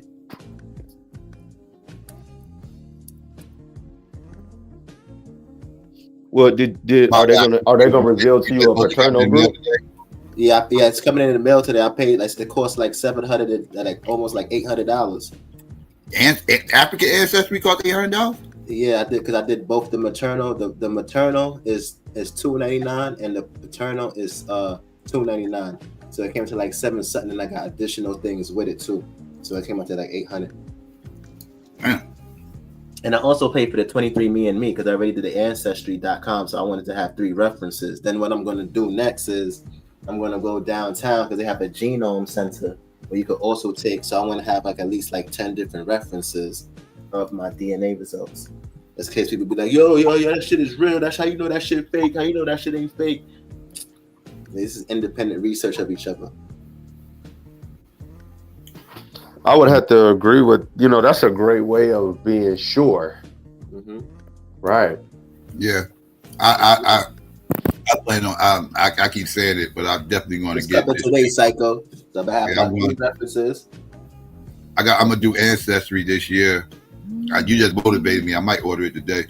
Yeah, do the Ancestry one. You could do it little by little. I said I had the money, Psycho. I was like, I was going to wait for the 23andMe. Yeah, I already got 23andMe, but I'm going to do the Ancestry and then compare. Mm-hmm. And then I looked at genetic testing centers here in New York. I'm gonna go there and get my DNA tested in the genome in New York City. Like about 5 different ones, like about seven organizations in New York City. So I'm gonna go down there too once I get my results and see if it aligns up and how much difference that it is. Mm-hmm. Yeah, they got a new paper out. Well, I think it's probably 2020. The paternal landscape of the Bight of Benin. That's an area basically on that hook where we have Togo, the little hook of Africa. If we look at it like a head, the back of a head or something. That the horn, West Coast. Bight of Benin. Bight of Benin. You talking about the horn, or you talking about Liberia and all that? No, I'm talking about West Africa on the Bight of Benin. Yeah, over there about Liberia and all that. Yeah, Liberia, Togo, the coast right there. Yeah, off the coast of Ghana. Upper West Northern Africa. Yeah, up there. Yeah, they got a. No, actually, it's like Central West Africa. Oh, the Central West? Okay. Ivory Coast. Well, they call it the Bight of Benin, but it's like Ivory Coast, Gold Coast, all up in there, right on the coast. Right. Got you. All right, I got you. But they got it's a study out on it. It is some interesting markers on the Bight of Benin.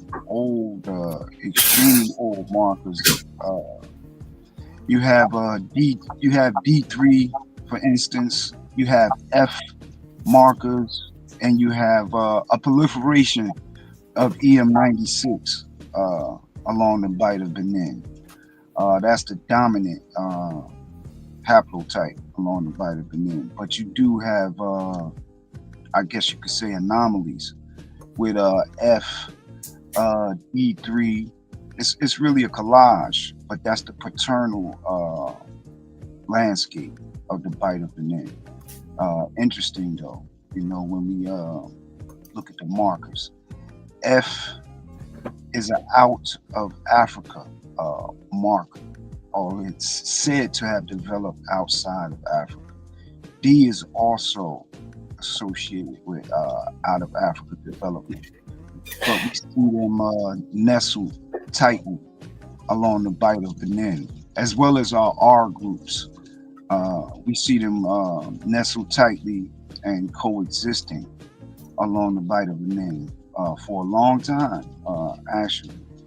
And interestingly enough, those F markers, those D markers, they're indistinguishable from sub-Saharan Africans phenotypically.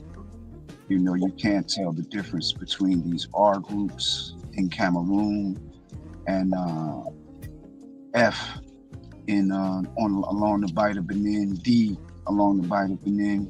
They're indistinguishable from sub-Saharan Africans. It's just interesting stuff, but that's the paternal landscape along the Bight of Benin. So what's crazy, brother, my wife had went on this panel, and she actually taught me something recently that I wasn't aware of, right? And she talked about a video she saw at behind the science of how a placenta actually works, right?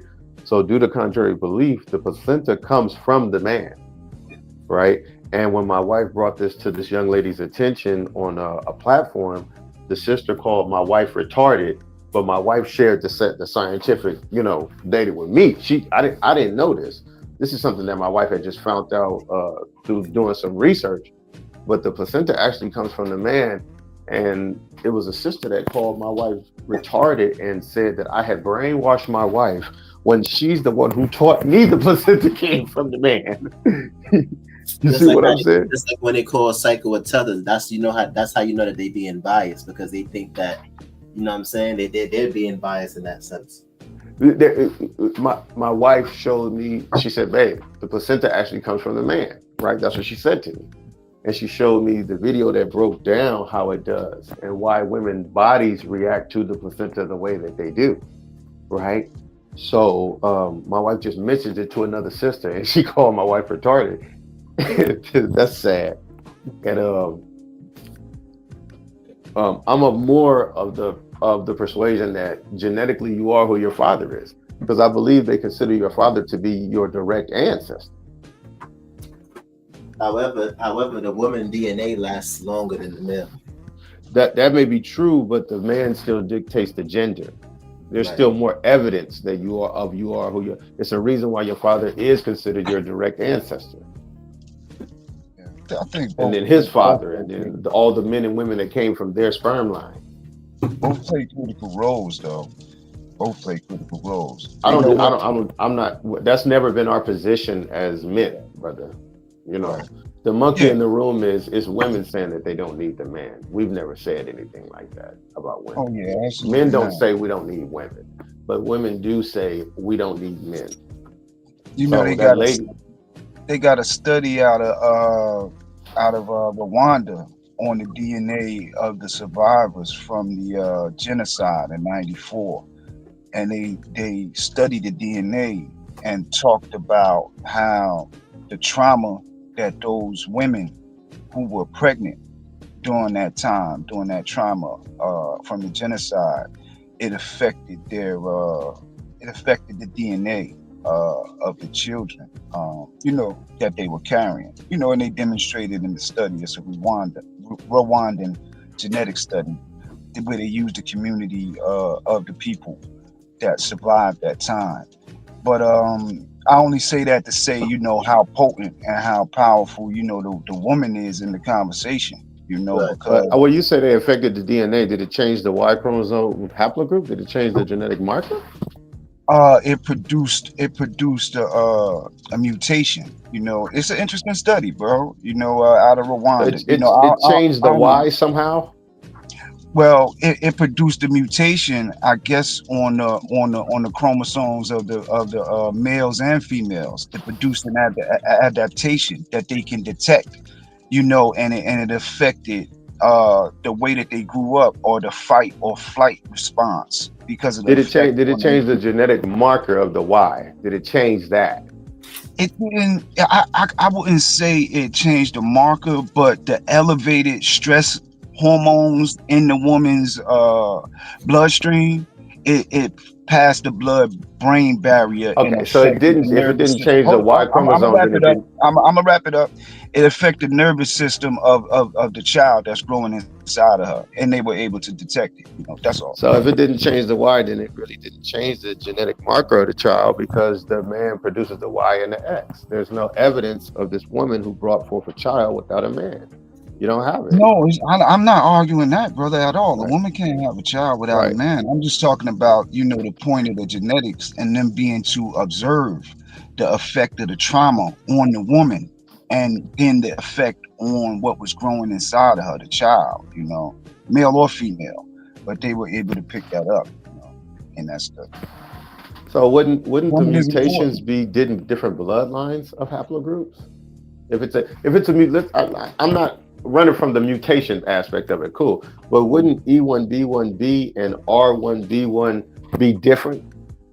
Oh yeah, of course. I'm just referencing the study and to show that the importance of the woman and her and what state she is in, according to the study. What state she is in, what she goes through during pregnancy, all of that can affect, our children, what she experiences during pregnancy, what her experiences are. That's not really what I would say I'm arguing, if you will. That's not what I'm arguing. What I'm arguing is that, we live in a man's world, and our community has this matriarchal idea, and I think that really hurts us. I love the sisters, but this is a man's world. We have to understand that as Black people. If we can't get past that, then we're gonna be at the bottom, man. I'm sorry. And that's where I got a clash with the brothers in Kemet and stuff like that. The Black woman is not God, man. This is hurting us. Eve is not God. This is hurting us. This is a man's world. This is crazy. The Y and the X come from the man. I'm not saying that the woman is not important, chill, bro. but this is a man's world. Chill. So this is gender banging, bro. Chill, yeah, bro. All right. I don't want to do that. I'm of the opinion that the most masculine thing that a Black man can do is protect his woman. That's my thinking. The most masculine thing that a Black man can do is protect his woman. That's the most masculine thing that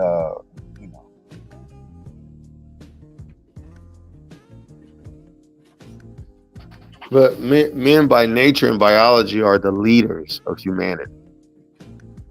And I ain't got no argument. I ain't got no argument with you on that. I'm just saying they're gonna try to weaponize the shit that you say. I don't think the Black woman is God over man or anything like that, bro.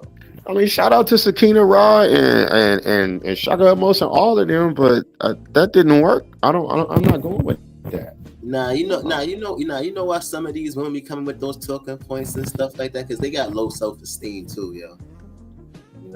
No, I love the sisters. We need them to get on page and understand that ain't it. We need them to come back, But it's quite a few sisters that don't participate in that. It's not all Black women, but I come to the realization that but it's enough. It's a lot. Just like how you were saying. I'm not sending my daughter out there to box with a man or try to challenge men. It's like saying it's not all white people that's racist, but it's a lot. I mean, it's a little embarrassing, I will say, brother, but I still love all the sisters and hope that they come back to some form of mental reasoning concerning logic and make one observation that we got to get the brothers out there. Nah, a lot of those women, they got low self-esteem. They need validation and shit like that. But your liberation comes through where your particular man in the earth rules. The Black woman has to understand something. The only way she's going to get free is if her natural born son is ruling the planet. So for us to get to the point of having our own sovereignty or whatever it is we're looking for concerning true freedom, right? He's got to go out and do it. Yeah, it's heterosexual black males. They getting at you in the chat, brother. They talking about you wouldn't be here if your mother didn't give birth to you. These is men talking. Okay, well, I need them to show me the scientific example of the first woman that had a child without a man. I need to see it then. Bro, right you now. You want that gender banging? But I'm not. I mean, I'm being honest, and bro. I have conversations with feminists. I know people who think the black woman is God. I'm aware of the matriarchs that exist in the world of tribes that trust a woman to be. I'm not offended in that. I'm just saying I don't think it's conducive for us because the world is ran by men. Your son has to go back out there and get the liberation for you, Eve. Yeah, I'm coming from a place of love right now. A lot of these women, they want to feel empowered by telling themselves that they want to feel like they have some type of power in this world. You know what I'm saying? So I don't want them out there the way they out there right now. I actually love them. Yeah, but that's a lot of them got low self-esteem, so you got to empathize with them. Man, some of the sisters are on YouTube crying about how they can't get married, and it's really bad right now for some of the sisters. You know, they pick these careers. There are certain things concerning the nature of men and women that we've abandoned both. I don't mind. Yeah, we both abandoned a lot of things that's natural of us to do towards each other. You know, which obviously came with the process. It came with the evolution process.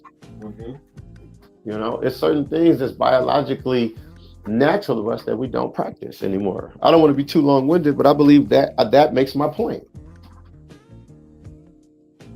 I got you, brother. I got you. Unfortunately, things have changed. These black women that's making hundreds of thousands of dollars a year, they need to go find a black man that's honest working at McDonald's and take him and invest in him to become a plumber, electrician. So you better get him out there or you're going to be at the bottom still. He's got to rule for you to be okay and rule. This nigga trying to be a pimp now. This nigga talking about... You know, no, I'm just saying to bring your people back. I'm not talking, don't say that I'm doing that, brother. That's not right. What I'm telling the sisters is, I'm being honest with the sisters, brother. Your man has to be the ruling class of man in the earth for you to really be free, ma'am. So the ones that you can tell are honest and that are trustworthy enough for you to invest in them to make more money, send them to school. Yeah, you should give him money and take. He has to rule, ma'am. Yes. You don't have to sleep with him or none of that. I'm talking about getting your people out of it, getting to a place of sovereignty or at least financial stability where you're not working at jobs with other races of people that hate you. Now they gonna think that you think that a woman who doing her thing is supposed to support a bum ass nigga. So you got to be careful, brother. We don't have a country. We don't have sovereignty. We prisoners of war. When you really look at it, brother, we don't. The other races of men rule the world. So her children will have to go against them anyway. Yeah, but you got to remember too, some of them is looking at it like, yo, if we got punked and bullied and beat up and all of that shit and ran through during slavery and shit like that, we shouldn't respect y'all niggas like in the hood. So go and be with the other groups of people and live your best life. But to the sisters, hold on, let me say this because this is important. But to the sisters who still want to ride or die with the black man, her natural husband, y'all got to come together. And you have to invest in your son. Has to be the one leading the way. He has to take over the planet. It's got to be him. Because the world is ran by other men. The black women can't overcome all the other races of men. This is ridiculous. Yes, and it doesn't make sense. They can't do it. They're not going to be able to overcome black men and all the other races of men on earth. That's not going to happen. So you have to see even with all of these white people crying about the immigration thing, right? White people, for the most part, still voted in the best interest of preserving white people. Mm-hmm.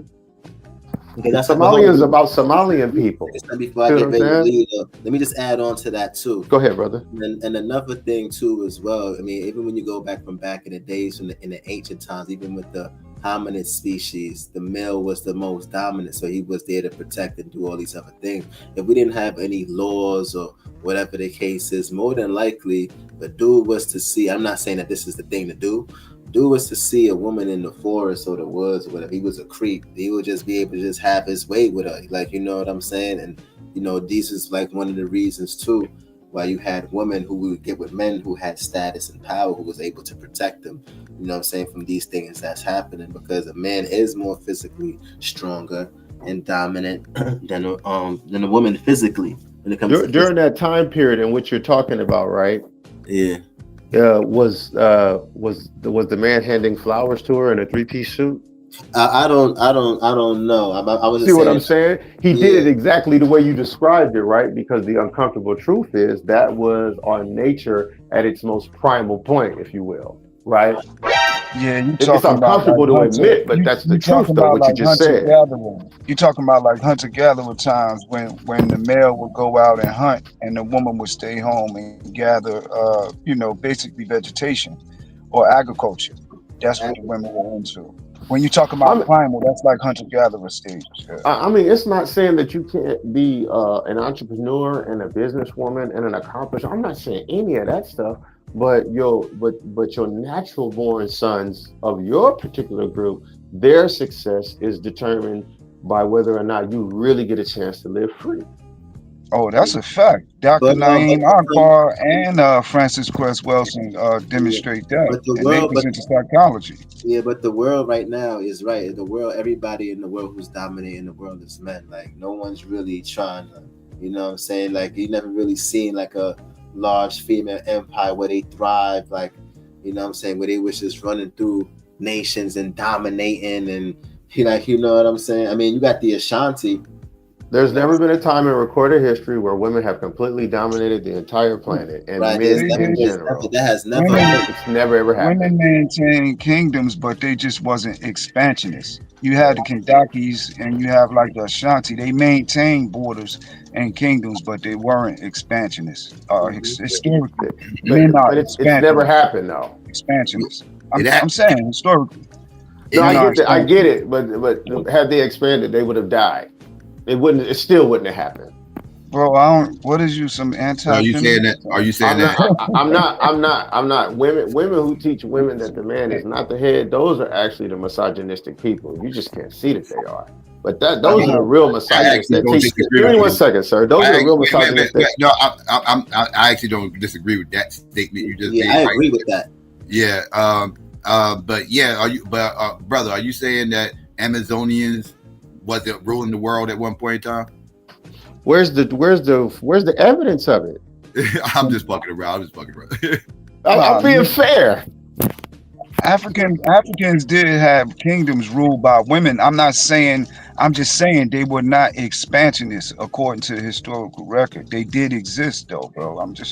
I understand matriarchs exist. I need proof of them ruling the planet, forcing men into accepting feminism as opposed to men granting it to them. I'm not saying that, bro. I'm not saying that. I just need that evidence. So that's what I'm saying. I need my sons to go out and protect my daughter. If she wants to be a bizarre, that's cool. But biologically, it's important for her to be a virgin when she meets her husband. That's all important for her biological makeup, for her health.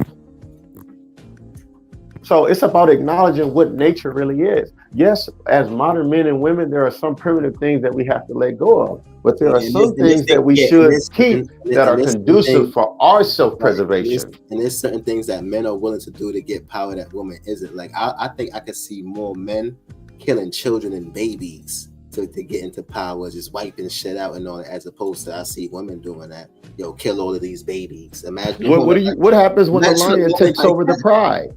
Yeah, imagine what happens when the lion takes over the pride. Yeah, no, but I'm just saying. Imagine a woman. He kills the cubs. He takes over the pride. You know what that's called? Nature. Right, but imagine.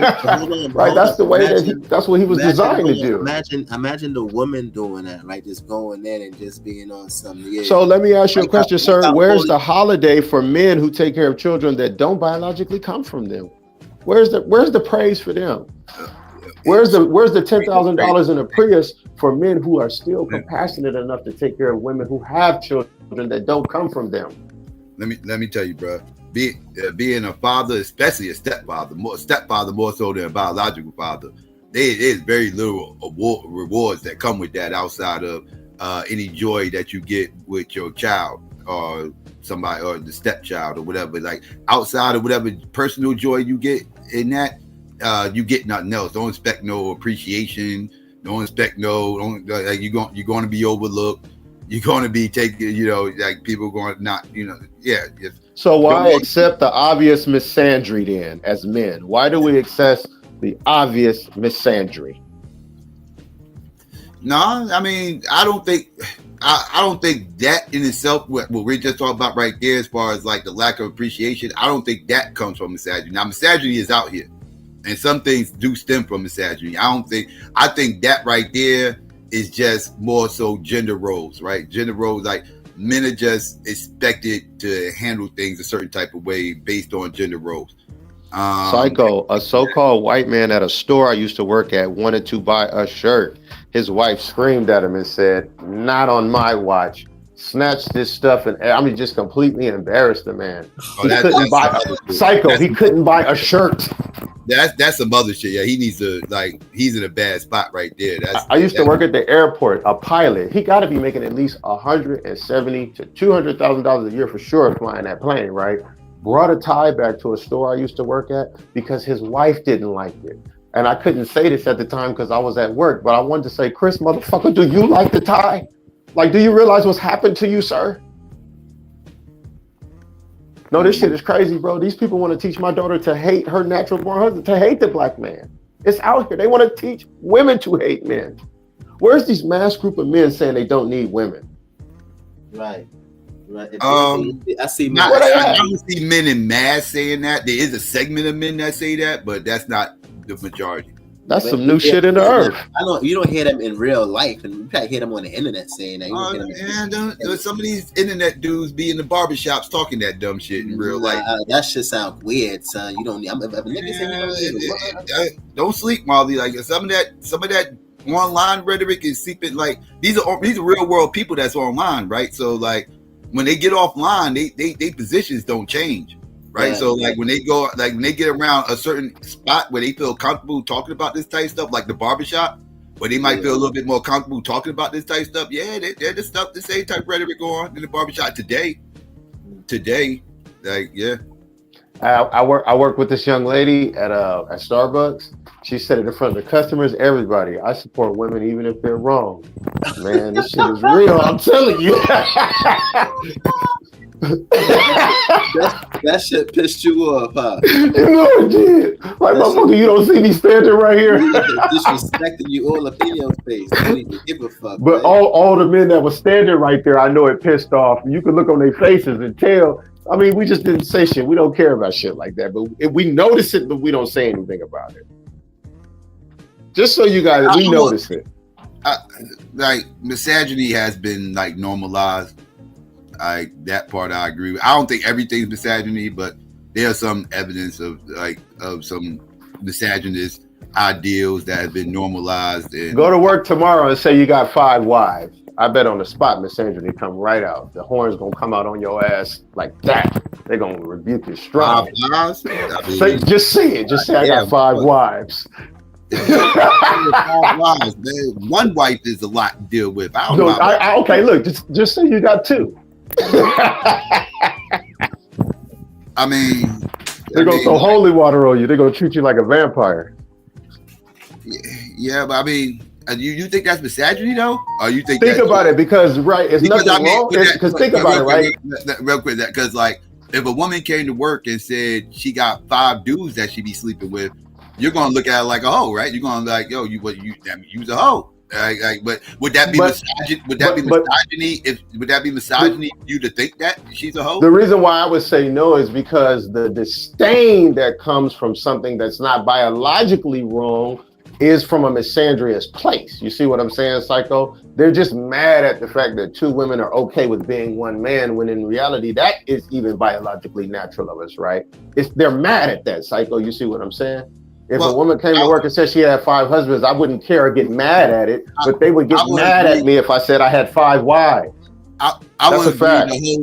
I would agree that whole sexual liberation movement that kind of took off in the 70s and everything else by them white feminists, they kind of pushed that whole narrative, right? As far as like, if men can do it, we can do it too, right? Whatever men can do, we can do too, and that includes sleeping with as many people as we possibly want, and this is when abortion became legal and everything federally. And we can sleep with whoever we want. They can have all these women, we can have all these men. It's our body, our choice. They took control of their body and everything else, like all that. Yeah, all that was trying to compete with men, but biologically, it doesn't really, they can't do what men do biologically, right? So even with granting them the liberty to do all of that stuff, right? Even though we was cool with them doing all that stuff, right? They're not cool with us doing the very same thing. Even if my coworker female came to work and said, I got many husbands and I didn't get upset, right? They would be mad at me. A man saying he has many wives would stir up more tension. It would instantly be looked at as immoral. It's looked at as, they would call you a cheater off top. So there's been a psychological mind fuck of people. I'm telling you, Psycho, bro, the world is misandrous. Just look at it, especially in America. Oh my God. Like I said, there are certain things that, like I said, certain misogynist ideals out here that's kind of been normalized. I kind of call some of the stuff. I don't think all the stuff is misogynist, but there are some out there, like the normalization of women hitting on men, right? That's misogynist in itself, right? Like just the fact that if Psycho, you need to see the video of the little white girl that says she's waiting on the fall of man. If a man even real quick, if a man even pretends like he's going to hit a woman, he'll lose his job, get crucified, canceled, all this other stuff, this, that, third, whatever the case may be.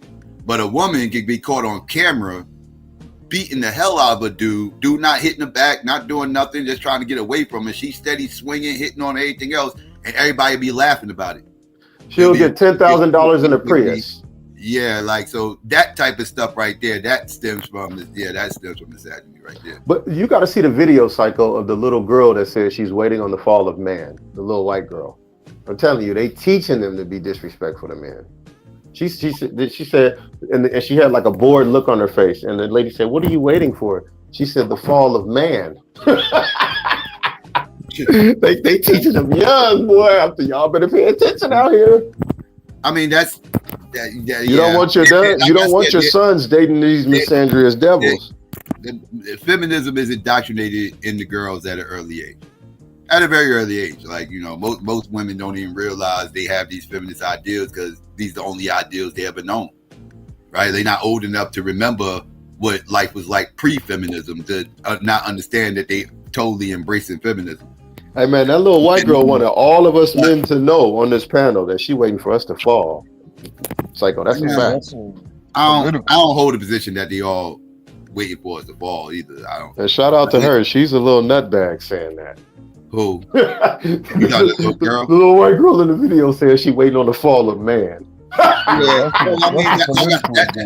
That goes to show who her mother must be, because she got that. She got that. Right. Remember, I was telling you he couldn't buy the shirt, and the pilot who brought the tie back. Yeah, the wives controlled him. She didn't inherently feel that way, right? She was taught this stuff, right? She was indoctrinated with no, that. She didn't. She wasn't. That's not natural for her to feel that way now. Right. That's why. So that's why I'm saying, like, this. A lot of this stuff that you're talking about. They did teach it to her. Yeah, it's indoctrination. You know, like they're indoctrinated with this stuff at an early age. Where again, she's going to get older and she's not going to realize what she's doing is wrong because it's normalized already to her, right? And nobody's telling her that it's wrong. So she's going to get older feeling like, you know, this is the way I'm supposed to act. This is what I'm supposed to do. This is normal, right? Like it's always been normal, you know. So yeah, and it has been normalized, especially when you hear the testimony of some of these boys that go to school that talk about how the girls are shown favoritism. Like, you know, there are little boys in school talking about this. That's a political agenda. That's what's coming with all of that LGBTQ. Right. You know? Oh, they go hand in hand. Yes, feminism and the gay community go hand in hand. Yes, absolutely. You know, so it's being funded. Like the brother said, it's being put in schools, which I'm glad it's being rolled back. You know, I got a 9-year-old son in What you talking about? Like transgender? As far as the feminism and that goes with the LGBTQ and the erosion of masculinity.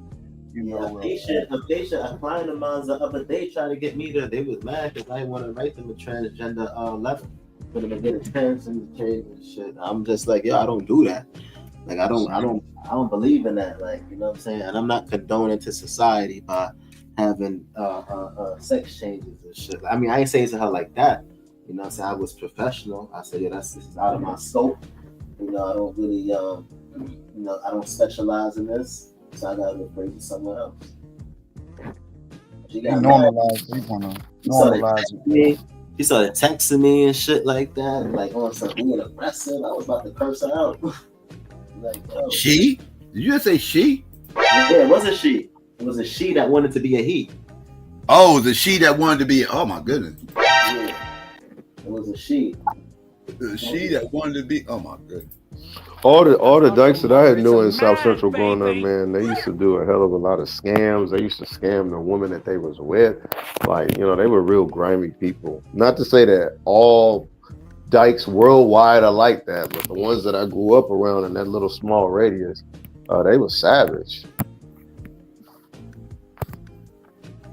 Yeah, sometimes they do be savage because they be out trying to outdo dudes. You know what I mean? So they be going OD.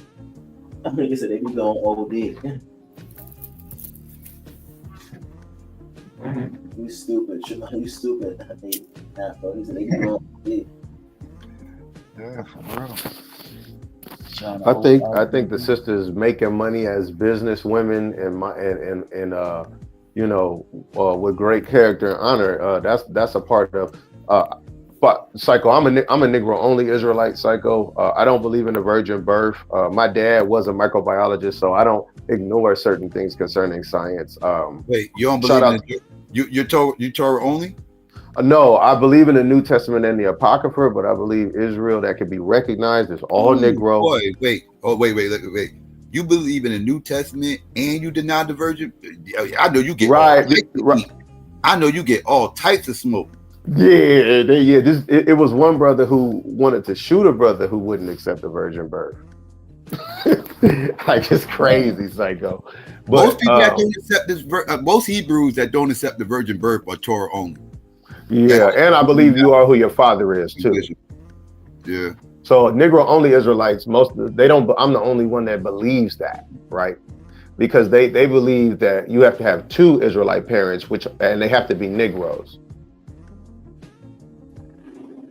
So we're with the camps you see on the street. So you don't do the 12 tribe chart? Not at all, because the thing is, Psycho, the Bible calls two Israelites Neger, which is where the word Negro derives from. So it's two Israelites literally called nigger in the Bible. How can I teach with my faith? How can I teach something else other than that? Yeah, and shout out to people who don't believe in the Bible, atheist, scientific brothers, Pizza Hotel. I'm not mad at them.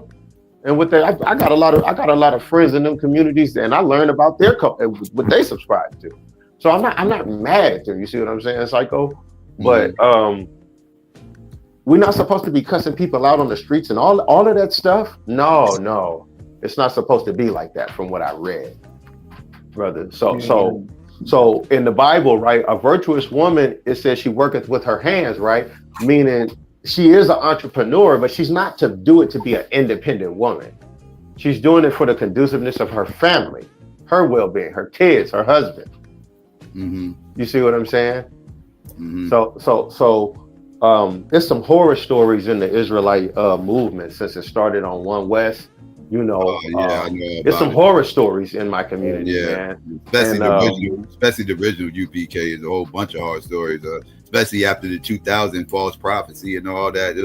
With Tahara and them saying Christ's gonna come back before the year 2000, looking crazy. Quick question for you, brother. What do you think about Edom and Esau? Do you think Esau is a white man? I have read books and sources that say that there were Romans that were Caucasians that identified as Idumeans. I mean, it's literature outside of the Bible that talks about Edom and Rome's relationship. Yeah, but Antipater the Idumean, who Wikipedia recently took his picture and info down, is clearly a so-called white man, and he's Antipater the Idumean. Idumean means Esau, Edom, Edomite. Right. Do you know that that came from the Sanhedrin? That's the Sanhedrin Council were the ones who began identifying Idumeans with Romans, because when we look at the copper mining associated with Edom, just like the Torah says, Yahweh would march forth from Mount Seir, from the field of Edom. So that would be kind of a contradiction for those who say that Edom is the white man. When the Torah tells us that Well, you do have brothers that I do talk. Oh, go ahead, brother. Go ahead, brother. Later, Psycho. Peace, Marlon. All right, Pete. It was a pleasure talking to you, brother. But the thing is, right? Like, for me to believe that that's Esau Edom, right? So I believe that there are some black people that are Edomites because I believe you are who your father is, right? So I believe that it's Edomites among African Americans. I believe that it's Cushites among us as well, right? And even among other groups of people. I believe there are some Israelites that actually do look like something other than a Negro, right? But when you read the accounts of the Jews in different parts of Europe, and when you look at the controversy behind some writings that call King James a so-called black man, some pictures of him that show him as that, right?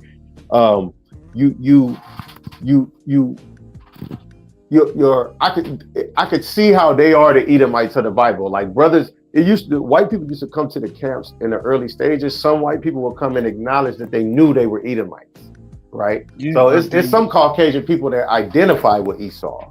But they couldn't have been the ones where the book says Yahweh will march forth from Mount Seir, from the field of Edom. The first time that we find the actual, well, not the first, but when we do find the name Yahweh in actual stonework, it's associated with Shasu, Seir, and Edomites, so that's something that brothers got to wrestle with. But there is copper mining that is associated with this Edom too, that is in the historical record, that is in extra biblical sources.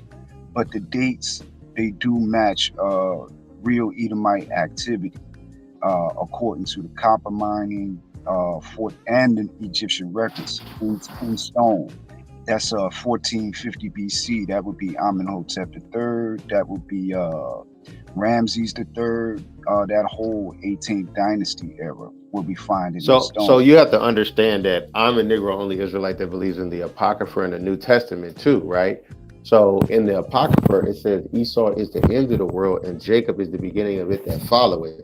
That's an end time prophecy of the changing of the guard of rulership in the earth, right? So they would have to be the ruling class of people in the last days, which most people on earth who believe in the Bible do believe we're living in those times, right? So when are if Esau is a black man, then he would have to come into power, be built all the way up, right? And then he would have to be taken out of power. So, you're talking about a text that I'm not really familiar with. You just rock with the Torah? Well, I studied Torah, New Testament, and the Quran in concert, and as far as Israelites are concerned, as well as the Kibbutz Nagas, in particular the Sheba cycle of the Kibbutz Nagas. Oh, okay. But, do you subscribe to the Ethiopian Bible?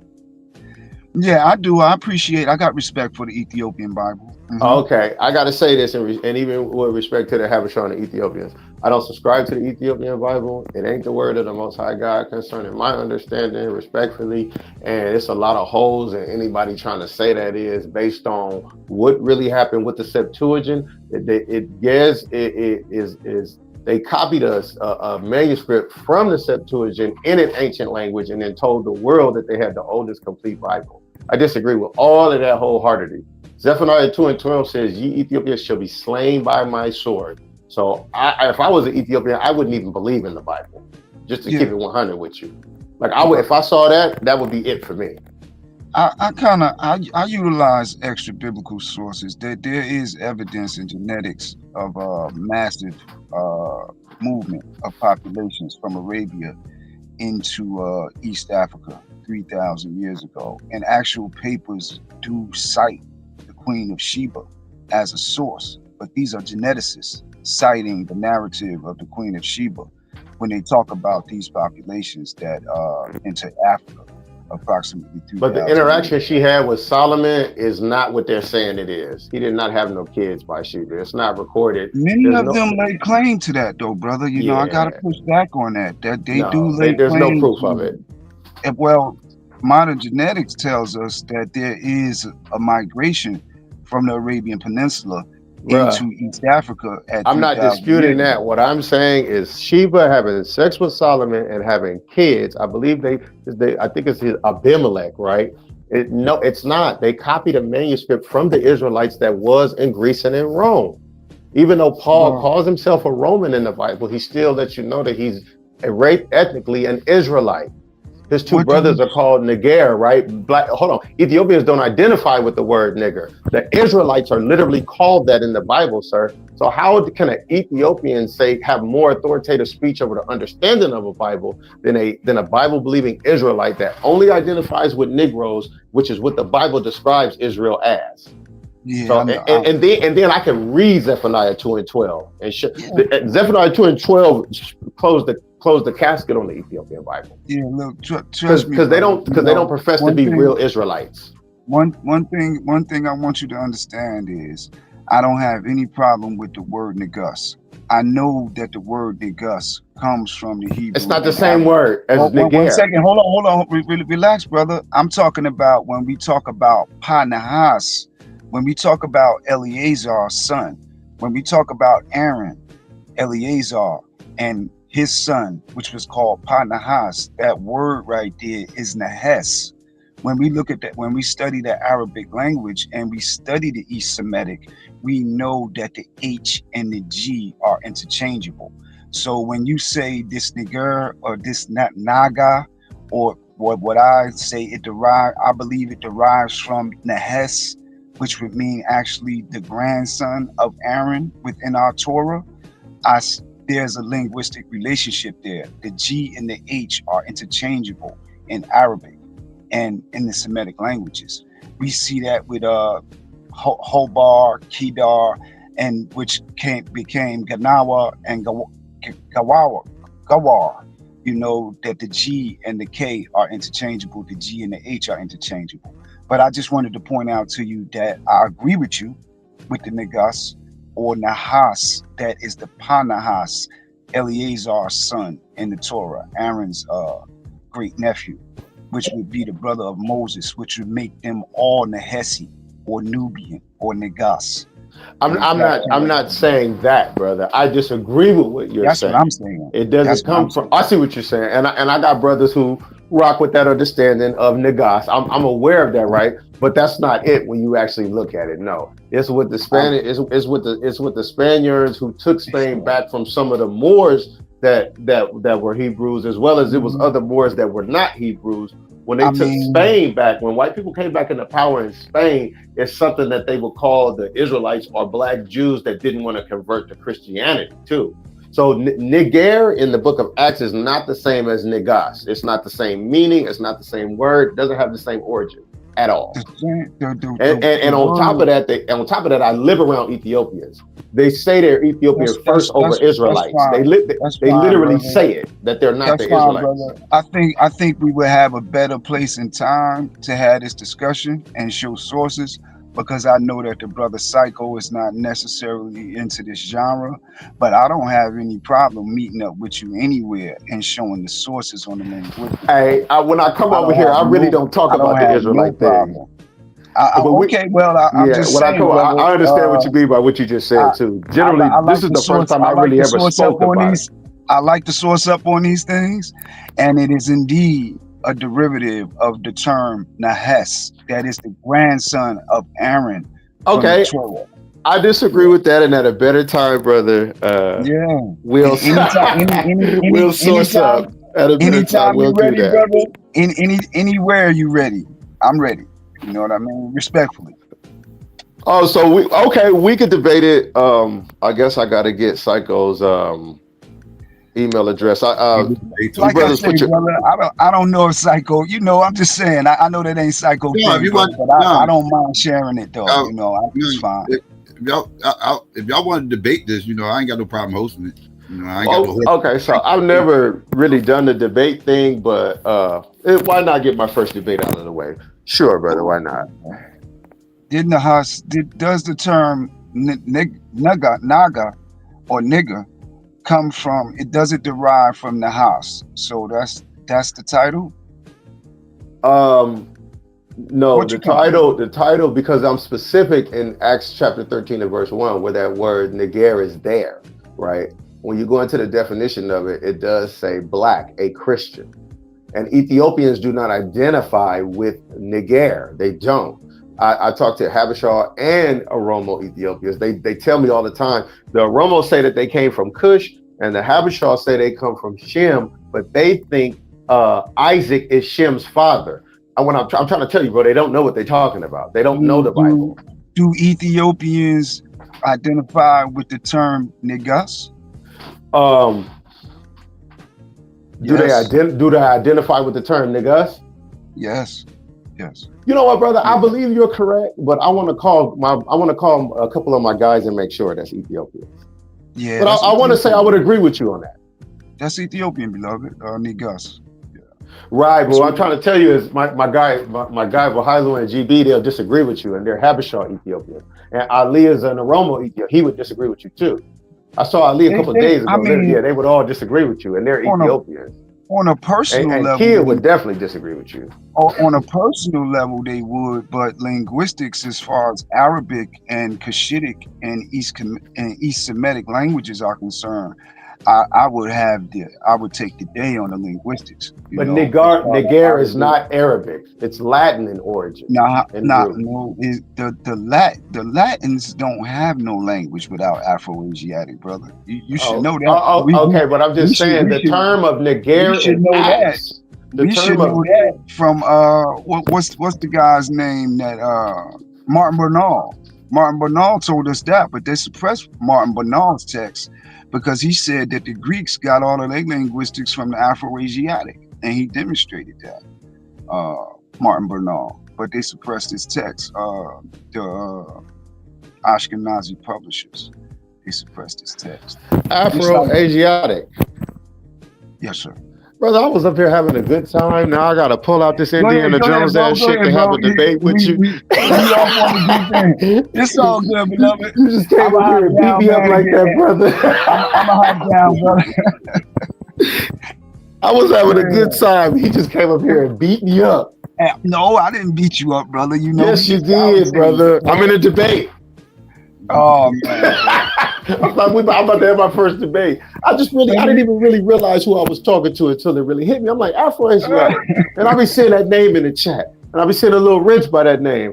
I'm like, oh my God. Okay, so I must have arrived on YouTube then as an Afrocentric Israelite scholar. I'm about to get this debate. I'm an Afrocentric Israelite type scholar, just like you, brother. But I done had some brothers beat me up, man. I know my brothers right here. They really don't entertain that stuff, you know. So I try to add value to the conversation on other subject matters. But I don't mind y'all back and forth about that. It don't bother me, you know. Yeah. I came in the game listening to this stuff, man. Believe it or not, I used to listen to people debate this stuff for hours. My atheist ass used to sit there and listen to people debate the Bible for hours. Oh, psycho. Let me get my son Joseph ironically ready for school, brother Hebrew Israelite. My son Joseph, let me get him ready for school, bro. All right, Afro-AJ, I got to talk about football or something because I'm getting better now that I'm in this debate with you. My scholarship is growing. Yeah. Let me ask you one question about your position, because I find your position interesting that you reject the virgin birth, but you do believe in the New Testament.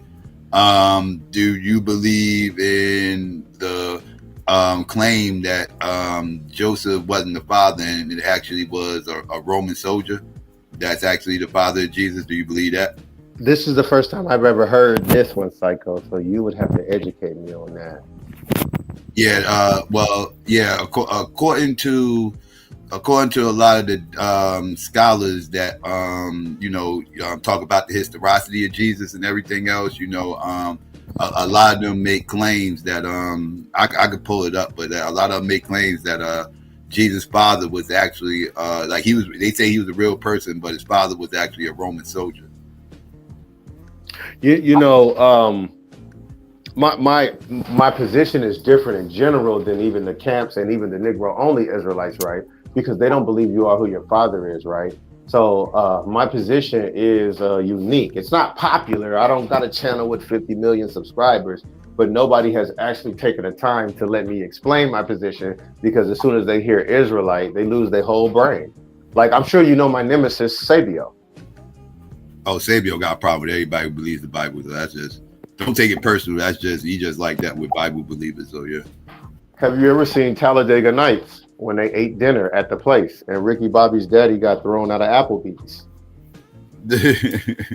That's Sabio. Anytime I come up on the panel, anytime you come up on the panel, Sabio will crash out. He is a crash out. But yeah, Sabio I can't even lie. Yes, he will crash out. Absolutely. Like loses complete mind. But no, I wanted to say this, Psycho. What I subscribe to as an Israelite, we could talk about that later. As Black people, we need to humble down. Those of us that work basic jobs, we need to, as men, we need to come together and with our financial resources, and we need to invest in practical businesses and put our sisters in a position where they can work comfortable jobs and learn comfortable trades and valuable things for us, like having their own nail shops, having their own beauty products, where our dollar is circulating among us, right? Because a part of being a virtuous woman, according to the Bible, is being an entrepreneur as a woman.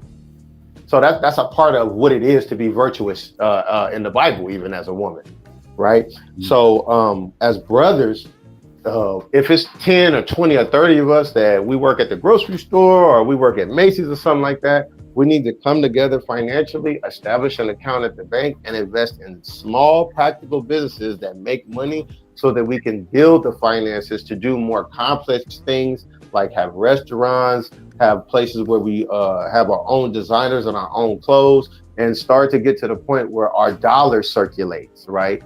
Be able to get and build rec centers where we can practice science and chemistry and some forms of biology, and have a place where we can do music lessons and tutoring and stuff like that. The things that are most conducive for us to recover from what's happened to us and fulfill the most of our lives. You see what I'm saying? Not having the Israelite or Moorish discussion or Islam, not doing none of that stuff, but just agreeing on 5 or 6 fundamental things that make it to where we don't have to work jobs, at least, and we can focus on our businesses and love our people enough to not want to see a Black person on a job. You should see a Black person on a job and be upset and say, we need to figure out a way to get this person off this job and enjoying their children and their families, right? Mm-hmm. And not living stressful lives, you know. We need to adopt the idea of going on a fructose diet as a people and drinking roots like ginger and turmeric, right? And beets and stuff like that. And we need to start eating a lot of apples and your different berries, right? We need to have meat sometimes, but if we do have large portions of meat, we need to make sure to balance it with those things, with berries, with melons, to get most of our hydration from, so we can heal up from a lot of this stuff that's on us right now. So I mean, really, when you look at just loving our people and putting the things that divide us to the side, it just really takes us agreeing on about 5 things. Whether you chemist, scientist, it doesn't even matter. If we can agree on these 5 things, it'll make a huge difference. Mm-hmm. And what those things are, Unc West had flipped out on me because of the first thing he heard that I was an Israelite, as usual. So this nigga lost his brain too and got thrown out of Applebee's and disrespected me the very first time I met him, right? And then it turns out him and the other guy agree with 3 of the 5 things I had brought up that night. Because we end up having another conversation on his platform, and him and all the brothers that was all against me, they agreed with more than half of what the fuck I was saying.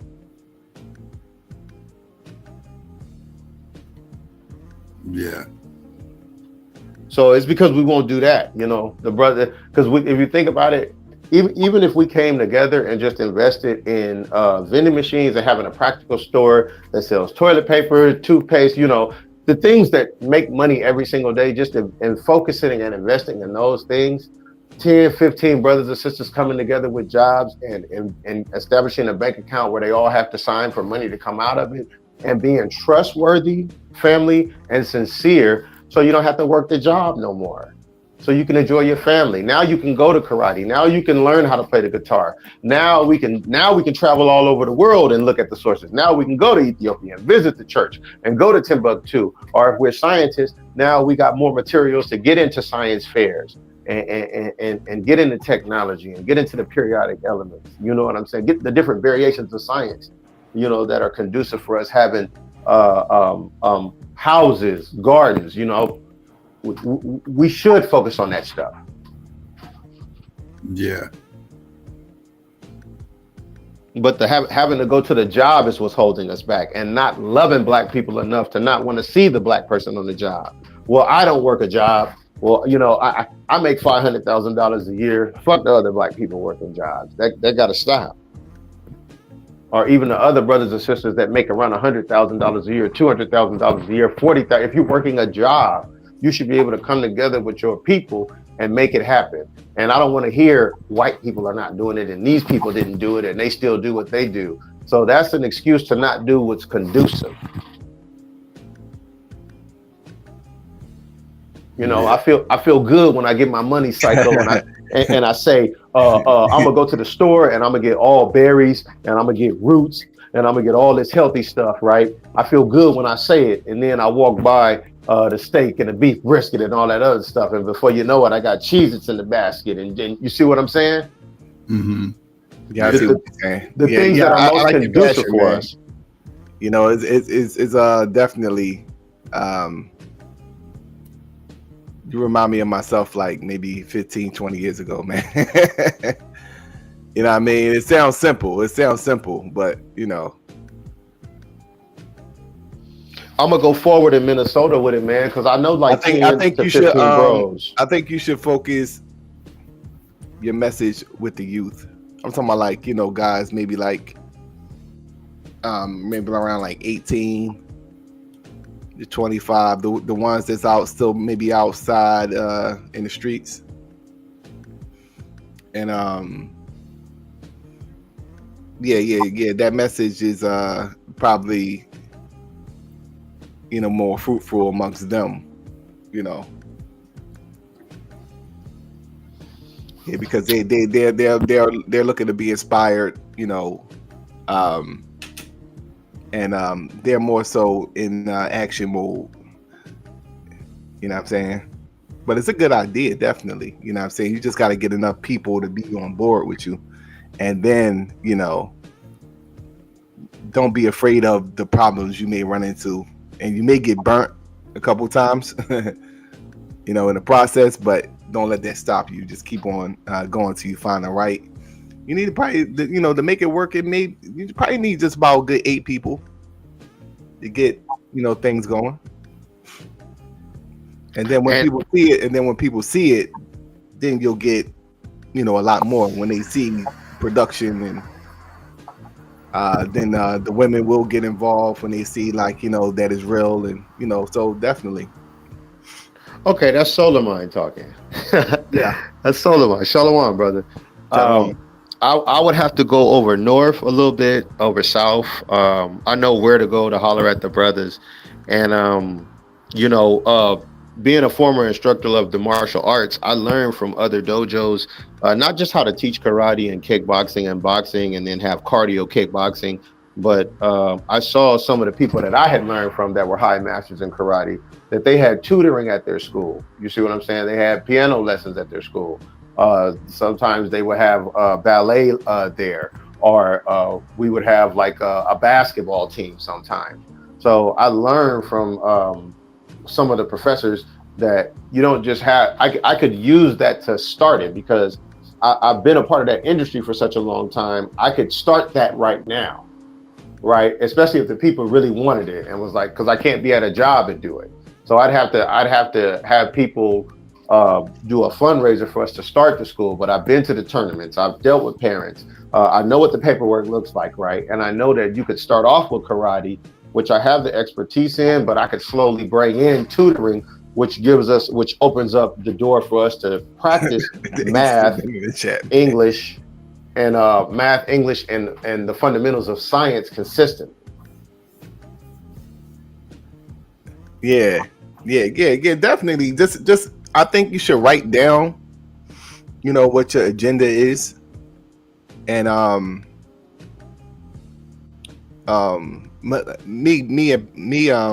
if I was you, I should say, I would deal with more so the youth, what I'm saying, because a lot of times when you're dealing with older people,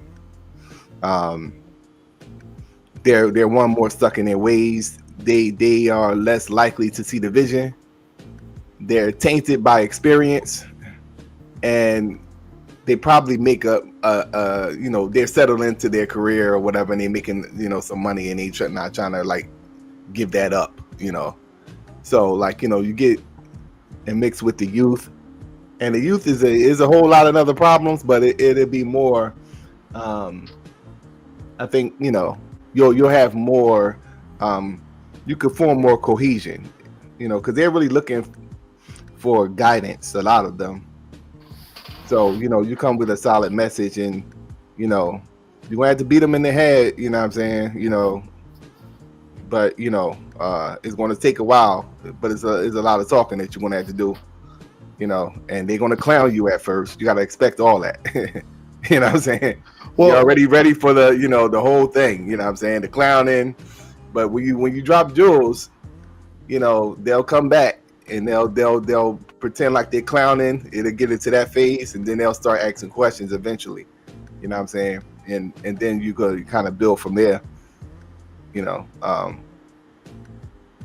It's for me, like my dad being a microbiologist, he always wore 3-piece suits. Was a very classical and peaceful man. I do want to introduce that to the young black man, and carry ourselves in such a way that I took a lot of backlash for sometimes growing up in South Central, always having on a suit and a tie and not necessarily wearing Jordans and like a big white T-shirt and a fitted hat. You know what I'm saying? So trying to get the young black man back into classical music, being a classic man. Teaching the sisters to be virtuous women, right? It's tough because some of their parents subscribe to things different than that, especially in Minnesota.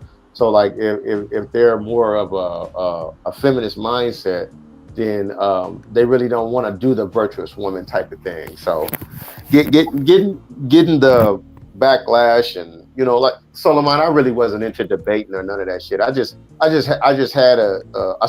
saw some things and heard some things that led me to believe we were the Israelites of the Bible. I didn't think I was going to be studying the Greek or the Hebrew or on any type of Afrocentric activism. I never thought in my lifetime that I would try to be on some Malcolm X type of stuff, if you will, or some Martin Luther King type of tip, where I'm trying to stand up for our people and get us out of a bad situation, and pick up the mantle of doing something like that. I thought I was going to fight in mixed martial arts as a professional fighter and then open up a dojo after that. I didn't think I was even going to be out there talking to the youth or teaching kids karate in that manner, because my focus was just being a professional fighter. I kind of accidentally started teaching a karate class because my teacher asked me to one day. But my job for the most part was to fight at the dojo. That's what I was there for.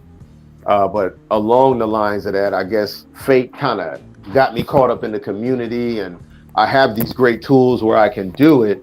I just obviously understand I got to deal with some people that's going to be on board and then jump off, and then it's going to be issues, it's going to be problems. And a lot of times you don't want to have to deal with that type of stuff. But I'm considering it, Solar Mind. I'm considering putting together the stuff I already know and bringing more stuff in that's conducive for us. Yeah. How old are you? I turned 40 on the 20th. Okay. So, just, like I said, you'll be the old head, and, because, dealing with people, your age group, trust me, from experience, it's a lot more you're going to have to deal with, because there is going to be a lot more problems. You should probably go to the youth, especially the youth that is out here in these streets, because, by them being out in the streets, they feel as though, or their options are more limited, whereas though like they're looking for something to do. Really, when you dig deep, when you dig enough and you get their attention, which is going to be hard. Don't think that you're just going to go out there and get the attention, but like, what I mean, it'll be more fruitful going to them and winning them over, than like a person that's around your age. Niggas got careers and shit. You know what I mean? Right. You know what I mean? Like, I just seen somebody in the chat, they make $100,000 with overtime. Like, they're not trying to be out there like selling nuts or whatever. You know what I mean? So, well, I would say it from the standpoint of Solar Mind. I'm always very honest with Black people. It's my faith of me believing I'm Israel. I'm not trying to get nobody to pay no tithes or tell no lies, or I hold to sincerity and integrity when it comes to it. But I have noticed, man, when I see the brothers and sisters on jobs or when I'm out shopping, that they just don't look ease. It's a bad thing that we don't come together as a people and at least financially liberate ourselves. Yeah, it's an important aspect of what's going on today. I think it should be taken more seriously by Black people, but Black people going to be, they, you know what I'm saying? But yeah, definitely, I know the brothers and sisters up here in Minnesota, from me, when I used to go out in Minnesota. Yeah, when I used to go out and preach on Nicollet and 9th Street. So how big is the Black community in Minnesota? Like, is it it's like brothers from Chicago, brothers from here in Minnesota, sisters from Minnesota, Wisconsin, Indiana, St. Louis, Missouri, and you don't really see too many Black people come from North and South Dakota. A lot of times we might move there and be like the few in number that's there. But for the most part, most of the brothers and sisters up here are from Chicago, Milwaukee, and St. Louis, New Orleans, New York. I've met a few brothers up here from California like myself. Even when I was in Leimert Park, Solar Mind, I didn't realize how much consciousness I was around at the time. I was just teaching at the Black Karate Federation School or working out, getting ready for a kickboxing match or a cage fight. Yeah. So I wasn't really aware of. Are you a trainer now? Do you train? I haven't taught in a while, but I have the experience, you know what I mean, to run the dojo. When I joined the BKF school, I was the only adult white belt at the school. So all the adults that I had worked out with, a lot of them were already black belt. I think the lowest ranking person that I would spar with consistently was Christian. He was like a brown belt.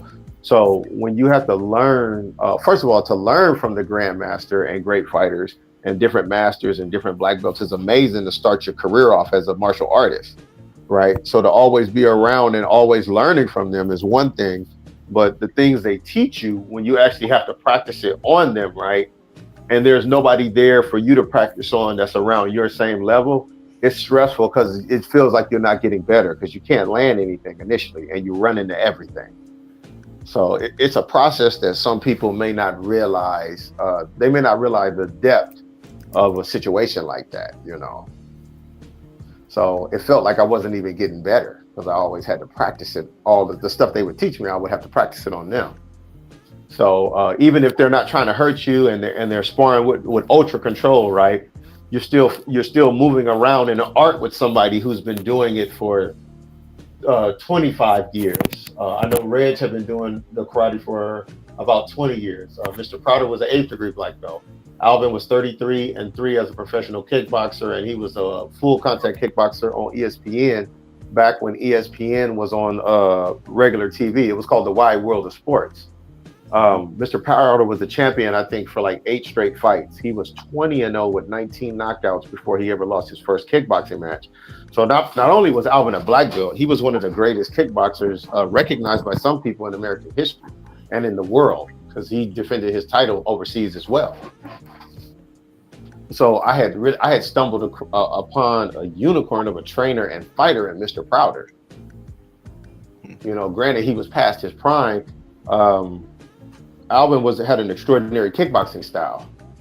So I learned a lot faster than somebody would. And when I finally went to a tournament and fought somebody that was around my belt rank, which I think my first tournament I went to, I was an orange belt. And it felt easy. I beat everybody with pretty much the same technique. I didn't even have to use my other weapons. They couldn't get past the first technique.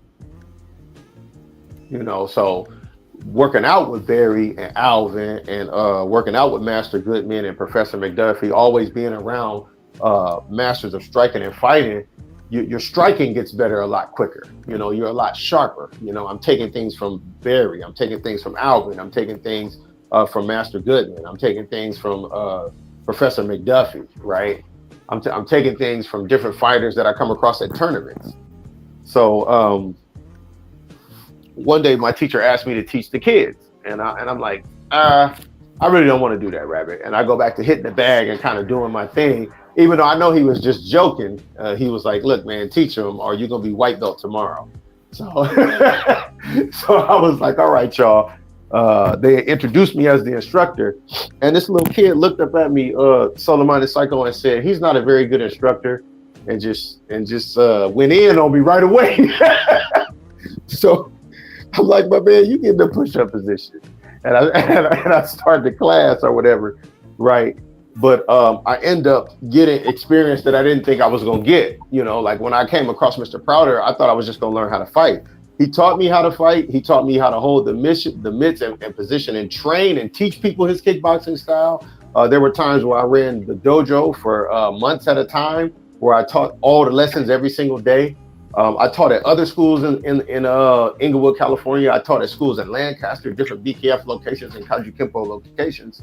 So I had developed this experience of dealing with the community, having a recreational like center, having food there for the parents when the kids are sparring and working out, having tutoring to go along with the karate, right? So it's a lot of energy, and I wouldn't be able to work my job and do all of this, but I would like to do it, or at least save up enough money or do something where I make enough money where I can start to fund it myself. Yeah, that's what's up. Yeah, keep pushing. You know what I'm saying? I think, it's a much needed idea, you know what I'm saying? And you just I think you should just write down all the stuff that you want to do, and then, tackle those things one by one. Have a set plan, like, especially when you're presenting it to whoever, you want to target, you know what I'm saying? So that it sounds solid and you on point with every point that you're trying to accomplish, and then, see if it go for that, and then just be ready for some of the things. And when you're dealing with people, you got different types of personalities, different type of levels of motivation, people not really understanding what you're trying to do, so it's a whole thing that you already got to be in your mind ready for, you know what I'm saying? Like you got to be ready mentally, I need about 6 months, Solar Mind, to really have it planned out. I used to read a lot of grant writing books when I was in high school. And, I really do want to have it, the presentation to the point where I can seriously request financial assistance, and people are willing to invest in it, because it can be really big at the same time and great for the community and society in general. To have a center in place where, it's peaceful. You can learn in a peaceful environment, respect, and living peaceable and being patient with people. A part of kind of like the code or institution of anybody that's there. And, having the different programs, if you will, having dance lessons or teaching the karate, or having tutoring where we recreationally practice math, science, and English, and then we can even have a linguistic class and just master one art at a time. Keep it exciting by always bringing new art after we master one. Mm-hmm. Yeah, definitely. Like, the community service, like, I'm saying, like, people saying you crippled, like people saying you crippled. It's what they saying. Say it one more time. Are you crippled? No, I'm not. Yeah, they trolling in the chat. No, not at all. But seriously, Solar Mind, I have, the things that I learned teaching karate and being at tournaments and refereeing and all of that stuff was very valuable concerning actually having a rec center of academic excellence in arts. You know, I definitely learned some great things to be able to sustain something like that. Yeah. Like I said, you know what I mean? Like it's all about, you know,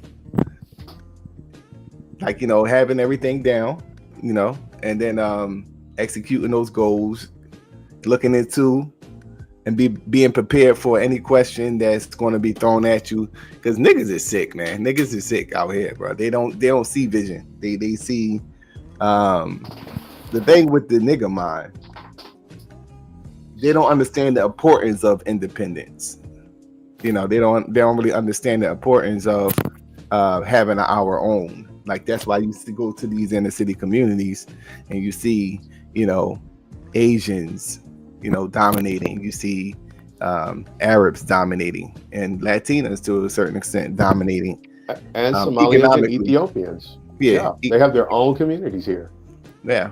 So, you know, that's why you see that, because Black people in general, they don't value the importance of independence, you know, and controlling their communities.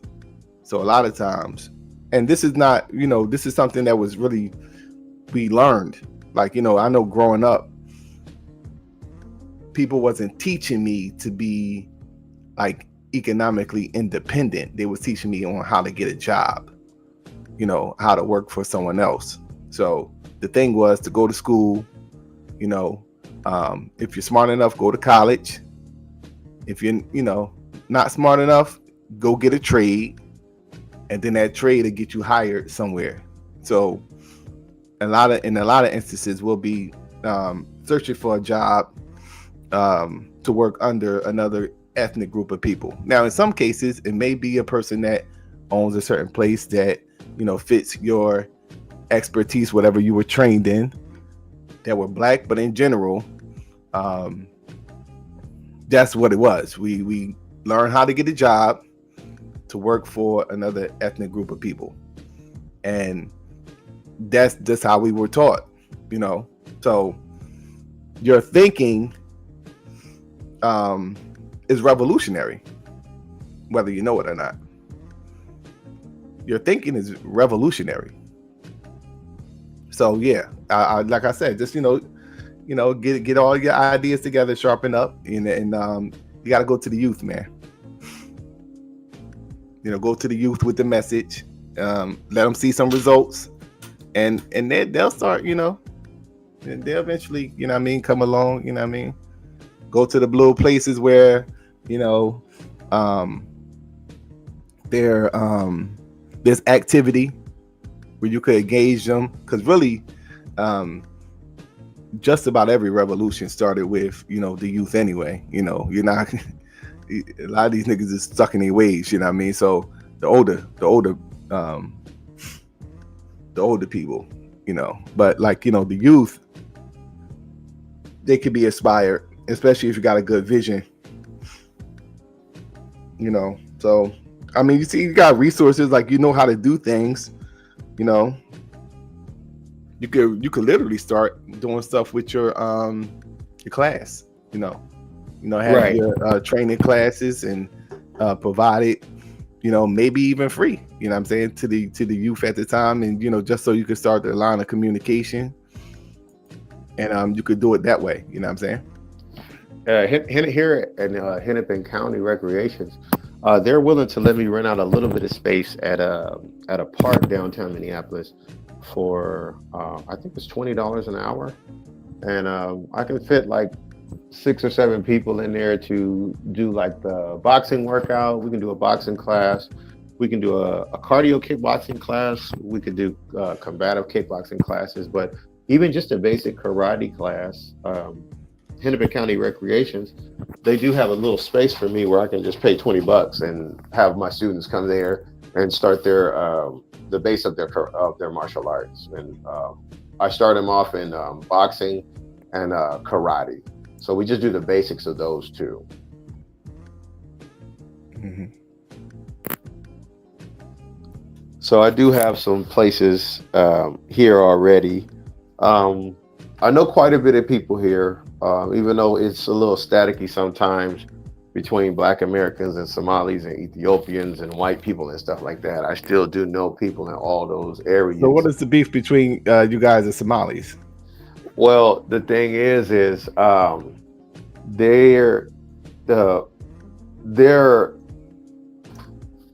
you know what a Bantu Somali is?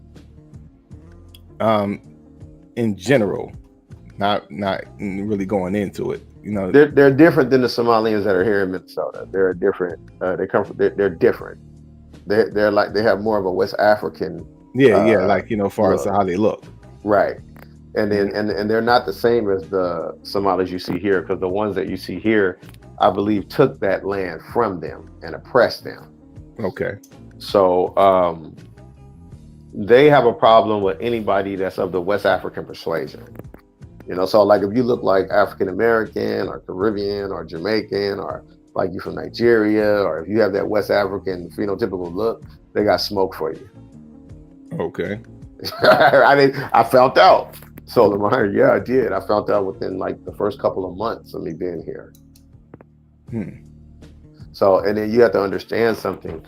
There's a jealousy there, you know, that they have because of the famous people among Black people. So, you know, there's an envy that's there. There's an obsession. You know, I mean, it's like they talk bad about us, but you'll see a Somalian with Jordans on saying bro and my nigga, you know. make it make sense. So when they say my nigga, how do that make you feel? Well, me personally, I mean, I don't. That conversation in itself is a good one for us to have too. I feel some type of way about it because they're descendants of Africans who helped enslave and bring Africans over here. And some of those Africans that they helped capture, the ones they captured, some of us descend from. So they're, you know, I believe they had, I believe it was quite a bit of Somalis who helped Mussolini round up a lot of Black people all around Africa. So I know them to have kind of like a slave owning mentality as Africans. And when I do talk to some of them, they do say that they come from Kush. Now, whether or not they really know what they're talking about, Solar Mind, I don't know. Because my Ethiopian bro, he said some crazy shit to me one day. I could tell they don't know the Bible, or some of the stuff that they're saying, they don't know what they're talking about. And they do lie about things. 10 to the 100th power scholarship said that this nigga lying. I got Somali homies. Well, he said, well, that's his experience. He's been, you know. Right. But I live by Somali cities. I've spoken to them directly as a community, and I've had Somalians admit to me that they practice cultural racism against anybody that's not Somalian, not just Black Americans. So the Somali, they kind of look like Ethiopians a little bit, the ones you're talking about? They look like the Oromo Ethiopians. And they favor the Habesha too, but the Oromos and the Somalis have more of a genetic connection concerning their paternal DNA. Yeah. And what's the word? Where Nipsey Hussle from? Eritreans, Somalians, and most of your Oromo Ethiopians share the same genetic paternal markers. So what made you get into the Bible? I was chilling one day in my room, I guess kind of like looking for a Dragon Ball Z. I was in a Dragon Ball Z, Madden, fighting MMA. I wasn't really into the whole scholarship thing. And I was just looking for like either a cage fight to watch. That was like the I get them Jones mixed up because I was an adult when that came out. Dragon Ball Z was like the Gookimon. No, it's not like Pokemon, but it's like a Japanese anime of these supernatural beings called the Saiyans. They would be aliens to Earth, but they had supernatural abilities. Like the rest of the galaxy had these amazing abilities. But when I was in my room chilling, just kind of on my regular thing, looking for things that I'm normally into, I came across this video of these guys with these fringes and stuff at the bottom of their garments and stuff like that. So I remember seeing them in LA, right? I remember walking by them and everything, but I didn't really understand what they were saying. I didn't pay them any attention. I didn't realize what they were ultimately saying out there. So because I had walked by them for years in LA. So here in Minnesota, I'm in like a temporary apartment because I've only been in Minnesota for probably about a year. So I'm still trying to establish residency in Minnesota. I'm chilling at this like little short-term apartment type of deal, and I'm just chilling in a room going through YouTube for the stuff I normally watch, like Dragon Ball Z. I might look at an MMA fight. I might watch some highlights of the NFL or something like that. You know what I'm saying? That was pretty much what I would get on YouTube for. I came across a video of the Sakari Israelite camp of Guerrilla Hebrew, right? I came across a video of him and some other brothers out there, right? And I was gonna skip past the video because I wasn't really into that type of stuff. But something compelled me to watch the video, right? Right. And when they turned the video on, they read a scripture immediately, right? And it was Ecclesiastes 7:7. And it was, surely oppression maketh the wise man mad, and a gift destroyeth the heart. And that scripture made me think one day like I never had thought before in my life. I was aware of the slaveries we had been through and stuff like that, but I didn't know the details of everything we actually went through, from the buck breaking to making you sleep with your mother to all the crazy stuff they would make us do and take us through, right? I had no idea really what was going on, but it was something about Ecclesiastes 7:7, the surely oppression maketh the wise man mad. I was like, damn, there is the black man is angry narrative in America. And, I can kind of feel this vibration that everybody thinks they're better than me, And I was like, okay, I want to hear more what they was talking about. Now, when you say everybody thinks they're better than you, like who are you talking about?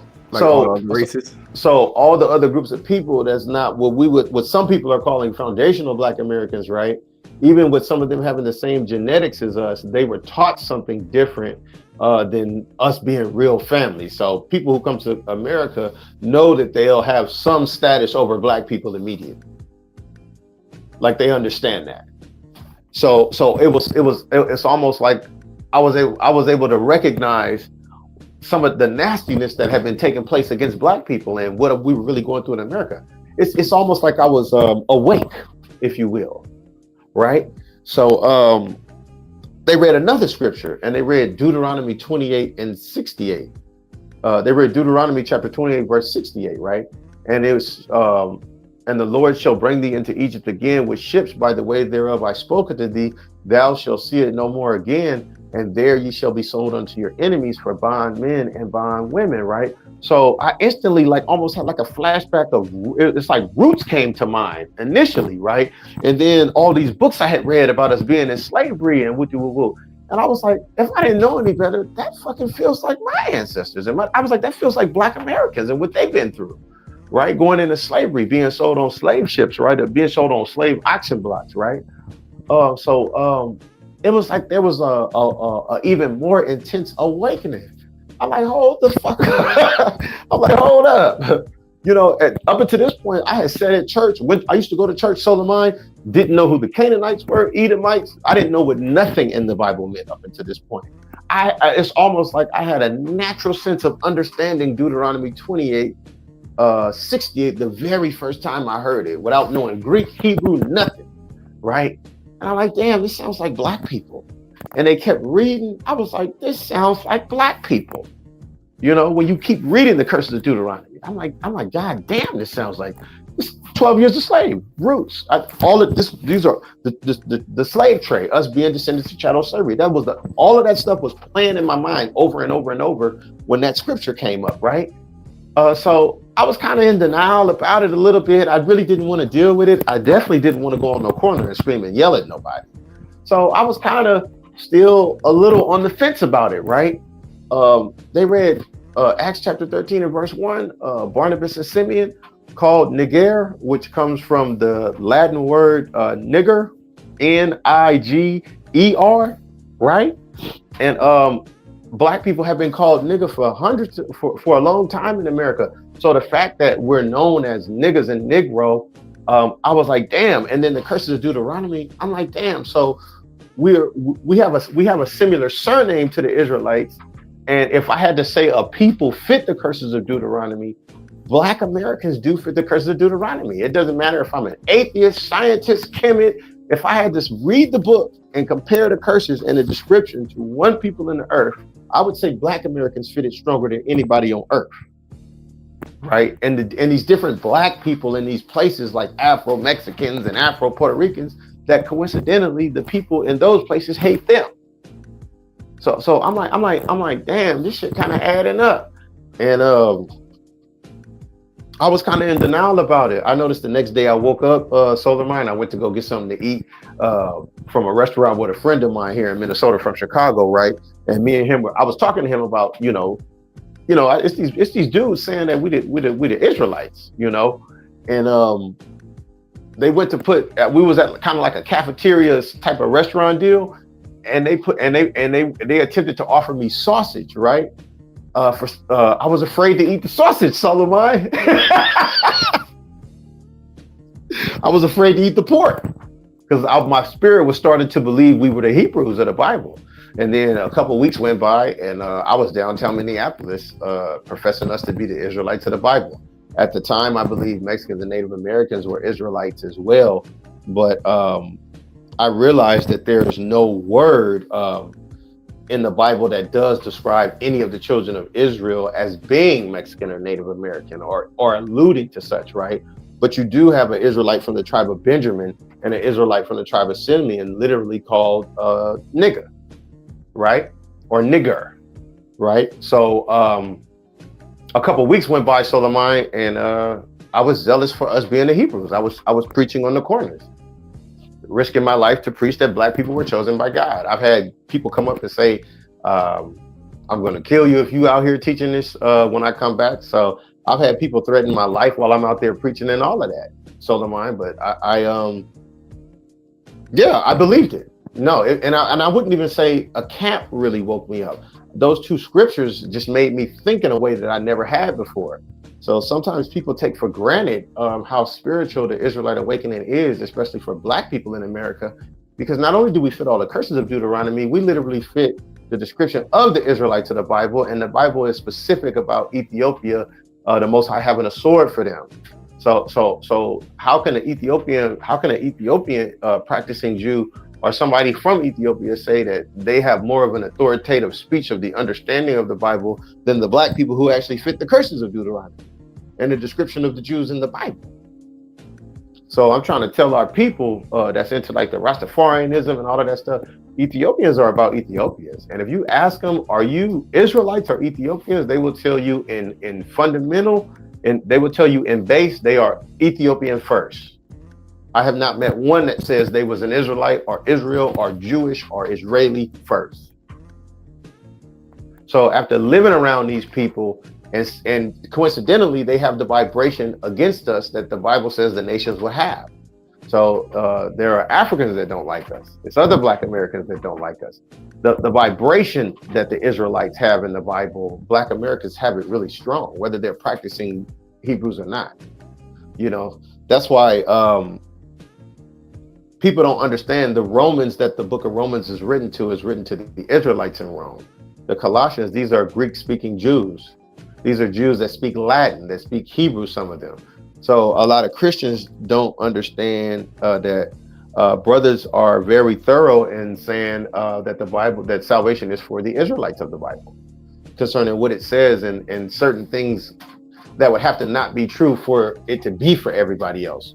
For vocab Malone or all of these different people in Christianity who have 1,000 videos about us, crying about us, calling us terrorists when we don't have an army or a slingshot.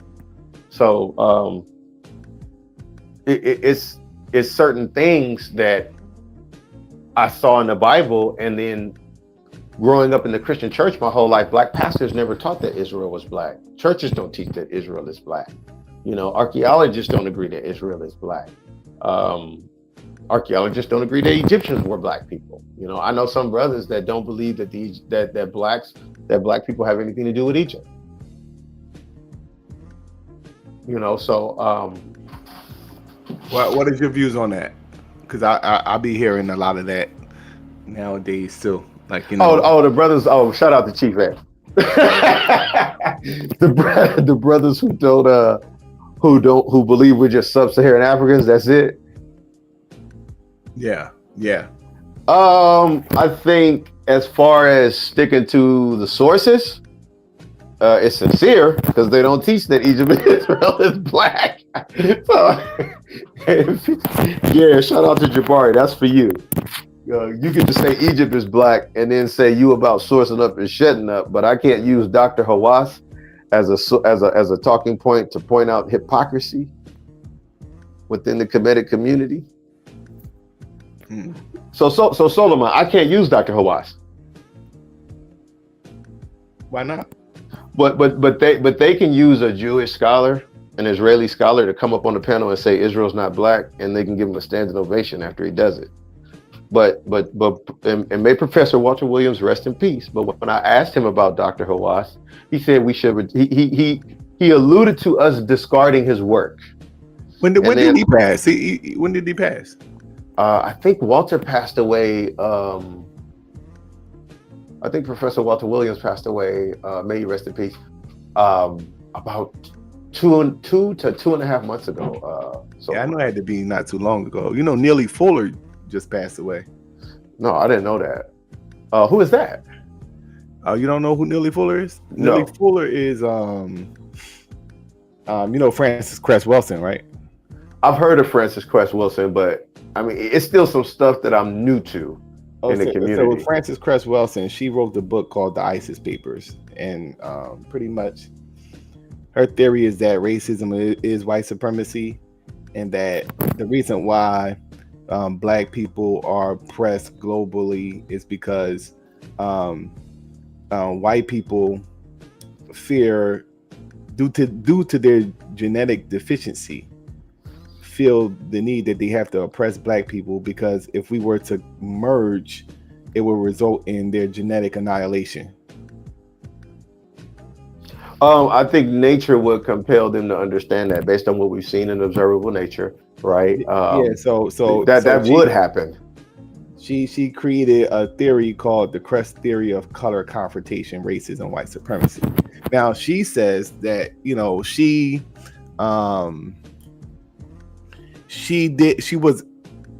the reason why she was able to come to that conclusion was because of Neely Fuller. And Neely Fuller was the first person she heard that said that white supremacy is a global system. So I agree with that. So so she pretty much was saying, and he wrote a book called the Compensatory Code of I think racism, white supremacy. I forget exactly what his joint was named, but he breaks down what he means when he's talking about the system of white supremacy and how it operates and how it functions. It's a lot of stuff on it's a good channel where it's a young man. He makes cartoons, and he used the voice of Neely Fuller. I think it's called Hip Hop Cartoons, and he uses the voice of Neely Fuller. And he almost the stuff that he talk about is almost like he acts it out with using cartoon images, the stuff that he talk about. And it's almost like you're watching the Boondocks. You know what I'm saying? It's very entertaining. At the same time, you can get information from what Neely Fuller is saying, because a lot of the stuff he is talking about, he's regurgitating from his actual book. So yeah, Neely Fuller was I guess, I don't know if you could say the first person, but one of the first people that understood that white supremacy was a global system. You know. Let me ask you a question. Who's reaping the benefits of the resources of Africa? Are Africans reaping it? Now you say who is what? Who's reaping the benefits of the minerals and resources of Africa? Well, you got various races of people now. I mean, you got the so-called Jews. You got the just about every European. Well, you could say, the Western nations. You got some Arabs that has some control of Africa resources, and you got China now seizing control of African resources. Well, what are we going back to? Man, and trust me, Solomon, when I tell you, I mean, to this day, I would still love to live in Africa, and all of us, Ethiopian, Somalian, Black American, West African, unify, get along, and reap the benefits. I would love for it to happen, man, but I know it's not going to happen. I would love for it to happen, brother.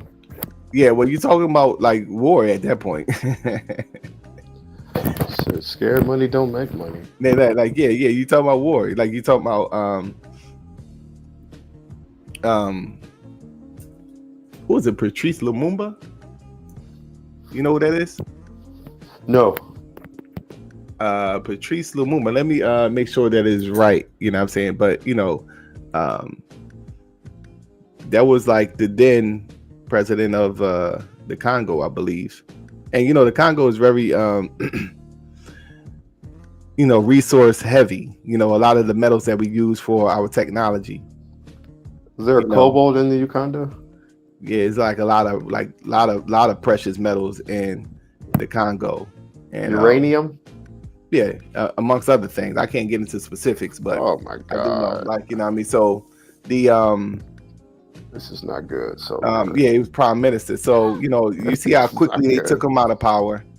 And you know, because Congo is a very resource heavy part of Africa that they want to control by any means. So any person that is trying to come in there with a revolutionary type of mentality to transform the population to, you know, become more socially aware and politically aware of what's going on globally is going to be dealt with immediately. So I mean, pretty much you could say the same thing for South Africa and other parts of Africa, especially in parts where there's a lot of oil or other natural resources, that, you know, there's going to be an immediate pushback, you know, because Africa in many ways, you know, functions, you know, this technologically advanced society that we live in. So, you know, even what they immediately did, what they did to Gaddafi, you know, once he began to be a problem, and he tried to, you know, create a monetary system where the Africans was demanding resources for, you know, their exchange, and that's going to, you know, change the gold standard and really usurp the economy of Europe. So they had to, you know, start a coup to take him out of power. So you're talking about really global white supremacy, you know what I'm saying? Because even when you look at the other ethnic groups of people, you can see that even they practice forms of white supremacy, you know? So yeah, you know, and that's before you even get into the people. You know, that's even before you get into the actual people that you gonna have to wake up, you know, and I say that in quotes because niggas is asleep.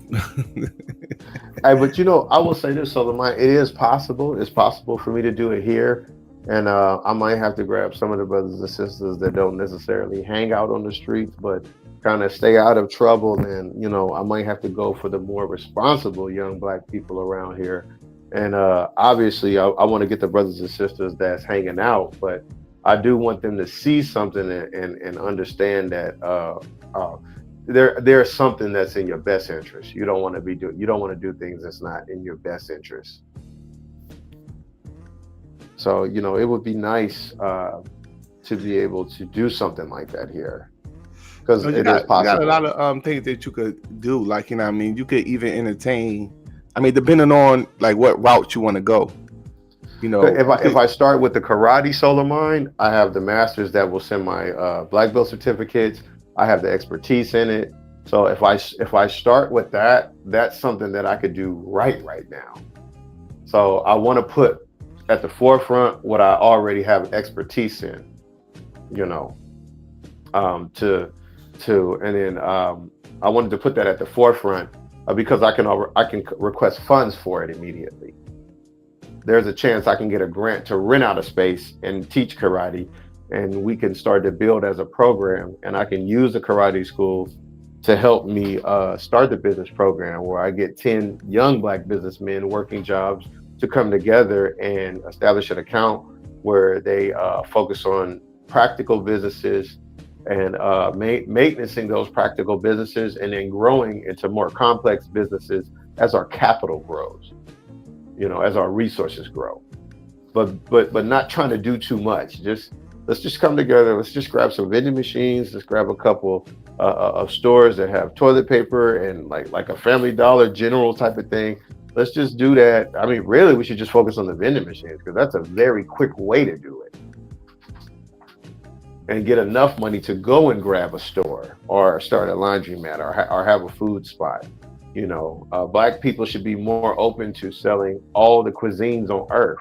So we should be learning how to make Indian food, Chinese food. We should be learning how to make all the different cultures of foods so that we can open up establishments like that and give somebody the service of being able to eat Ethiopian food if they wanted to, or Mexican food. We don't have to be those ethnic groups to partake in that business idea, because they for sure gonna sell our stuff, family.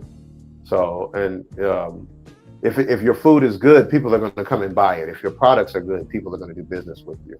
So I think we should be more open to seeing the things that other people have that the world appreciates. And if we can learn how to do it, we should learn how to do it and sell it. Yeah, definitely. Yeah, like I said, you just got to get a good team of people that, understands the vision. That's the main thing. You know what I'm saying? Because, yeah, that's the main thing.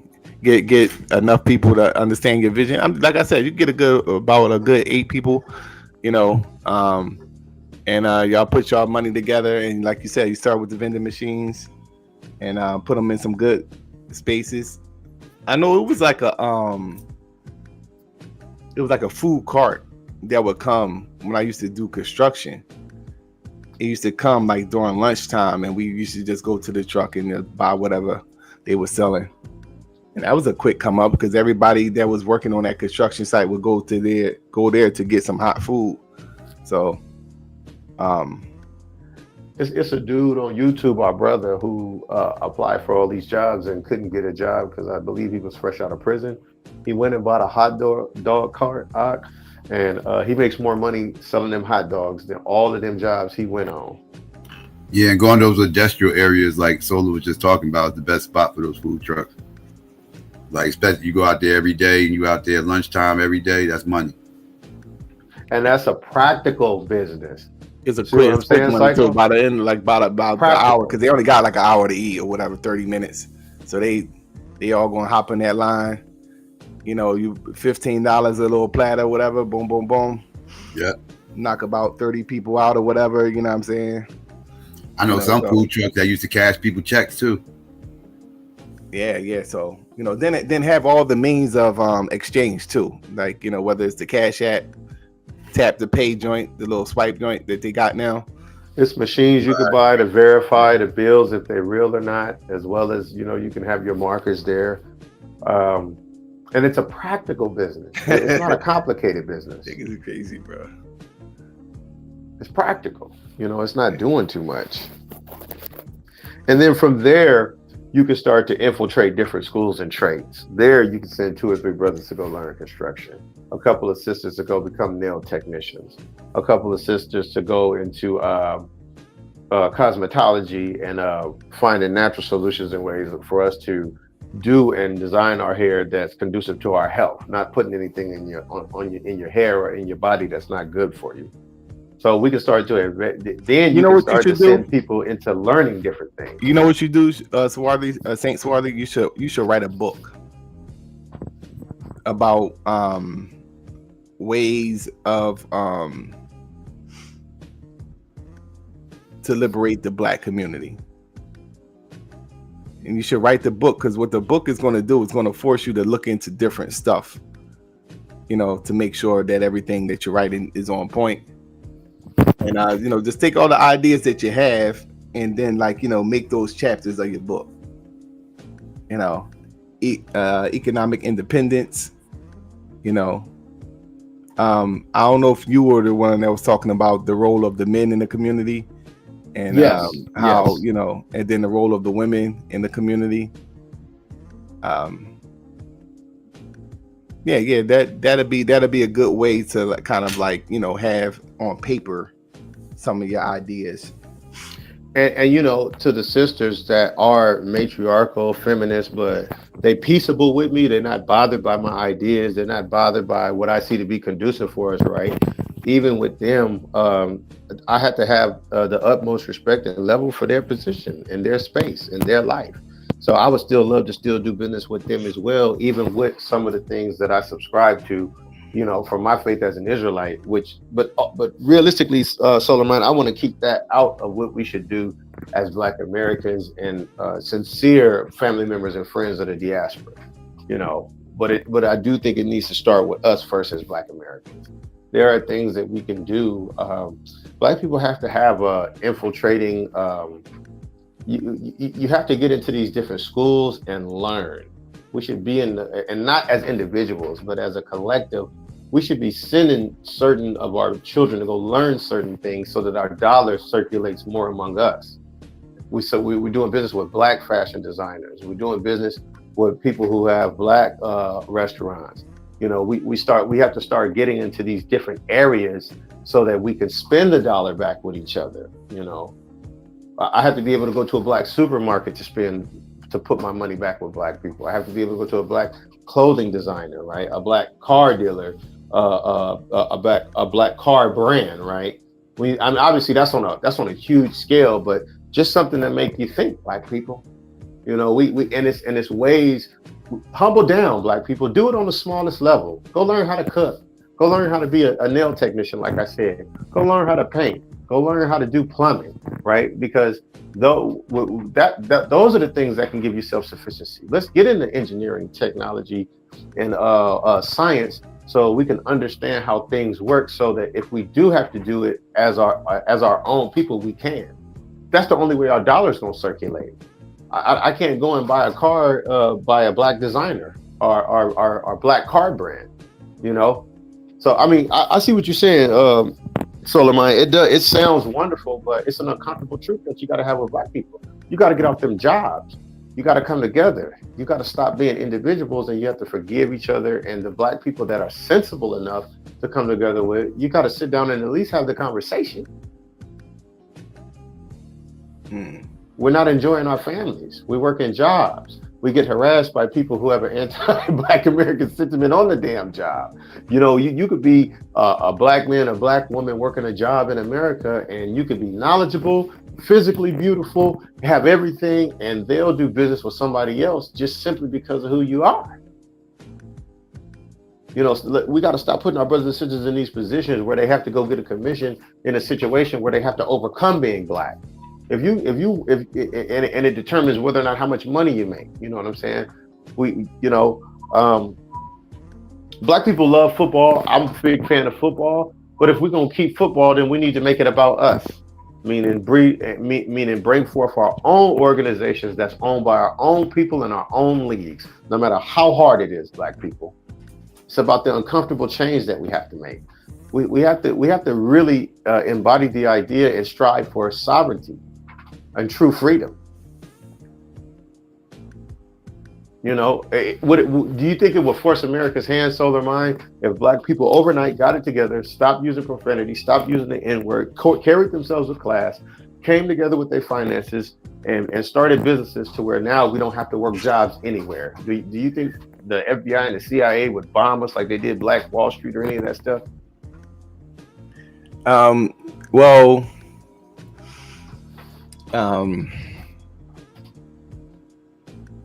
Not initially. I don't think that, not initially. I think once it becomes like a problematic, thing, because they, the system today likes to do things subversively. If they could handle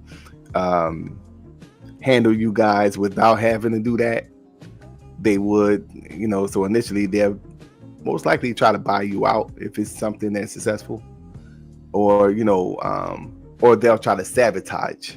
That's another tactic that the white supremacist system today use in terms of keeping Black people in this position of ignorance and in this position of economic dependency. Like you're saying all the right things. You know what I'm saying? Like, you understand what is needed. You know what I'm saying? You understand should we not what do is it needed. because of that, Solomon? Even though we know they're going to eventually attack us, should we not do it based on that still? Oh no, you definitely you got to do it. You have to do it. You know what I'm saying?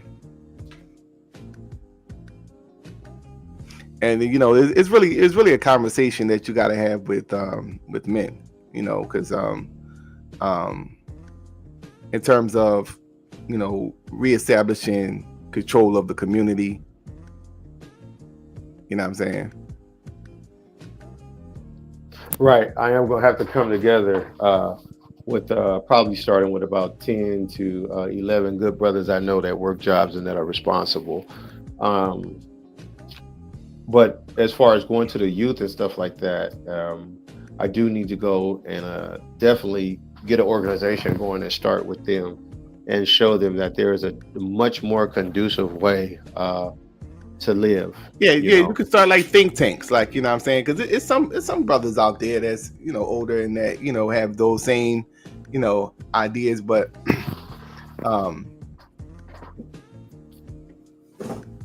I go into just knowing human nature, I would say, just knowing human nature and from experience, I know that, it's a lot of, problems that you're going to run into, when dealing with these Negroes. There's going to be a lot of problems because they don't have the we've been robbed of the vision. I gotta start wording things correctly. Ooh. We've been robbed of the vision. Like, we don't believe in ourselves. You know what I'm saying? So it's like it's something that is unattainable. Most Black people think that you just some guy that's just talking. They don't understand the importance of those things. We go because, into businesses. The system of white supremacy has pacified them into thinking that way. They don't understand that they are under a form of mind control. They literally is thinking like the white supremacists want them to think. When they think that, having a form of independence is something to be joking about. And you can see a reflection of that in the communities. You could tie Black crime amongst the youth to the fact that you own nothing in the community. You provide no service within your own community. And that is a game to some people. People don't really value the importance of what you're talking about.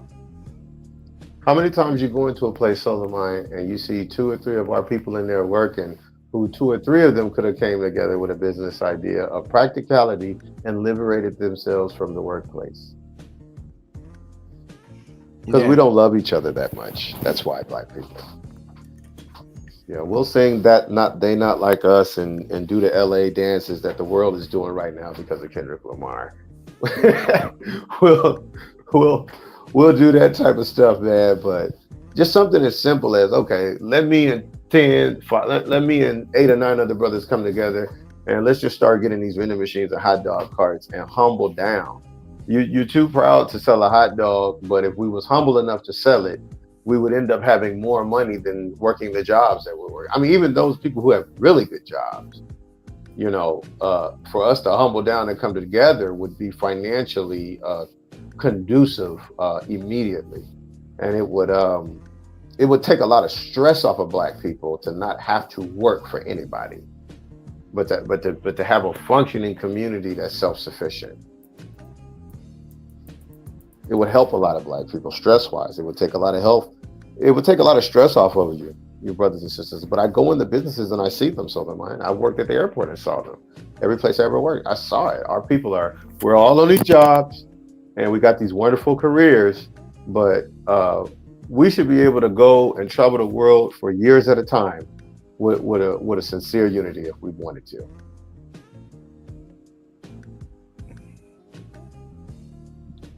Yeah, hook up with like minds, you know. Hook up with like minds. I've never been to Minnesota. It was eye opening. I learned a lot because it's different from. Are you from Minnesota? I'm originally from South Central Los Angeles. I've been in LA most of my whole life. All I ever knew was. So Mexicans. You grew up in LA in the 90s? I was born in '85, so we lived on 80th and Figueroa from the time I was born until I was 10, and then we moved to Inglewood. And then throughout my teenage years, I grew up in Inglewood, and then I used to be at my auntie's house over in the part of West LA where Jesse Owens Park is.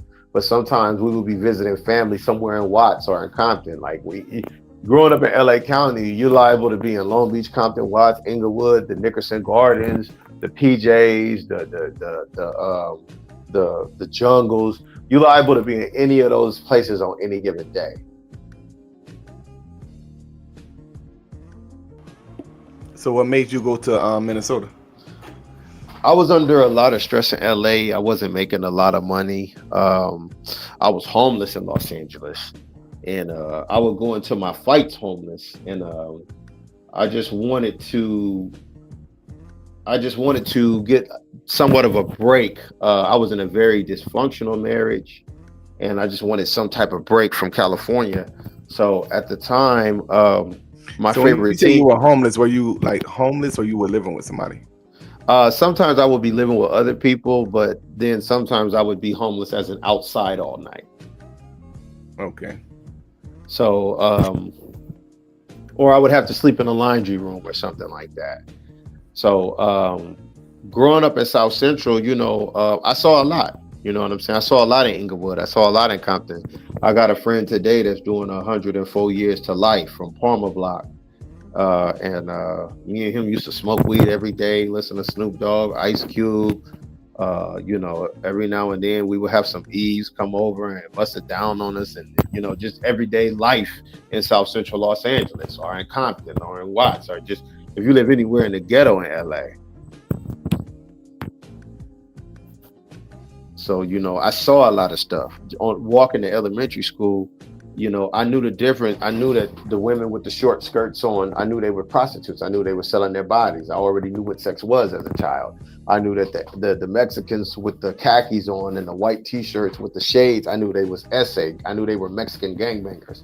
I knew that the Hoovers was Crips. You know, I knew that the Inglewood families was Bloods.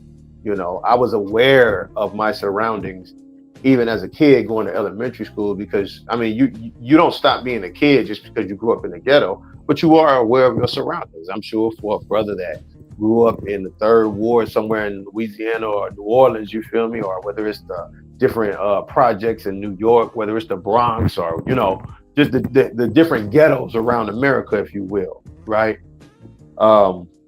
You are aware of your surroundings on the way to school. You know, I knew that growing up, some of my classmates, like we used to listen to Mac 10 for Life on the way to elementary school. You know, driving down a Crip Street listening to a Blood rapper. It's the West Coast was crazy, man. You know, colorism was something on the West Coast that black people participated in heavily. Dark-skinned black men and black women wanted lighter children. Light-skinned black people participated in colorism. A lot of dark-skinned black women participated in colorism on the West Coast and told a lot of dark-skinned brothers that they were attractive for being handsome. And the reason why I bring that up is because you got a lot of these beautiful Barbie doll looking dark-skinned Eves, the black woman on YouTube, crying about colorism when she used to participate in colorism and tell the black man he was too dark to be with, or for a dark-skinned guy, you're handsome. These are the type of things that, you know, we used to laugh about it in LA. Like me and my homie used to say we identify as light-skinned because we didn't never take it that serious, but it was a serious disrespectful connotation you had to accept growing up in LA of not being lighter complected.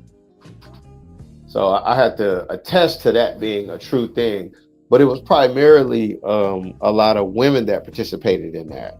And a lot of the ones that's crying today with no knowledge of how genetics work, even more so. These are the main ones you see in these videos crying about colorism when you was the dark-skinned Eve that used to tell the dark-skinned black man that he's undesirable. And now that you got other races of women that want to be with him, now you want to act like you had some form of ownership over him, or you do, or now you want to belittle him and the women because there's other groups of women that like him. So it's a lot of stories about South Central and about growing up in the ghetto and in black ghetto communities that would blow your mind away, man. I used to see pimps and I used to see hoes sometimes stabbing their pimp. I used to see hoes fighting in the middle of Figueroa. I used to see the Hoovers and the Swans and the East Coasters all getting into it. You know, just the experience of growing up in LA at that time. You know what I'm saying, as far as the fashion, you know, of having of J's, Jordans being the standard, and it wasn't cool to be into science or to be learned. So it was crazy growing up in South Central, Solar Mine. You know, I can see where a lot of the dysfunction of black people is on us when you look at the ghetto I grew up in, as well as the other ones around America. So what category you fall under as far as with the colorism? Are you a dark-skinned brother? You brown-skinned, light-skinned? I'm brown-skinned. I don't have like the dark chocolate. I'm like a milk chocolate color. You know, so my wife is light-skinned. You had trouble getting the darker-skinned sisters? Sometimes, I mean, the sisters gravitated towards the light-skinned brothers in general, got the pick of the litter because Genuine was big. Colorism in LA and in Hollywood is pushed to a level you could not imagine, Solar Mine. Oh my God, these people are so fanatical about it. A light-skinned sister was in a video talking about how she almost fought another sister because she came in the room and said her brother was too burnt, referring to his dark complexion, right? So, you know, there was a big psychological mind grab of Black Americans. You know, I have a family member who intentionally procreated with a lighter complected woman so that his children would not be dark. She was still a Black woman, but the idea of colorism was there. You know, I have family members that were treated more favorably because they were lighter complected. You know, but it was dark-skinned people that participated in colorism too, though. It was a lot of Black women of darker complexion that participated in it and thought that lighter was better. Just to give a sincere testimony about the whole thing, because I know colorism is a out of this world topic on YouTube.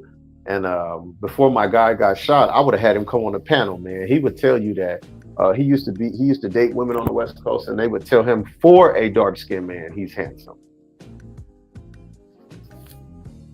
So it's a real thing that a lot of people participated in that don't want to accept accountability for their participation in colorism. A lot of dark-skinned women participated in it. And let me say this too, a lot of these beautiful Barbie dark-skinned women complaining about colorism, right? A lot of y'all can marry rich white men and never have to work a day in your life. So the person who really started colorism in our communities, you don't want to address because you want to keep your opportunity to shoot your shot in the event you got to shoot it to try to get saved. So you're saying that the dark-skinned black women are the ones that started colorism? I'm talking about from experience of me and my friends growing up on the West Coast. So it was dark-skinned black women that used to tell us we were too dark. Or so coincidentally, a lot of the light-skinned sisters were into some dark-skinned brothers, but even them, Genuine and Chris Brown ruled supreme as king. And if you got that aesthetic, then you're gonna get pick of the litter. But growing up in school, it was a shame to be dark. I saw beautiful chocolate black women that carried a low self-esteem all throughout my years in school. I had to look back at it now and notice their beauty, right? But at that time, TV and the mainstream at that time had programmed my mind to believe that it was better for me to be with a white woman or a mixed woman. This is what Hollywood pushes. This is because you have to remember, I was born in 1995, right? So look at the shows that I watched: Family Matters, Full House, Home Improvement, right? Power Rangers, right? Prince, Michael Jackson had did what he did concerning changing the color of his skin, right? So I came up in an era where having a mixed hybrid look and being lighter complected with a specific strand of hair was idolized and seen as God status. You see what I'm saying? As far as what me and my guys saw growing up in LA. Yeah. There were beautiful dark-skinned women and light-skinned women that loved the black man. Especially, I know some Eves on the West Coast that specifically love dark-skinned black brothers, right? But the social acceptance and vibration at the time was lighter, better.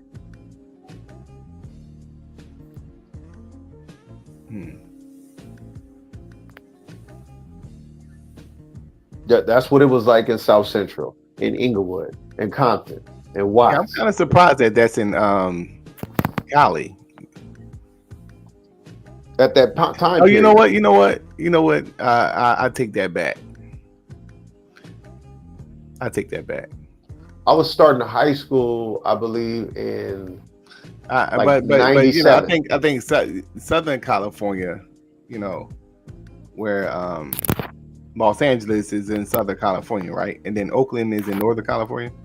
Oakland is Northern California, right? Okay, yeah. So,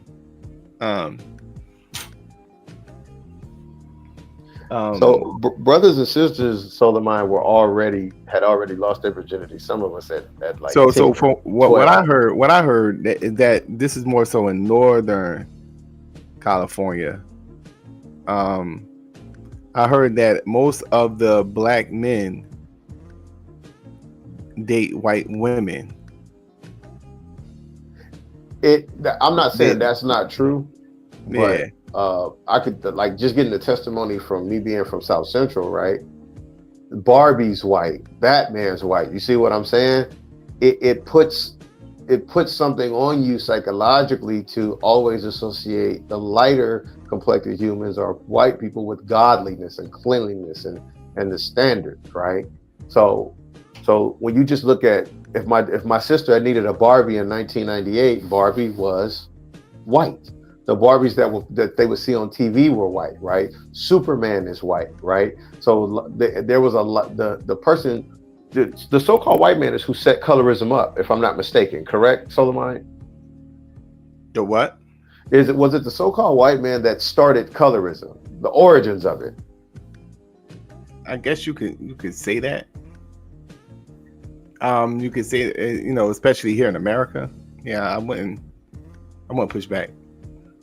So, Eve, beautiful dark-skinned Barbie doll looking Eve. Why don't you want to confront the founder of colorism?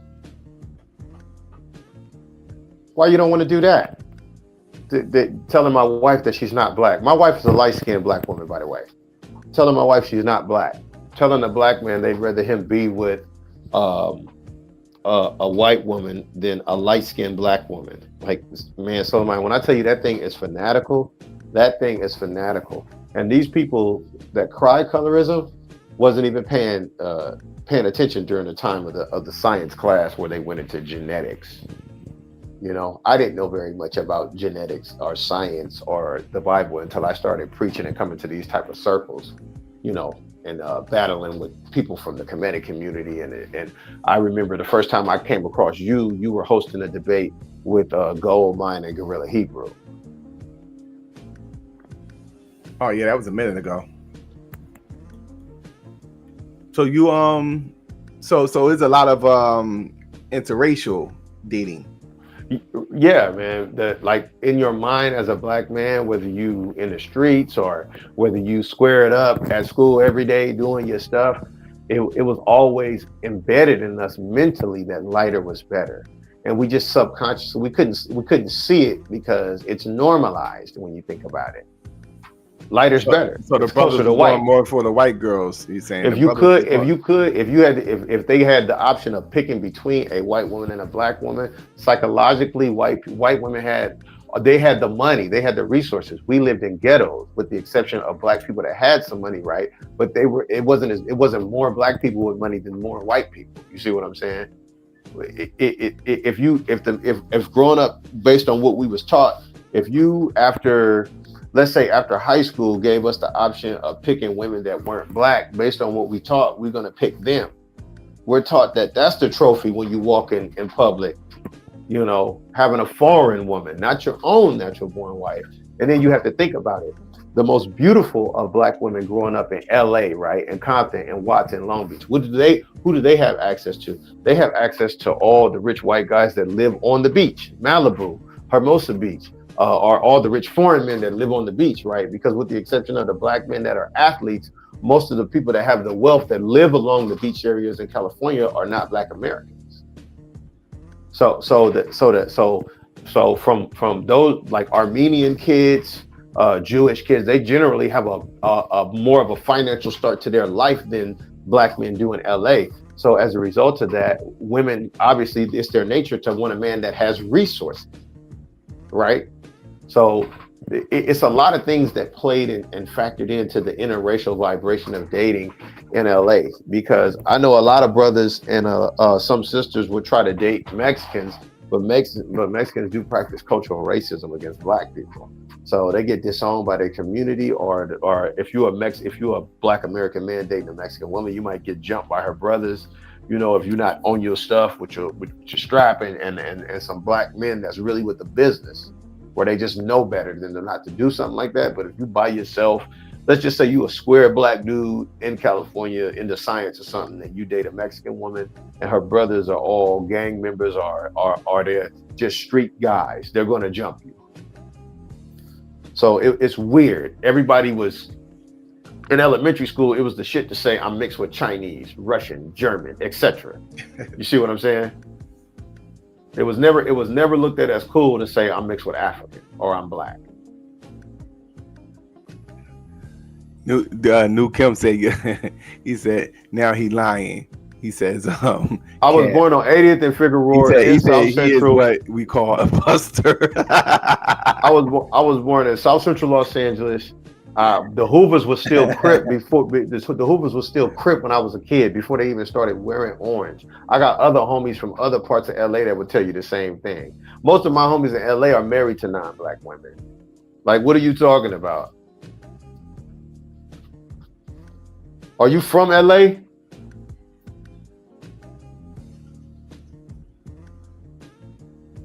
He talking to you, New.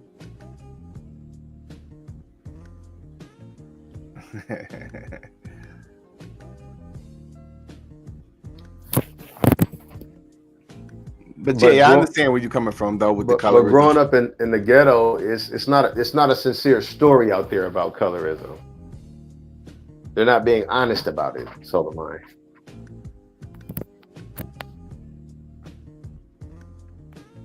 You know, I remember one day one of my guys had called me, man, and he was like, yeah, man, I met this broad. She was fine. He was like, you know what she said to me, bro? I was like, what? He said, she said for a dark-skinned man, I was handsome. I was like, damn, that's fucked up.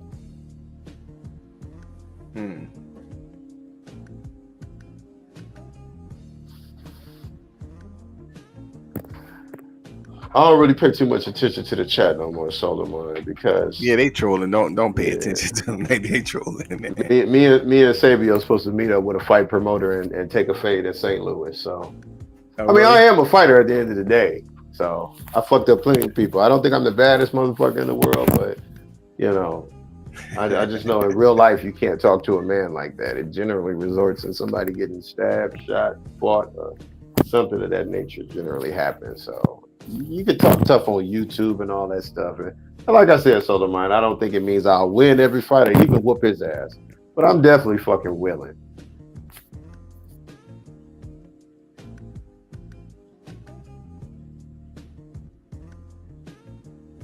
And it's shit like that, Solar Mind, that'll keep us from actually having something.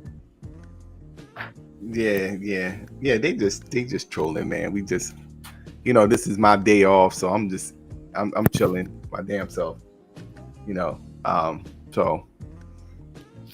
Cedric threw a piss fit when I said the man controls whether or not the child is a boy or a girl. He threw a piss fit on me. Oh, really? Yeah, called me pseudo. So how do you know that though? Well, by default, if the man possesses the X and the Y, if I impregnate my wife and she inherits my X, then it's going to produce a girl. But if I impregnate her and she inherits my Y, it's going to produce a male child. But they say, okay, so you're not saying that they literally can control it though. Like I think in my head. No, not like that, because biologically, right, you could bring forth all girls based on a particular woman you're with. She could just be predestined to have nothing but all girls. So no, maybe he misunderstood what I was saying. We don't control it like that. We can't control it like that. I don't think the man. But now I'm a little confused because you just said like based off of the woman. The man possesses the X and the Y. They have not produced an experiment where they've taken two women with two X's and created a Y. They haven't been able to do it yet, at least not to my knowledge. So the man has both chromosomes. My daughter has my X and she has one of my wife's X's. But my son that's going to be born soon, he's going to have my Y and my wife's X. So by default, I possess both chromosomes, right? And even in genetics, your father is considered your direct descendant, right? Which if you go into certain dictionaries and you look up the word kinsman, right? It'll tell you of an ancestry, bloodline, especially a male. Why does the lion cub, and lions and humans are similar in some way, why does the lion kill all the cubs of the pride he took over? Because they don't come from his seed line, his bloodline. And this because is why, it's an animal too, right? Right. Well, it's not those are not his descendants directly. Well, I'm just saying that's something that an animal would do. Right, but it's something that we have in common. Well, we don't kill other women's kids that came from other men, right? But there is a biological place of there is a sense of knowing that those are not children that descend from you. You can't get away from the biological abnormity that it is. So you really shouldn't, like your wife. I'm not going to call it a biological abnormality. When you have children as a stepfather, you know the children don't come from your seed line. You can sense that. No, and I'm not saying don't love your stepchildren. I have stepchildren, but I can tell the difference between my stepchildren and the children that came from my loin. Right? I don't treat them any different, but biologically. There's a different vibration that I have towards my daughter that comes from my loins as opposed to my other stepchild that did not.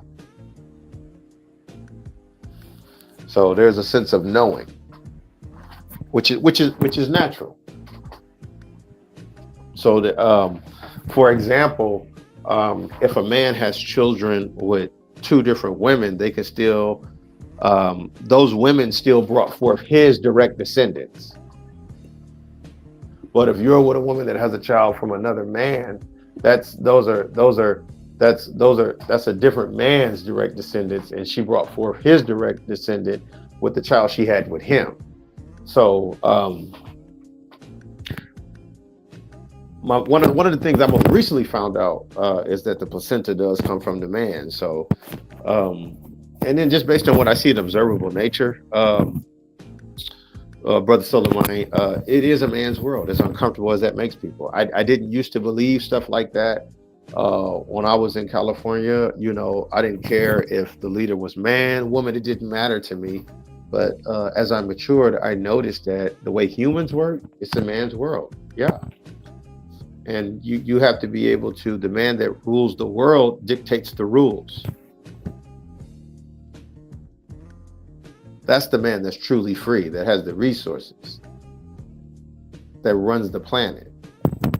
So what a lot of sisters have to understand is, and it ain't about, you know, me starting a program and then me seeing it and me doing it up here.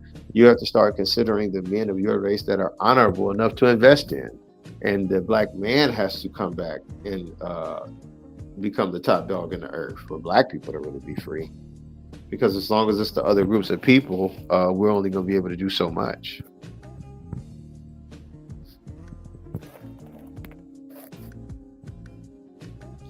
So it's not about, you know, specifically doing it with me or seeing me doing it and seeing it flourish. It is conducive for black women to come together and black men to come together, and for black women to support the black man improving and getting into the different places that will allow us to be able to recycle our own money. At least if we're not going to shoot for having our own country and our own sovereignty, then at the very least we should put a plan in place where we're learning valuable things: construction, agriculture, you know, making clothes, you know, herbs, different medicines, utilizing chemistry. I mean, utilizing science, engineering, and technology. You know, not just learning it to benefit the people that's teaching it to you, but learning it and then us being able to apply it among ourselves and build things within it. So that's, you know, it don't have to start with me. It's just black people all over America. We need a break. I believe we deserve reparations, family, but we shouldn't wait on it. I think voting is important. Pure black on side. Yo, this guy, they wilding in the chat, man. Yeah, y'all crazy. Yo, what's up with the chat? Solomon, we can't wait on the reparations. Yeah. We got to come together and have our own money. And voting's cool, but it can't be at the top of the list anymore, family. Actions got to be up there and results. He going to talk about something. Yeah, definitely, man. You definitely can't wait on somebody else to give you something that they working effortlessly not to give to you. So I agree with you on that point. Definitely. All right, black people want to vote, cool, vote, but it can't be at the top, y'all. We have to take the initiative to fix our situation. We got to do it. Yeah, you gotta enlighten these niggas in the chat, man. They lost, man. These niggas in the chat is deaf, dumb, and blind. They need the awakening. You know, it's no different than what it says in the prophet. They're like those lost Israelites wandering in the wilderness of confusion. They need a Moses to enlighten them and lifting them up spiritually. It don't start with, I mean, it's easy. You just come together with your resources, you get a rec center, and you do what's conducive for you. You get into mathematics, you get into English, you get into science, you get into agriculture, you get into growing crops, you get into building houses, you go into construction work, you go into plumbing. Well, we don't have time to really watch the game anymore. Black people ain't got time for the Super Bowl. And that doesn't have anything to do with I'm Kemet, I'm Israel, I'm science. It has something to do with science, right? But it with Solomon, it's not hard. I'm sorry, it's not hard. Black people just don't want to do it. Ground, go ahead, Sabio. I'm about to spicing this thing up, man. Black ground TV. It doesn't matter if Moses is real or not. You know what I'm saying? You could believe that. You could just read this story and see, you know, and learn a lesson from the story. So it doesn't matter. The person is not alive now today, nigga. What, you know what I'm saying? What lesson? So it doesn't matter if he was alive then or not. The significance is the story. So the story says that. Hey, what up, Sabio? Hey, it's not about me being. It's not about my little flavor off to the side of my business. But I'm just saying, black people in general, we do need to get off these jobs. We should come together financially and, put forth the place for. Hold on, Sabio, and I'm gonna let you speak. And peace to you, Sabio. But we need to start. We need to start getting into Solar. science, and we need to start doing these things literally. And if most of our people are on jobs, then they don't have the time to do these things. So we need to really be about science engineering, and technology. We need to really be about it and actually do it and focus our kids in that direction. No more taking them to the football coach. But I don't want to be too long-winded, Savio, because you just came up here. Go ahead, brother. So you said something that sounds interesting. That sounded interesting. If we don't work, then how are we going to survive? And I understand that you said that we should get in the STEM field, and I agree with you. But people still have to do what? Survive. So everybody just can't pick up, drop their jobs, and try to become scientifically grounded. That isn't for everyone. But Sabio, I want to ask you, can we still come together and invest a little bit at having something for our people to do it? It ain't about all of us doing it. We just need to invest in something that's for our best interest, where we send people specifically to go learn construction or to go learn chemistry. We or to have learn that. how to plant and grow, right? We have that, but the thing is, are you going to do that for yourself in your collective neighborhood? Because everybody can do that. We all can do something similar to that.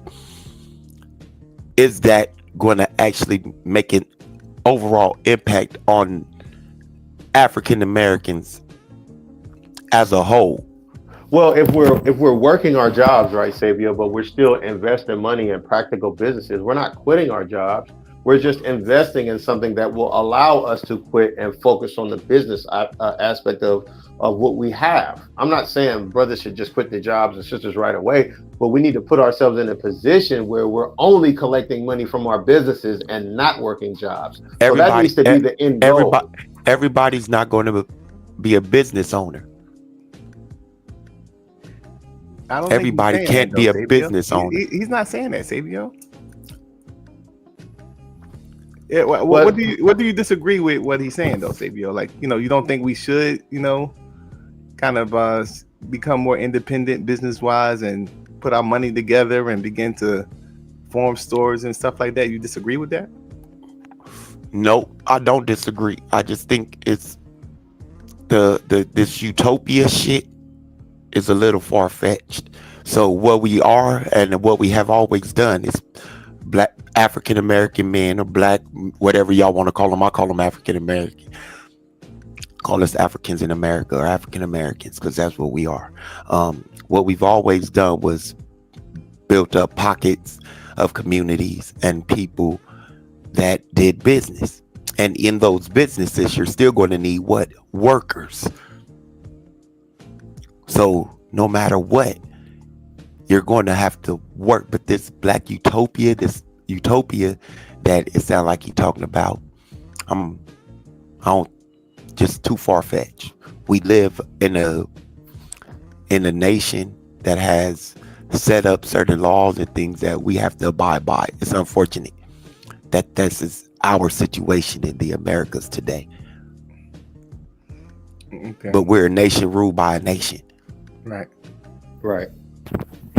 So but then, Sabio, I want to say this. You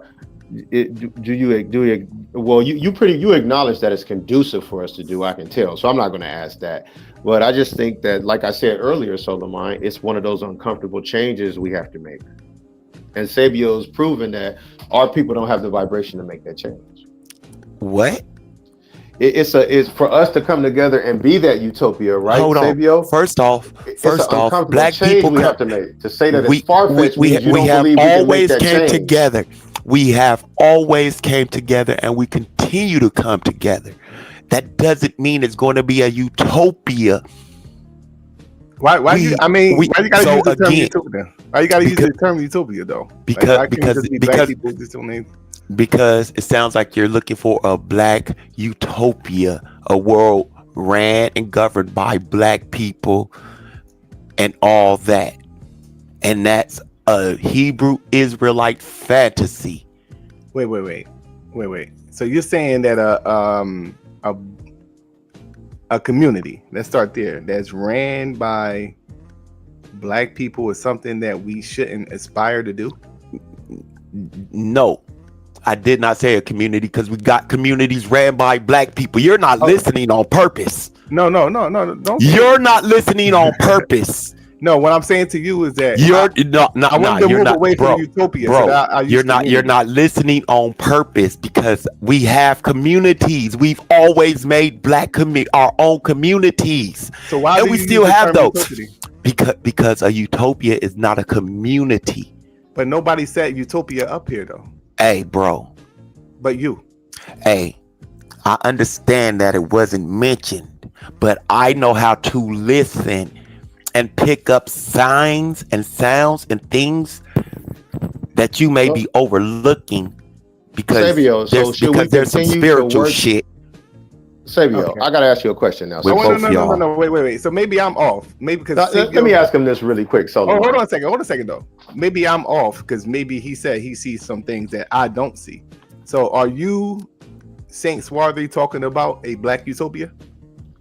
No, because that will require us to have sovereignty, right? I'm just saying us having enough sense to come together financially where we can liberate each other from these jobs and enjoy our families and have recreational centers where we practice science, math, English, and then we can add different arts into them once we master them. We could start with karate, we could move to culinary arts, we could move to fine art and painting, we can get into construction, we can get into things that would allow us to circulate our dollars. You see, this is just talking at this point, because we do all that.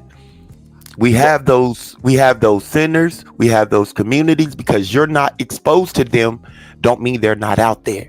So again, it's just talk at this point, because we have black communities where we are self-sufficient, where people operate and work with each other, and they give back to those communities and things like that. Yeah, that's true.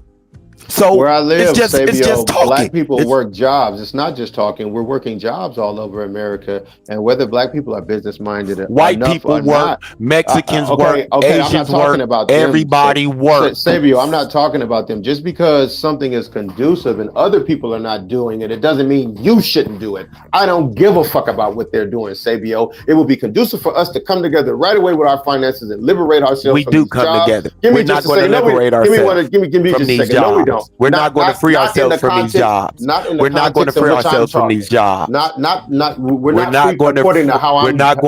We're not going to liberate ourselves from these jobs, because these jobs are connected to our livelihood and us living here in the Americas. So the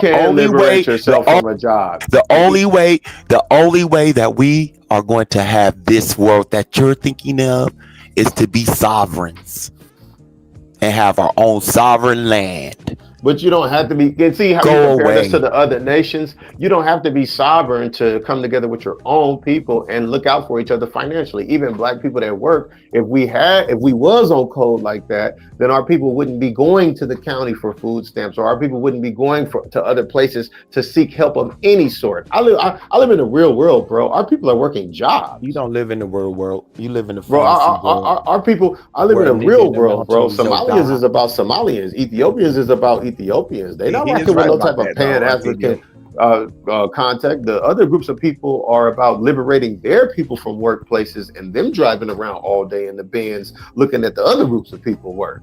So the reason why black people don't want it is because they're not willing to make the uncomfortable changes fundamentally that it takes. We soft. Go ahead. That's right. Oh, so we I soft. agree with that. I agree with disagree. I disagree with all that. Okay. Because through everything that we've been through, we haven't been defeated. We still fighting. We still work in our community and do all the bullshit that you say we're afraid to do. What it is we have too much division and too many chiefs, not enough Indians. Everybody wants to be the chief, have the solutions and all that.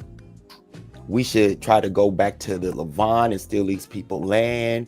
Moorish. So Lamont, did I say any of that? He just giving his, he just let him go. Go ahead, brother. Sabio. We Moorish, we Abo. Right. We bring everybody into our struggle. We let them latch on to our struggle. And then we wonder why we don't get the gains that we are supposed to be gaining, because what?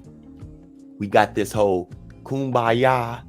If they've been oppressed or mistreated by Europeans, Caucasians, Americans, white Americans, then their struggle is synonymous with our struggle, and we can struggle together. And while we're struggling together, they're getting the gains and we're still struggling. So all that shit you just talking is talk, bro. Work and make shit change in your community. So black people shouldn't come together with their finances and create forms of liberation for them to enjoy their families, enjoy their lives, hear how this man and don't not talk? be on a Don't job listen? all the time. So they shouldn't do that, is what you're saying. Well, the that's reason what- why that's what you said. he feels that way, Sabio, is because it seems as if you're talking in opposition to what he is saying. I'm actually that's how he feels.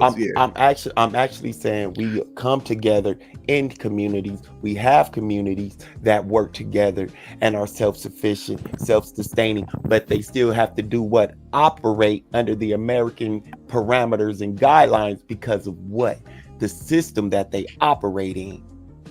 But other nations have towns like Chinatown, Koreatown, and We they got Africa operate. Town, we got Africa towns and things like that. But go see, visit them. The difference between what you're talking about and what I'm talking about, we don't have a town where the dollar is going to the black restaurant, the black grocery store, the black design car. We don't have that, Sabio, and that's what I'm talking about. We don't have that. I hear they got some good communities in recycle. Atlanta. I've never been down there, but I hear they got some good black communities that, you know. Look it up. I'm not talking about the few black people who decided to. I know do what you're that. saying, though. I know what you're Right, saying. but I'm talking about the everyday brothers and sisters I see when I go out and shop, when I go to these different places. I'm talking about there's an opportunity for them to get out of those situations, because I talk to the young brothers and sisters up here, and they talk about how uncomfortable their lives are on these jobs. I would rather them be in a position to study to get into stem cell research, or give them a better opportunity than having to waste it at a Chick-fil-A research or some You're not getting into stem cell research or anything that's conducive for us, Sabio.